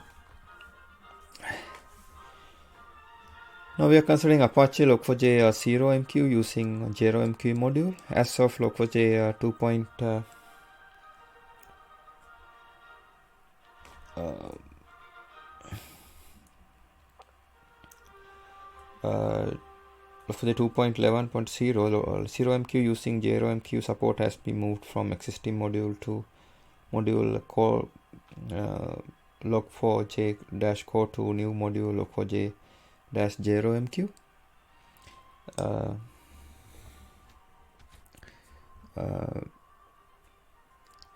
Now we're considering a requirement in Apache Log4j JROMQ using JROMQ module. This module was introduced in Log4j 2.11.0 and requires a JROMQ jar. Some features may require optional dependencies. These dependencies are specified in documentation for those features. Some Log4j features require external dependencies. Now we are considering Flume Appender, the remote agent in Flume Appender. The Flume Appender allows application to send event to Flume agents, including Log4j Flume -ng jar in your Maven-based project, as a dependency should cause all the transitive dependency necessary for the remote agent to function to be included. Now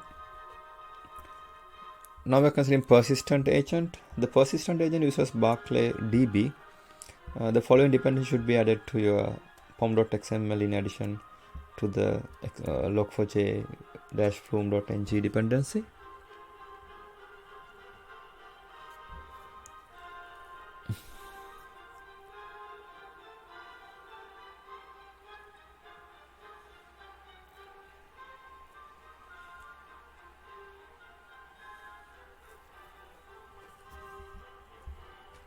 The following now we are considering embedded agent. The following is a sample POM file for Maven that can be used as a template for integrating the Flume embedded Appender into the application.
Log4j2 API, Log4j2 Log4j 1.x API, Log4j2 implementation, SLF4j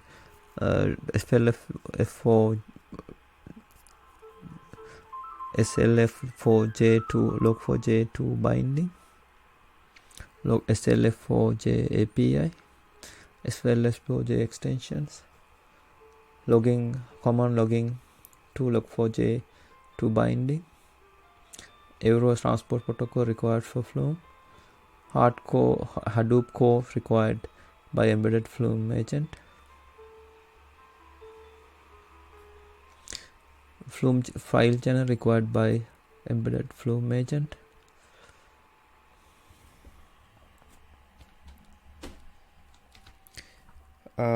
The requirements: the Flume Appender requires Log4j2 API. Apache Log4j Java Message Service JMS module. As of Log4j 2.11.0, JMS support has been moved from existing module Log4j core to the new module Log4j-JMS. A requirement: this module was introduced in Log4j 2.11.0 and required a JMS API jar. Some features may require optional dependencies. Some Log4j features require external dependencies.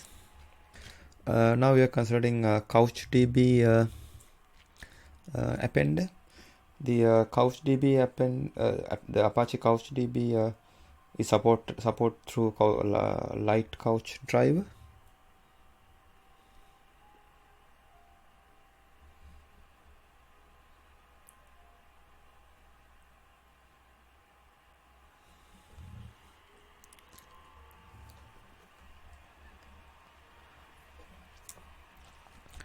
Requirement: the CouchDB Appender is dependent on the Log4j2 API and implementation.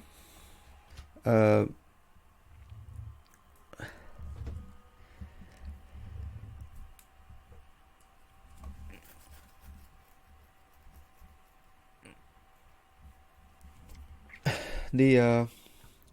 MongoDB Appender, the MongoDB is supported through MongoDB driver.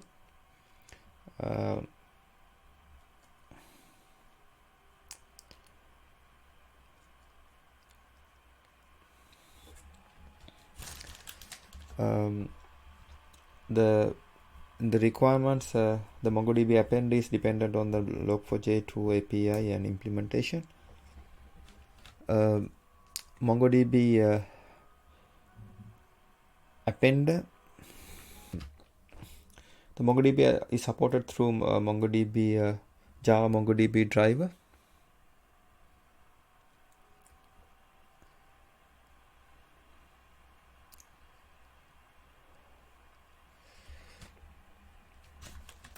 The requirements: MongoDB append is dependent on the Log4j 2 API and implementation. Cassandra Appender. The Cassandra Appender allows application to send events to Apache Cassandra repositories. Now we are considering Apache Flume Appender in Maven, Ivy, Gradle, and SBT certificates. The Flume Appender allows applications to send events to Flume agents. Here the pom.xml here, and here the iv.xml, and here build.gradle.xml, and here build.sbt.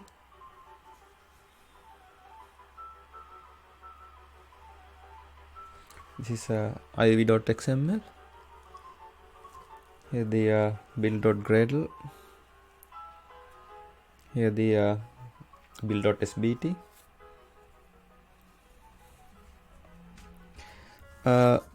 If your configuration uses NoSQL CouchDB appender, then add the following here. This is pom.xml, and this is iv.xml.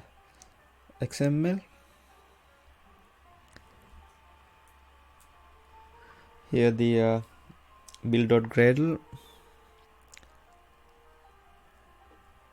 Here the build.sbt.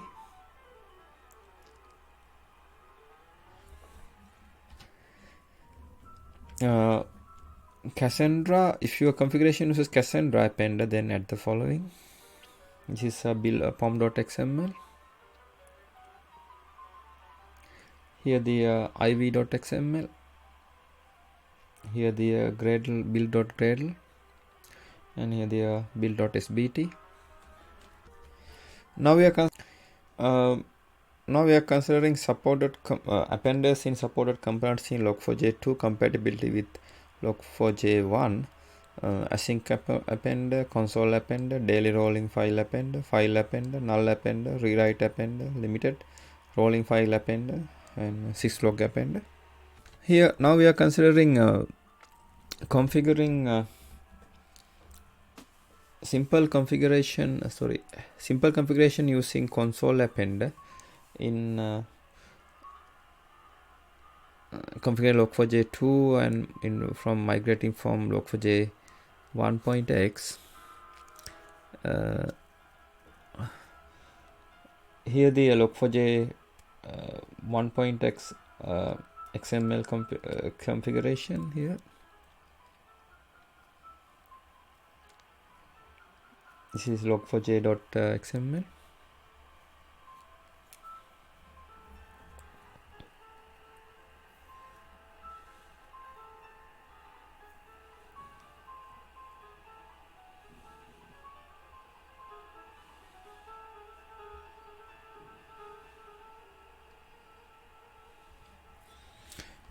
This is log4j 2 XML configuration, log4j 2.xml.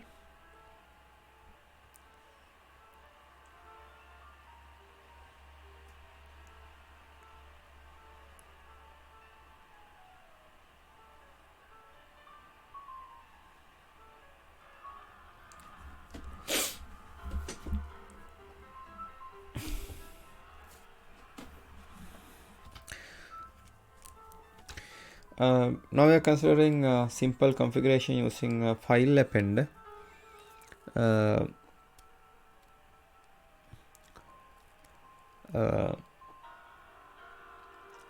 XML layout and simple layout. This is log4j 1.x XML configuration. Log4j.xml.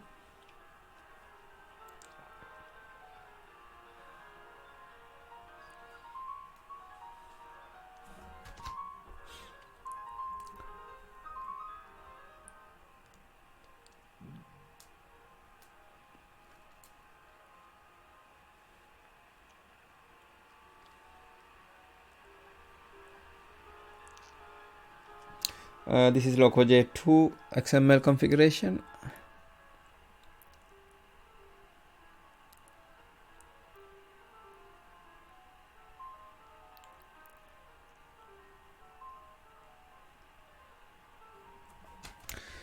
Now we're considering socket appender, the Log4j 1.x XML configuration. This example Log4j 1.x is misleading. The socket appender does not actually use a layout.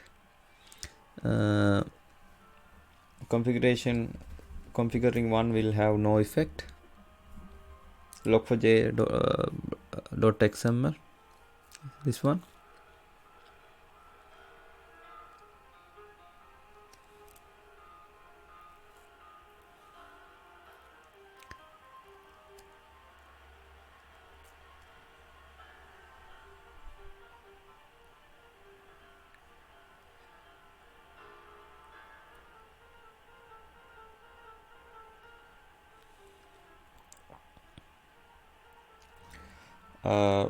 Log4j 2.xml configuration, Log4j 2.xml.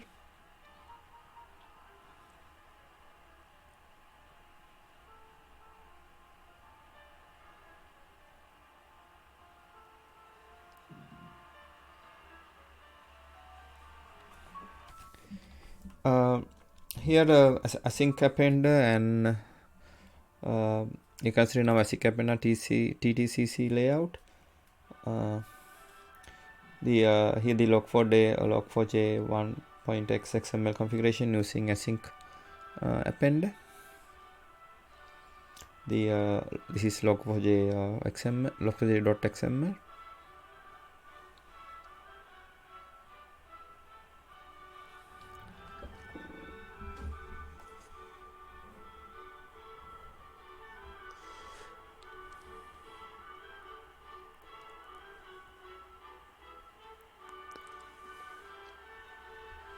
The XML Log4j 2 XML configuration, Log4j 2.xml.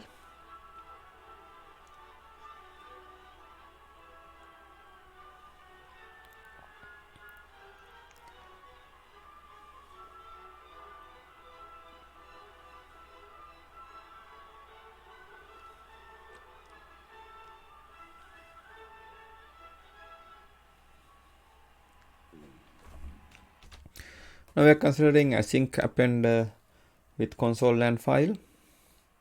Log4j 1.x XML configuration using async appender here. The Log4j.xml.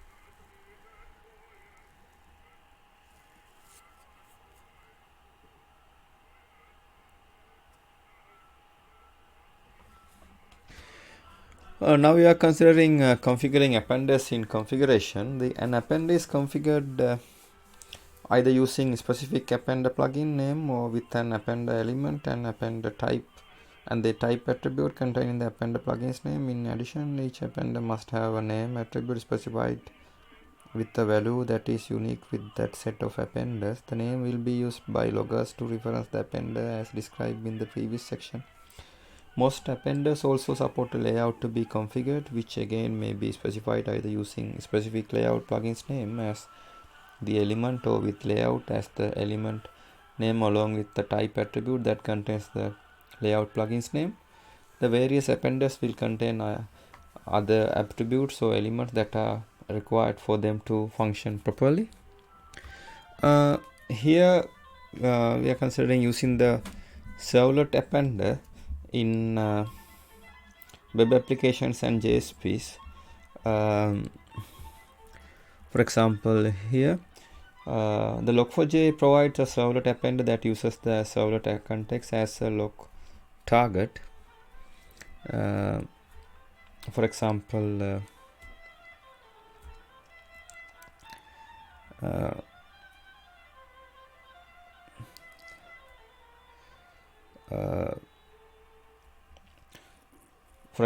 this here, to avoid double logging of exceptions to the servlet context, you must use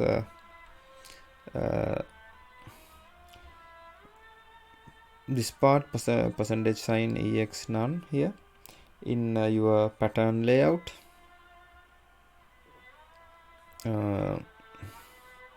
As shown in this example, the exception will be omitted from the message text, but it is passed to the servlet context as an actual throwable object.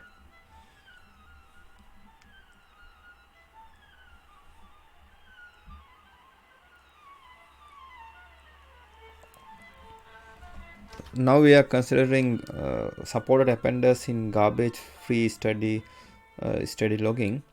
The following appenders are garbage-free during steady-state logging: console file, rolling file. Some temporary objects are created during file rollover.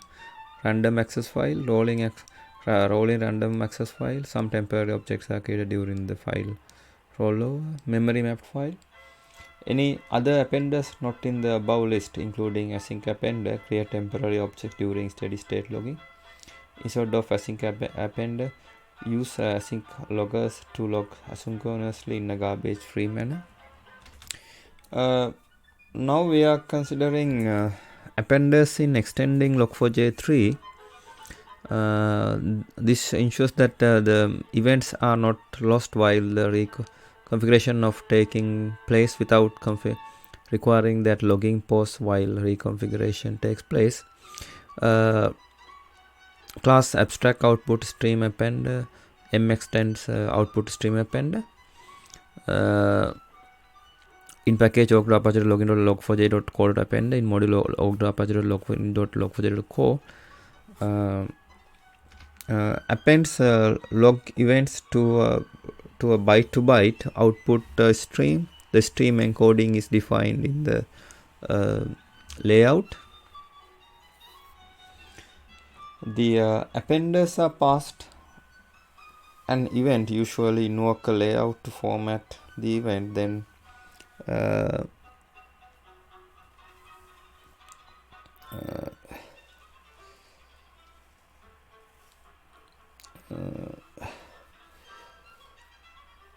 and then publish the event in whatever manner it is desired. Appenders are declared as at configurable and with an element type of appender.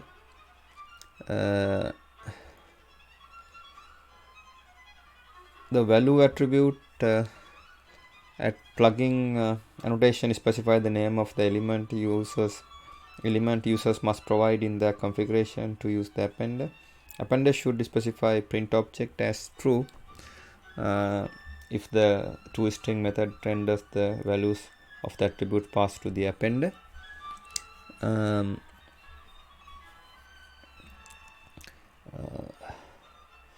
Appenders must also declare at plugin factory method that returns an instance of appender or a builder class used to create appenders. The example here shows the appender name stub.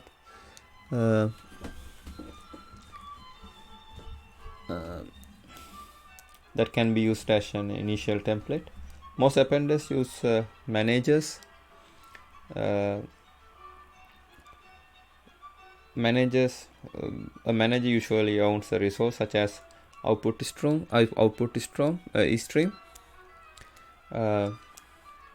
When a reconfiguration occurs, a new appender will be created. However, if nothing significant in the previous manager has changed, the new appender will simply reference it instead of creating new one.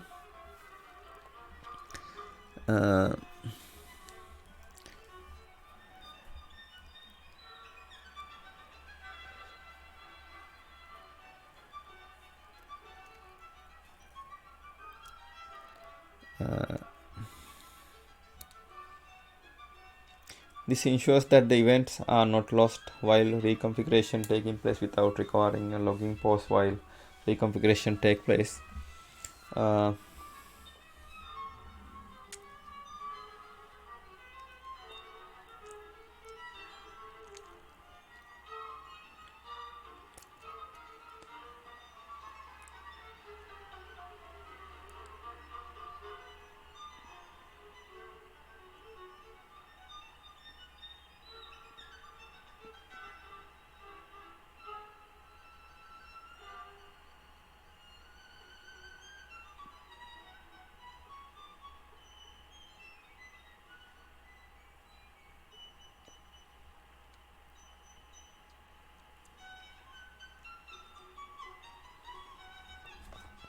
Example, we can consider appender logging exception, class appender logging exception, thrown from an appender when a log event could not be written.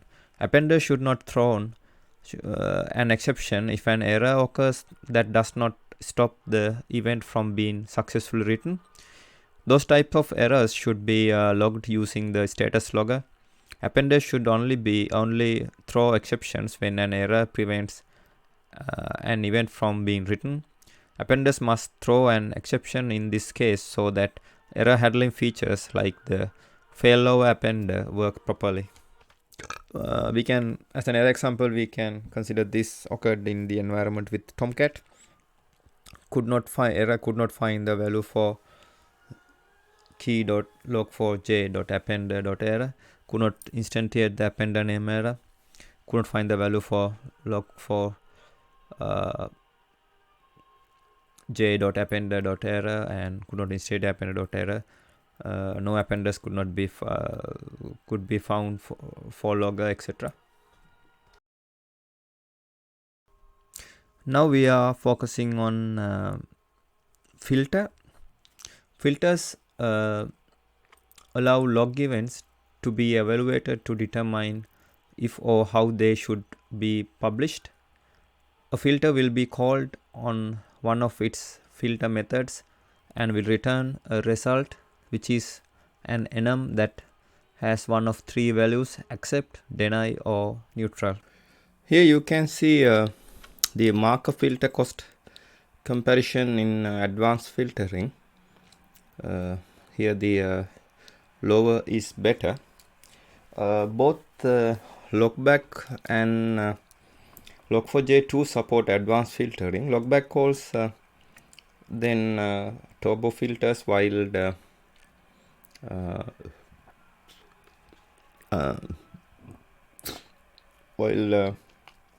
Log4j2 has a single filter object. Advanced filtering provides capability to filter log events using more than just the level before the event are passed to appenders. However, this flexibility does come with some cost. Since multithreading can also have an impact on the performance and of advanced filtering, the chart here shows the difference in performance filtering based on a marker or marker's parent. A simple marker comparison checks to see if a marker has no reference to other markers matches the request marker. The parent marker comparison check to see if a marker does not have a reference to other markers request marker. It appears a cost gain synchronization in SLF4J can impact performance in multi-threaded scenarios.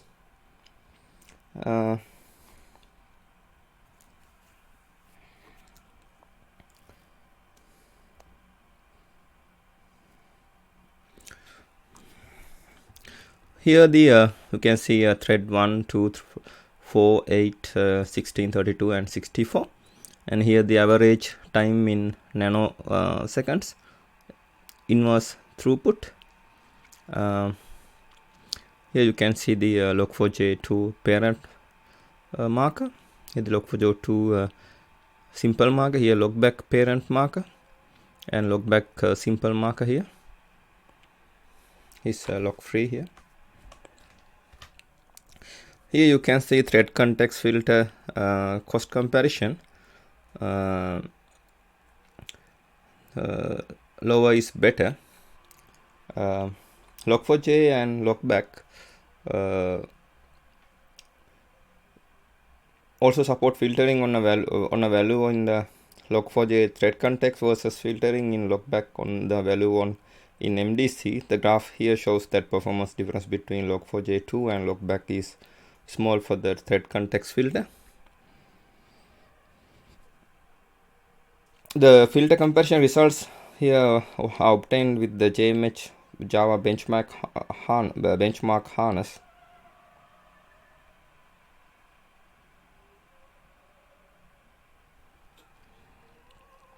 Here thread 1, 2, 4, 8, 16, 32 and 64.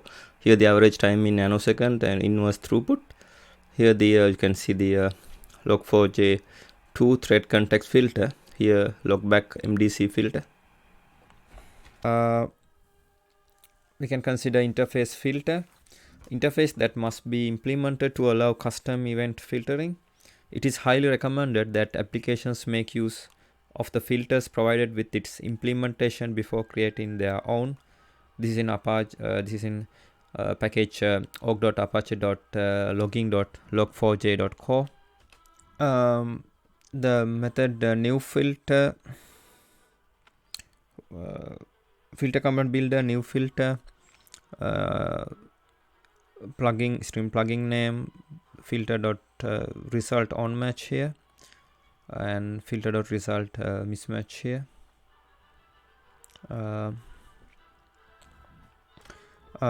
In the add attributes, adds a boolean attribute,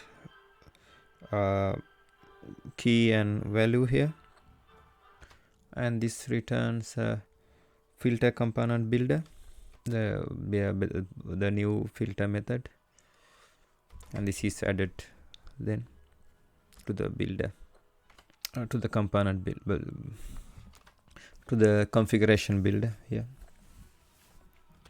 As an example 3, we can you can see here the class threshold filter.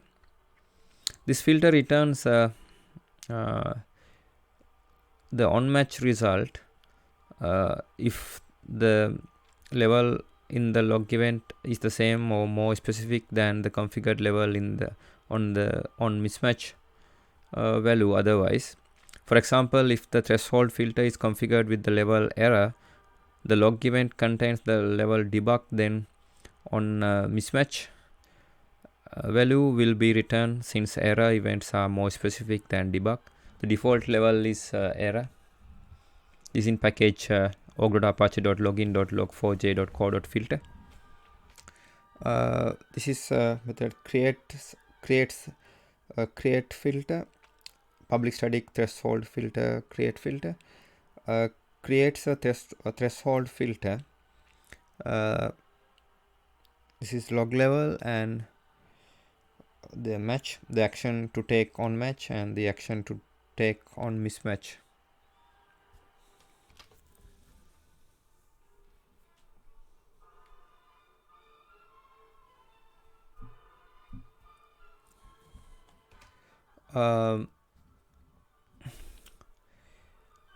The burst filter. The burst filter provide a mechanism to control the rate at which the log events are processed by silently discarding events after the maximum limit has been reached. The configuration containing the burst filter might look like this, and here the level is a string and the level of the message to be filtered. Anything at or below this level will be filtered out of max burst has been exceeded. The default is 1, meaning any messages that are higher than the 1 will be logged regardless of the size of the burst. And rate, this is a float value, and the average number of events per second to allow. The max burst, the integer, and the maximum number of events that can occur before events are filtered for exceeding the average rate. The default is 10 times the rate.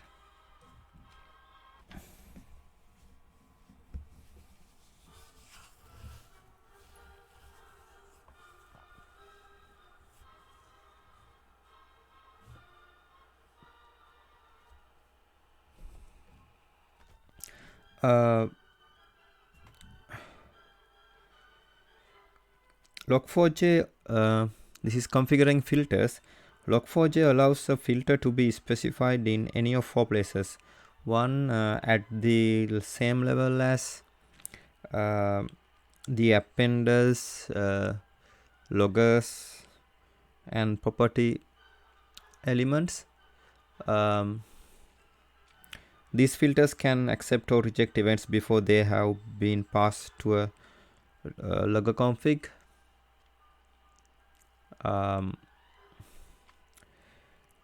In the logger element, number 2, in a logger element, these filters can accept or reject events for specific loggers. Number 3, in an appender element, these filters can prevent or cause events to be processed by the appender. And number 4, in an appender reference element, these filters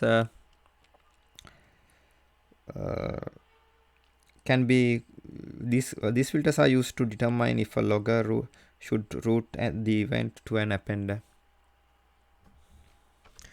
Although only a single filter element can be configured, that element may be filters element which represent the composite filter. The filters element allows any number of filter elements to be configured within it. This example shows how multiple filters can be configured on a console appender.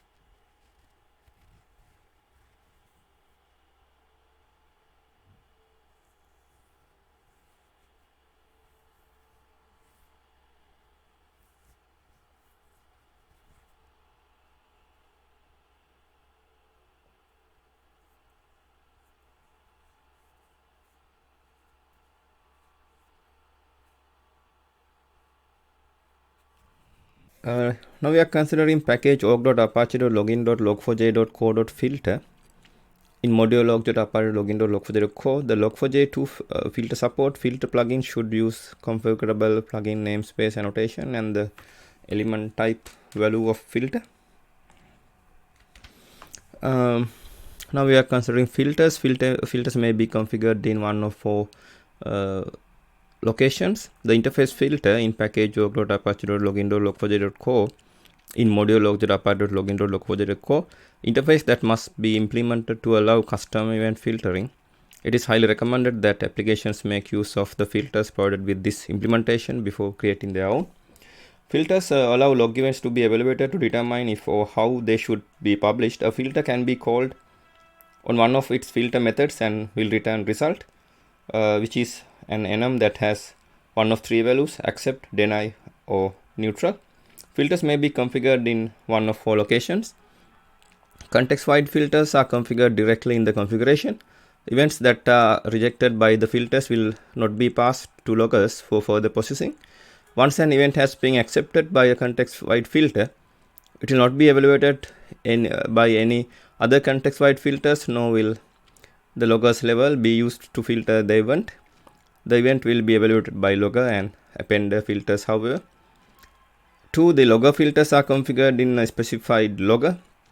These are evaluated after the context-wide filters and log level for the logger. Events that are rejected by the filters will be discarded, and the event will not be passed to a parent logger regardless of the additivity settings. 3. Appender filters are used to determine if a specific appender should be handled the formatting and publication of the event. 4. Appender reference filters are used to determine if a logger should route the event that to an appender.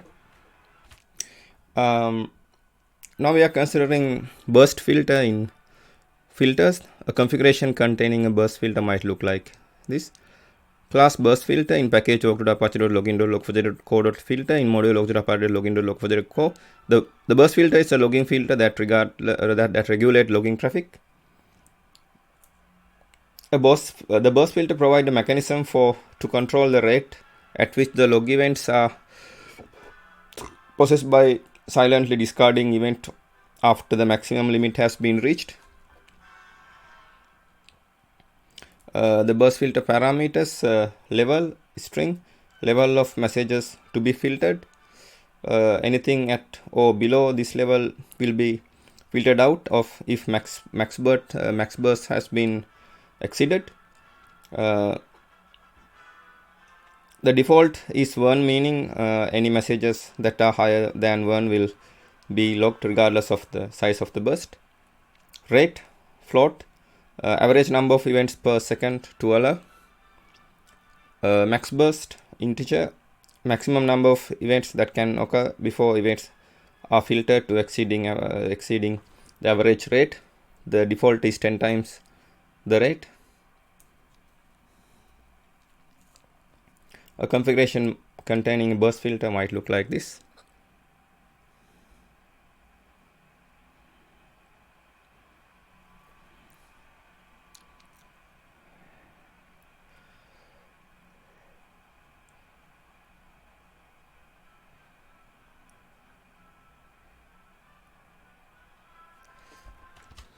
Now we are considering composite filters. A configuration containing composite filter might look like this. Class composite filter in package org.apache.login.log4j.co.filter in module log.apache.login.log4j.co. Composes and invokes one or more filters. Composite filter provide way to specify more than one filter. It is added to the configuration as filters element and contains other filters to be evaluated. The filters element accept no parameters. The configuration contained in the composite filter might look like this here.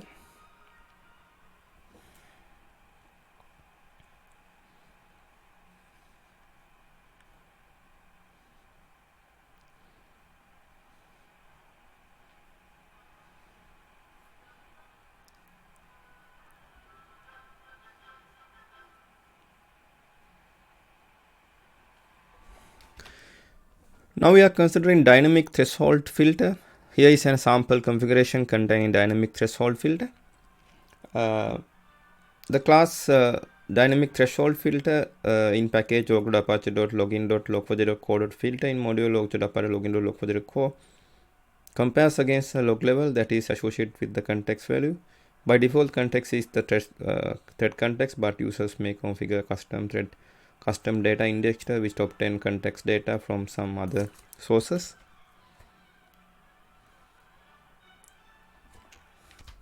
The dynamic threshold filter allows filtering by log level based on the specific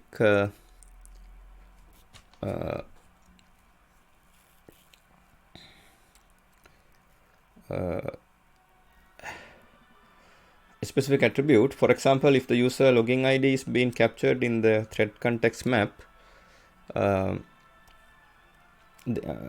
it is possible to enable debug logging for only that user. If the log level does not contain the specified thread context, from neutral will be returned.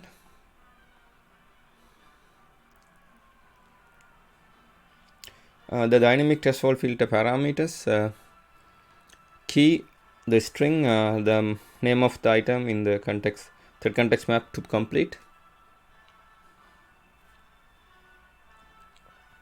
The default threshold is string.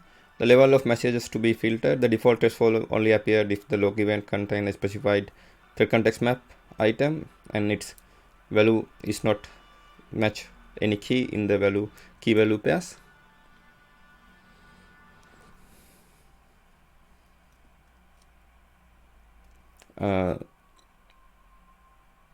On match string, action to take when the filter matches may be accept, deny, or neutral. The default value is neutral.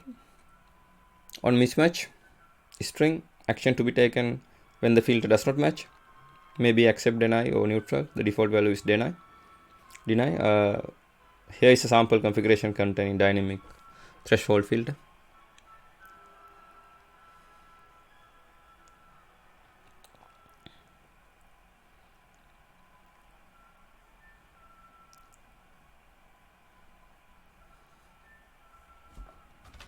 Now we are considering level range filter, example configuration using level range filter.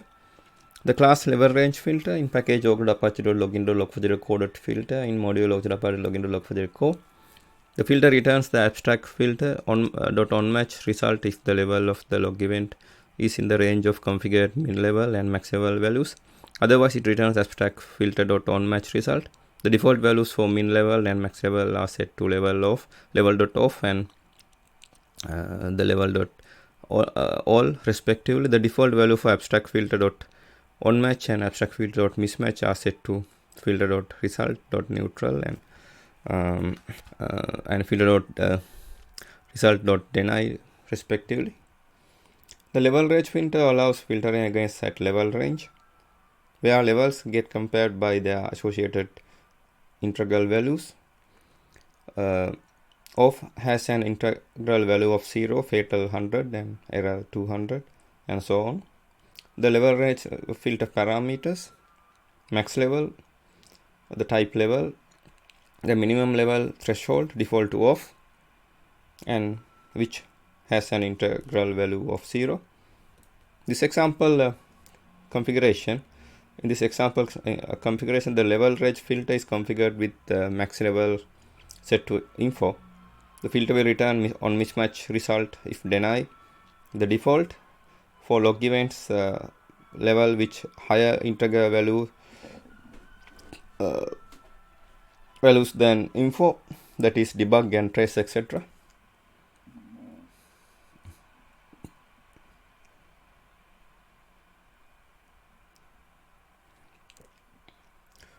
Example configuration using level range filter here.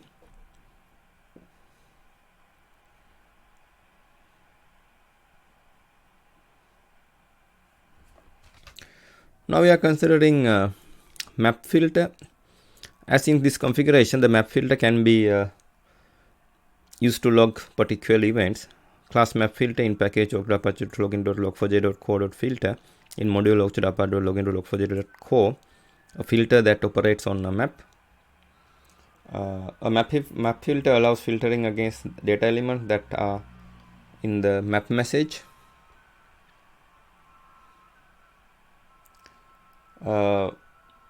Map filter parameters: on match string,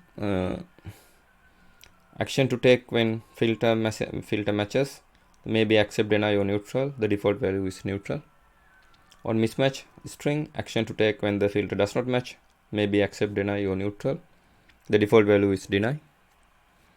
Operator string, if the operator is O, then a match by any one of the key value pairs will be considered as a match. Otherwise, all the key value pairs must match. Key value pair array, one or more key value pair elements that define the key in a map and a value value to match on. If the same key is specified more than once, the check for that key will automatically be an O, since a map can only contain single value. As in this configuration, the map filter can be used to log particular events.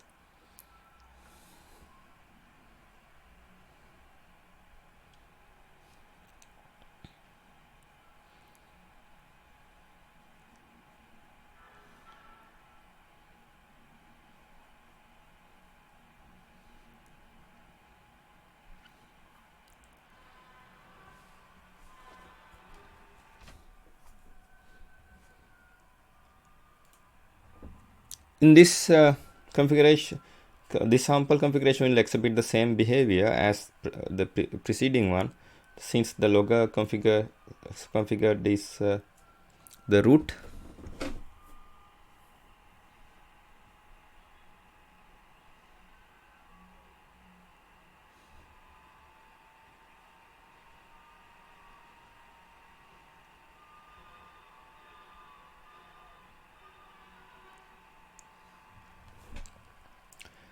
In this third example, the configuration will exhibit the same behavior as the preceding example, since the only logger configured is the root, and the root is only configured with a single appender reference.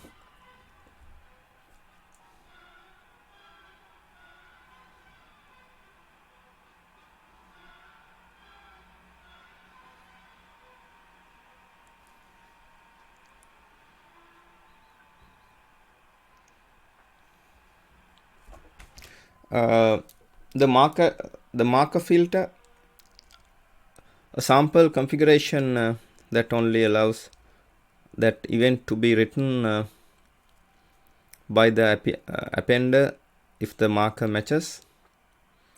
The marker filter compares the configured marker value against the marker that is included in the log event. A match occurs when the marker name and matches either the log event marker or on one of its parents. The marker filter parameters: marker, string, name of the marker to compare, on match, string, action to take when the filter matches, may be accept, deny, or neutral. The default value is neutral. On mismatch, string, action to take when the filter does not match, may be accept, deny, or neutral. The default value is deny. A sample configuration that only allows an event to be written by the appender if marker matches here. The class marker filter in package login.log4j.co.filter in module login.log4j.co. The filter returns the on-match result if marker in the log event is the same as or has the configured marker as the parent.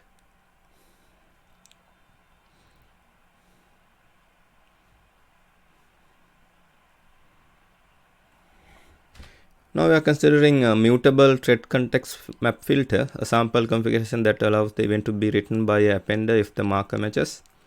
The class mutable thread context map filter in package login.log4j.co.filter in module log4j.co. The filter based on value in the thread context map MDC.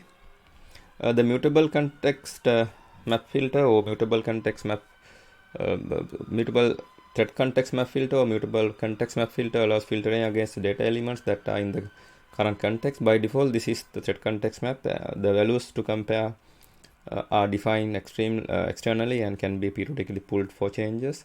Mutable context map filter parameters: on match, string, action to take when the filter matches, may be accept, deny, or neutral. The default value is neutral. On mismatch, a string, action to take when the filter does not match, may be accept, deny, or neutral. The default value is deny. Operator, string, if the operator is O, then a match by one of the key value pairs will be considered to be matched. Otherwise, the key value pairs must match.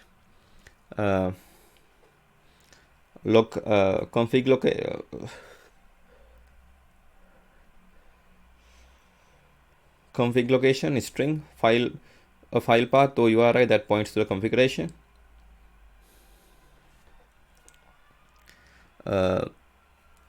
Poll interval, int, number of seconds to wait before checking to see if the configuration has been modified. When using HTTP or HTTPS, the several must support if modified since header or a return last modified header containing the date and the time the file was last modified. Note that by default only HTTP file and jar protocols are allowed. Support for other protocols can be enabled by specifying them in the system log4j2 configuration.allows protocol system property. Sample configuration that allows event to be written by the appender if the marker matches.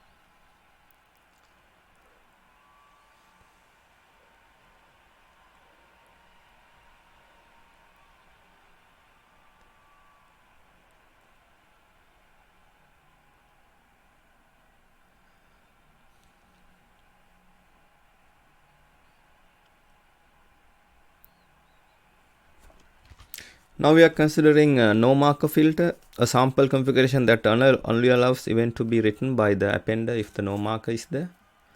The class no marker filter in package login.log4j.co.filter in module log4j.login.log4j.co. So this filter returns a on match result if there is no marker in the log event.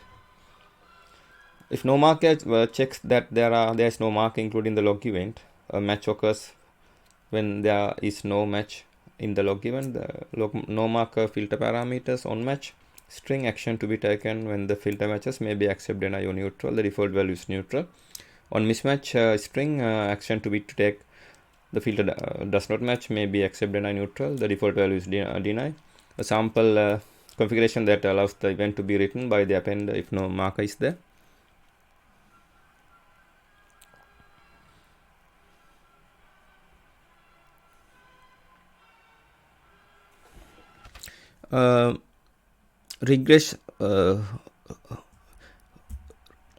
Rejects filter, a sample configuration that only allows the event to be written by the appender if contains the word test. Class rejects filter in package login.log4j.co.filter in module login.log4j.co. This filter returns on match result if the message matches the regular expression. The use raw message raw MSG attribute can be used to indicate whether the regular expression should be applied to the result of calling message.get message format true or message.get formatted message false. The default is false. The regex filter allows a formatted to unformatted message to be compared against the regular expression. The regex filter parameters regex the string, the regular expression.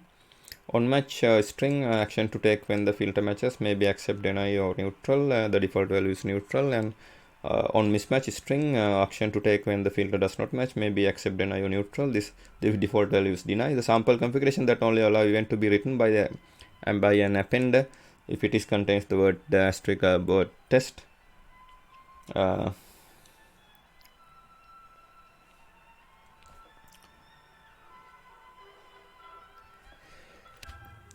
Here the script filter executes a script that returns true or false. Here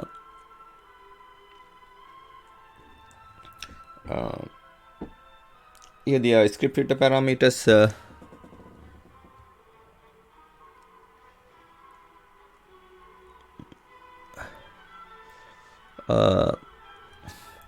on match string action to take when the script returns true may be accept, deny or neutral. The default value is neutral. And on mismatch string action to take when the filter returns false may be accept, deny or neutral. The default value is deny.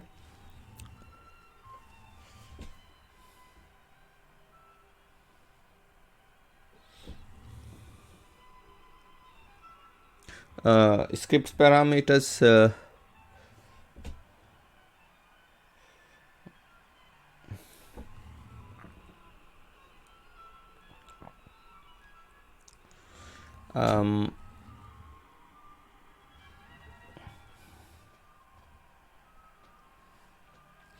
the sample the sample below shows how to declare script fields.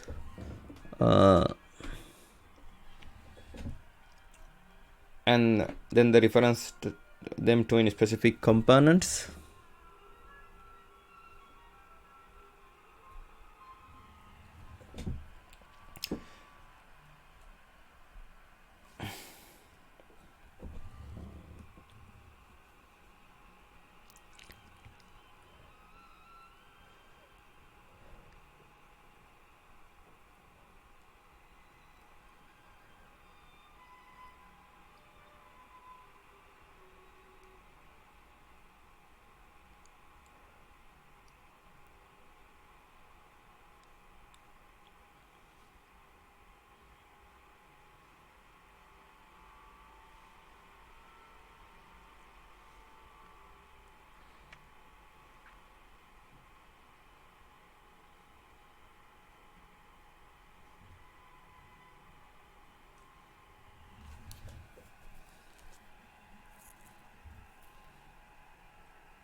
Now we are considering structured data filter.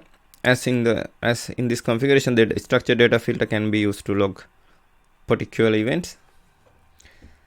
The class structured data filter in package logger.login.log4j.core.filter in module login.login.log4j.core filter based on data in structured data message.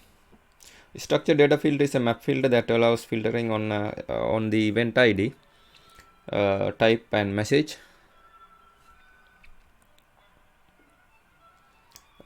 Structured data filter parameters, key value pair, on match string action to take when the filter does not match. On match string action to take when the filter matches, may be accept, deny or neutral. The default value is neutral. On mismatch string action to take when the filter does not match, may be accept, deny or neutral. The default value is deny.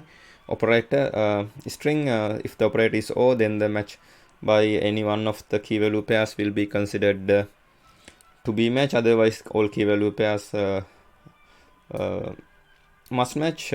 Key value pair type key value pair array, one or more key value pair elements that define the key in the map and the value to match on. id dot id name,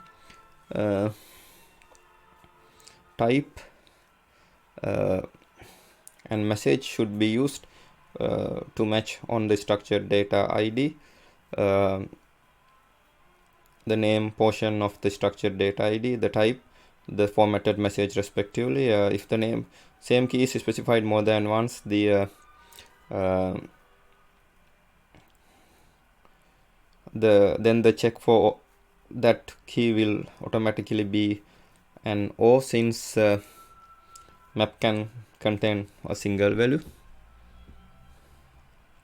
As this configuration, the structured data filter can be used to log particular events.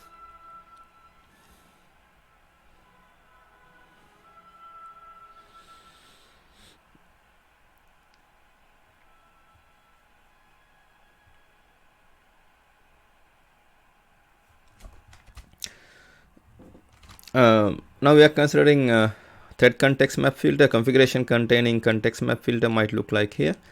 The class thread context map filter in package login.log4j.core.filter in module login.log4j.core filter based on the value in the thread context map MDC. The thread context map filter or context map filter allows the filtering against data elements that are in the current context. By default, this is the thread context map.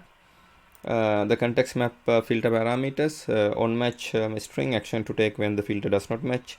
On match string action to take when the filter matches, may be accept, deny or neutral. The default value is neutral. On mismatch string action to take when the filter does not match, may be accept, deny or neutral. The default value is deny. Operator O, operator string, if the operator is O, then the mismatch by any of the key value pairs will be considered to be match. Otherwise all the key value pairs must match. Key value pair, the key value pair array, one or more key value pair elements that define the key in the map and the value to match on. If the same key is specified more than once, then the check for that key will automatically be O, since the map can only contain single value. The configuration contained in the key context map filter might look like this. A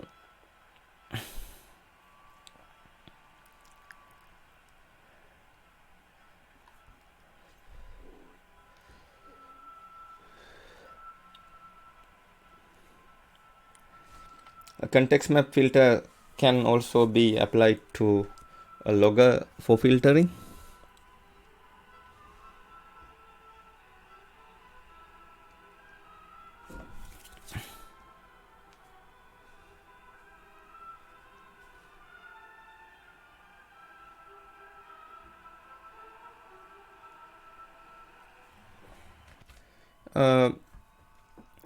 Now we are considering threshold filter, a simple configuration that only allows event to be written by the appender if the log level matches. The class threshold filter in package log.apache login to log4j core filter in module log.apache login to log4j core. This filter returns on the on-match result if the log level if the level in the log event is the same or more specific than the configured in the level and on mismatch value. Otherwise, for example, if the threshold is configured the log level error and the log event contain the debug, then the on mismatch value will be returned. Since the error event are more specific than debug, the default value is error. Thus, filtering returns the on-match result if the level of the log event is the same or more specific than the configured level or on the mismatch. Otherwise, for example, if the threshold is configured the level error and the log event contain level debug, that mismatch value will be returned since the error events are more specific than debug.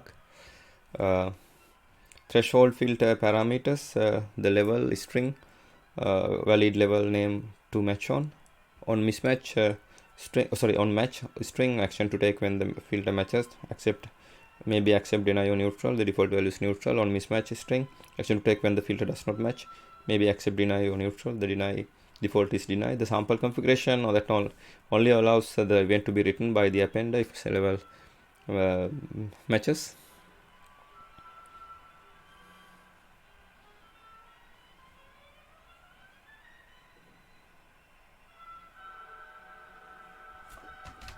Time filter, a sample configuration that only allows the event to be written by the appender from 5 to 5:30 each day during the default time zone. The class time filter in package log.apache login to log4j core filter in module log.apache login to log4j core filters that will fall within a specific time period of in each day.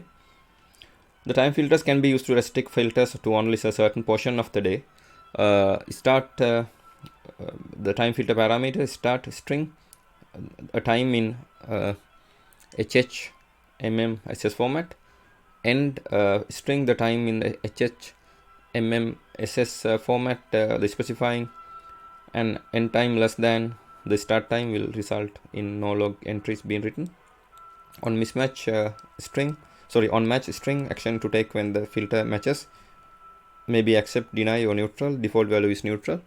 On mismatch string action to take when the filter does not match, maybe accept, deny or neutral. The default value is deny.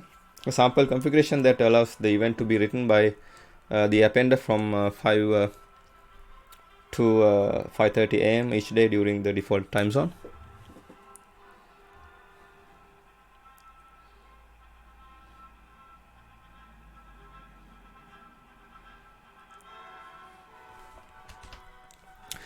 Now we are considering advanced filtering in features in Apache Log4j 3.x. Log4j 3.x supports filtering based on the context data, markers, regular expression, and other components in the log event. Filtering can be specified to apply all events before being passed to loggers or as they pass through appenders. In addition, filters can also be associated with loggers. Unlike logback, you can use common filter class in any of these circumstances. Now we are considering filtering by level in logging library performance comparison in performance. The most basic filtering logging framework provides is the filtering by log level. When logging is turned off entirely or just for set of levels, the cost of a log request consists of a number of method invocation plus the integer comparison. Unlike Log4j 2, loggers don't walk a hierarchy. Loggers point directly to the logger configuration that best matches the logger's name. This incurs the extra overhead when the logger is first created, but reduces the overhead every time the logger is used. Now we are considering supported filters in configuration garbage-free steady-state logging. The following filters are garbage-free during steady-state logging. Composite filter, adding and removing element filters create improved object for steady safety. Dynamic threshold filter, level range filter, garbage free since 2.8. Map filter garbage free since 2.8. Marker filter garbage free since 2.8. Structured data filter garbage free since 2.8. Thread context map filter garbage free since 2.8. Threshold filter garbage free since 2.8. Time filter garbage free since 2.8, except when the range must be recalculated as once per day. Other filters like burst filter, reject filter, and extreme filter are not trivial to make garbage free, and there is currently no plan to change them. Now we are considering filters in extending Log4j 3. The example below shows the filter used to reject log events based upon their logging level.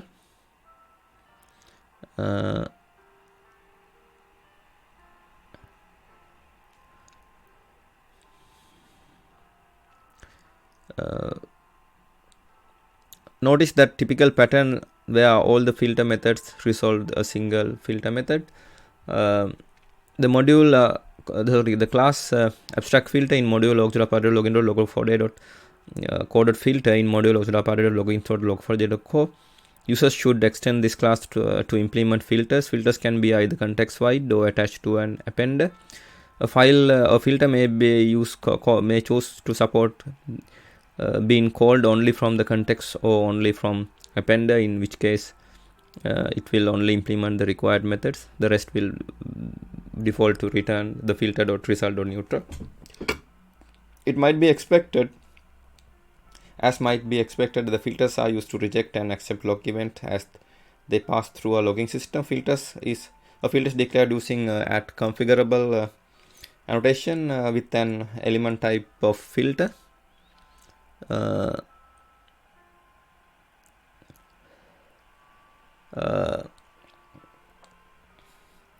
The value attribute at plugging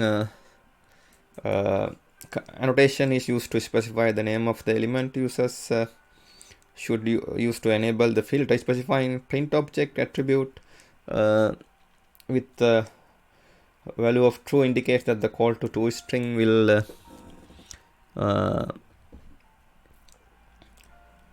format the argument to the filter as the configuration is processed. The filter must also specify at plugin factory method or at plugin factory builder class and method that will call to create the filter. The example here shows the filter used to reject log events based on based upon their logging level. Notice the typical pattern where all filter methods resolve to a single filter method.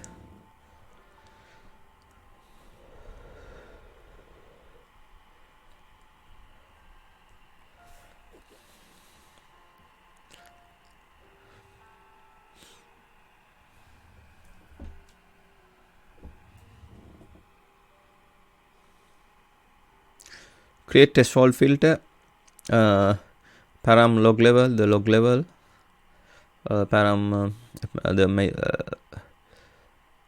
on match, the action to take on match, and the param on mismatch, the action to take on mismatch. The return the created threshold filter.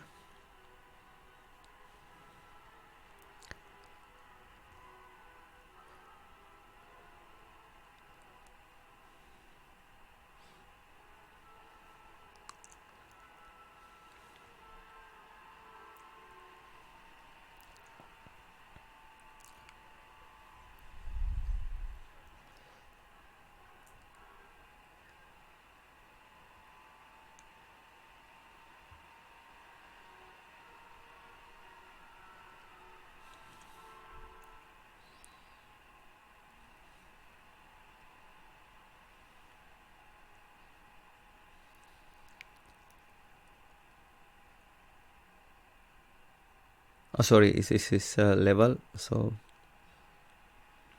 this goes here.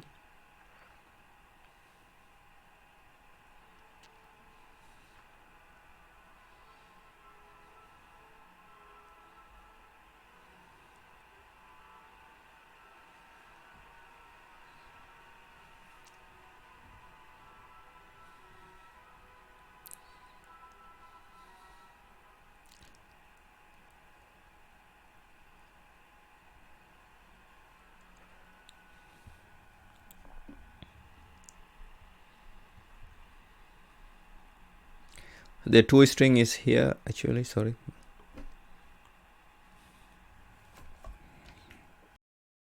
As another example, we can consider this error occurred in the environment with OpenJDK version 11.0.10 and OpenJDK runtime environment Corrector 11.0.10.9.1 and OpenJDK 64-bit server VM Corrector 10.9.1 users /users etc. and error duplicate class org.apache.login.log4j.core.filter.burst filter etc.